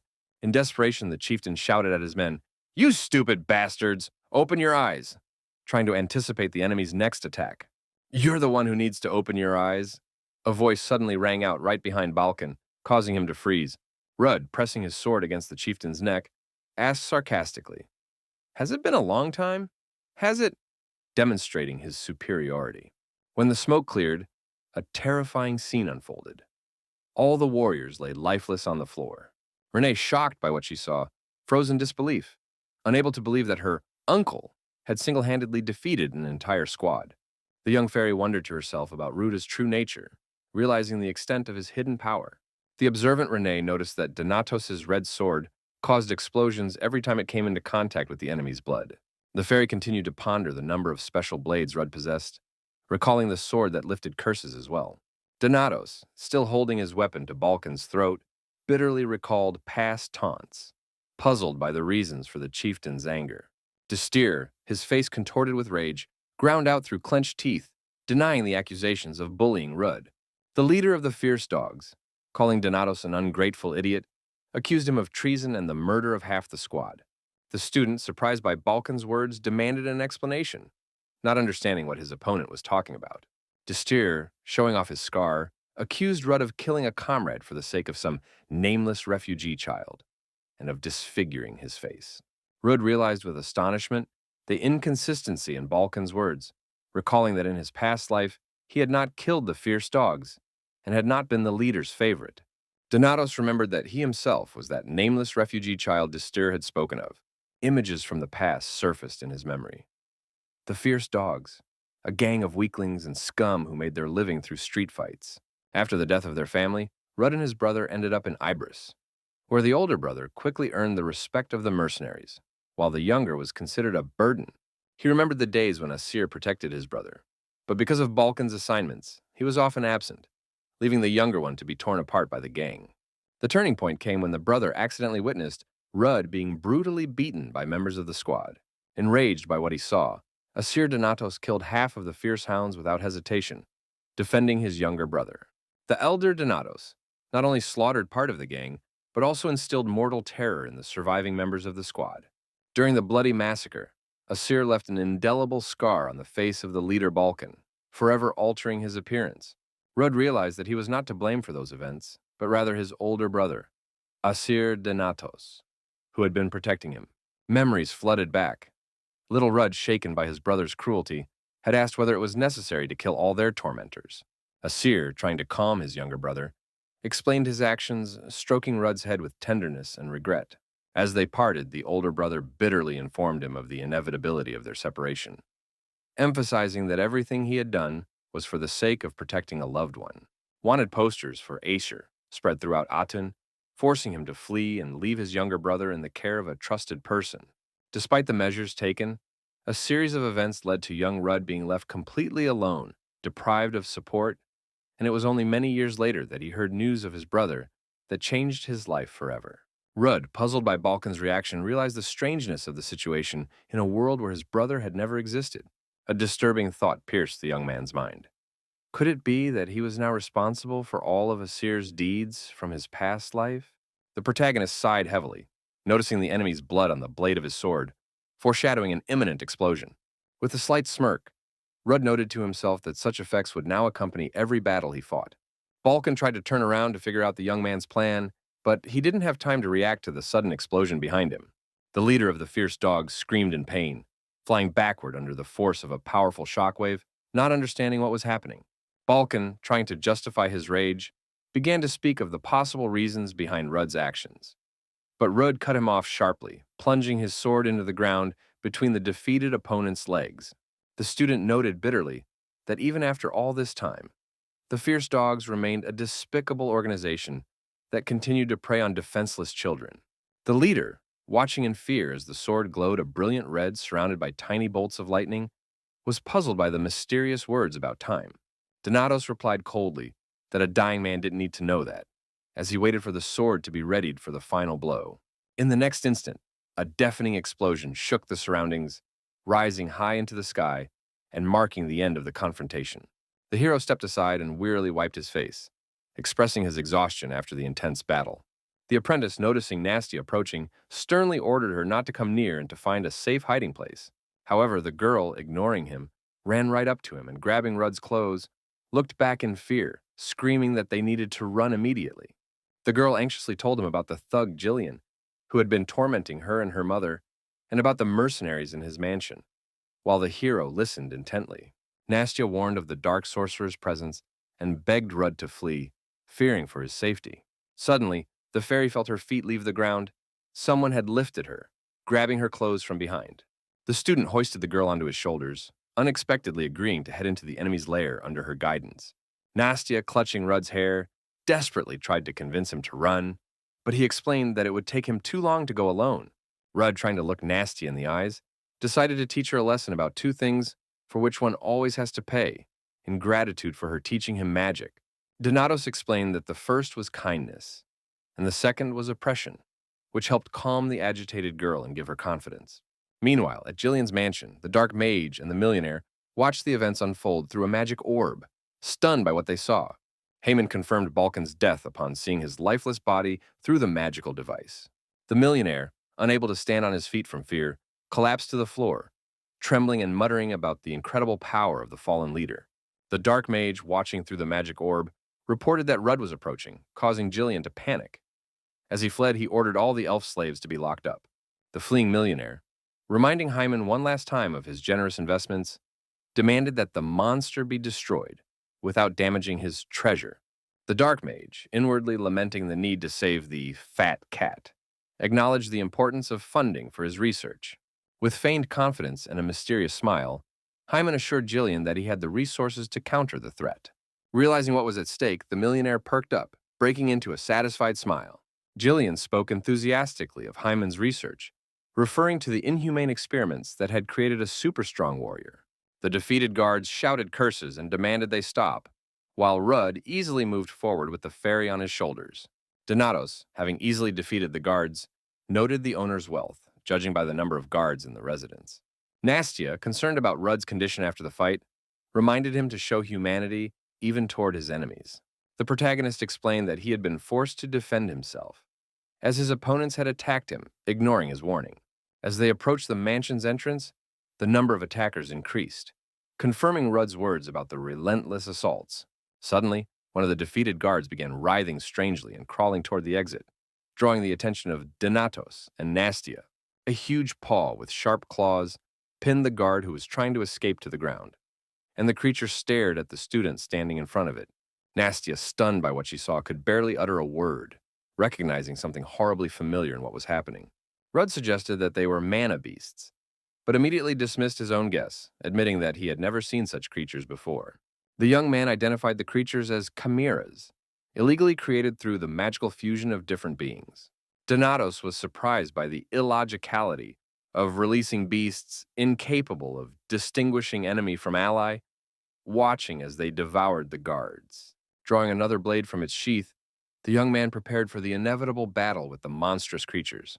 Gently lowering Nastia to the ground, the young man shielded her with his body and urgently ordered her to find a safe hiding place. No sooner had the girl moved to a safe distance than a mysterious dragon warrior emerged from the depths of the residence. The monstrous creatures instantly interrupted their bloody feast, sensing the arrival of the new being. All the beast's gazes turned to the Dracator, silently acknowledging him as their leader and awaiting his commands. Rudd, realizing the complexity of the enemy, composed of parts of a dragon, beasts, and mana beasts, resolutely charged into the attack. Renee, overcome with fear for her uncle, ran after him with tears in her eyes, ignoring the order to take cover. The protagonist, managing to shield the girl from danger, simultaneously raised his sword before him, preparing for a clash with the monstrous foe. The elf, clinging to Rudd's arm, explained that she had recognized someone from her past in the dragon beast. Memories flooded the fairy, a kind voice that called her Little Renee and warned her against traveling alone. The girl, struggling to hold back her tears, told the young man that standing before them was the former guardian of their sacred flame, Herna Nastia. Crystal suggested that part of the chimera might contain the living essence of the guardian elf, despite the likely degradation of his memory. Rudd barely managed to dodge the Dracothron's lightning-fast attack, pulling Nastia close to protect her. Observing the enemy's incredible speed and power, the hero realized the colossal difference in their levels. The protagonist, having created a protective shield, seized the moment to employ techniques from his past life. Among his combat moves, Rudd chose Swallow, a technique he had developed in past battles on the battlefield. The Dracator, focused on dodging the attack, didn't notice that the student had launched a swift counterattack, gradually intensifying his strikes. Taking advantage of his opponent's confusion, the hero closed the distance in a flash, raising his sword to strike. Closing in on his opponent, Rudd delivered a powerful sword strike, aiming for the Dracothron's back. The former elf, realizing he wouldn't be able to dodge, knew he had only one move left to avoid defeat. Without wasting a moment, the enemy leaped upward, swinging his axe-like weapon, seeking to strike back. But the protagonist refused to back down and continued to press forward with his sword, gradually breaking through the enemy's defense. Though it was a struggle, realizing that his efforts were not yielding the desired result, he decided to use the snow-clearing technique, hoping to turn the tide of battle. This technique delivered a blow of such force that the young man's opponent gasped in surprise and pain, staggering under the onslaught. The opponent managed to stay on his feet and even create some distance between himself and the young warrior, who continued his relentless attack. After examining his body, the Flamekeeper realized that although he had wounds, they weren't that deep, and he could still continue fighting. He immediately lunged at Ruda, who was thinking intently, trying to recall the name of a technique that could help him defeat the Dracothron once and for all. Donatos exclaimed that he had remembered the name of the technique, Wolf, and in an instant, he used it against the attacking creature. Feldrua was surprised that the student had channeled the condensed energy from the previous attack into his sword and released it, and he also complained about the childish names of the techniques. The young man retorted that the names of techniques should be interesting and easy to pronounce, after which he rushed into battle, determined to win. A surprise awaited Donatos in the form of a weapon radiating dark magic, which began to envelop the opponent in an ominous aura. The sinister artifact became a source of violet lightning bolts, from which the student hurriedly backed away, trying to keep a safe distance. The hero froze, watching as the stranger in the sky created a circle with a pattern using a weapon that emitted menacing waves of energy. The young fairy, hiding behind a tree, watched what was happening and realized that the stranger was the dark wizard Hyman. Crystal asked if the hero needed help while he was switching weapons, retrieving them from his dimensional pocket. The young man declined the help, for this time his opponent was out of his reach, and he had to figure out a way to change that. Donatos explained that magic consists of mana, technique, and spells, and that it can be easily understood by breaking down its structure. The hero shouted that he would deal with the remaining mana, and swinging his sword, sent a powerful energy pulse toward the enemy. The radiation from the blade created a wave capable of countering Hyman's black magic and dispelling its destructive power. The dark wizard watched in horror as the student dispelled his magic. But that wasn't all. Looking closer, Hyman realized that what was happening was more like the magic being devoured than simply being dispersed. The dark mage wondered what kind of sword this was, and tried to cast another spell for a new attack. Donatos, addressing the black silhouette hovering in the sky, inquired about his intentions with a hint of defiance in his voice. Throwing a blade pulsing with magical energy at his opponent, Rudd struck his target precisely, ordering the enemy to come down.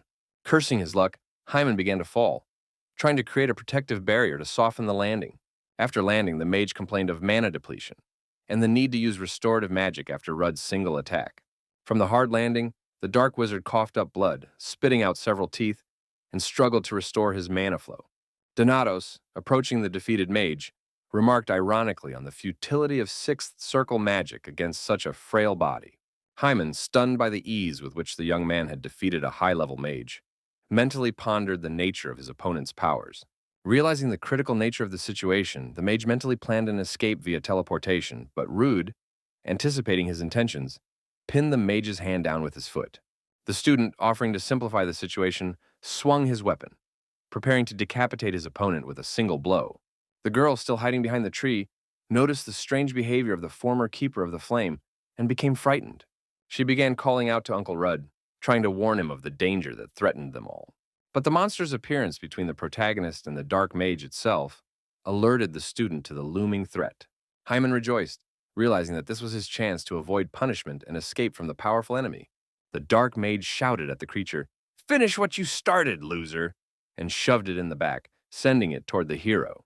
The student was ready for the attack, so he delivered the strongest blow possible right into the center of the monster's body, aiming to destroy it. The student noted with regret that the creature's core had been destroyed and it wouldn't last long, looking at the mangled body with a huge hole in the middle lying on the ground. The girl, in tears and shouting, "Uncle Rudd!" ran toward them, unable to believe what had happened. The apprentice warned her not to come any closer, since the monster might still be dangerous, and grabbed her by the clothes to keep her from approaching.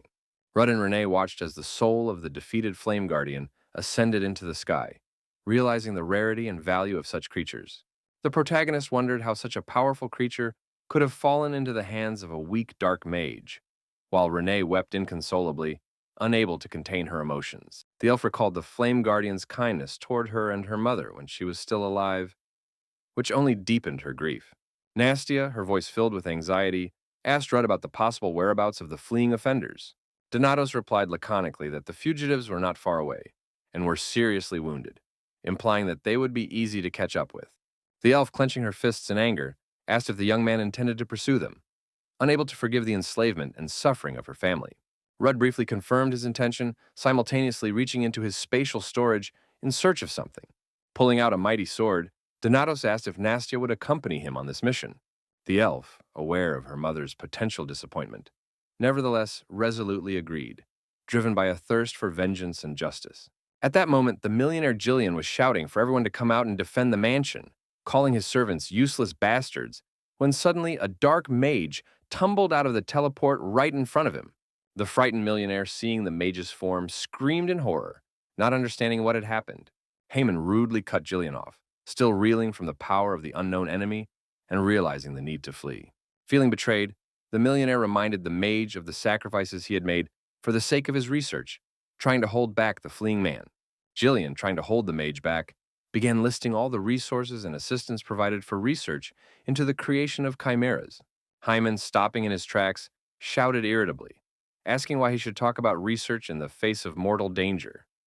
demanding the keys to the stables and explaining the need to flee on horseback due to his mana depletion. Suddenly, a powerful wave of mana crashed down on the dark mage from above, causing him unbearable pain and making him scream in agony. The protagonist asked where Haman was going, having appeared as if out of nowhere and blocking his path. Feldrua, surprised by the power of the hero's weapon, asked about the nature of the sword that had destroyed the treasury. Donatos explained that it was Phalia, a devastating sword capable of tearing apart space, which had previously belonged to Lion, but required an enormous expenditure of mana. Jillian, upon seeing Ruta, screamed in panic about the monster trying to flee. The millionaire, continuing to scream for help, tripped over the bound slaves and fell to the floor. Jillian's body was suddenly bound in ropes, and he collapsed helplessly, becoming a prisoner of the student, who now had questions. Rudd noted that he would quickly deal with Hyman, drawing the frightened Jillian's attention. Donatos, kicking the dead mage, inquired about the origin of the powerful elf who had been turned into a chimera, realizing that they couldn't have captured him on their own. Jillian, realizing his fate, confessed through his sobs to his connections with the black market of Ibris and the people in white robes with dragon masks. Rudd mentally repeated the description of the mysterious merchants, pondering the possible involvement of the Church of the Dragon. The student pondered the strange organization that dreamed of dragon domination, suspecting their involvement in the destruction of the Nastia tribe and the abduction of the Guardians. The sobbing, screaming fat man insisted he had told everything he knew, begging them to do whatever they wanted with his treasures, his slaves, while spitting in all directions. Despite the fact that some of the elves had already begun to rot, a few of them were still fresh, which was what the millionaire was shouting about, clearly angry at his former slaves. He continued to shout, offering to hand over all his money and begging for mercy, to which the guy just laughed, asking if he was serious about all this. The millionaire, lying on the floor, turned to look at the angry faces of the slaves, certain that they agreed with him.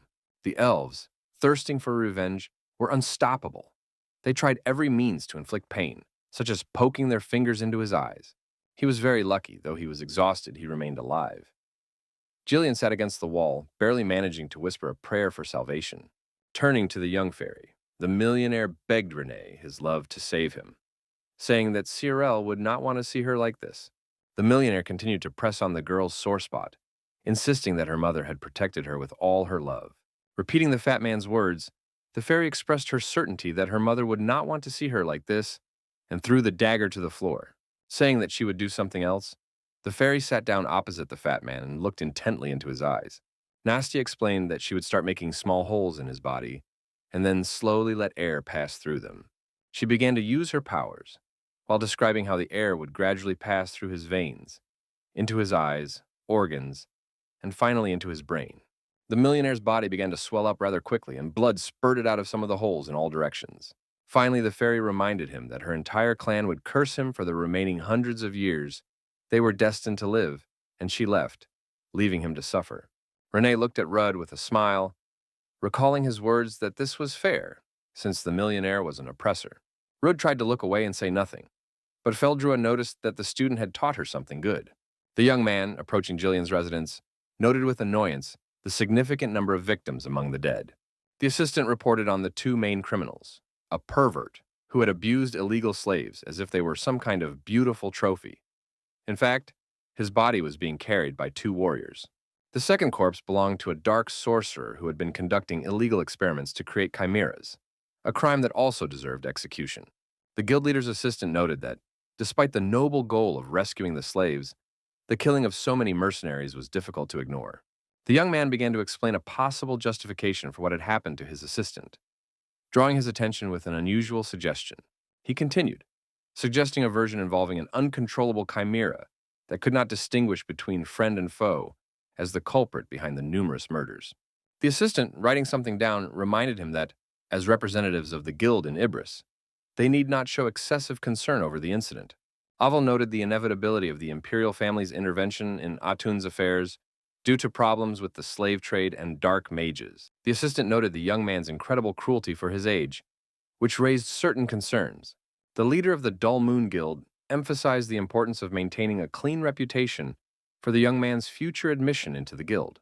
The assistant, watching the collection of corpses, reflected on the young man's ability to use people for his own gain.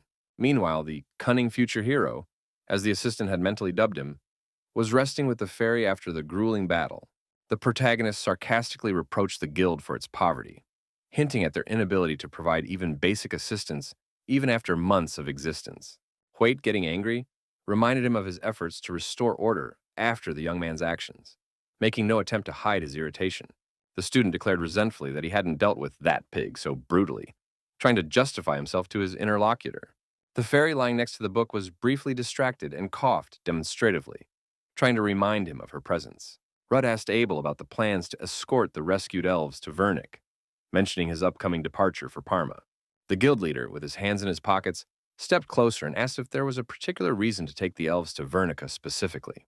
Rudd explained that no other country treated the elves with such kindness, or worshipped the spirits as Vernica did. And besides, this was a chance to repay his debt to the Queen of Spades. The protagonist agreed that they would have to visit Vernica anyway, and that they could build a good reputation for themselves while they were at it. Donatos discussed the duration of the trip on the mana-powered train, asking White to look after Renee in his absence.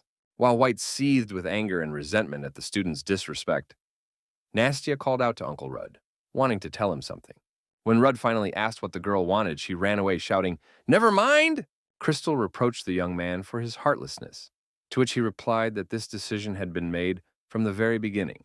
Rudd listed his future plans, including a trip to Parma and studying magic, explaining that it was impossible to travel with a child. Feldrua asked why Rudd had decided to stay for a week to say goodbye to the elves. Lost in thought, the young man realized the spirit was right and tried to understand the motives behind his unexpected action, finding no logical explanation. Through the window, part of the train on which the elves were to embark on a long journey to their new home was visible. Avel, who was accompanying the group, sat across from a sad Renee, who had bowed her head in sorrowful silence. Trying to cheer her up, the boy spoke to the girl about Ruta's coldness and their failed farewell. Renee, unexpectedly calling White Grandpa, shared memories of her time with Donatos and her dreams of strength and independence. White, taken aback by the grandpa remark, didn't have time to object before Renee continued sharing memories of her time with Rudd. Renee expressed her desire to become as strong as her mentor and to be able to fight on her own, so that no one else could ever become her master. The girl wondered if her uncle would have taken her with him if she had been strong enough, reflecting on the missed opportunity. Renee, frowning, called Rudd stupid, nasty, and bald, while Abel, sitting across from her, still couldn't recover from the unexpected grandpa address. Suddenly, a familiar voice spoke up, pointing out the harshness of her words, which startled her slightly as she hadn't expected an outsider to intervene. Rudd, standing by the door, ironically reminded her of his concern, expressing his displeasure with her words, especially the mention of bald spot. Surprised, Renee asked why her uncle was there, while Abel continued to sit sadly across from her, looking questioningly at the unexpected guest. The boy, saying the first thing that came to mind, explained his appearance by saying he had gotten lost, though it didn't sound very plausible. The girl doubted his words, asking how he could have gotten here if he really had gotten lost, since that was unlikely.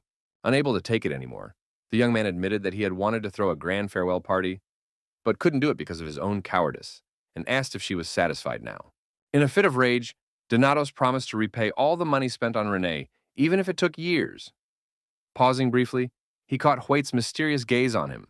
Donatos offered the girl the freedom to choose her own path, but on the condition that she work off her debt, threatening to pursue her if she fled, which drew the attention of some of the elves as well. Holding out his hand to Renee, the mentor said, "If you understand, let's go," inviting her to follow him, despite their previous disagreements. The girl, calling him an idiot, warned that if he kept it up, he really would go bald, but still took a couple of steps toward him.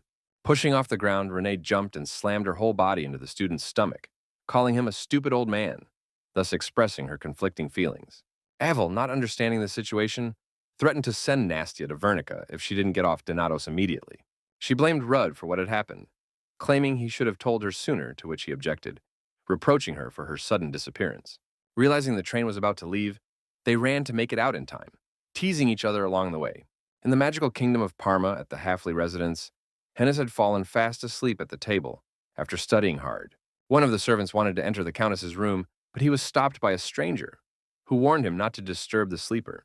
The servant asked aloud if the countess was present, but the second man interrupted him, confirming that she was asleep and asking him not to wake her. Hennis Halfley, owner of the Crimson Tower, spoke of Hennis's request for leave after completing her second-year program. She has now returned and is devoting herself to researching mana fever without a single day off. The servant marveled at the innocent and lovely heart of the younger sister, who loved her older sister so deeply that she was willing to do anything for her. The tower's owner expressed her wish that Hennis not forget to take care of herself, and not just focus on her research and her desire to help her sister. The tower's mistress inquired about recent events involving Hennis that had caught her attention, to which the servant reported a call from the station, transmitted via magic communication. It turned out that a certain guest was looking for the young lady, which aroused Iris's curiosity and slight concern. The fairy noted with admiration that magical towers rose everywhere in Parma, testifying to the high level of magical development in the kingdom. The girl continued to marvel at the rare instruments created with advanced magic that she saw all around her. Renee even raved about the ice cream, declaring that its sweetness reflected the power of human magic and the beauty of the magical kingdom. The elf jumped for joy, exclaiming that Parma was amazing and completely different from the forest village where she had lived before. The protagonist asked skeptically what kind of elf could possibly like such a place, clearly not sharing his companion's enthusiasm. Renee admitted that she loved magic very much and dreamed of becoming a powerful enough sorceress to help Uncle Rudo on his adventures. Donatos, taking a sip of coffee, warned the girl that most of the mages he knew had bad tempers and advised her not to become like them. Nastia asked which witch her student was referring to, hinting at a possible romantic story from his past. Suddenly, a familiar voice rang out from afar, asking if they were talking about her, causing Rudd and Renee to grow alert as they tried to pinpoint the source of the sound. Hennis, approaching, shouted, "Rudd, long time no see!" and waved her hand, expressing her joy at meeting an old friend. Instead of a greeting, the girl was met with an irritated question from her friend about why it had taken her so long to get to the meeting place. Hennis retorted, pointing out that Rudd had arrived earlier, and expressed her surprise at his unexpected call after such a long period of no contact. The red-haired girl, making no attempt to hide her surprise, asked curiously who this young lady accompanying Rudd was. The fairy introduced herself as Renee Nastia, demonstrating her politeness and manners by lightly grasping the hem of her dress and curtsying. The elf, continuing to bow, declared that she was Uncle Ruda's secret daughter, and expressed her hope that Hennis would take good care of her, like a new mother. The young man tried to explain the situation with the elf from Atun, but his words fell on deaf ears, while Renee was talking to her new acquaintance. Hennis, after considering the girl's suggestion, decided that Mom was too much, and suggested that Renee call her Aunt, expressing her joy at the new acquaintance. The elf enthusiastically embraced the new friendship, calling this day the best of her life, thanks to her kind and beautiful aunt and her first ice cream. Hennis gently scolded Rudd for buying a cold treat on a chilly day, to which he excused himself by saying it was Renee's own wish. The girl lectured him at length about his thoughtless act, unaware that she was being closely watched. The group continued their casual conversation, unaware that one of them, Hennis to be precise, had long been in the crosshairs. Eben tried to calm his mistress, explaining that the girl was already grown up, and that at her age it was normal to go on dates and have a boyfriend. But the woman wouldn't hear of it. The woman with the gun, being Hennis's mother, admitted that she had thought a lot about her daughter's future, knowing of her goal to cure Lila, but also hoping that the girl would be able to fully enjoy life. Alarmed by Hennis's mentions of a certain heroic young man and her unusual makeup, she decided to eliminate the potential suitor, beginning to take aim despite Eben's protests that she was going too far. The loud conversation drew the attention of the group, who began to listen in, while the servant shouted at the lady to lower her crossbow, calling her daughter's supposed suitor a scumbag with a child. Hennis, turning at the noise and recognizing her mother, began to curse loudly, wondering what the hell she was doing there. The girl shouted again, "Mom!" seeing Eben trying to take the crossbow from Iris, preventing a possible tragedy. The whole group arrived at the Halfley house and settled down at the table, enjoying tea in an atmosphere of relaxed conversation. Iris, taking another sip of tea, mentioned a certain upcoming hero, drawing the attention of those present. The main character introduced himself as Rudd Donatos, confirming that he was the one they had been talking about. Mrs. Halfley, wasting no time on pleasantries, asked if Rudd had come to Parma to inspect the subspace barrier as per the assignment, while Hennis sat there bewildered by her mother's sharp tone.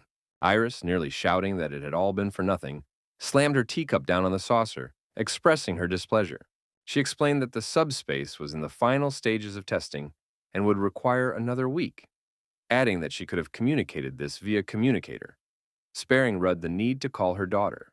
Iris strongly urged Ruda to leave, causing Hennis to feel embarrassed by her mother's behavior. Puzzled by the hostess's anger, Donatos nevertheless decided to ask an additional question, despite Iris's obvious displeasure.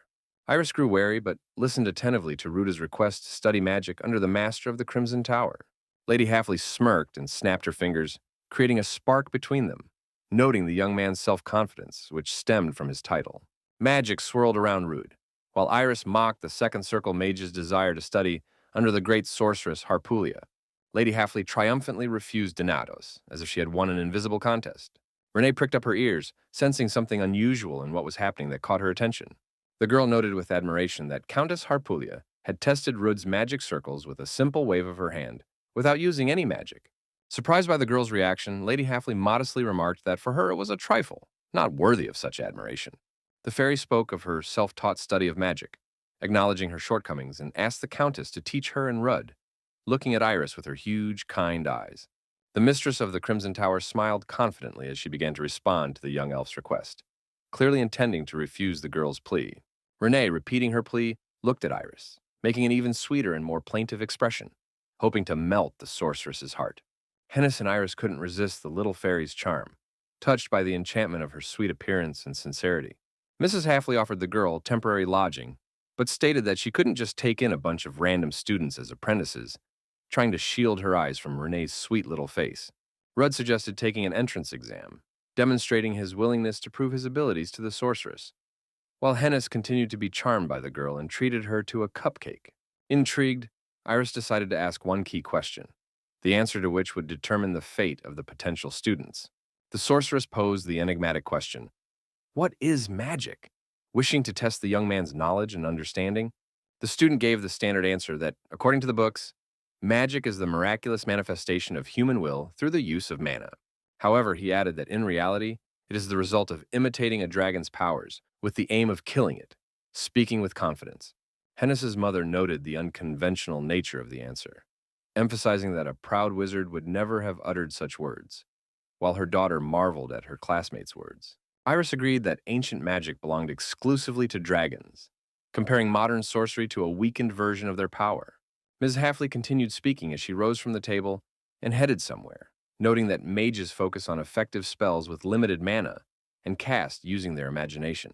Iris, pressing her palm against the wall and beginning to create something magical, spoke of the ability of human magic to suppress dragon magic, urging everyone to face reality. The young man mentally noted her ability to create large-scale teleportation with a single wave of her hand, thereby admirably demonstrating her mastery. Iris praised Ruta for his worthy response and announced the start of the entrance exam, pointing to the open teleport through which an erupting volcano could be seen. The protagonist asked in surprise, "Is the exam really going to start right here and now?" Not expecting such a sudden turn of events. Mrs. Halfley reminded the young man of her busy schedule and her unwillingness to provide food to anyone who wasn't one of her students, suggesting they proceed to the test without delay. Hennis, leaving her seat at the table, tried to stand up for her friend, insisting on the need for preparation, but was stopped by her mother's stern remark. She taught her daughter a lesson about how a nobleman's nobility is evident in his manner of speech, hinting at the inappropriateness of her behavior. Rudd, also rising, assured her he was ready for the exam and asked what he was supposed to do. The mistress of the Crimson Tower explained that the portal led to the Elfiel volcano east of Parma, whose name translates as Divine Mercy, and within whose depths flowed a colossal amount of mana. She explained that Elfiel is the foundation of the magical kingdom and a unique research zone, harboring untold resources and mysteries awaiting their moment of discovery. The mention of various creatures flocking to where mana abounds caused some alarm in the hero, plunging him into deep thought. Lady Halfley warned that, aside from the research camp, this territory was regularly subjected to attacks by dragons, particularly flying ones. She noted that Rudd, as a student of Iradium, must realize, with the end of winter, the winged dragons have entered their mating season, and they breed tirelessly until their leader falls. Iris entrusted the young man with the mission of capturing the leader of the flying dragons, who was hiding in the vicinity of the volcano, giving him 7 days to do so. She promised that if he succeeded within the allotted time, she would take Ruta as her apprentice, continuing her speech even as Renee gracefully left the table and approached her uncle. The boy agreed without hesitation, which startled his classmate, and at the same time demanded that Lady Halfley keep her promise without fail. Iris assured him that the Tower Witch never resorted to lies and turned her gaze to the fairy, placing a light hand on her shoulders. The student was outraged by such inequality, asking why the girl, who also aspired to become Miss Halfley's student, was exempt from the exam. Iris answered his question with a question of her own, asking if the young man had lost his mind, suggesting that the enchanting child be sent to a rumbling volcano. She promised to take care of the girl and made her decision to teach her magic contingent on Rudd's achievements. Catching the elf's eloquent gaze, the student cried out about the injustice of the situation, and Renee, looking at Iris, agreed with him, reaffirming her loyalty to her uncle and her willingness to follow him. However, the prospect of the treats offered by Hennis wavered her resolve, and she, waving her hand, began to urge Rudd to return. The mistress of the Crimson Tower cut short the next hero's rant and, with a gentle push of her palm to his stomach, sent the young man into the portal. Rudd, momentarily confused, began his descent, shouting something at Hennis's mother as he fell. Mrs. Halfley bid the student farewell, reminding him of the week's leave she'd granted him, and they all watched as the young man disappeared into the depths of the portal. Upon landing, the protagonist's expression changed, and he cried out in bewilderment. Had they really sent him here without any supplies? Barely any food or water? Suddenly, a single macaroon fell next to him, which triggered a fit of rage in the young man, causing him to loudly voice his indignation. Despite the anger and indignation at the injustice that overwhelmed him, the young man understood the need to act, so he got to his feet and began to look around. Rudd complained about the lack of directions regarding the nest's location, which would have made his task much easier. Crystal, sensing the heat of the surroundings, suggested finishing the mission quickly, prompting the hero to ask about his weather preferences. Feldrua noted the contrast between the promising name God's Grace and the truly desolate, lifeless landscape around them. Rudd explained that the source of the abundant mana in this place was the blazing dragon Amida, whose veins, emanating from his body, were sealed deep within the crater. However, he immediately corrected himself, clarifying that these were not veins, but the dragon's lifeline, which nourished the surrounding lands with magical energy. Feldrua suggested there might be other reasons for the hero's arrival in Parma, besides the subspace, and the young man confirmed his intention to come here. The companion remarked that Ruda was lucky not to have had to spend years traveling on foot, so he had no reason to complain, to which the young man merely looked away, refraining from comment. The hero continued walking forward calmly, paying no attention to his surroundings and making no attempt to hide his presence. He was thinking about the appearance of the fiery dragon in 3 years and the need to prepare for future events, given their unpredictability. However, lost in his thoughts, Rudd failed to notice the danger looming over him and, at the last moment, barely dodged a rock the dragon had flung from its claw. Without any emotion, the boy cursed inwardly, assuming that the enemy had spotted him too quickly, leaving him no time to prepare. But glancing up at the sky, he realized with relief that these were merely small dragons, posing no serious threat to him. Easily dodging another attack, the hero noted to himself the slowness and clumsiness of these creatures, which gave him the advantage. Intrigued by the durability of their scales, Rudd decided to test his theory on the nearest opponent. Convinced of the vulnerability of the scaly armor, Rudd used a finishing move against the dragon, hoping to quickly dispatch the enemy. However, using the technique caused his arm to go numb, leaving the hero angry and perplexed by the ease with which Balac had employed it. Crystal praised the Steros technique Rudd had used, and Rudd, in response, explained the sequence of energy and the sword's power in his strike, acknowledging a certain roughness in its execution. He added that his skill creates a strong vibration in the air, temporarily restricting his movements in this area. The young man noted that the creatures rely on vibration rather than sound, which affects their behavior and movement. With a joyful exclamation, the young man spotted the leader, a massive dragon flying in the middle of the flock. As he approached, the lead dragon immediately began bombarding the hero with its magic, demonstrating its superior strength. Rude, having created a barrier shield, asked with a smirk whether the dragon was using magic because it was the leader, hinting at its special status. He recalled Hennis's words from his past life, when she had called him a fool for trying to fight flying dragons without knowing how to fly or use magic, advising him to start with ground-based ones. The guy smirked and declared that he could fly now, but there was no need for it, since he had another trick up his sleeve. Deciding to use subspace, the hero reached into an invisible pocket to pull out yet another powerful weapon. Pulling out an imposing sword that radiated magic beautifully, he pointed it at the dragon and ordered all the scaly creatures to come down. The sword began to gather all the available magic around itself, concentrating it on its blade, preparing for the strike. The young man directed the burst of energy upward, striking fear into the hearts of the small dragons, who trembled before his unprecedented power. Hennis apologized for her mother's behavior, but Renee assured her that everything was fine, noting Mrs. Halfley's kindness and hospitality. The girl recalled how, 2 hours earlier, Iris had instructed her to live up to the Halfley family's standards, then sent her out for a walk. Hennis remarked with a smile that her mother couldn't resist cuteness, explaining her warm attitude toward the young fairy. Renee, looking sad by the fountain, caught her companion's attention, who asked if the girl wanted to go with Rudd. The fairy admitted she wanted to accompany her uncle, but realized that for now she could only get in the way of his business. Renee turned sharply to the girl standing next to her and asked if Rudd would always be as strong as he was now.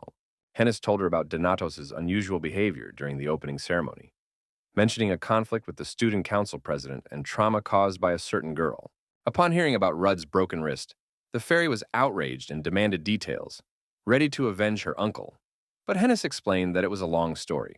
Despite the gathering twilight and the revelry of the children around them, the girls continued to chat animatedly. Enraged by what she had heard, the elf promised to give Rudd a piece of her mind the next time she saw him, prompting a mocking reaction from Hennis.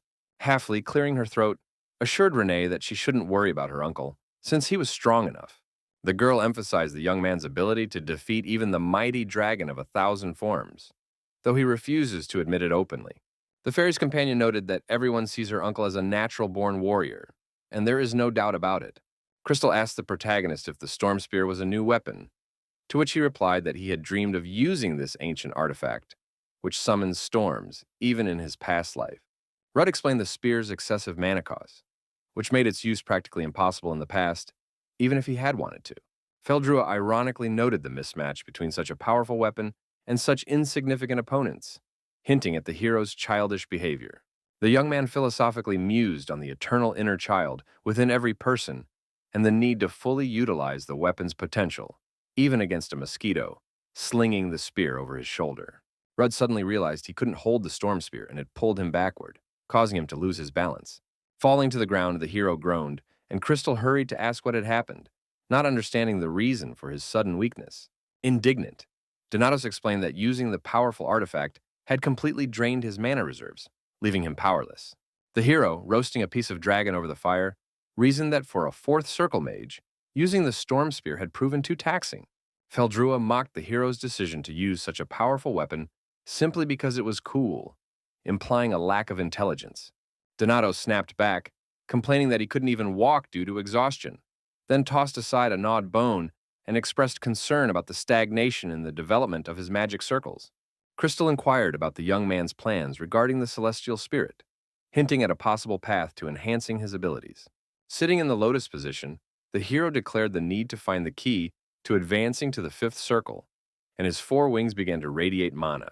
The energy swirled around the young man, preparing to transport his consciousness into his subconscious for further development and exploration. Finding himself in his inner world, Rudd noted thoughtfully that nearly a year had passed since his last visit looking around. He noticed that maintaining clarity of mind had become easier than before, and wondered if his real personality influenced his spiritual one, studying his hands and clothes. Pushing these thoughts aside, the hero took a step, the sound of which echoed through the silence of the blue skies surrounding him. Moving forward, the young man noted the silence that reigned all around and tried to address Feldrua, asking if he had been here, having made a contract with Vanar in a past life. Receiving no answer, Rudd called out loudly to Feldrua, trying to re-establish the broken connection with the crystal. The young man pondered the consequences of summoning a celestial spirit, realizing the need to locate the master's spiritual bodies. Suddenly, the hero encountered an unexpected obstacle. Freezing in surprise at the unexpected encounter, looking up, Donatos discovered a mysterious door that had appeared as if out of nowhere, and wondered about its purpose. Deciding to continue on his way, Rudd placed his hand on the mysterious door, intending to open it and explore what lay behind it. The hero had no idea that the door was located at the edge of a cliff, which could have led to dangerous consequences. Taking a step forward, the young man unexpectedly began to fall, letting out a loud scream at the suddenness of what was happening. The landing was painful, causing Donatos to cry out from the sharp pain that pierced his body. Annoyed by the door's location right at the edge of the cliff, Rudd discovered that his sword was missing, which only added to his frustration with the situation. Getting to his feet, the young man pressed his hand against his bruised leg, wincing in pain and trying to assess his situation. Donatos noted with surprise the presence of a library right beneath the cliff, wondering at its strange location. As he approached, the hero saw a book labeled Memoirs of Rude Donatos, age 6, surprised to see his own name on the cover. Intrigued by the find, Rudd cautiously touched the book bearing his name, bracing himself for unexpected revelations. The protagonist realized the book's magical nature when images from the past flashed through his mind. The young man realized that memories of his previous life had been revealed to him, sparking a flood of questions. He wondered why his personal memories had ended up in this mysterious place of blue skies. Puzzled by the presence of his own memories, the young man surmised that this place reflected his inner self. But he noticed the presence of other memories as well. Rudd was struck by the scale of the library, noticing the huge stacks of books filling the room. The young man noticed differences in the color of the bookshelves and, stepping a little closer, discovered a volume containing the memories of Lion Claire. Surprised by the discovery, the young man rushed to the book without hesitation, ready to explore its contents. Touching the tome, Donatos plunged into the stream of Lion's memories, instantly turning pale at what he saw. He heard her thoughts. "I can't hear. It hurts. I'm tired. Why is he yelling so much?" Referring to the battle after which he had begged her not to die. Lion's last words before her eyes closed forever echoed in the hero's head. "He's still the same, right to the very end." "Rudd, you really are a damned bastard." Shaken by the emotional power of the memories, the boy slammed the book shut, unprepared for such a harrowing experience. Consumed by anger, the student wondered about the nature and purpose of the strange place he found himself in. He also discovered books containing the memories of all his companions from his past life, unable to understand the reason for their presence. Rudd pondered the nature of this library of unknown texts in the boundless sky, assuming it was his personal space, containing records of his own memories and those of his companions from the past. The young man reasoned about the logic of having his own memoirs, but was puzzled by the origin of others' memories. Suddenly, he sensed someone's presence and grew wary, beginning to look around cautiously, mentally wondering if there was anyone else here. Irritated not only by the eerie place but also by the possibility of an intruder, the boy clenched his fists in anger. Vowing to find and punish the uninvited guest, Rudd resolutely set out in search of the intruder. Following his instincts, he ran quickly in a certain direction, as if he knew exactly where to go. An unexpected discovery in this mysterious place turned out to be the hero's own sword, lying mysteriously on the library floor. Amazed and puzzled, Rudd couldn't understand how his weapon had ended up in a place he hadn't even visited. Out of the corner of his eye, the young man noticed something intriguing a short distance away and slowly turned his head to the left for a closer look. His gaze fell on an empty shelf bearing the mysterious inscription, Memoirs of Rude Donatos, age 13, which left the hero deeply perplexed. As he wondered why it was empty, Rudd heard the voice of an unfamiliar girl behind him, who suggested that someone had already rummaged through his memoirs. The mysterious stranger unexpectedly greeted him as the ninth, which greatly startled Rudd, causing him to spin around sharply toward the source of the voice. The girl introduced herself as Charlotte Irwell, the sixth heir to the heavenly immortal sword, waiting for the young man's reaction to her famous name. The young man simply asked in puzzlement, "Huh?" At this, the girl was indignant at his lack of a proper response, asking if Rudd really hadn't heard of the great master of the heavens, the Golden Rose Charlotte Irwell. The young man admitted that he had seen references to her in historical texts as an outstanding master of celestial weapons, and that it was an honor for him to meet the former heiress. Charlotte laughed and noted that she was well aware of the fact of her death, suggesting that Rudd might well mistake her for a ghost. She explained that after death, the heir's body and soul return to the heavens in the form of a mental body, a will that connects them to the celestial realm. Irwell explained that she had come here to offer her help to Little Ninth. She brought her face close to the young man's, peering into his eyes, and noting that outwardly he did not look like a child at all, suggesting that something had happened to him. Rudd formally introduced himself and asked where exactly they were, noting the loss of connection not only with the guardian spirit, but also with the other masters.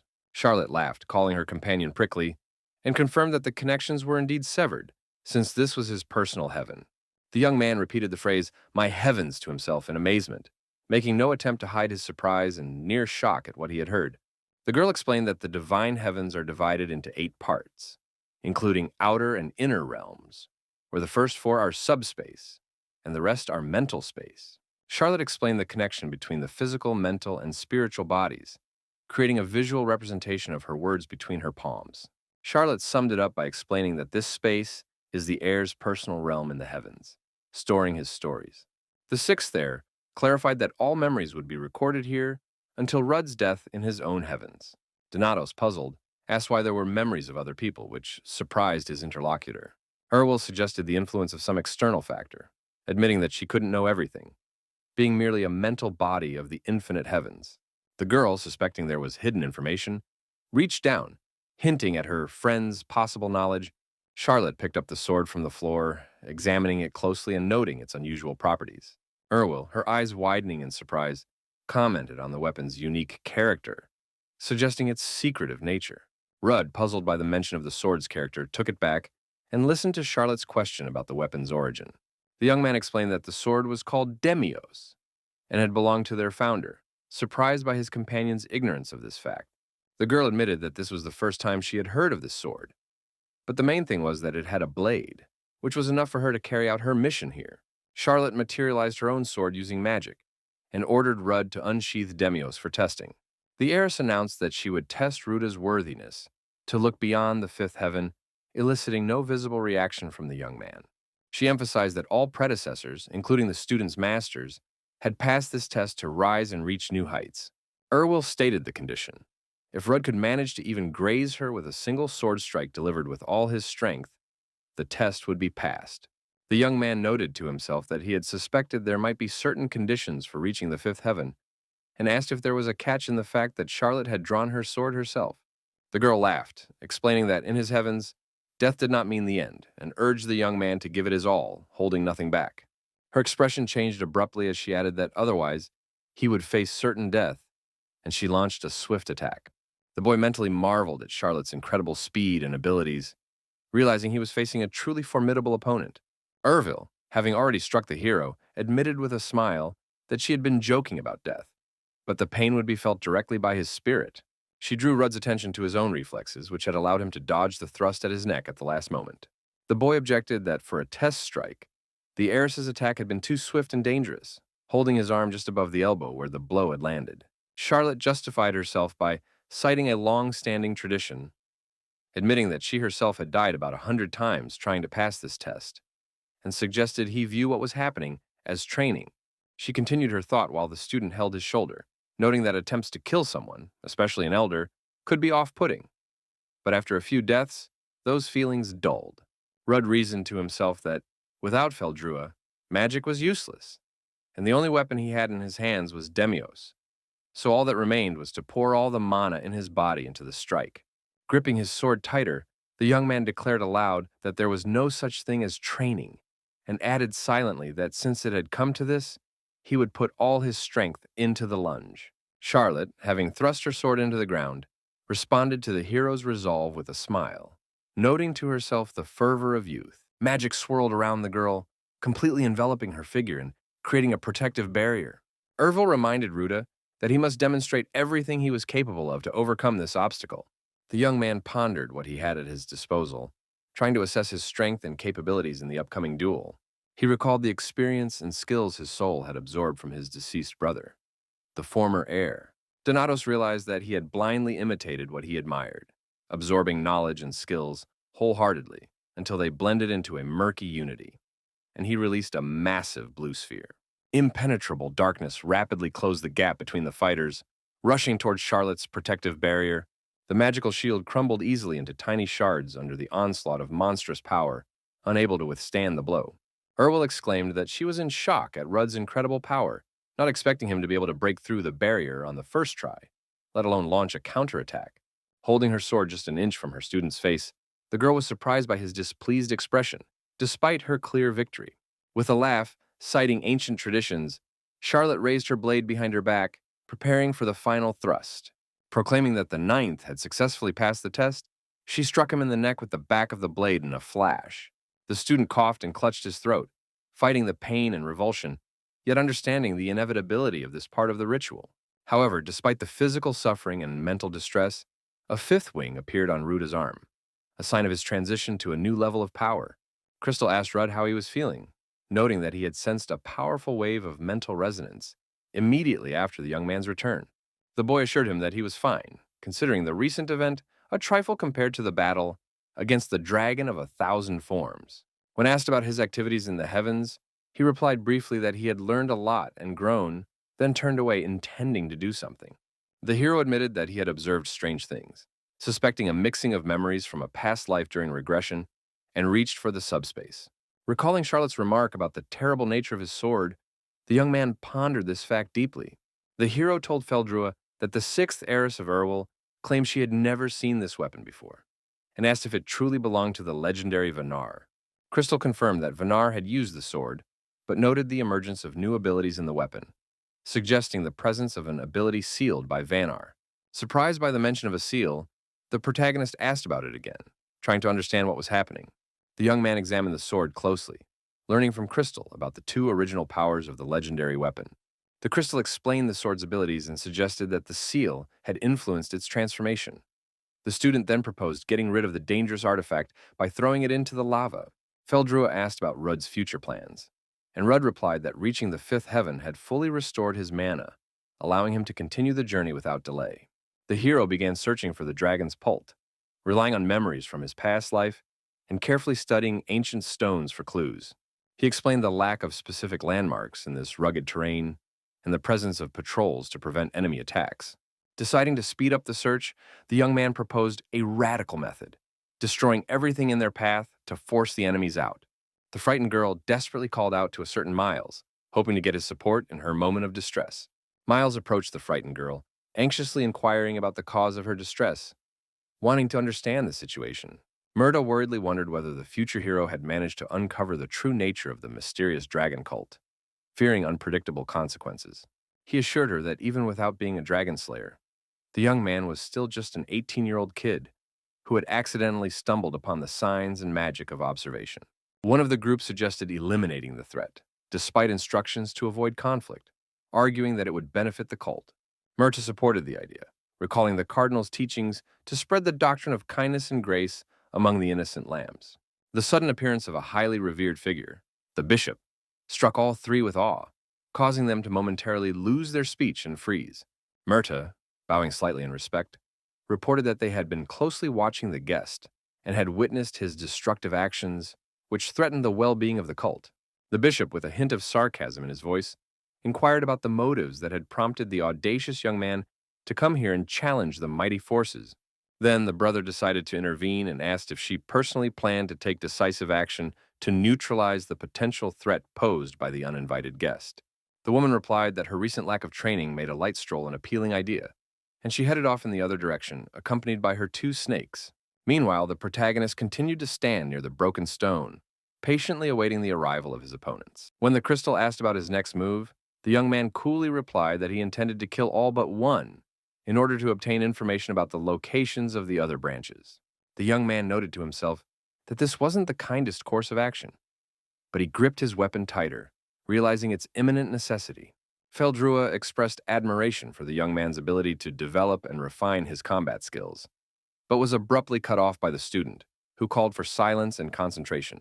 Realizing that nothing was happening for the moment, the young man leaned on his weapon and shared memories of his past life, when he had already encountered the dragon cult. Feldrua asked the hero what he thought was most important in battle, to which he suggested it was an unyielding spirit, but his companion hinted at something else. Crystal explained that, in addition to spirit, weapons, strength, and skills, information plays an equally significant role, for strength lies in understanding one's enemy. He continued that Rudd's knowledge of the dragon cult from his past life gave him an advantage, and that skillful use of this information would allow him to prevail without bloodshed, causing the young man to reflect. The dragon cult spread across the continent like a plague, aiming to bring back the 7 dragons, but their true nature was only exposed after the lands were ravaged. The cult consists of 3 cardinals, 7 bishops with the skills of the finest dragon slayers, priests, and believers who hide their identities behind masks and maintain strict secrecy. Rudd turned to Feldrua, urging him to contribute to the conversation since he had started it, hinting at the importance of his companion's participation in the upcoming battle. The young man, pulling another weapon from his subspace, declared that they would need the power of the crystal to defeat the bishop controlling the cult's branch in Elfiel. The guardian spirit doubted that even after reaching the 5th mana heaven, Rudd would have enough mana to use his power. But the young man mentioned Levantia's winter sword, effective when using ice magic. The hero mused that, for the plan to succeed, it would be ideal if one of the priests were to appear, but his thoughts were interrupted by the approach of an unfamiliar figure. The female bishop who approached him reproachfully noted the excessive destruction caused by the uninvited guest's actions. Rudd, delighted by the appearance of an opponent, ironically promised to be more polite next time and to ring the doorbell. The young man politely greeted his interlocutor, addressing her as one of the 7 dragon bishops, the great mage Griselda Valentine, which greatly puzzled her. She asked how a mere child knew her name, which even among the priests was known to only a few, and looked at him through her mask with her malicious green eyes. Rudd, apologizing for his improper greeting, raised his hand to his heart and uttered a phrase about protection under the dragon's wings, as if speaking to himself. He introduced himself as the adopted son of Cardinal Adam Migril, who had come to deliver a message from his father. His interlocutor, growing increasingly surprised and skeptical, asked where the young man had heard that name, unable to believe her ears. Griselda, grinding her teeth in irritation and biting her lip, tried to restrain herself, hoping to hear the answer to a question that so intrigued her. Admitting her surprise, she released 2 snakes to attack, intending to teach the insolent boy a lesson for his audacity. The snakes were upon the apprentice in a flash and began to wrap their coils around his body, seeking to render him unable to resist. The bishop, continuing to control the reptiles, noted that the future hero had gathered a lot of information about the dragon cult, but pretending to be one of them was a brazen trick that went beyond what was permissible. She grew even angrier, declaring that she could not turn a blind eye to the brazen lie of the young man who had dared to call himself the adopted son of the cardinal himself. The boy calmly stated that doubting his father's message was a grave mistake, and expressed skepticism that the cult would entrust a mere child with the true name of the great cardinal. Griselda threatened to wring the neck of the foolish heavenly dragon slayer, not believing anyone would believe him if he appeared out of nowhere and started spouting nonsense.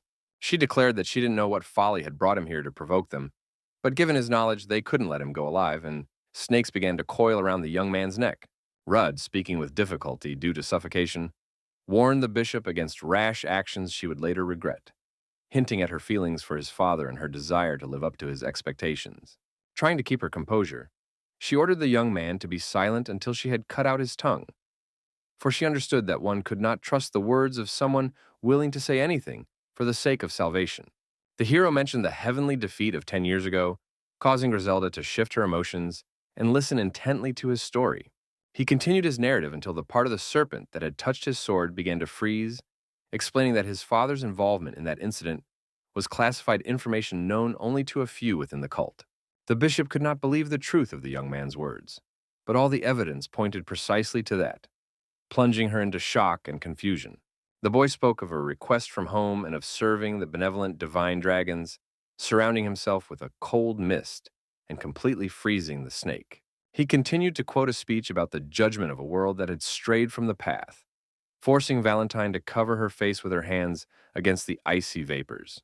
Rudd spoke of the rulers of the defiled world and the 7 dragons' acceptance of believers, demonstrating his knowledge of cult matters. He shouted loudly that he was the adopted son of Cardinal Adam Migril, drawing the attention of his interlocutor, who had already managed to remove her hands from her face. A massive figure of ice appeared behind the young man, and he declared, "The seed of the anti-hero, Rude Migril," revealing his true nature to Griselda. Griselda recounted that 10 years ago, during the incident with the dragon of 1,000 forms, the guild responsible for protecting the village had been completely destroyed. Not a single survivor was found, and the southern part of the continent turned into a lifeless wasteland, demonstrating the monstrous power of the legendary dragon. Griselda Valentine, the Black Star, a dragon slayer and 8th Circle Archmage, mastered the art of magic as a child, and despite her early mastery, she recognized the insignificance of human magic compared to that of dragons. Realizing this only as she lay dying, a stranger who approached the dying girl agreed with her, noting that humans were never meant to defy the will of their divine masters, the dragons. He turned to Griselda, explaining that her pain stemmed from a mistaken belief in the superiority of humans over dragons, and offered salvation through the truth and teachings hidden from the world. Tears of realization streamed from the girl's eyes as she realized that her meaningless life had found meaning and had been saved by His Highness's mercy. Valentine realized that if the young man knew the details of that day, he must surely be Adam Migril's adopted son.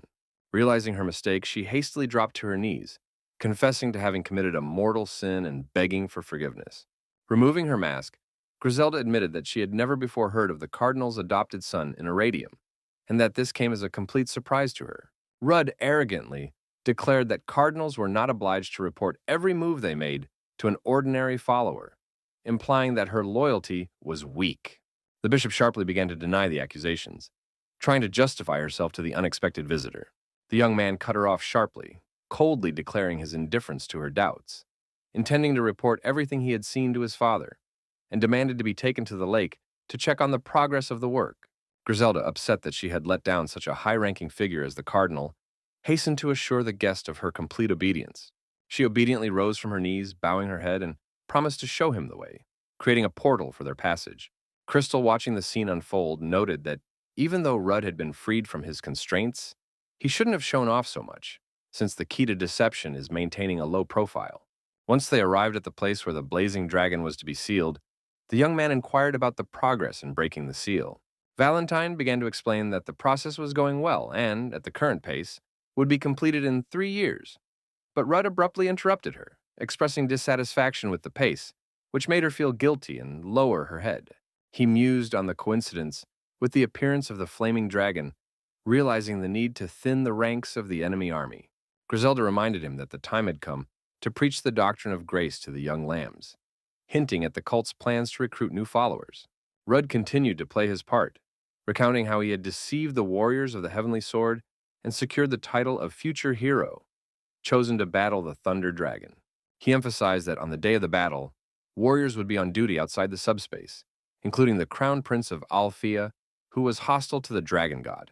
Rudd ordered Valentine to lead the believers and kill the prince, while he himself would fight the Dragon Slayers inside the subspace, clearing obstacles in the cult's path. Griselda asked in shock if this meant they had to reveal themselves to the world and start a war. The young man confirmed this, demanding that all cult members be gathered for the mass extermination of the guard knights protecting the prince. The bishop replied briefly, "Understood," and bowed in deference to the order she had received. Pleased with her obedience, the protagonist announced his departure, promising to tell his father everything he had seen, and turned to leave.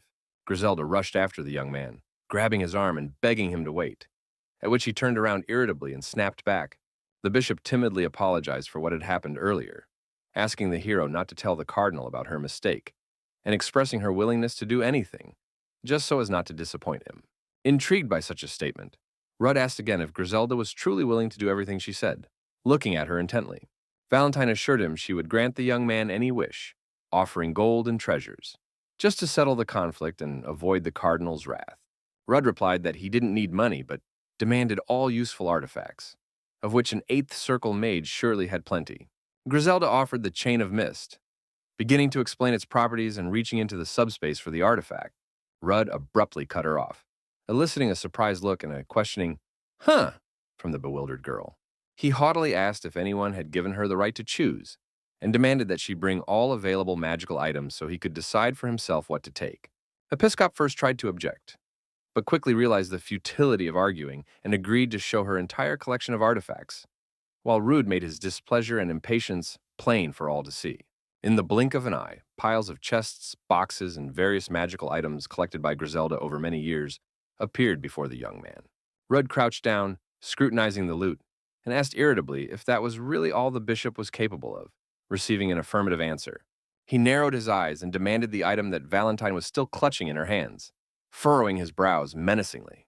Griselda exclaimed that it was the Wings of Darkness, a staff that increased mana reserves, completely unsuitable for swordsmen, and begged him not to take it, for without this artifact, the effectiveness of her magic would plummet.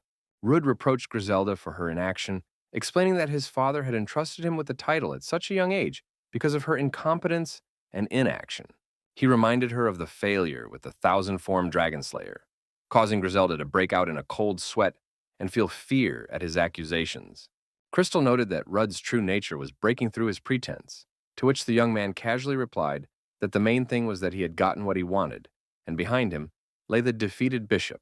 Finally, the boy demanded that the gate be opened for their return. Valentine, gritting her teeth, mentally called the hero a piece of shit, but aloud she meekly agreed to carry out the order.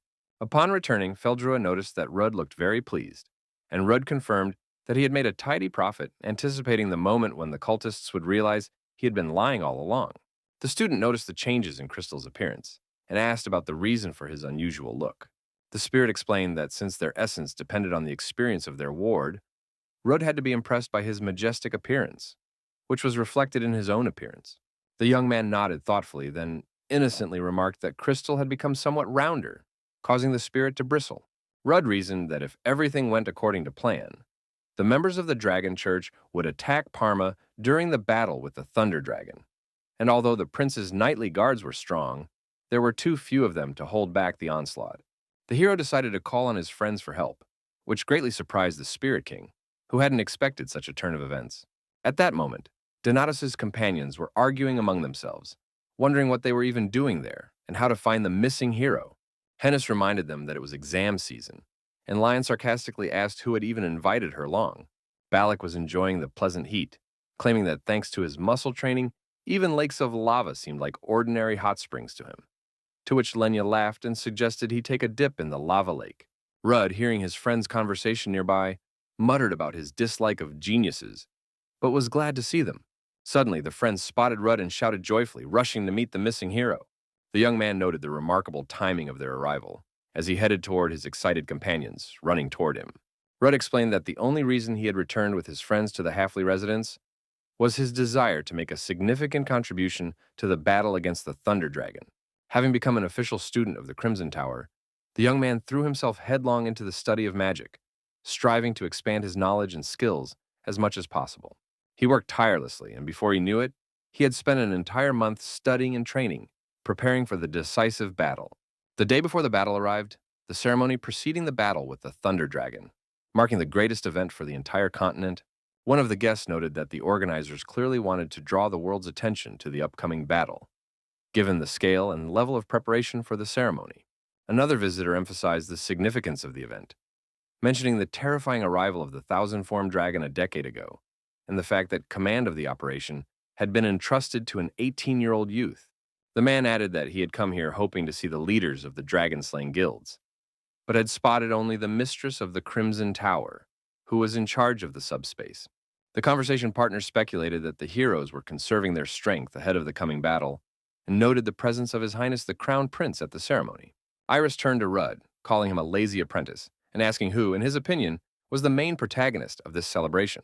The hero, sitting on the sofa next to the sleeping fairy and reading a book, replied that he was a little tired and had to take care of his young companion. The mentor began listing all her chores, including preparing for the banquet, accommodating and feeding Rudd's friends who had arrived unannounced, as well as taking on the responsibility for the ceremony at her student's request. Accepting the young man's apology, Iris promised to look after the girl herself and told the hero to go and greet the annoying guests, noting the impressive support of the imperial family. She praised Ruda for reaching the fourth circle of magic in just a month, and lifting the sleeping elf girl into her arms, acknowledged her talent for demonstrating incredible perseverance and diligence.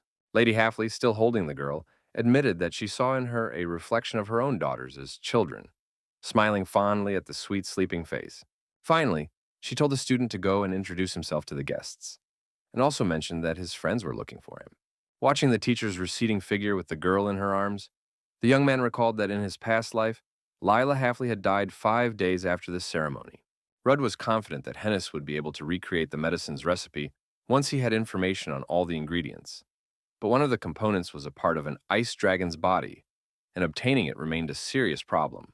Suddenly, someone entered the room and exclaimed joyfully upon spotting the hero, to which the young man, rising from the sofa, noted his upcoming busy schedule. Hennis was indignant at how many times she'd had to search the entire residence for her friend while he was hiding from guests. Donatus asked why she was looking for him, not understanding why his friend had been searching for him so persistently. The girl, stammering, explained the main character's absence from today's event, expressing obvious concern about it. Her friend began to talk about something important regarding the upcoming event, but the young man suddenly grabbed her hand, drawing her attention to something. His companion, surprised and flustered, asked him what he thought he was doing. Growing even angrier at the unexpected turn of events, the young man took the glass of wine from the girl's hands, asking sarcastically why someone as clumsy as her was drinking wine. The girl was indignant, declaring that wine wasn't even considered real alcohol, to which Rudd threatened to repeat her mother's words, causing his friend to grow irritated. The hero noted to himself that he now understood why Hennis had become a hopeless alcoholic in her past life, since her addiction to drinking had begun in her very youth. He shot his friend a nasty look and demanded she hand over what she had been about to give him, ignoring her indignation. Hennis, calling him a grump, flung her gloves right in the young man's face, glaring at him defiantly. The student brushed the thrown object off his face and examined it curiously while the girl explained that it was a homemade artifact with protection against electricity, though its effectiveness against a thunder dragon was unknown. The hero acknowledged the potential usefulness of the gift, but criticized its design, calling it silly, which caused Hennis to roll her eyes and feel irritated by his ingratitude. She mentally convinced herself that her anxiety stemmed solely from a reluctance to lose a friend, denying any romantic undertones. Unexpectedly, Rudd announced that he had something for her, which surprised his companion. The protagonist held out some kind of jewelry to the girl, offering her the gift. She clarified with a hint of disappointment that it was an earring, but accepted the gift nonetheless, cradling it in her palm. Upon touching the girl's hand, the earring transformed into a massive staff, astonishing Hennis, for such artifacts were incredibly rare and valuable. Realizing that the staff not only amplified magic but also increased her mana pool, she described it as a legendary artifact imbued with top-tier enchantments. Hennis demanded to know where Rudd had obtained such a powerful item, to which he admitted with a smile that he had tricked someone out of it. He assured his friend that she shouldn't worry about it and explained that the staff could take the form of an earring for ease of wear, knowing her dislike of heavy magical tools. The girl transformed the artifact once more and hooked the earring onto her ear, beaming with joy and thanking her friend, calling him the best. Rudd replied with a smile that she deserved this gift, and noted how well the earring suited her, making Hennis blush. Overcome with delight and embarrassment, she tried to say something but instead blushed deeply. And, unable to bear her friend's gaze, she rushed out of the room, shouting one last time that she was going to show off her new earring to her mother, using this as an excuse to hide her desire to get away as quickly as possible. Rudd was surprised by his friend's strange behavior, unable to understand the reasons for her sudden embarrassment and flight, and began to ponder what had happened. Steros, who entered the room immediately after Hennis's disappearance, reported that many people were looking for the hero, waiting for his arrival. The young man, flopping down on the sofa, replied indifferently that he didn't know any of them and saw no point in getting to know them. Balac objected that now was the perfect time to build connections with influential people, because even though he himself was already quite well known thanks to his talents, it would be very useful for Rudo. Deciding not to argue any further, Donatos placed a ring in his friend's palm, urging him to accept the gift and heed the advice. Steros, looking puzzled, began to say that he greatly respected and loved Ruda as a friend, but Ruda cut him off. Balac explained that, while he valued their friendship, unfortunately, he didn't harbor the same romantic feelings for the young man, at which point the hero, getting angry, called him an idiot. Rudd explained that this protective ring was a one-time talisman capable of saving its owner from a fatal wound just once, and insisted that his reckless friend wear it, given the danger of the upcoming battles. He emphasized that he had no intention of criticizing Balac's fighting style, and respected the pride of warriors, which is why he was presenting the artifact not as a talisman, but as a second chance in the event of a fatal mistake. Steros began examining the ring and asked if it was a symbol of friendship, trying to justify himself in some way if he accepted it. Balac remarked that Steros do not wear armor, but he could make an exception at the insistence of a close friend, to which an irritated Rudd threatened to shove the ring up his nose for such insinuations. Suddenly, Lenya burst into the room and shouted that the engagement was invalid, having heard only a snippet of the conversation and misinterpreted its meaning. Going a step further, she declared that she would rather die than let her friends marry, her whole demeanor expressing her determination to prevent the imagined union. Steros tried to explain that the ring was a symbol of Donatos's friendship and care, but the hero irritably refuted this claim.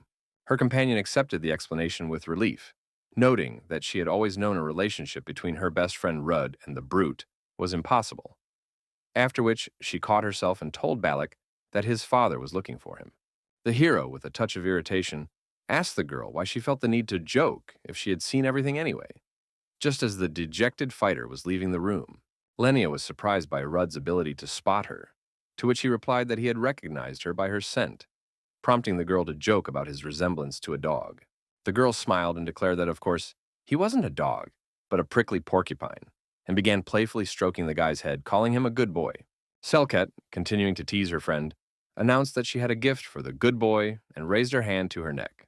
She took off her necklace and handed it to a surprised Rudd, who clearly hadn't expected such a gesture from his friend.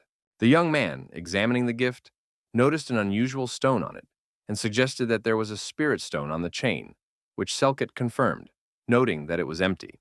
Continuing to examine the pendant in his hand, the young man asked if this artifact was some kind of magical object. Lenia, laughing at her own joke, assured him that if Rudd were to die in the upcoming battle, he could become a spirit and take up residence in the stone so that they could live happily ever after. Seeing the frown and look of confusion on her companion's face, the girl hurried to clarify that her words were only partly in jest and shouldn't be taken too seriously. Realizing how important the pendant was to his friend, the hero handed the gift back to her, refusing to accept something so precious to her.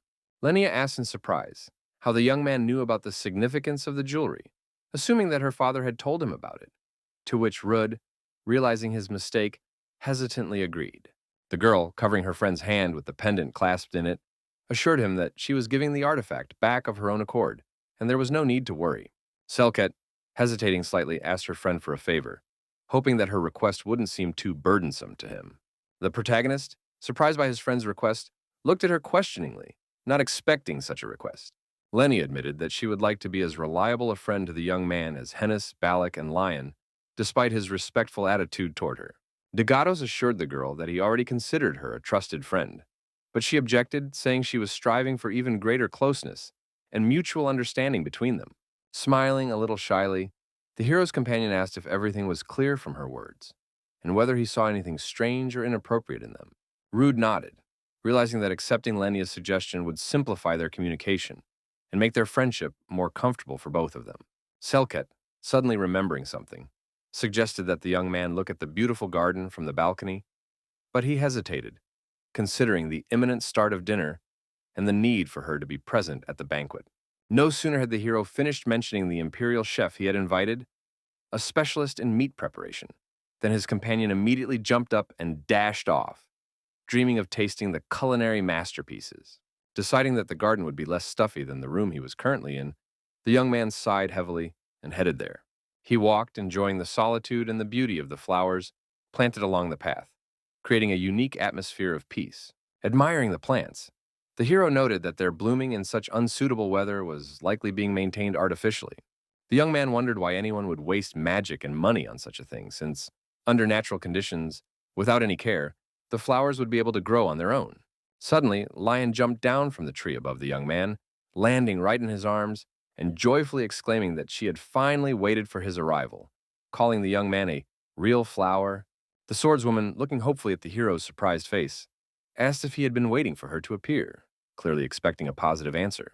Receiving no response, the girl asked if Rudd had been looking for her everywhere, trying to flirt with him and get his attention. The young man replied with a terse no, and spreading his arms, let Lion fall to the ground, causing her to cry out in pain and indignation.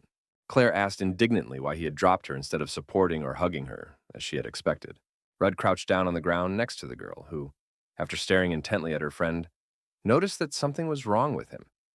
He looked somewhat strange and pensive. Lion, not losing hope, asked again if the young man had been looking for her, confident in her own rightness and importance to him. The hero, not wanting to continue the pointless conversation, briefly informed her that tomorrow the dragon cult would attack the entrance to the subspace, and looked at his companion seriously, drawing her attention. The surprised girl asked again if Rudd had really mentioned the dragon cult, and suggested that this event had occurred in his past life. The young man explained that he had drawn nearly all members of the cult into the attack on the entrance to the subspace, and now he needed Lion's help to exterminate them. He clarified that the bishop was an 8th circle mage, and even if all the dragon slayers and imperial knights united to defend the battlefield, the fight would be brutal. Rudd stated that the swordswoman would have to help the others until the main team arrived, but the girl asked fearfully why this task had been assigned specifically to her. The young man didn't understand the reasons for her anxiety and wanted to hear an explanation for such a strong reaction. But Lion nearly shouted, asking why the hero had told only her about everything, since he could have shared the plan with all their friends when they gathered together. Rudd reminded her that members of the dragon cult were people capable of killing magical creatures, but had never taken the lives of their own kind, so they would be confused and frightened by a real battle. The swordswoman asked again why the young man never thought about her and her feelings, explaining that it wouldn't feel right for her to kill either. She didn't understand why her companion believed she could handle this task, since she had changed and was no longer obsessed with revenge as she had been in her past life. She bowed her head lower and lower in helplessness. Trying to calm his friend, the hero gently stroked her head and assured her that things were not at all as she thought. Continuing to comfort Lion, who had curled up into a ball and hidden her face in her hands, Rudd noted that she was much stronger now than she had been before. The young man acknowledged that committing murder was no easy task for a girl, but emphasized he had told her everything not only because she knew his secret, but also because he considered her the strongest of his friends. Rudd was certain that the swordswoman was capable of defeating enemies to protect those she cared for and loved, seeing a true hero in her. But in response, she merely pulled away and called the young man a stupid idiot. Realizing that he was partly to blame, Donatos decided to smooth things over and quietly said, "I'm sorry." Still hiding her face, the girl suggested that this whole conversation would be pointless if the hero simply killed the Thunder Dragon and returned safe and sound. Rudd agreed that he had won last time, but back then his brother had been by his side, a memory that pained the young man so much he clenched his fist so tightly that the veins in his hand bulged. The swordswoman, peeking out from her hiding place, assured her friend that this time they had him, and his friends were ready to fight side by side and support him. The hero, trying to downplay his achievements, reminded her that he had been with his allies back then too. But the girl cut him off, urging him to stop belittling himself. She pinched his cheeks hard, as if he were a small child, and began to convince the young man that he had now become much stronger than before, despite his former aggressiveness. She emphasized that the hero was doing his utmost to find the best solution, and this made him far more powerful than he had been in the past. Lion reminded everyone that Lady Halfley would also be taking part in tomorrow's battle, expressing her confidence in their shared victory no matter what. The girl proclaimed their inevitable triumph, fully believing in the mission's success and allowing no doubt as to the battle's outcome. Rudd, realizing he had no other choice, agreed to his friend's plan, bringing a joyful smile to her face, full of hope and anticipation. On the day of the battle with the Thunder Dragon, all participants were fully prepared for the decisive battle, having mobilized all their strength and resources. The warriors discussed among themselves the absence of the traditional send-off ceremony, expressing mild annoyance and disappointment at this. Hennis noted with sadness that the royal family of Parma had already done a great deal by providing the subspace and organizing the inauguration ceremony, striving to avoid criticism from the people. Some were puzzled by the crown prince's presence, speculating that the reason might be the family's hatred of dragons or a desire to appear in a favorable light before the press. The prince, completely lost in his thoughts, paid no attention to those around him, except for the entourage that had arrived from his family. But he suddenly turned around, as if he had spotted someone familiar. He addressed the protagonist, who was passing by name, to which the latter replied with a polite greeting, acknowledging his interlocutor's high status. The prince said with a light chuckle that today Rudd would become a true hero, emphasizing the importance of the upcoming battle for his reputation. The hero modestly objected that he did not deserve such a title, and Bryce, who was passing by nearby and heard this, was once again angry at his student's words. The hero continued to refuse the title of hero, reminding him that it was not within the throne's jurisdiction, but required irrefutable proof, which slightly disappointed Grimm. The prince mentioned the stigmata, divine marks bestowed upon the first warrior by the god of light, Arnek himself, after recognizing his heroic deeds. He quoted the phrase, "The power of light will instantly save the dying," expressing surprise that Rudd believed in such legends, but he didn't know that the Church of Arnek was the state religion of the Alfea Empire. The prince objected that religion is just religion, and that the world now needs not the power of light but the power of man, and placed a hand on his student's shoulder as a sign of support. Bernstein emphasized that a sword capable of slaying dragons was more important right now than healing wounds, and expressed confidence that Rudd agreed with this. The hero confirmed his agreement, but noted that recognition as a hero was another matter, to which the prince promised to speak with the prophet after the battle. Rudd mentally cursed his interlocutor, realizing that such recognition was completely unnecessary to him. But his thoughts were interrupted by the head of the empire, who wished for everyone to stay alive and meet again after the battle. The participants began to gather, and Iris announced the opening of a passage to the subspace, created and sustained by her mana. Lady Halfley explained that the subspace would exist as long as she was alive, and the only condition for lifting the seal was the final death of the Thunder Dragon.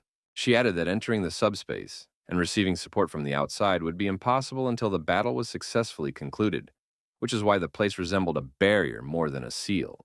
Iris warned, if the heroes fall and the dragon breaks through to the heart of the subspace, its strength will diminish despite the mana, leading to a catastrophe. causing the young sorceresses to grow gloomy at the realization of the consequences. The fairy, frightened by Iris's words, stood aside and seemed to be praying that everything would go well and that her Uncle Rudd would return alive. The mistress of the Crimson Tower wished the departing team good luck, watching them leave. The heroes headed toward the subspace amid the shouts of those seeing them off, urging them to be careful, return alive, and win at any cost. Once on the other side of the passage, the professors noted that the way back had closed, cutting them off from the outside world. The great teacher of the heavenly sword exclaimed enthusiastically that they could finally begin the hunt for the Thunder Dragon, anticipating the coming battle. Liana Chernica took the Thunder Dragon seal out of her pocket and placed it in her palm, preparing to activate the artifact. The stone soared into the air and began to radiate magical energy, signaling the awakening of the ancient power contained within it. The guild leaders watched the proceedings closely, awaiting further developments and speculating on the Thunder Dragon's strategy. Lady Claire asked in surprise about the tactics for battling such a powerful opponent, unable to imagine how such a formidable foe could be defeated. 2 weeks ago in the meeting room, Rudd had told the team about the diary of Vanar's comrade, which had accidentally fallen into his hands, detailing the battle and the method to unseal harm. Roderick marveled at the value of such an artifact, calculating how much money could be made from it. But Abel silenced him with a hand, urging him to listen to the hero's story. The student explained that the 7 dragons were either dragons or dragonlings, but only the Thunder Dragon was capable of changing its form under adverse circumstances and escaping. The young man walked over to the map, intending to point out something important on it, and began to explain how one could catch the Thunder Dragon off guard. The seal transformed into the dragon himself, who, still half asleep, asked if 700 years had truly passed since his imprisonment. Realizing that this was not the case, the enraged creature demanded to know who dared to disturb his peace and awaken him from his slumber. Harma turned to the protagonist standing alone before him, mockingly asking his name and calling him a simple, foolish man. The student, confidently holding his sword before him, declared that his name didn't matter, for he had come here to kill him. The dragon recognized Vanar's sword among the young man's weapons and asked if the hero was his heir, hinting at their resemblance. The lizard roared with laughter, recalling how Vanar had managed to imprison him for 700 years, turning him into a rotting piece of trash, and surmised that his current opponent was the creator of this place. The dragon threatened to destroy the city of Ruda and spread terror across its lands, calling himself the embodiment of catastrophe and the invincible thunder dragon, Harma. Fighting the powerful foe, the student began to tire, and Harma, noticing his exhaustion, arrogantly ordered him to kneel. Donatos, unwilling to give in, angrily refused to obey, realizing that fear was a unique mental attack of the dragon that affected the victim's psyche. He assured his comrades that everyone present would be able to resist the dragon's magic of fear, but urged caution due to the possible stunning effect. Rudd explained at the meeting that Harma's shield of chaotic lightning was extremely durable, but its effective range decreased when area of effect attacks were used. He noted that it is easier to defend against a dragon's breath than against targeted magic like lightning strike. The student emphasized, if Harma has to fight multiple opponents at once, he will use powerful single-target attacks. But against a single opponent, he may let his guard down. The Thunder Lizard praised the hero for his resilience and began forming a huge flaming ball in its mouth, intending to finish off the pesky human. The dragon directed its fiery breath at the student, shouting that it was all over now, and prepared to enjoy an easy victory. Rudd, realizing that the decisive moment had arrived, loudly commanded his comrades to begin the planned operation. The hero reminded them that, using Abel's cloud skill, everyone except him would hide in his shadow the moment Harma used her breath, launching the counterattack. He entrusted Liana with the responsibility of protecting the team from the breath, expressing confidence that she would easily handle the task on her own. The student ordered Ain to engage in combat while breath was blocked, and to deliver strikes capable of creating cracks in the dragon's protective shield. Rudd noted that holes the size of an arrow would be sufficient to carry out the next phase of the plan. The leader ordered that, once the master had finished his preparations, Roderick should shoot his arrows precisely at the damaged shield of the Thunder Lizard. He explained that the combination of cracks in the shield and subsequent shots would lead to a massive explosion capable of inflicting serious damage on the dragon. The young man concluded that this attack would be able to shatter even Harma's iron scales, depriving him of his primary defense and leaving him vulnerable to further attacks. The dragon's armor, unable to withstand the powerful onslaught of the hero's combined forces, shattered into tiny pieces, no longer capable of withstanding their attacks. Rage consumed the monster, forcing it to spew curses at yet another despicable heir of Vinar, thirsting for its death. The giant lizard unleashed a torrent of insults at his enemies, comparing them to pathetic worms cowardly hiding in the shadows. The dragon mockingly offered to demonstrate his true strength and power, and lightning began to appear around the horns of the enraged monster. Liana, continuing to defend the team, suddenly screamed, warning that Harma was about to use a lightning strike. The master of the heavenly sword rushed toward the student, shouting his name in an attempt to get his attention amid the chaos. Reaching his target, he activated the game spell and positioned himself behind the young man to deliver a combined strike. The combined forces of the two fighters intertwined, multiplying in strength and rushing toward the enemy. The rest of the team, busy carrying out their own tasks, urged Abel to finish the job he had been assigned. Liana, concerned about the looming threat, asked about the plan to counter the dragon's lightning-fast attack. The young man explained to Chernica that dragon magic differs from human magic due to their unique nature and characteristics, which make it impossible to dispel. The hero suggested counterattacking by using a wall of white flame to alter the trajectory of the lightning strikes, while he and the master adjusted the direction of the attack. Aeon volunteered to defend the area with a celestial shield, instructing the celestial beam to deal with any lightning bolts that broke through the defense. But Roderick was skeptical of this idea. White expressed doubt about the effectiveness of the Shadow Link against one of the 7 dragons, assuming it would have only a short-term effect. Rudd declared that even a brief success would suffice, prompting a silent exchange of glances among the team members. The student announced that their ultimate goal was the True Shadow Sword, a legendary weapon capable of striking at the very essence of the enemy. Professor Mason explained that the True Shadow Sword of Innis is a skill that cuts through not only the target's physical form, but also its shadow essence.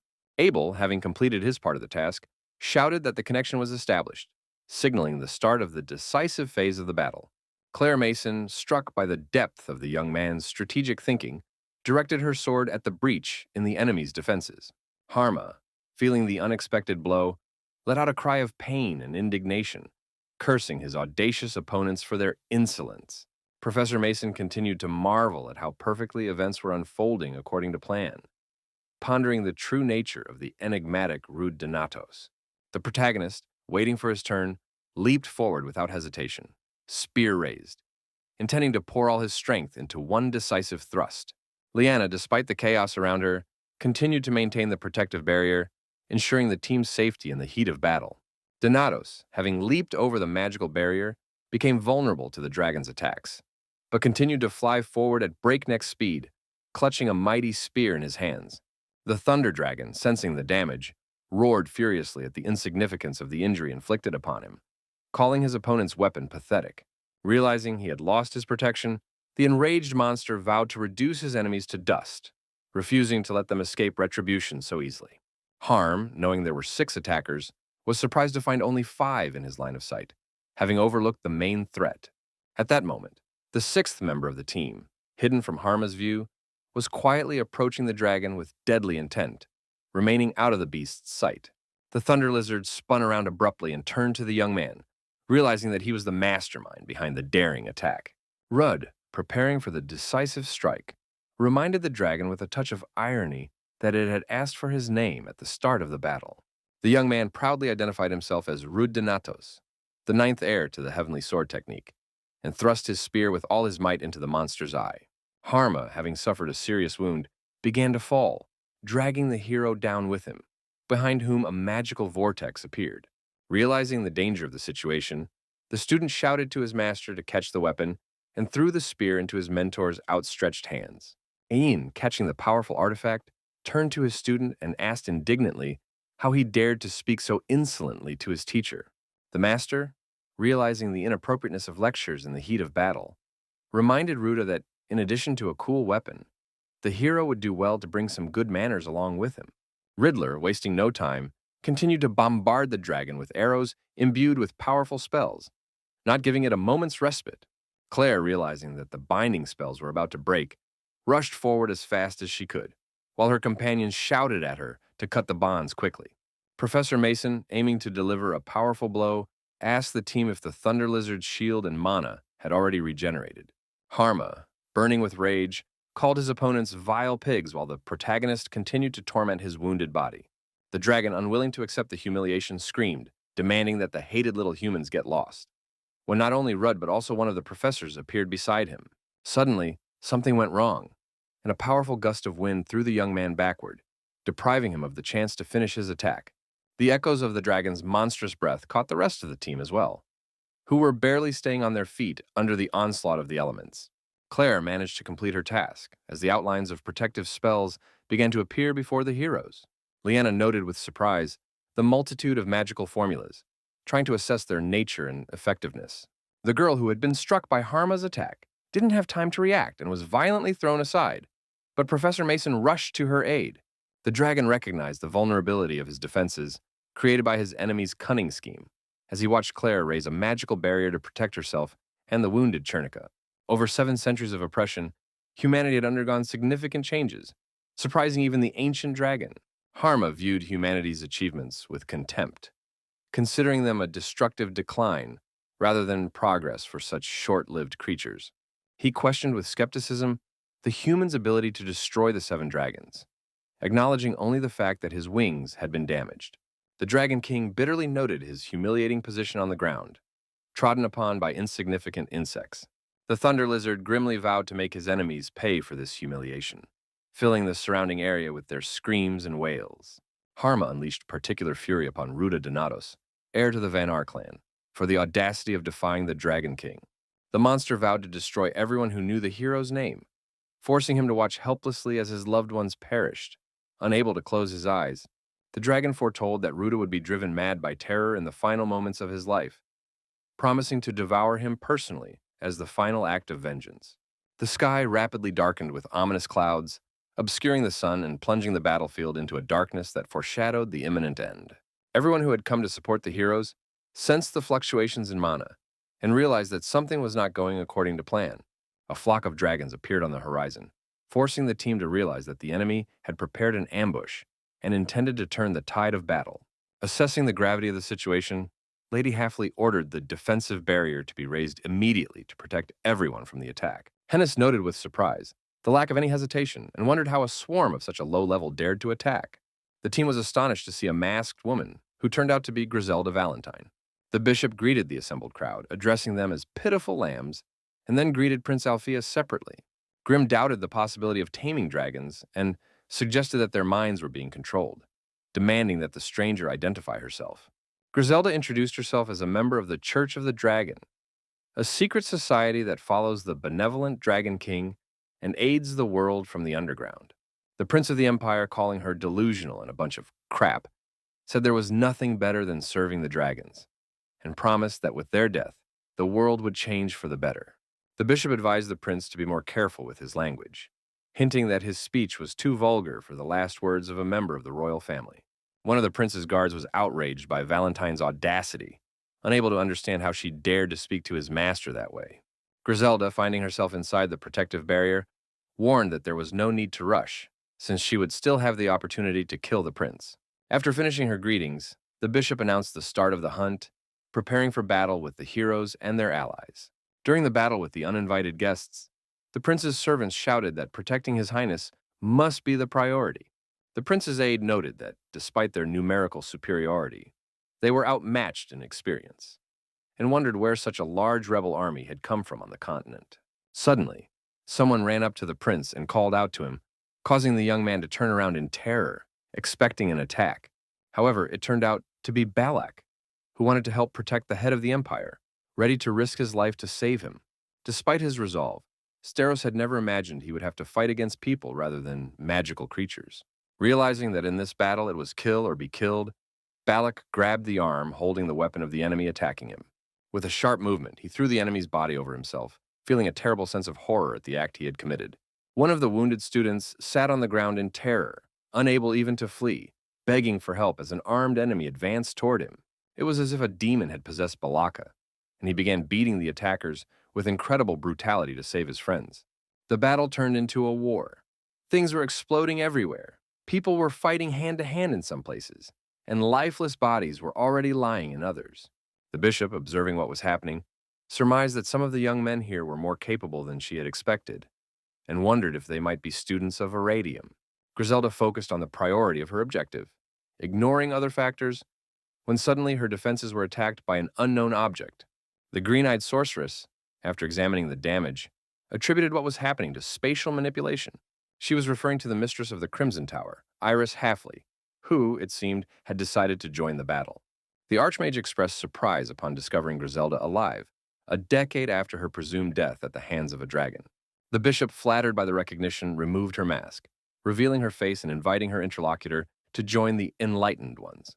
Iris condemned the belief in dragon gods, accusing Griselda of bringing shame upon mages and urging her to return to the shadows. The bishop, ignoring the criticism, boasted of her increased power, comparing her black star to her opponent's achievements. One of the 7 bishops attacked Halfley's protective sphere, lamenting the missed opportunities to become an archmage due to her family's choice.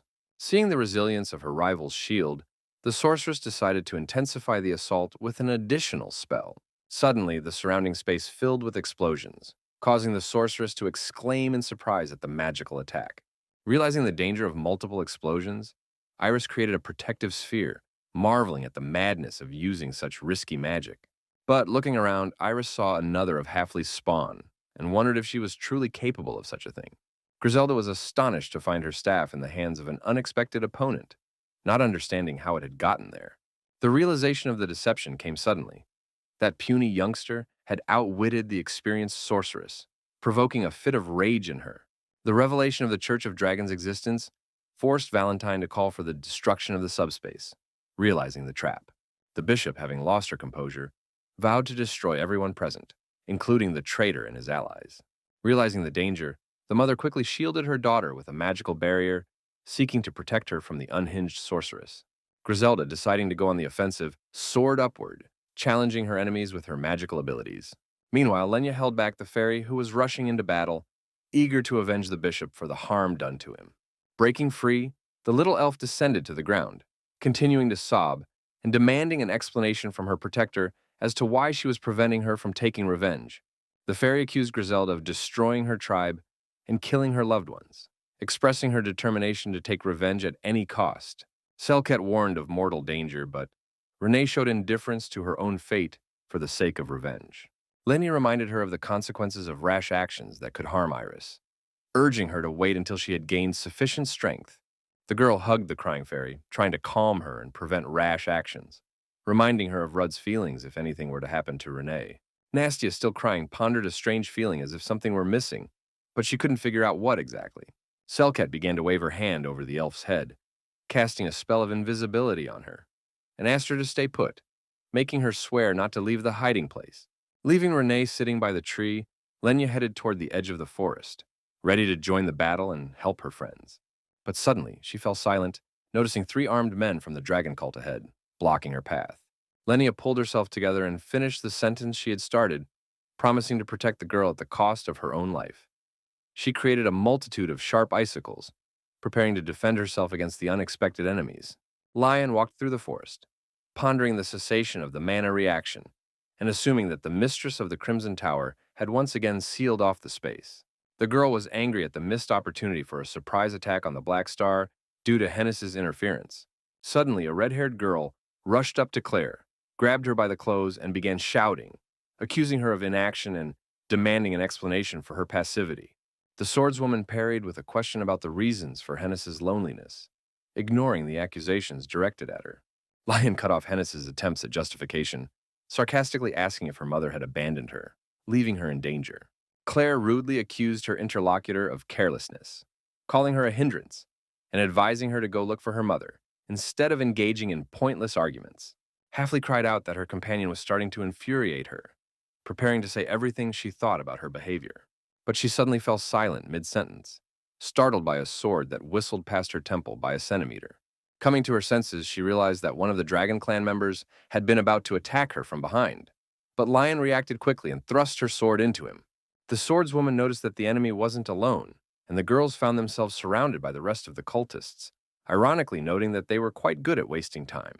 There was blood on Hennis's cheek from the man killed right behind her, causing the girl to turn pale as she realized the blood was still warm. Touching her cheek, she realized that these crimson drops belonged to someone who had been alive just a second ago. and this sent her into shock. The red-haired sorceress stood frozen, knowing she had to fight, but unable to overcome the horror of how easily her companion took people's lives. Hennis mentally acknowledged the inevitability of killing in self-defense, but the sight of the bloodied bodies filled her with horror and despair. Lion called Halfley by name, but she stood as if paralyzed, staring blankly at her trembling hands. The swordswoman slapped her to snap her out of it and asked if she really wanted to die here, urging her not to lose focus. Claire reproached the girl for coming here full of confidence, but proving unprepared for the reality of battle, which had now made her a burden. Lion advised her companion to go home if she intended to keep getting in the way, contemptuously calling her pathetic, which deeply hurt Halfley, forcing her to bite her lip. Hennis couldn't take it anymore and punched her friend in the face with all her might, screaming furiously for her to shut up.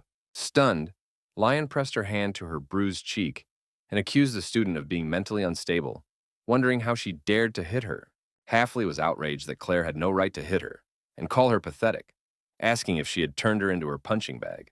The swordswoman complained that she could have limited herself to a slap instead of punching her, to which Hennis retorted that her friend shouldn't act like a child, since the blow clearly hadn't caused her any real pain. As she walked past Claire, she deliberately shoved her with her shoulder and admitted that she really did feel pathetic. She admitted that she would never match Lion in strength, and that killing would not become any easier for her even after 100 slaps. But she was firmly resolved that if her friend was capable of it, then so could she. Hennis moved forward, and Claire shouted after her to wait, then rushed to catch up with her partner, not wanting to leave her alone. The Black Star noted with irony the witch's persistence in trying to fend off the attacks, and asked Iris where she had hidden her daughter. Valentine declared that she needed to retrieve her wings and kill that liar, adding sarcastically that she had a mountain of work to do. Iris, breathing heavily, realized with alarm that she was on the verge of exhaustion, for the magic circle sustaining the subspace continued to drain her mana. Someone shouted, "Watch out!" and a gust of wind swept up Mrs. Halfley, throwing her aside and saving her from a fatal blow. Valentine grew alert, sensing the faint presence of the spirit of the wind, and tried to determine the source of this energy. Griselda, paying no heed to the strange sensation, declared that it was time for her and Iris to part ways, and aimed her weapon at her, unleashing a stream of dark magic. The bishop, uttering her farewells, had no idea what was happening on the other side of her spell, confident in her victory. Before the exhausted Iris, sitting on the ground, her daughter Hennis suddenly appeared and created a protective barrier, taking the full brunt of the enemy's attack. Valentine, seeing the girl, shouted angrily that she had acted very foolishly by shielding her mother, and failed to notice Lion rapidly approaching from behind, sword raised. Griselda managed to turn around just as the swordswoman's blade sliced through her flesh, spraying crimson spatter all around. The bishop screamed in pain and surprise, but the wound was not fatal, allowing her to continue the fight despite the loss of blood. Realizing she had only wounded her opponent, Lion didn't stop and began unleashing one magical strike after another on Griselda, determined to finish her off. Valentine, cursing, called the students damned losers and barely managed to create a protective shield, bewildered by the students' strength, whose power clearly surpassed that of the others. Hennis, who had remained on the sidelines until then, decided to help her friend in the fight against the hated creature and, using Griselda's own staff, rushed into the attack. Valentine, realizing the danger, shouted that she had no other choice and stood in the center of the magic circle drawn on the ground. The bishop activated the Black Star spell, and an ominous dark energy began to rise from every line of the pattern, enveloping the sorceress. Hennis, watching the events unfold, remarked that this was a manifestation of an Eighth Circle mage's essence, and that they were facing truly great magic. Griselda soared into the air above her symbol and, hovering amidst the darkness, shouted the name of the spell, Arcana, intending to unleash its power upon her enemies. Hennis realized with alarm that her magic was beginning to falter, and surmised that the Black Star was blocking the flow of mana, robbing her of her power. Suddenly, right in front of Halfley's face, the snout of a huge snake appeared, its jaws wide open and ready to sink its poisonous fangs into the girl's flesh. The girl was very lucky that someone shouted in time and pushed her aside, saving her from certain death in the reptile's jaws. That someone turned out to be none other than Lion, who rushed to her friend's aid despite the mortal danger. Griselda, stunned by Claire's incredible abilities, called her a true monster and demanded she reveal her true nature. The swordswoman, enraged by the bishop's audacity, shouted for her to look at herself and swung her sword, leaving a sparkling, magical trail in her wake. But even Lion's incredible strength proved insufficient to pierce Valentine's defenses, and the sorceress swept the girl aside with a single wave of her hand. Griselda, having created an impenetrable dome around the warriors, trapped them inside and maliciously promised that she would kill them all anyway. But in the end, she decided to accept Iris's confession as her last will before death. The swordswoman, trying to use magic, asked in bewilderment why nothing was working for her, to which Hennis irritably told her to think for herself. Valentine, hearing that her acquaintance refused to answer, shrugged and said that she would then kill her and find out everything herself after the victim's death. Suddenly, someone shouted from the forest, asking what Griselda was babbling about, causing the sorceress to turn around in a rage at the sound of the voice. But Valentine had barely turned around when a powerful explosion thundered nearby, shattering her concentration. Professor Daniel laughed at Claire's remark that only she had the right to hit her students and told her to be more careful with what she said. Exhausted from the long and grueling battle, Abel asked how many times they had attacked the mighty dragon so far. He kept giving up, agonizingly wondering how many failed attempts there had been to pierce the monster's seemingly impenetrable defense. Despite all the team's desperate efforts, the fearsome dragon continued to regenerate, showing not the slightest sign of fatigue or weakness. In desperation, Abel contemplated the possibility of death and feared that all the attacks they had launched would prove futile. The master of the heavenly ball shouted loudly and briefly, urging them not to be foolish at such a critical and decisive moment. He continued the attack, reminding them that any living creature with a beating heart would sooner or later die, unless it were a god.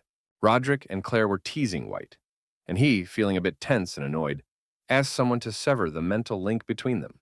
Abel was absolutely certain that all their incredible efforts were definitely not in vain or meaningless. Previously, breaking through the ferocious dragon's extremely durable and solid defenses had seemed an almost impossibly difficult task, despite all the heroic efforts of the brave team.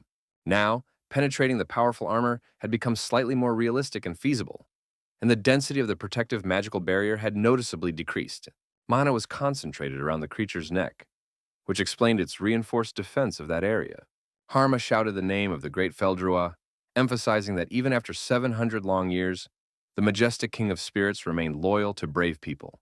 Liana was surprised by the shield's strength, attributing it to the close bond with the legendary ruler of all spirits, to which Ain urged them to use any available aid. The protagonist optimistically estimated the real chances of the long-awaited victory at a full 95%, based on his experience and memories from his past life. Roderick was genuinely inspired by such a high probability of a quick victory, while Chernica was quite skeptical of the risky endeavor.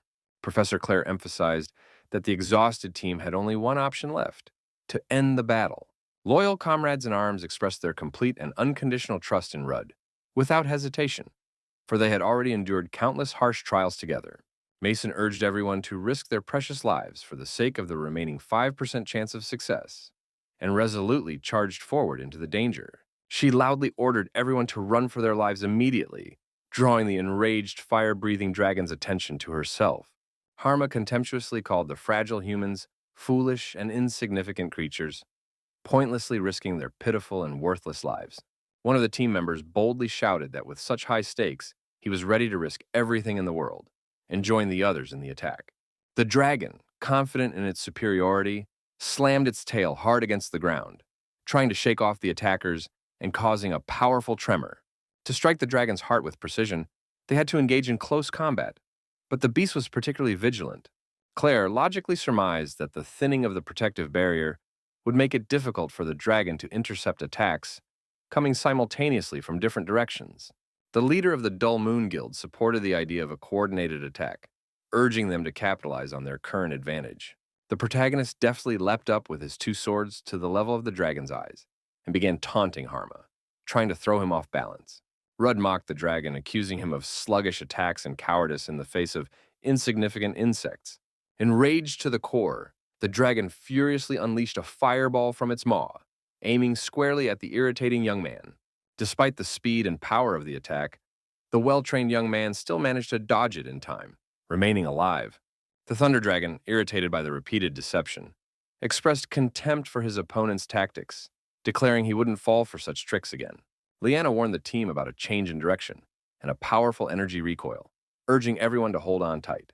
The hero distinctly felt the full, terrifying force of the destructive recoil immediately after the emergency change in combat position. The smug dragon mocked the clumsy and frantic humans aloud, completely oblivious to Professor Mason approaching him. With a wild, piercing scream, she struck a blow directly at the massive and vulnerable torso of the stunned monster, putting all her might into it. The monster declared the attacks useless, confident in its invulnerability to its opponent's blows. The professor announced that the creature's regeneration had been activated, noting that the effect would last no more than 30 seconds. Harma mocked yet another attack, while Donatus frantically analyzed why the instructions didn't match his knowledge. The incredibly enraged dragon menacingly vowed to immediately crush all the insolent and pesky attackers, as if they were annoying flies. Suddenly, the dragon's massive body strangely ceased to obey unquestioningly, and its massive armored head plunged downward. Bryce barely managed to brace the creature's head, ordering Roderick to stop chattering and open fire immediately. Riddler jokingly agreed with the old man, and diligently began aiming his weapon at the giant enemy's vulnerable spot. A direct hit made the monster's head jerk. Harma, enraged, cursed the attackers, calling them pathetic little bugs. While Harma cursed everything around him, Rudd noticed that the monster's golden blood was hot, like molten metal. The young man surmised that the monster could be stopped with the help of an explosive blood sword. Recalling from his past life the exact location where his brother had struck, he prepared without hesitation to repeat the blow. The target was the spot where the dragon's heart was located, a crystal possessed by all dragon kings and serving as the source of their power. Unlike ordinary dragons, the king's hearts endowed their massive bodies with power, ironically resembling the workings of a human heart. Rudd understood that his comrades were running out of mana, and they had done everything to carry out this attack without a second chance. Therefore, pulling another sword from subspace, he resolved to deliver a flawless strike. With a furious cry, he brought the sword down where he believed the heart was located, intending to tear the monster to pieces and rip out the coveted crystal. The rest of the team, watching the events unfold, cheered, confident of success. However, Rudd, listening closely, sensed that the battle was not yet over, for he could hear the enemy's heartbeat. Suddenly, a polymorph appeared before them, causing the heroes to freeze in astonishment. The crowd cheered wildly, hailing Asir as a new hero who had managed, in an incredible feat, to defeat the Thunder Dragon and the Dragon King at such a young age. Ignoring the general jubilation, Asir turned to his younger brother, Rude, trying to say something. Lost in thought, he tried to recall the events of those distant days when his brother was still alive. But things didn't go as he'd hoped. Donatus was abruptly snapped out of his reverie by the frightened screams of his comrades. Opening his eyes, the young man saw the rapidly approaching attack of a polymorph, standing a few meters away from him. The hero tried to leap backward, but the enemy's magic still caught up with him, piercing his body right through, leaving him no chance to defend himself. Claire screamed in horror as she watched the outcome of the battle, which was clearly not in their favor. She instantly rushed toward the falling hero, who seemed to be plummeting from a great height. Watching the professor pick up the injured student, Karma remarked that he hadn't expected they would have to resort to this because of them.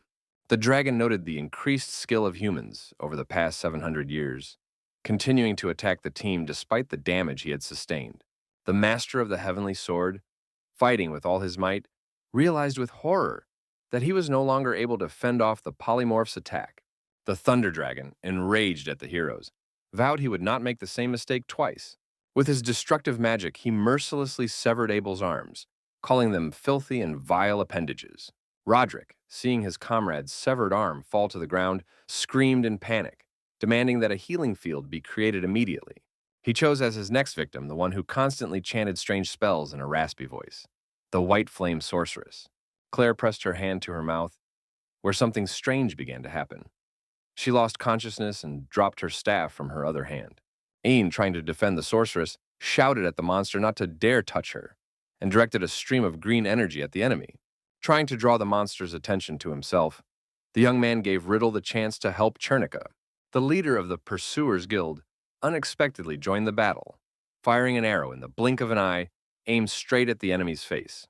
But the monster easily caught the projectile with his hand, making it clear that such tricks wouldn't work on him.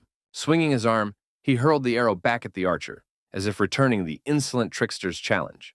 The projectile pierced the guild leader's eye, causing him to double over in pain. The monster mockingly declared that, out of respect for their achievements, it would treat the humans the way they usually treated others. With those words, the monster pulled a massive rib from its body, intending to use it as a weapon. Wielding the rib like a sword, The dragon asked if he remembered correctly that the master of the celestial sword was named Ain Bryce. The great teacher boldly issued a challenge. Attack, if you dare, and boldly accepted the challenge, despite the enemy's obvious superiority. The power of the combatants was so great that it seemed the very universe trembled at their confrontation. While the others were busy fighting, Professor Claire bent over her wounded student, trying to revive him. A bolt of lightning had pierced the young man's heart, requiring at least resuscitation and precise channeling of mana. Mason immediately set to work, begging the student to hold on and not give up. Suddenly, air entered the student's throat, and he began coughing up blood, indicating that his condition was critical. Seeing this, the professor realized her efforts were futile, and she panicked, unsure of what to do next. But she had no chance to think. A heart-wrenching scream from a passing classmate behind her made her turn around. He had been pierced by a blade near his heart, and the fight seemed lost despite all his efforts. Mocking them, the enemy reproached the heroes for the weakness of their bodies, calling them the scum of Vanara, and thrust the protruding blade even deeper. Bryce, with a smirk, marveled at the opponent's technique, speculating on the countless unknown moves they had learned over 700 years of battle. The dragon ordered Bryce to sit still while he dealt with the rest, planning to kill him especially slowly to capture the moment. He approached the armed Claire, reminding himself that she had dared to cut off his leg and pondering what to do with her. Waving her blade, the girl shouted for him not to come near, but he paid no attention, as he was busy with other matters. At first glance, it seemed that Claire was just accidentally swinging the ball, but the dragon began to look more closely. Could he have figured it all out? The professor thought in horror, watching as the enemy analyzed the situation. The polymorph noticed the remarkable consistency in Claire's sword swings, indicating a special technique. In the next instant, he struck the girl in the stomach, rendering her unable to resist. After all, the purpose of insects is to crawl on the ground, he smirked, looking at his defeated opponent. Claire, trying not to draw attention to herself, gripped the blade tighter and tighter with her hand and asked if the dragon had gotten a little too big for his boots. She abruptly raised her arm with the weapon and threw it, saying that would be enough for her. The blade struck the dragon squarely, and he realized with surprise that the sword attack had been nothing more than a diversion. The professor said mockingly that one shouldn't underestimate humans, calling the dragon a lizard. The polymorph could only shout curses and call humans insolent creatures, realizing his defeat. But pulling himself together, he managed to grab Claire by the neck out of the blue, letting her choose her own terrible fate. Lifting the girl up to eye level so that her feet left the floor, he changed his mind. He wouldn't just kill her now, but would devise a special torment for her. The protagonist recalled how, in his past life, he had rejected his brother's help while in a depressed state. Asir had promised Rudd that he would never die, and at the memory of this, the young man began tapping his fingers nervously on the ground. Hearing a noise from outside, the polymorph pricked up his ears, trying to figure out where it was coming from. At that moment, Donatos was shaking violently, but he stood up anyway, full of determination. An arrow appeared on his arm, leading to 5 wings, a sign of a new ability activating, which gave him strength and confidence. Brother, you may be a desperate man, but in this regard, I'm ahead of you, the protagonist said. Concerned, Feldrua persistently tried to bring the bewildered Rudd to his senses, repeating his name with growing anxiety. Crystal asked if the young man was all right, since the connection had been cut off, to which the student shouted irritably for him to stop yelling, because his ears were already ringing. The polymorph's gaze, full of distrust and malice, was fixed on the stigma on the student's body, the existence of which he refused to believe. The monster screamed in rage that this should never have happened, and releasing the professor, lunged at the hero. The attack was so swift that with a single powerful blow, it severed the young man's hand, sending it flying to the side. Instead of the expected joy of an easy victory, the bewildered polymorph felt deep confusion as he watched the unusual turn of events closely. The mysterious glow around the severed limb unexpectedly reminded the stunned dragon of long-forgotten events from 7 centuries ago. Realizing his mistake, the monster wondered how he hadn't figured it out sooner, since everything pointed to Rudd being the reincarnation of Vanar. Donatos, maintaining a surprising calm, drew his sword from subspace, firmly repeating his denial, mentally trying on the role of an older brother. The stigma was present in Asir as well, manifesting as 5 bright streaks that transformed the bear's mana into a frenzied, destructive force. The hero was aware of the importance of the 5-minute limit on the power's duration, striving to end the fierce battle before the mighty strokes faded. The impatient youth, ignoring his opponent's complex reasoning, boldly summoned the enormous lizard to attack immediately. The enraged polymorph shouted at the young man to watch his tongue, for even Vinar, the greatest of men, had lost to him, and Donatos himself was but a worthless, lowly creature. Rudd mentally analyzed the tactics of the previous battle, realizing the need for a swift breakthrough through the enemy's defenses before precious time ran out. The student, mockingly, asked why the Dragon King had taken human form, thereby provoking a new wave of fury in his mighty opponent. Enraged, the polymorph swung furiously, intending to severely punish the insolent upstart for his disrespectful, insulting words. The young man, maintaining remarkable composure, ironically compared his opponent's clumsy attacks to an awkward dance, provoking even greater fury. Puzzled by his opponent's unusual behavior, the monster hesitated for a moment, losing the initiative in the fierce duel. The enraged dragon ceased the verbal exchange, focusing on creating a magical barrier to hold back the advancing student. The polymorph, consumed by rage, longed to tear the arrogant opponent to pieces, preventing him from reaching its vulnerable heart. Absorbed in his defense, the dragon missed an unexpected magical strike to the back from the hero's ally who had appeared. The master of the celestial sword, drawing near, asked mockingly why the mighty dragon had fled from the people. The polymorph's eyes widened in astonishment. Unable to believe the reality of the events unfolding around him, the dragon was absolutely certain of a deadly outcome for his opponents. But reality proved him wrong. Claire announced the final stage of the restoration, warning of the enemy's possible transformation and calling for a concentration of forces. Inspired by his team's support, the hero charged at the dragon, determined to fight to the bitter end. Realizing that defeat was imminent, the polymorph desperately conjured a fireball in an attempt to halt the enemy's advance. Despite the power of the flames searing his skin, the young man pressed forward, fixing the enemy with a gaze filled with hatred. Reaching his target, the hero plunged his dagger into the dragon's torso, pouring all his accumulated strength and determination into the strike. Letting out a heart-wrenching scream, the wounded polymorph transformed, desperately trying to break free from the magical subspace. The desperate dragon tried unsuccessfully to destroy the barrier, repeating opening spells with growing desperation. Confused by the unyielding barrier, the polymorph frantically questioned the nature of this strange place and the unusual mana. Noticing the tracks belonging to Amida, the wounded dragon was struck by a second wave of astonishment, unable to believe what was happening. The realization that humans were using a pure dragon struck the polymorph as an iron chain suddenly bound his paw. The student who had thrown the chain mockingly asked where he had been, calling him a bastard. Overcome by panic, Harma begged for mercy, asserting his necessity to the human world and denying any involvement in what was happening. Clinging to life, the dragon declared himself the mediator of the chaotic world, styling himself the Magnificent Storm. Tired of the meaningless excuses, the young man abruptly cut off the defeated opponent's torrent of words. The hero, rejecting the need for such creatures, watched as the second dragon began to devour the defeated Harma. Suddenly, the sky above the battlefield began to tear apart, causing alarm among all present. Stunned, Balac could not believe his eyes as he watched, along with Lenya, the growing hole in the sky. Griselda laughed maliciously, announcing the destruction of space and the inevitable end of their enemies. Through the breach that had formed in subspace, part of a gigantic dragon's body was visible, striking terror into the witnesses. The group of heroes returned alive, though visibly battered after a fierce battle with a mighty foe.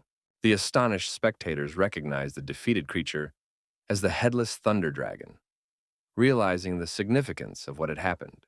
The prince, having confirmed the dragon's immobility, declared it dead and ordered the remaining heretics to be destroyed. Blackstar, overcome by fear and confusion, frantically pondered her next move in the current situation. A sword that suddenly flew past lightly grazed the bewildered Griselda, drawing her attention to a new threat. The student mockingly asked his sister if she was in a hurry to leave the battlefield before her time. Griselda's fury intensified at the sight of the hated young man, unaware of Lion approaching from behind. Claire attacked swiftly, piercing the bewildered bishop's body through and through with her sharp blade. To everyone's surprise, the gravely wounded Griselda hopped to the side, resembling a cornered rat. Daniel, watching the events unfold, surmised that the bishop must have possessed a scroll of emergency escape, noting the lethal nature of the wound she had received. The tearful fairy and the agitated Hennis joyfully ran to meet their friend, overjoyed to see him alive. The friends surrounded the hero, expressing relief and joy, while Renee, unable to contain her emotions, threw herself into her uncle's arms. Lion, feeling guilty for her mistake, apologized to Rudd, but he reassured her, acknowledging that her efforts had been enough. The young man, looking at his hand, asked ironically if he was now a real hero. Those around him, hearing the young man's question, bombarded him with a barrage of questions about his status as a hero and a possible head injury.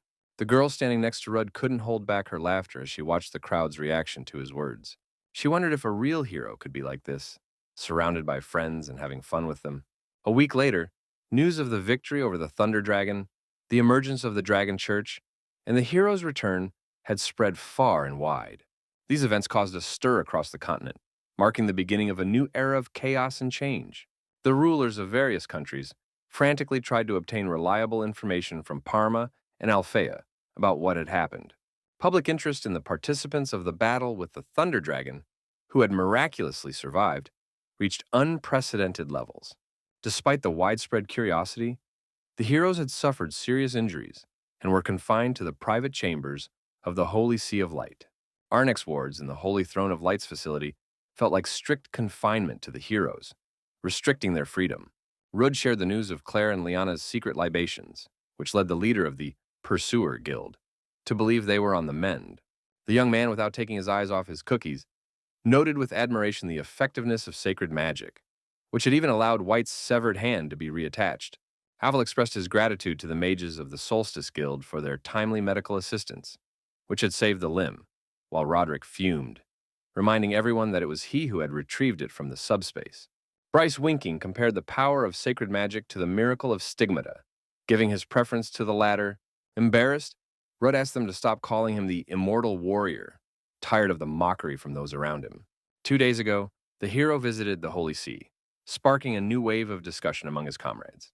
Ayan inquired about the legitimacy of the title, to which Rudd responded skeptically about the publicity and showmanship of the situation. Roderick asked his friend what he thought of his meeting with the Pope, only to receive an unexpectedly critical assessment of the young church leader. Intrigued by the young man's reaction, the others began discussing the appeal of the title Immortal Warrior, ignoring the student's silence. An irritated Rudd suddenly jumped up and ran away, while the guild leader tried to bring him back, promising to stop the teasing. Donatos reflected on his rapid recovery thanks to the stigma, rejoicing that he could already move around on his own, and hoping that his friends would also quickly return to normal life. The young man realized the reason for his friends' mockery. They hadn't experienced the gravity of what had happened, which annoyed him. Finding himself alone, the hero realized he had nowhere to go and began to think about what to do next. Suddenly, a man called out to him, asking what the boy was doing there and reminding him of his upcoming medical procedures. Despite his satisfactory condition, the doctor insisted on the need to monitor the student's well-being due to the unknown nature of the stigmata. Before he could walk away, Rudd heard another call that caught both his and the accompanying man's attention. Jeremy greeted the hero cheerfully, expressing his satisfaction at the boy's healthy appearance.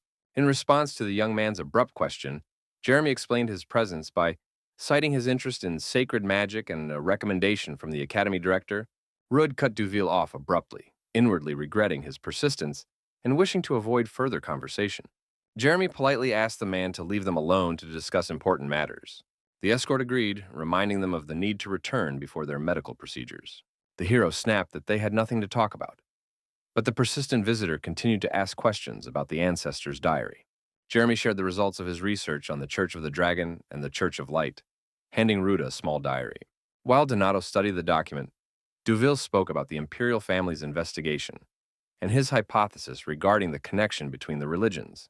He mentioned the legend of an ancient evil god who destroyed the world and the salvation granted by Arnek, the god of light. Jeremy suggested a connection between the ancient evil god and the dragon god, noting the deep roots of the Church of the Dragon. Rudd reacted skeptically, dismissing Jeremy's lengthy explanations as lacking concrete results. Duval, undeterred, held out an envelope, mentioning the strange aura of the priest who had just left them alone. Intrigued, the student opened the letter, which contained information about this stern priest. Jeremy spoke of Marvin Berthold, whose impeccable background upon joining the church had raised suspicions.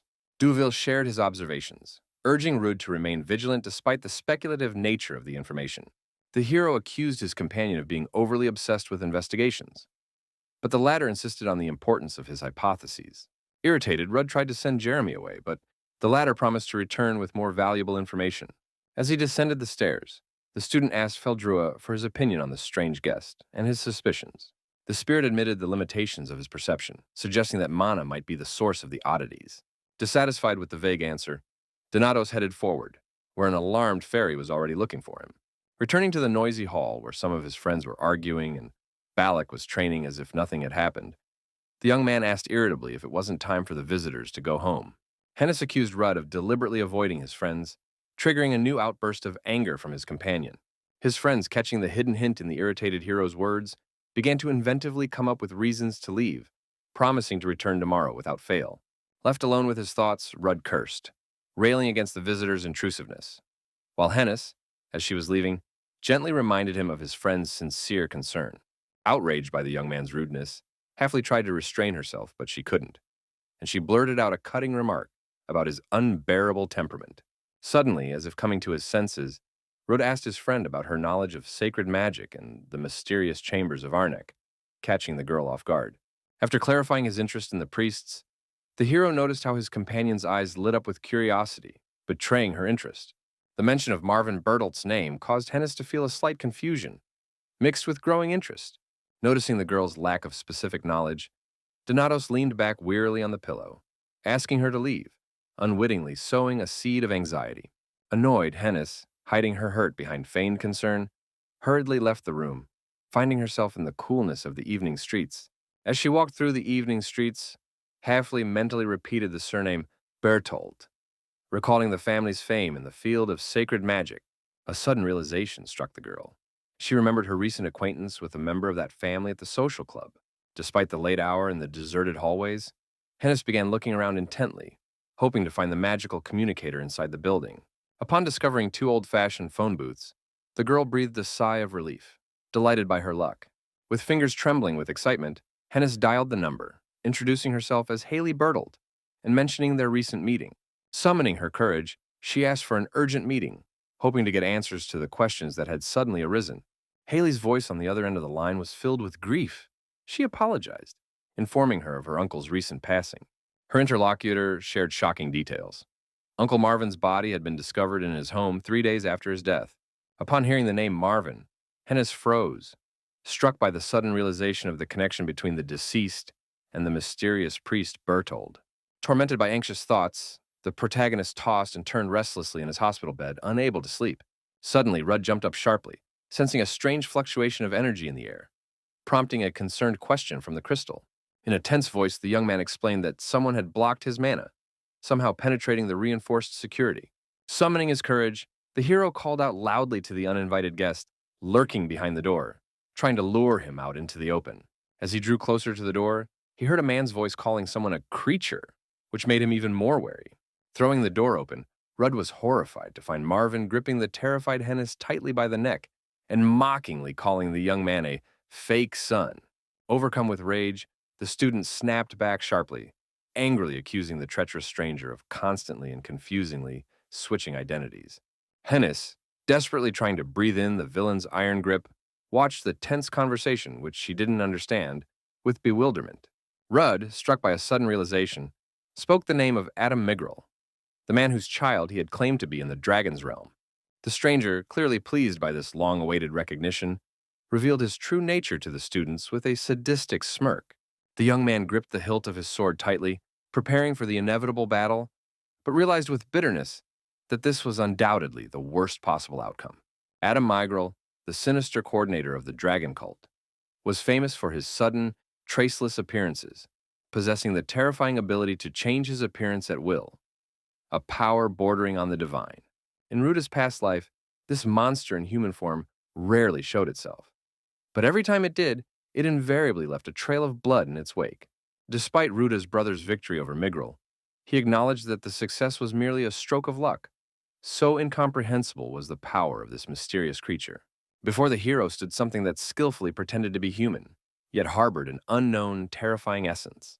Feldrua, assessing the situation, surmised the enemy's hybrid nature, closer to a chimera than to a human or a dragon, while Rudd pondered the hopelessness of the situation. Donatos reminded the crystal of the possibility of using ice magic to save Hennis as soon as a suitable opportunity arose. Giving his final orders, Rudd commanded that Halfley be defended at all costs, even at the cost of his own life, while keeping his sword at the ready. Adam, with undisguised surprise and a touch of disappointment, asked why the young man was hesitating to draw his blade. A tense dialogue ensued about the strength of their enemies and the fate of Griselda, revealing details about recent events and serious injuries. Miguel coldly confessed to Valentine's murder, explaining his decision by citing her incompetence and inability to protect the Thunder Dragon, calling her death a waste of time. Rudd, losing his patience, abruptly cut off his opponent's monologue, accusing him of pretense and a lack of genuine feelings, demanding they get to the point. Adam, calling the young man an immortal warrior, began to slowly recount the results of his research, tightening his grip on the frightened Hennis's neck. The villain listed the key points of Rudd's biography, expressing doubt about the plausibility of his rapid rise from a simple mercenary to an adversary of the Dragon King. Miguel, addressing the gasping Hennis, tried to draw her into a discussion about her friend's unusual nature, in order to find a kindred spirit. To everyone's surprise, Hennis responded furiously, calling Adam the strangest person in the room and tried to attack him. Surprised by the student's foolish behavior, Miguel exposed her secret sorcery, comparing her magic to a child's toy and threatening to strip her of her power. Realizing the danger threatening Hennis, Donatos rushed to her aid in a flash, taking the blow himself and throwing her to safety. Feldrua, following Rudd's order, created a protective ice barrier around the falling girl, softening her landing. Adam, holding the boy's severed arm, acknowledged his heroism, but doubted the stigmata could be restored, pondering the value of the girl's life to the young man. An enraged Hennis shouted insults at Miguel, but the young man, ignoring her, demanded that his opponent stop playing games and get down to business. Adam, slightly surprised, agreed to get down to business, continuing to grip the young man's hand, and asked about the source of the information regarding the incident with the Dragon of 1,000 Forms. The student, realizing the risk of provocation, defiantly replied that the information had been provided by Adam's daddy, bracing himself for a possible furious reaction. Enraged by the inappropriate joke, Miguel delivered a second magical blow, mercilessly tearing off the student's other arm.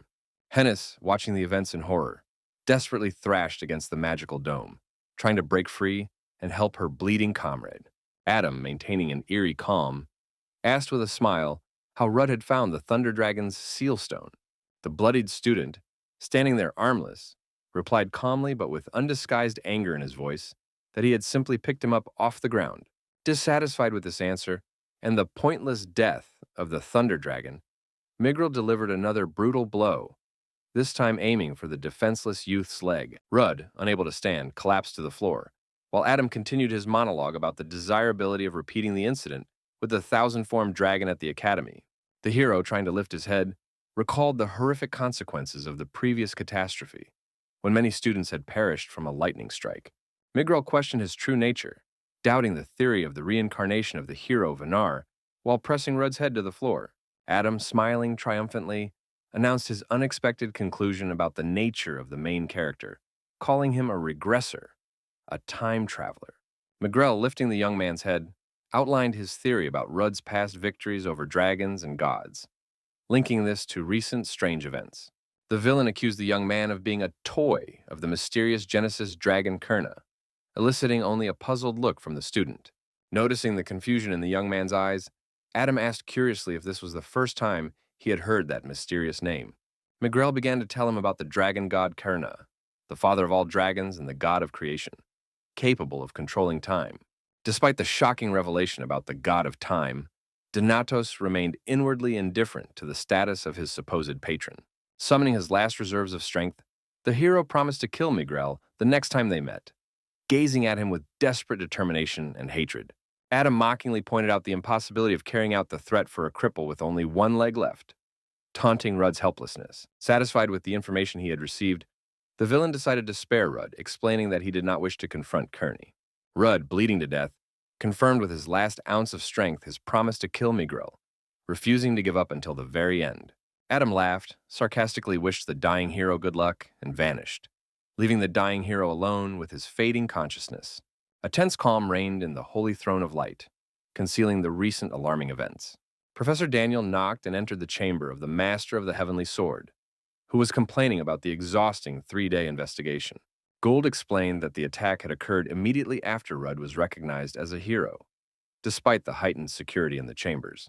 As they discussed the situation, they noted the internal investigation and the withholding of information from the press to preserve the heroes' reputations.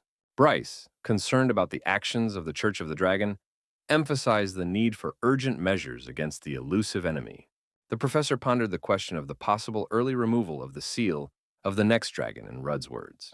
Gould mentioned the visit from the captain of the Black Wolves, and Bryce expressed concerns about that captain's aggressive behavior. Meanwhile, Rudd was shouting furiously at the man, clearly irritated by the interrogation. But the assistant standing by the door tried to act as if nothing were wrong. The hero continued to question him angrily, accusing his interlocutor of deafness and reminding him of his inaction during the attack. The captain emphasized the illogicality of the situation, given the doubled security and the presence of elite warriors.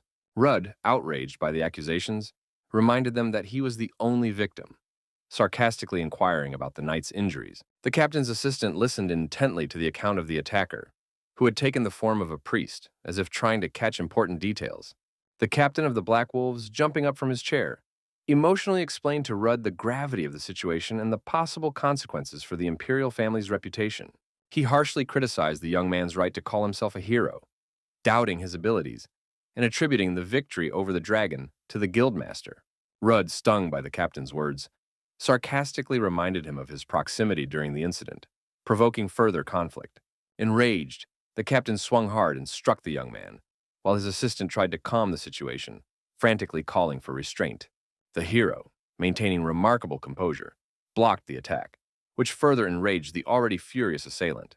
The frustrated captain, loudly boasting of his unmatched fighting skills, delivered another swift blow.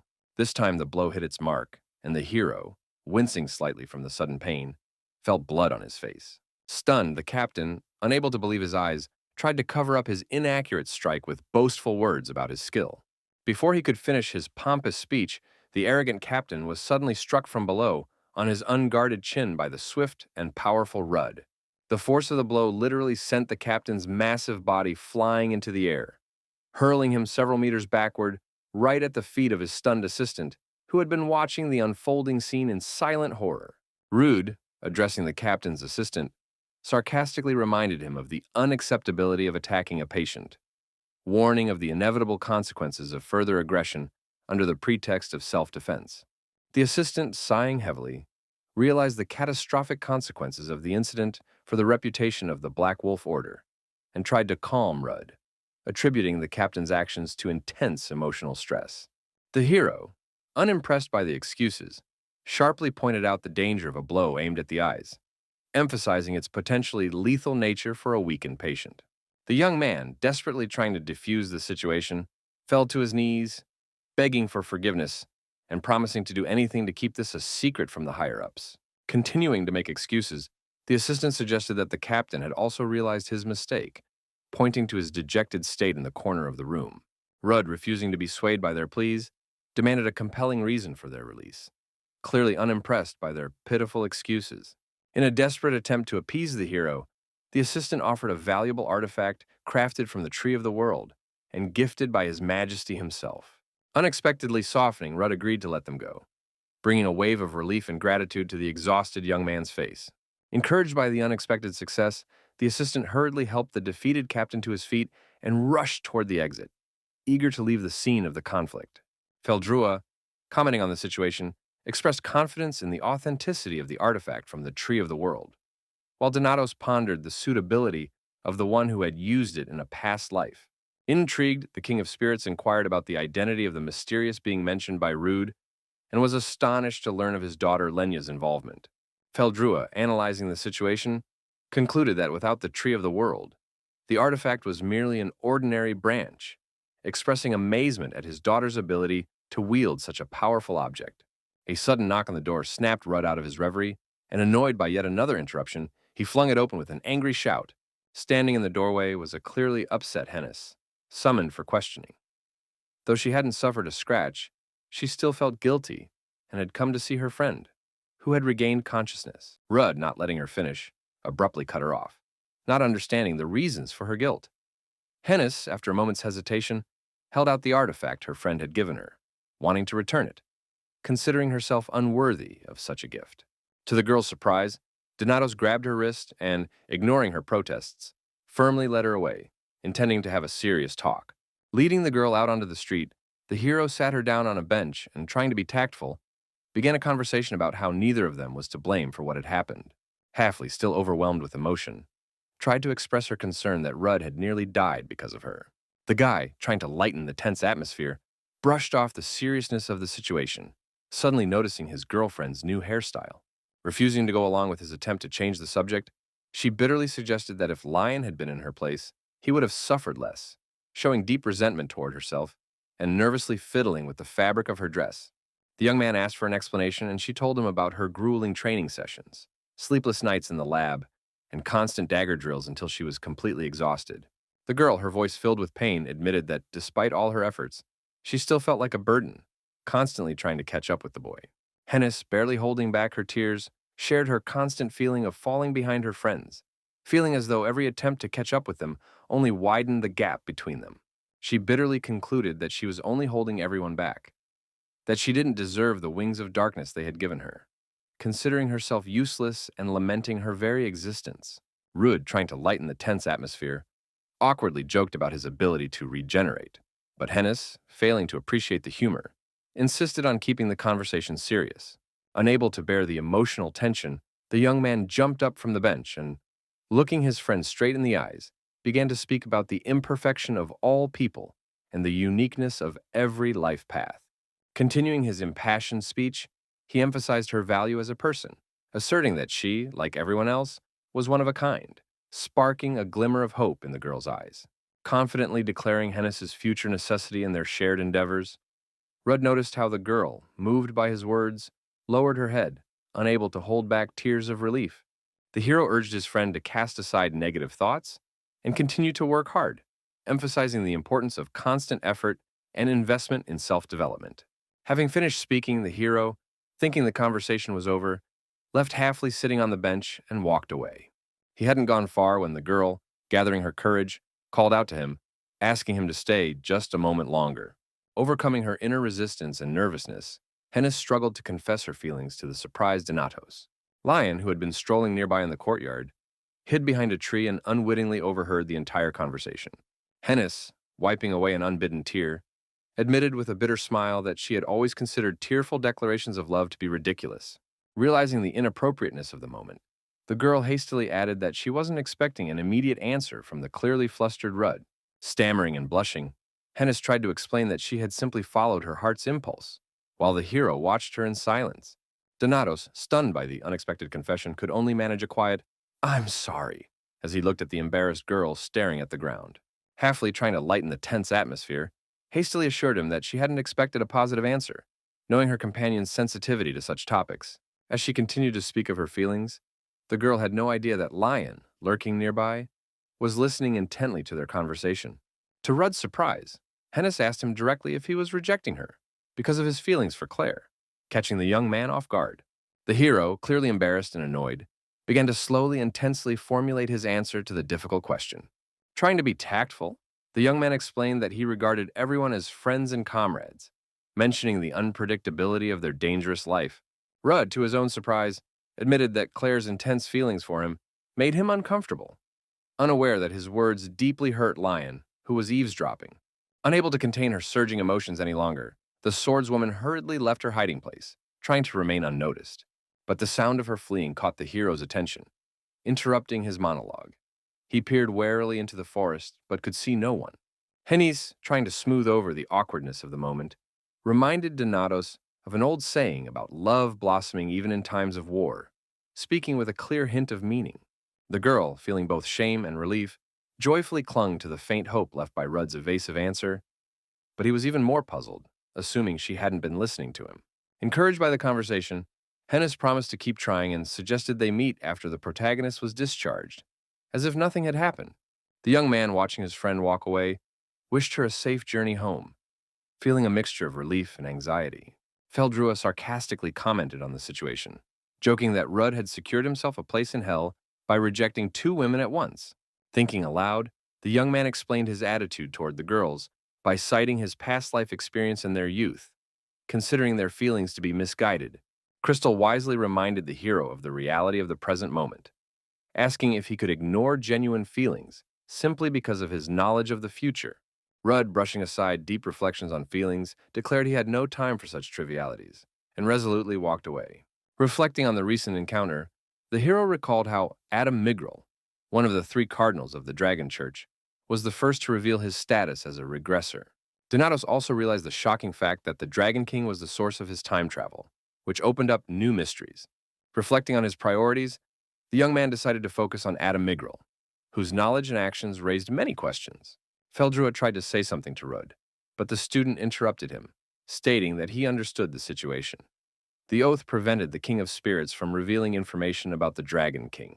Returning to the chamber past two guards, the student continued to mentally analyze the situation, trying to find the keys to solving the mystery. An unexpected theory struck the hero. What if Adam Migral was also a regressor, but one who had traveled back in time before him? Feldrua, surprised by the young man's suggestion, asked again about the possibility of Adam Migral's regression, trying to make sense of this idea. The young man, elaborating on his theory, noted Adam's instant understanding of the concept of regression, unlike the rest of the continent's inhabitants. Recalling the nighttime clash, Rudd noted Adam's unusual abilities, which were not characteristic of either spatial magic or conventional combat techniques, and because of which he had been unable to read his attack. All these memories running through his mind reminded the young man of how he had felt back then, as if time had stopped. Rudd, developing his theory, suggested that Migral might be able to control time like a dragon god, perhaps having struck some kind of deal with the mysterious Kurna. Aware of the hypothetical nature of his reasoning, the hero focused on the urgent need to strengthen himself, realizing that the level of the fifth heaven he had attained was insufficient to stand against Adam. The young man concluded that he could not fully rely on the experience of his past life, realizing the urgent need to seek new paths for developing his power. The sudden appearance of the heavenly swordmaster interrupted the student's thoughts. The mentor, noting the improvement in his student's condition, proposed a serious conversation. The master explained the limitations of the imperial investigation due to the autonomy of the kingdoms, warning Rude about the low effectiveness of the official persecution of the Dragon Church. Donatos, agreeing with his mentor, shared his plans for independent action during the upcoming third-year internships at the guilds. The hero expressed his intention to use his new status, recognized by the imperial family, emphasizing that he only needed time, which, in fact, gave Bryce pause for thought. Ain, intrigued by the mention of time, asked about Rudd's experience in the inner heavens and his performance on the corresponding test. The mentor explained the practice of some heirs observing the growth of test subjects after the test, asking the student about the identity of the person who had conducted his test.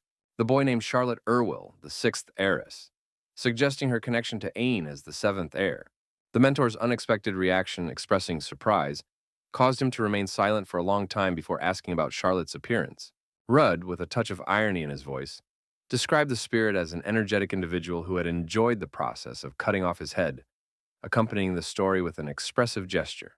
Ain, lost in memories of his time with Charlotte, thoughtfully repeated his student's words, reflecting on what he had heard. A nostalgic smile appeared on the mentor's face, betraying pleasant memories of the past connected to Irwill. The master, turning serious, explained to Ruda the peculiarities of how spirits perceive time and suggested intensive training in the inner heavens to compensate for the lack of time. Surprised, Donatos clarified the teacher's offer regarding Charlotte's assistance with the training, receiving an affirmative answer and assurance of her willingness to help. Ain, heading toward the exit, spoke warmly of the sixth heiress's teaching abilities, reminiscing about the past.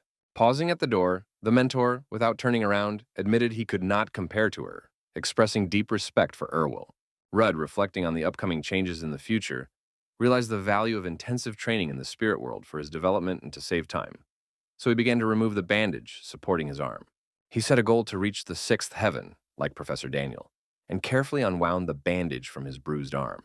Estimating that about 365 training sessions should be enough, he began to activate the power of his 5 wings to achieve his goal. Rudu managed to arrange a series of intensive training sessions with Charlotte, aimed at mastering new techniques and skills unknown to him. During sparring sessions, the hero employed tactics of surprise attacks from various angles, striving to throw his experienced mentor off balance. The young man actively experimented with various techniques, including accelerating his own movements, using a magical vortex he had created. Charlotte, impressed by her student's resilience, praised him for maintaining his mental composure despite serious injuries, and noted the growth of his magical potential. Rudd, reacting modestly to the compliment, emphasized the importance of reserving the ultimate technique as an exceptional skill, rather than an everyday move, and placed his hand on his blade to draw it. The mentor, showing concern, asked if the intense training in the celestial realm was interfering with his apprenticeship at the guild, conjuring a sphere of magical energy in her hand.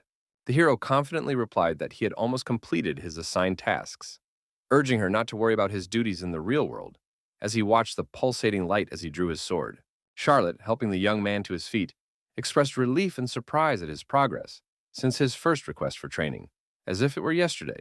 The mentor stroked the boy's hair, admitted her pride in her student, and the sense of time passing for the first time in a long while, jokingly mentioning her ward's numerous kills. Irritated, Rudd brought up the recent incident of skewering a heart on a skewer, asking her to spare him the empty talk, to which Charlotte explained her teaching method. Seizing the moment, the young man inquired about the circumstances of the sixth heiress's death, looking questioningly at his mentor and absent-mindedly scratching his head. He noted the discrepancy between the records of her retirement and the youthful appearance of her spirit, emphasizing that no one should have been able to defeat the greatest warrior of that generation. The mentor, pleased by her student's question, noted that this was the first time in a year he had shown interest in her past, which flustered Ruta. Erwil, noting the significance of the moment, began telling the story of her latest mission to subdue the Draconians in northern Morin. Charlotte mentioned the Draconians' frequent crossings of the mountain range, highlighting her exceptional abilities that had allowed her to complete the task quickly. On the way back, she discovered an ancient dungeon, a frozen labyrinth that turned out to be a treasure trove from a mythological era, surrounded by a shimmering magical aura. Despite the danger of the territory inhabited by Draconians, Charlotte's curiosity got the better of her, and she decided to explore what turned out to be not a dungeon, but a passage. This short path through the majestic mountain range led to snow-covered plains, the abode of the Draconians, which gave the girl a sense of foreboding. Realizing the implications of the discovery, the student asked her mentor whether the Draconians truly used this passage through the mountain range. Charlotte confirmed the possibility, acknowledging the grim nature of the news and her intention to return quickly, which had been interrupted by a sudden ambush. The mentor described a brutal but thrilling battle, the climax of which was the appearance of an incredibly powerful Draconid leader, who for the first time made her doubt victory. Faced with inevitable defeat, Erwil decided to destroy the pass, preventing disaster at the cost of her own life. Concluding her story, the mentor suggested that the official version about her retirement was the result of Ein fulfilling her final wish. Charlotte, having finished her story, asked Rudd for his opinion on the drama of her tale. But the young man unexpectedly asked about her desire for revenge. The mentor, recalling Ein with tenderness, described him as a small, snotty, and tearful child whom she had raised. Rudd, surprised by this description, tried to reconcile the image of a tearful child with the stern mentor he knew. His face expressed clear bewilderment. Erwil explained her decision not to ask for revenge, fearing that Aina's kind heart might lead him to reckless actions, sacrificing his life to fulfill her request. The hero, calling this decision selfish, was stunned by Charlotte's response about her right to her own rules, and she smiled as she suggested he kill her next time if he was upset. She asked if Donatos's curiosity had been satisfied, to which the student, thanking her for the story, decided to leave, his face deeply pensive. Suddenly, Charlotte called out to the departing student in a concerned voice, warning him against devoting his life to revenge simply because of a habit of death. The hero, clearly dissatisfied with the situation, turned away sharply and dryly stated that he would take it into account, demonstrating his irritation. Finally, he added that those left behind had made this decision on their own, leaving the sixth heiress of the heavenly sphere standing alone, feeling the bitterness of the moment. Returning to the real world, Rudd heard from Feldrua that he had spent about 4 hours training, realizing the difference in the perception of time between the worlds. Feeling intense pain, the hero tried to stretch his aching body and neck, complaining of fatigue, when suddenly there was a knock at the door, interrupting his attempts to relax. Professor Claire, unexpectedly opening the door, entered the room with important information about a new assignment, interrupting Rudd's thoughts. Apologizing for the suddenness, she told him about the chaos among the dragons in the vicinity of the kingdom of Rival, handing the student a bundle and emphasizing the importance of the internship. Claire, clearly saddened by the imminent end of Rudd's internship, begged him to stay at the Dead Dragon Guild for a 4th year, but the young man, mindful of his agreement with Abel, was forced to refuse. Donatos, studying the scroll Mason had handed him with surprise, discovered that the new assignment was connected to the wildlands, His eyebrows rose in surprise. The professor described the wildlands as a barren wasteland to the west of the kingdom of Ribble, mentioning the sole city of Seminole, a refuge for vagabonds, refugees, and bandits, surrounded by monsters and dragons. Recalling that Lion hailed from the wildlands, Rudd decided to go there alone to conduct his own research. Claire, agreeing to her student's request for an independent assignment due to Mentor Thompson's illness, expressed concern and suggested he take a companion. The professor's unexpected question about reconciling with Lion surprised the young man and made him feel awkward. Claire, noticing Rudd's reaction, laughed and suggested they meet again before his departure tomorrow, advising him to get some rest. Ever since Hennis's confession, Lion had completely ignored Donatos, creating a tense atmosphere in the Dead Dragon Guild and forcing all members to tread carefully in their presence. Rudd realized that his words, deliberately spoken in Lion's presence, had been too harsh, but he hadn't expected such a prolonged silence. Despite his attempts to make amends, the girl cut off any conversation. Suddenly, a swordswoman burst into the room where the protagonist was, interrupting his thoughts. It was clear from her tense expression that she was far from pleased to see her former comrade, which left the hero with mixed feelings.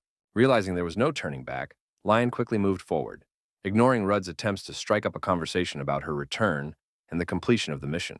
Suddenly, she stopped abruptly and, without turning around, coldly stated that she wasn't ignoring him, but was simply very busy, and they would talk later when she had time. That later again, he thought, realizing the depth of her hurt and understanding just how wrong he'd been in his actions. Absent-mindedly scratching his head. Summoning his courage, the hero apologized for his previous harsh words. He insisted on the need to resolve the situation and urged her to communicate for the sake of effective cooperation in battle. Reminding her of her promise to help, the girl, feeling uncomfortable, wrapped her arms around herself, trying to close off, and acknowledged the need to be more attentive. The student, trying to ease the tension, advised her to relax and not worry, reminding her that the internship would soon be over and she just needed to hang in there a little longer. He wanted to say something else, but the words stuck in his throat, preventing him from expressing his true feelings. As he walked past her, he lowered his gaze to the floor and quietly said, "Take care of yourself," imbuing those simple words with deep meaning. Walking a few steps ahead, she turned slightly and replied with a barely perceptible warmth in her voice. "I was planning to." Rudd, surveying the desolate landscape of the wildlands, mentally compared it to a volcano, wincing at the bleakness of the surrounding terrain. Studying the map, the young man tried to determine the location of the hideout, furrowing his brow in an attempt to make sense of the intricate web of lines and markings. Feldrua, annoyed by the boy's wandering, demanded the map, reminding him of the return stone to the guild. The hero, losing his temper, brushed off the spirit's advice, confident in the correctness of the path he had chosen. Recalling Claire's warning about disorienting sandstorms and the return stone, Rudd swallowed nervously, feeling his confidence slip away. The young man, shielding his face from the sand, pondered the difficulties of a small child's survival in such harsh conditions, recalling Lion's story. Suddenly, Feldrua pointed to a shelter visible ahead, causing the student to startle and interrupt his gloomy thoughts. Upon entering the small bar, the student immediately felt the heavy stares of the patrons, as if they were piercing right through him. A man in a hat, having sized up the protagonist from head to toe, asked hoarsely if he was a mercenary, narrowing his eyes suspiciously. Rudd, clearing his throat of sand, hoarsely introduced himself as a dragon slayer, trying not to grimace at the unpleasant taste in his mouth. The stranger snorted skeptically, doubting the young man's words, and suspecting him of being a criminal in disguise. Rudd, keeping his composure, briefly explained his apprenticeship, deftly deflecting the question. The enraged stranger began to shout, but his companion, who had appeared from behind, interrupted the confrontation. He apologized on behalf of the Seminole Rangers, explaining their wariness by their lack of communication with the outside world and the recent unrest. Upon learning that the young man belonged to the Dead Dragon Guild, the ranger softened his tone, but still warned of the danger, advising him to be careful even with thieves. The ranger, glancing quickly at his companions, ordered them to leave, finally wishing Rudd a pleasant stay in Seminole. Before he could ask his departing new acquaintances a question, the young man turned to the bartender, who explained the locals' caution and offered his help. Approaching the bar, the young man ordered coffee or water, feeling the sand crunch between his teeth with every word. A cup of steaming coffee appeared before the hero in a flash, its aroma pleasantly tickling his nostrils. Lost in thought, Rudd recalled the fall of the kingdom of Ribble, mentally counting down the remaining months until the possible attack of the Dragon of Illusions on Sirin. Analyzing the events of his past life, He wondered about the lack of signs of the illusion dragon's awakening, nervously tapping his fingers on the rim of the cup. Rudd speculated that the dragon might have regained its strength over the past months since the seal's destruction. The tense hero's attention was drawn to the lively conversation of two disheveled teenagers who had burst noisily into the smoke-filled bar and were discussing a strange forest. The boy, waving his arms, told of furious dragons running out of the gloomy thicket and terrifying rumors of ghouls. The teenagers exchanged glances and simultaneously recalled the ominous name Forest of Darkness, instantly piquing the interest of Rudd, who had appeared nearby. Startled by the sudden appearance of the sullen stranger, the kids recoiled, eyeing him suspiciously from head to toe, mistaking him for a potential criminal. A skinny boy, summoning his courage, stepped forward, trying to protect his friend, who had mentioned the Collins family's influence as a warning. An irritated Rudd hit the boy on the head, mocking their naive pride in belonging to a petty gang, and insistently demanded to know where the forest was. The frightened girl ran out into the street, calling for help, while the boy, sobbing, clutched his head and remained standing in place, calling for his sister. Rudd, realizing his mistake, watched the crying teenager in confusion, trying to calm him down, explaining that the blow had been light and hadn't caused any serious harm. Suddenly, an angry young woman appeared in the doorway of the bar, with the sobbing girl hiding behind her, shouting that she wouldn't let the children get away and would definitely take revenge. To their mutual surprise, Rude and the stranger recognized each other. It turned out to be Lenya, an old acquaintance of his from the academy. After exchanging exclamations of surprise, the student asked why Lenya was in such a dangerous place. The student explained that she was doing an internship with the Bell of Radiance Guild, carrying out a mission in the Wildlands to broaden her horizons. Concerned, the young man asked about the whereabouts of Lenya's mentor, knowing the dangers of being alone in these parts, to which she casually replied that they had parted ways upon entering the Wildlands. Hearing about Lenya's carefree attitude toward her mentor's disappearance, Rudd's expression changed, but he decided not to pursue the matter. The hero asked how Selket had ended up with the young thieves, to which the children enthusiastically recounted her incredible abilities and how she had saved them. Lenya explained that she had met the children on the road while carrying out a task for the merchants of Seminole, and had decided to help them out of gratitude for the food they had given her. Feldrua, moved by his daughter's kindness, called her a saint, eliciting a sarcastic smirk from the weary Rudd and a desire to change the subject. The girl suddenly cried out, pointing to the Collins family's camp visible in the distance, drawing everyone's attention.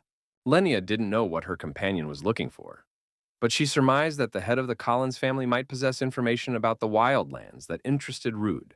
The children, delighted by the arrival, rushed toward the camp, loudly announcing the guests' arrival. The noise drew various camp residents out, an elderly woman, a one-armed man, and a shy teenager. The boy ran up to a middle-aged man and excitedly told him about the unexpected guest. Lenya's friend. This man turned out to be Eddie Collins, the head of the family, who listened attentively to the child's story. Eddie, surprised by the appearance of a strong warrior, invited Rudd into the house, asking about the purpose of his visit. The boss explained that despite their reputation as thieves, their family helps the weak and steals only from real criminals. Rudd cut off the excuses, explaining that he hadn't come to restore order, but merely to ask for directions, promising to pay for the information. Upon hearing that the hero was interested in the Forest of Darkness, Eddie visibly tensed, aware of the danger of that place. Despite his unease, the boss still pointed the way to the ominous forest visible in the distance. Collins explained that it had once been an ordinary forest, but a month ago it had suddenly plunged into darkness. Eddie explained to the surprised Rudd that the sun never rises in the sinister Forest of Darkness, due to the influence of a strange, terrifying mana that shrouds the area. The head of the Collins family warned them about restless dragons and ghouls that had appeared, strongly advising them to gather more experienced people before embarking on a risky expedition into the forest. He tried to talk his new friends out of their hasty decision, but before he could finish, Rudd and Lenya leaped decisively down right in front of him. Lenya gently calmed the agitated Eddie, telling him he needed to return and reminding him of his importance to the family, while Rudd explained that there was no time for lengthy preparations. Boss Collins, having accepted their decision, warmly invited the travelers to stop by on their way back, promising to treat them to a hearty homemade meal. Lenya happily accepted the generous invitation, while Donatos was quietly surprised by Eddie's unexpected generosity, given the many hungry mouths in his large family. The girl noted the warmth of the Collins clan's family ties, reminding the sullen Rude of the generous payment for their escort. But she didn't know that it came from the Imperial Treasury. Approaching the gloomy entrance to the forest, Rudd accidentally stumbled over a half-decomposed corpse lying at the edge, noting the ominous atmosphere of the cursed place. Lenya, after carefully examining the mutilated bodies, surmised that the dead were not victims of dragons, but warriors from nearby Seminole. Seeing her friend walking ahead, the energetic girl hurried after him, playfully reminding him of her seniority, which drew a sarcastic snicker from the sullen young man. The hero, keenly sensing the ominous aura of the Dragon of Illusions, thought intently about the broken ancient seal and the unusual, oppressive silence in the forest. Nervously noting the eerie atmosphere and the frightening absence of signs of life, Lenya suddenly heard a suspicious rustling in the nearby bushes. From the dark thickets, snarling ghouls suddenly leaped out, ready to viciously attack the travelers caught off guard. The ghouls appeared in incredible numbers, pouring out of the dark forest thickets in an endless stream. To Rudd's surprise, the girl expressed delight, realizing the truth of the rumors and encountering ghouls for the first time, creatures she had never met before. Her companion explained the nature of ghouls, monsters that feed on corpses and take on human-like forms, rarely encountered outside of swampy dungeons. The young man handed Lena an artifact made of holy water, declaring it now hers. Surprised by the sight of the necklace, she examined the pendant, while her companion fought, advising her to use her unique ability to resonate. Following his advice, the girl began to resonate with the artifact, causing magic to radiate from the stone. Instantly, an impressive sharp weapon materialized in her hand, filling her with genuine admiration. Inspired by her new weapon, Lenya rushed into battle, marveling at its lightness, but discovered that Rudd had already dealt with all the enemies. Disappointed by the missed opportunity to prove herself, the girl stopped and felt a sudden wave of sadness. Donatos, noticing the ghouls' unusual group behavior, which contradicted their nature, examined the bodies and made a shocking discovery. They were undead. Intrigued by the unexpected discovery, the companion watched the young man closely, awaiting his further explanation. Realizing that they had encountered a necromancer's creation, one that used forbidden magic to bind souls to corpses, the girl expressed alarm at the presence of such a powerful mage. Rudd realized that the eerie gaze that had been following them since they entered the forest belonged to a sinister puppeteer. When Lenya asked about the suspect, Donatos ordered her to turn back, resolutely heading deeper into the forest. The girl, bewildered by the unexpected turn of events, sank into a mild sadness, unsure of what to do. Handing the student the return stone with Sirin's coordinates, Rudd insisted she leave immediately, deciding to continue on his own. Despite Lenya's firm refusal, the hero, unwilling to listen to her objections, bluntly declared her uselessness and the need for her to stop being stubborn. Enraged by Rudd's stubbornness, the girl categorically refused to leave, and in a fit of emotion, threw the return stone to the ground. Selket, unable to contain her emotions, accused her companion of seeking a lonely death, shouting out her fears. She reminded him of the feelings they had experienced after last year's incident. But the young man remained unperturbed, his expression unchanged. Lenya mentioned the experiences of Balac, Hennis, and Lion, questioning the team's readiness and the meaning of their efforts in the event of Rudd's death. Donatos, maintaining a serious demeanor, reminded them of the difficulties of confronting the church bishop and their current helplessness. The girl, having guessed her comrade's suspicions regarding the puppeteer, insisted on participating due to the enemy's strength. Suddenly, one of the undead, drawing attention to himself, commented on their argument, comparing it to a lover's quarrel. The enraged undead lunged at the group menacingly, ready to carry out his cruel intentions. The student reacted sarcastically to the attack, drawing his sword and swinging it as if warming up. Addressing his hidden opponent, Rudd demanded that he stop hiding behind the corpses and show himself. Griselda Valentine emerged from the bushes, calling the guy an arrogant boy. Lenya was surprised by the appearance of the Black Star, but her friend explained that it was merely a corpse controlled by the necromancer Albert Riddle. Albert, inhabiting Griselda's body, acknowledged that Donatos knew his identity, suspecting a leak of information. The necromancer cynically recounted Griselda's murder, pointing to the scars on her neck and boasting about using her body as a puppet. The student contemptuously compared Albert to a parasite, questioning his superiority over the body's former owner. Twisting his face into a sarcastic smirk, Riddle expressed satisfaction at the unexpected encounter in the Forest of Darkness. Seeing a chance to take possession of the hero's body, Albert activated his magic, directing a wave of undead energy at Rudd. The young man called out to Lenya, but she replied that she was well aware of their capabilities and wished to test her new weapon as she prepared for battle. Rudd mentally noted the advantage of Adam Migral's silence regarding his regression, which gave him a tactical edge. The hero drew a parallel between Albert's and Griselda's goals, suspecting a shared desire to break the seal on the Dragon of Illusions. The Dragon of Illusions had not yet awakened, but in any case, the hero's sudden appearance seemed to be disrupting the other's plans. The young man exclaimed that in that case, he would turn the entire board over, and with all his might struck the ground with a huge, sharp axe. Albert, inhabiting Griselda's body, cried out in horror, calling Rudd's action reckless and a sign of mental instability. He was indignant that the boy was unaware of the hidden dangers of the forest, protesting against the reckless destruction of everything around them. Despite Albert's angry words, Rudd rapidly closed the distance, swung his axe, and demanded from close range what she would do, calling her a bastard. The puppeteer, noticing the deadly blade at his throat, miraculously twisted away, avoiding the fatal blow. Losing his balance, Albert began to fall, but was immediately subjected to a new attack, this time from Lenya. Falling to the ground, Riddle cursed inwardly, realizing the danger of his heart being destroyed and the likelihood of an unnamed power awakening. The puppet master, assessing the situation, realized she had very little time, for the realization of her grand plan would require at least 6 months, given the students standing before her. Rudd warned Lenya of the need to destroy Albert's current body, advising her to act cautiously and not miss a thing, as she had last time. The second bishop of the Church of Dragons, admiring the hero's strength in defeating the Thunder Dragon, was consumed by a desire to take possession of this boy's body. Realizing the danger of the conflict escalating, Albert began to summon the Guardian, forcing his opponents to retreat. Suddenly, the forest was illuminated by a bright glow, resembling a powerful explosion that dispelled the surrounding darkness. The stranger who appeared accused the hero of fighting unfairly, offering to even the odds in the duel. But the boy said nothing. He stared in bewilderment, unable to believe his eyes.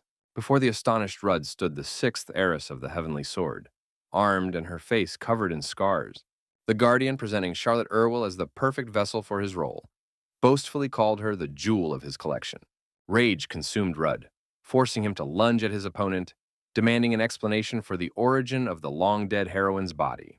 Closing in, the hero swung his weapon again, persistently repeating his question about Charlotte's body. With a light movement, the Guardian parried the attack, holding Donatus's blade with his own sword. Withdrawing his sword, the opponent mockingly mentioned the presence of a celestial spirit within the heirs of the celestial sword. The Guardian's explanation revealed that the previous owner had severed the connection between the body and the heavenly spirit.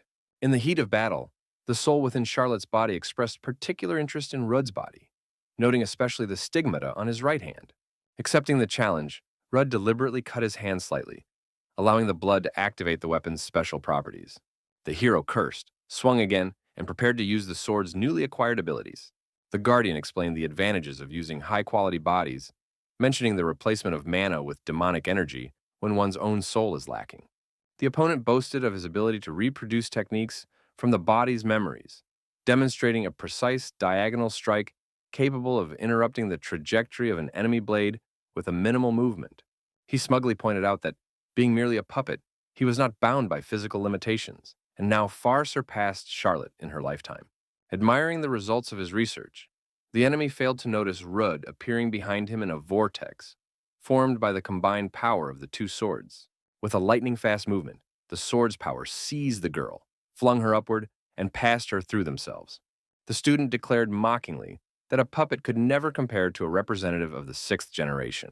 While the Guardian and the student were completely absorbed in the battle, Griselda was hatching her own plans, not interfering in their duel. Approaching Selkit, she noted with surprise her unexpected resilience, disagreeing with her friend's words that she was a burden. Realizing that the restrictive spell was nearing its end, the girl decided to unleash the full power of her new weapon. Recalling her friend's advice that all she needed to do was swing and strike, the girl activated the sword's power without resorting to complex magic. Despite her imperfect technique, Selkit managed to land a powerful blow that sent her opponent flying backward. Griselda mockingly commented on the absurdity of the exhausted Selkit's attack, marveling at her desire to fight without mana. As she approached, Valentine noted the ease of her victory over her opponent's frail body, advising her to wait for the hero to come to her rescue. Ignoring the taunts, Selkit held out her hand, preparing to summon something unexpected for her enemy. The weapon used in the previous attack began to rush back to its owner at her silent command. The blade, which had been behind Valentine, suddenly plunged into her body, piercing right through her with tremendous force. Albert, pulling the weapon out, mockingly pitied the student, noting the unusual nature of her eyes and suggesting a connection to spirit magic. As he continued speaking, Riddle simultaneously healed the wound, demonstrating remarkable regenerative abilities. Struck by Selket's resemblance to Ellie, Albert pondered her origins, noting the absence of elven features despite her father being an elf. The girl, trying to ignore the second bishop's words, mentally prepared for the next step, asking aloud about the source of her knowledge. Riddle revealed the connection to Selket's mother, mentioning the exchange of knowledge regarding soul magic, shocking the girl with this revelation. Analyzing the situation, the puppeteer concluded that Lenya bore an extraordinary resemblance to her mother, comparing it to soul cloning. Albert summed up his observations by calling Selket Ellie's puppet, looking at the girl, who was stunned by the statement. A sudden change in the color of the sky interrupted their standoff, drawing everyone's attention. Rudd, preparing to deliver the decisive blow, did not notice how his opponent's self-assurance had turned to anxiety. Seeing the breach in the sky, the second bishop realized with horror the possible defeat of the Guardian in the parallel battle. Griselda, uttering a curse, collapsed to the ground, taking the full force of the attack upon herself. Realizing the inevitability of what was happening, the student admitted that he had only aimed roughly in the indicated direction, not anticipating that the enemy would willingly take the blow upon herself. The Guardian, hearing the sound of the attack and realizing the consequences, rushed to the scene in a rage, shouting curses at the boy. He blamed the student for the collapse of the plan to which he had devoted his entire life, for there were only a measly 6 months left until triumph. Just 6 months. Albert revealed the scope of his research, mentioning centuries of work and how he had had to reduce his body to dust and shatter his soul into fragments. But this did little to move Rudd. Griselda lamented that she had held back her awakening with her last ounce of strength, but Rudd had ruined everything by awakening that unnamed power. The hero, realizing his opponent's true intentions, bluntly clarified his goal: the theft of the mighty dragon's body. The hero recalled Lion's cries for him to return, assuring him that she could easily defeat the Dragon of Illusions in her current weakened state, and that his presence would only be a distraction. The hero continued to follow his friend, mentally objecting, insisting on his right to make his own choice, even if it led to death. Memories of a walk through the forest under a violet sky, accompanied by the sensation of the dragon's powerful mana, surfaced in Ruda's mind. Turning slightly toward the guy walking behind her, Lion asked if he understood now what he had to do. Agreeing happily, he assumed she wanted him to cover her, but in response he heard only, "Do whatever you want, you idiot." Comparing the past with the present, the hero noted a significant increase in the intensity of the dragon's mana. The hero had not yet faced the illusion dragon, but he sensed that its power already surpassed that of the thunder dragon he had recently fought. Aware of Lenya's depleted mana, his own fatigue, and the dual use of powerful techniques, the hero understood the danger of a direct confrontation. Approaching the seated girl, Donato suggested retreating, realizing the inevitability of defeat in their current state. Unexpectedly, the Guardian appeared and fiercely opposed their retreat, threatening retribution for the destruction of his life plans. Rudd spoke harshly of the Guardian, accusing him of destruction and chaos due to his senility, which provoked an angry reaction from his opponent, who vowed to kill him and feed him to the beasts as punishment. A sudden voice asked when the forest had changed owners without her knowledge, and someone embraced the frightened Albert from behind, interrupting his threats. A sudden voice asked when the forest had changed owners without her knowledge, and someone embraced the frightened Guardian from behind. Lauzia playfully addressed Riddle, commenting on his connection to the Church of the Dragons and his thirst for immortality, and mentioned the interesting things he had said about her while she slept. The Guardian tried to turn the dragon against Rudd, calling him Vanar's heir and sworn enemy. Lauzia showed interest in Albert's words, who continued to urge her to kill the hero immediately, right here and now. Riddle, believing he was winning the dragon over to his side, added that the hero had expended a lot of mana in battle, so it would be easy for her to deal with him. However, Lucia, hinting at the need to punish disobedient children, kissed the Guardian on the cheek. The kiss turned out to be a diversionary tactic, followed by the instantaneous magical killing of the Guardian. Leaving only Albert's sword in the ground, Lauzia turned her attention to the remaining opponents. Turning to the protagonist, the dragon asked his name, preparing for the next stage of the confrontation. The young man analyzed his opponent's actions and her breathing, noting Lauzia's unusual behavior, which differed sharply from his memories. The hero surmised that the dragon before him was the real Lauzia, not the version from his past life controlled by Albert. Realizing the dragon showed no obvious hostility, Donatos decided to take advantage of the situation, while his companion remained hidden. Having mentally decided to play along with Lauzia, the young man introduced himself, answering her question. She praised the hero's name, comparing it to Vinar and noting his soul, which had survived hundreds of adventures, as somewhat complex, yet pure, and one that had piqued her interest. The dragon suggested that the young man share his delightful memories and extended her hair toward him to read the information. The hero didn't like this, so he abruptly cut the hair off with his sword, declaring that they were barely acquainted and that she shouldn't go too far. The dragon, surprised by Ruda's rudeness, playfully promised not to kill him, trying to ease the tension. Lauzia added that if she wanted to, she could have already killed the young girl hiding nearby, and pointed her finger at the hiding Lenia. She emphasized her peacefulness, explaining that she was leaving her alone precisely for that reason. Having noticed the invisible girl's intense anxiety, the protagonist replied that he preferred not to trust a single word from the dragon, the source of all calamities. Lauzia explained her role in governing humanity, emphasizing her difference from other dragons. She loves people and does not wish to cause them physical harm. The dragon expressed her wish that everyone might see the happy dream they had envisioned and float forever in the endless ocean of dreams. Moving closer, she began to caress Rudd's face, playfully inviting him to share this sweet dream with her, assuring him that it would make them both happy. The student rudely rejected the offer, declaring that everyone would be better off once the dragon was dead. Maintaining outward calm, the illusionary dragon warned the student against rash challenges. She noted that there was no need to always reach the population threshold, and that she did not wish to take too many lives at this time, after which she raised her hand. Lauzia gave the hero a 2-month head start, lifting the invisibility spell from his girlfriend with a single gesture and advising him to take his loved ones and flee as far away as possible. After warning of the destruction of the town closest to the forest, the student behind her was seized by even greater horror, realizing that the children she had befriended were doomed. The young man, whose patience had snapped, accused Lauzia of pretense and tried unsuccessfully to strike with his sword, failing to reach the dragon. Lauzia assumed the student was too young to appreciate her generosity, while Lenya behind her began to quietly get to her feet, realizing the need to act.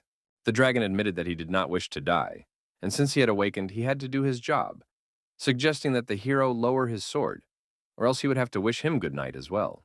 Selket, gathering her strength, began to cast a spell to summon her father, reaching out her hand. Feldrua warned the young man of his intention to merge with his daughter's soul, reaching out to her. Rudd didn't object, for he understood that this was their only chance.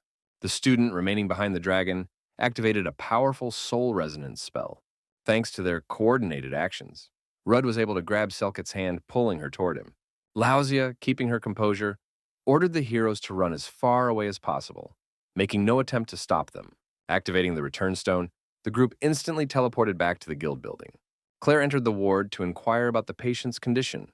The doctor reported that the magical poison had spread, but that there was no threat to her life. The doctor predicted that she would regain consciousness in a couple of days, noting the need to restore her mana pathways. Claire remembered that Lenya was connected to the Bells of Radiance, and that she needed to contact her guild leader. With a heavy sigh, she began to blame herself for the folly of sending the boy alone. Suddenly, a fairy entered the room and announced that Rudd was waiting for Claire in her office, which surprised the professor as she realized she had completely lost track of time. The elf cheerfully volunteered to take care of Lenya, asking to be entrusted with the task. The professor, proud of her assistant, entrusted her with the care of the patient, asking her to let her know when the girl woke up. Left alone, the fairy gently embraced the reclining Lenya, showing care and affection. Claire, surprised by Rudd's story about the awakening of the Dragon of Illusions, asked for details about the impending destruction of Seminole. The professor, knowing the student's character, believed his words, realizing the gravity of the situation given their injuries. However, she bitterly acknowledged that even if she told the entire continent what had happened, no country would take any action, feeling its own powerlessness.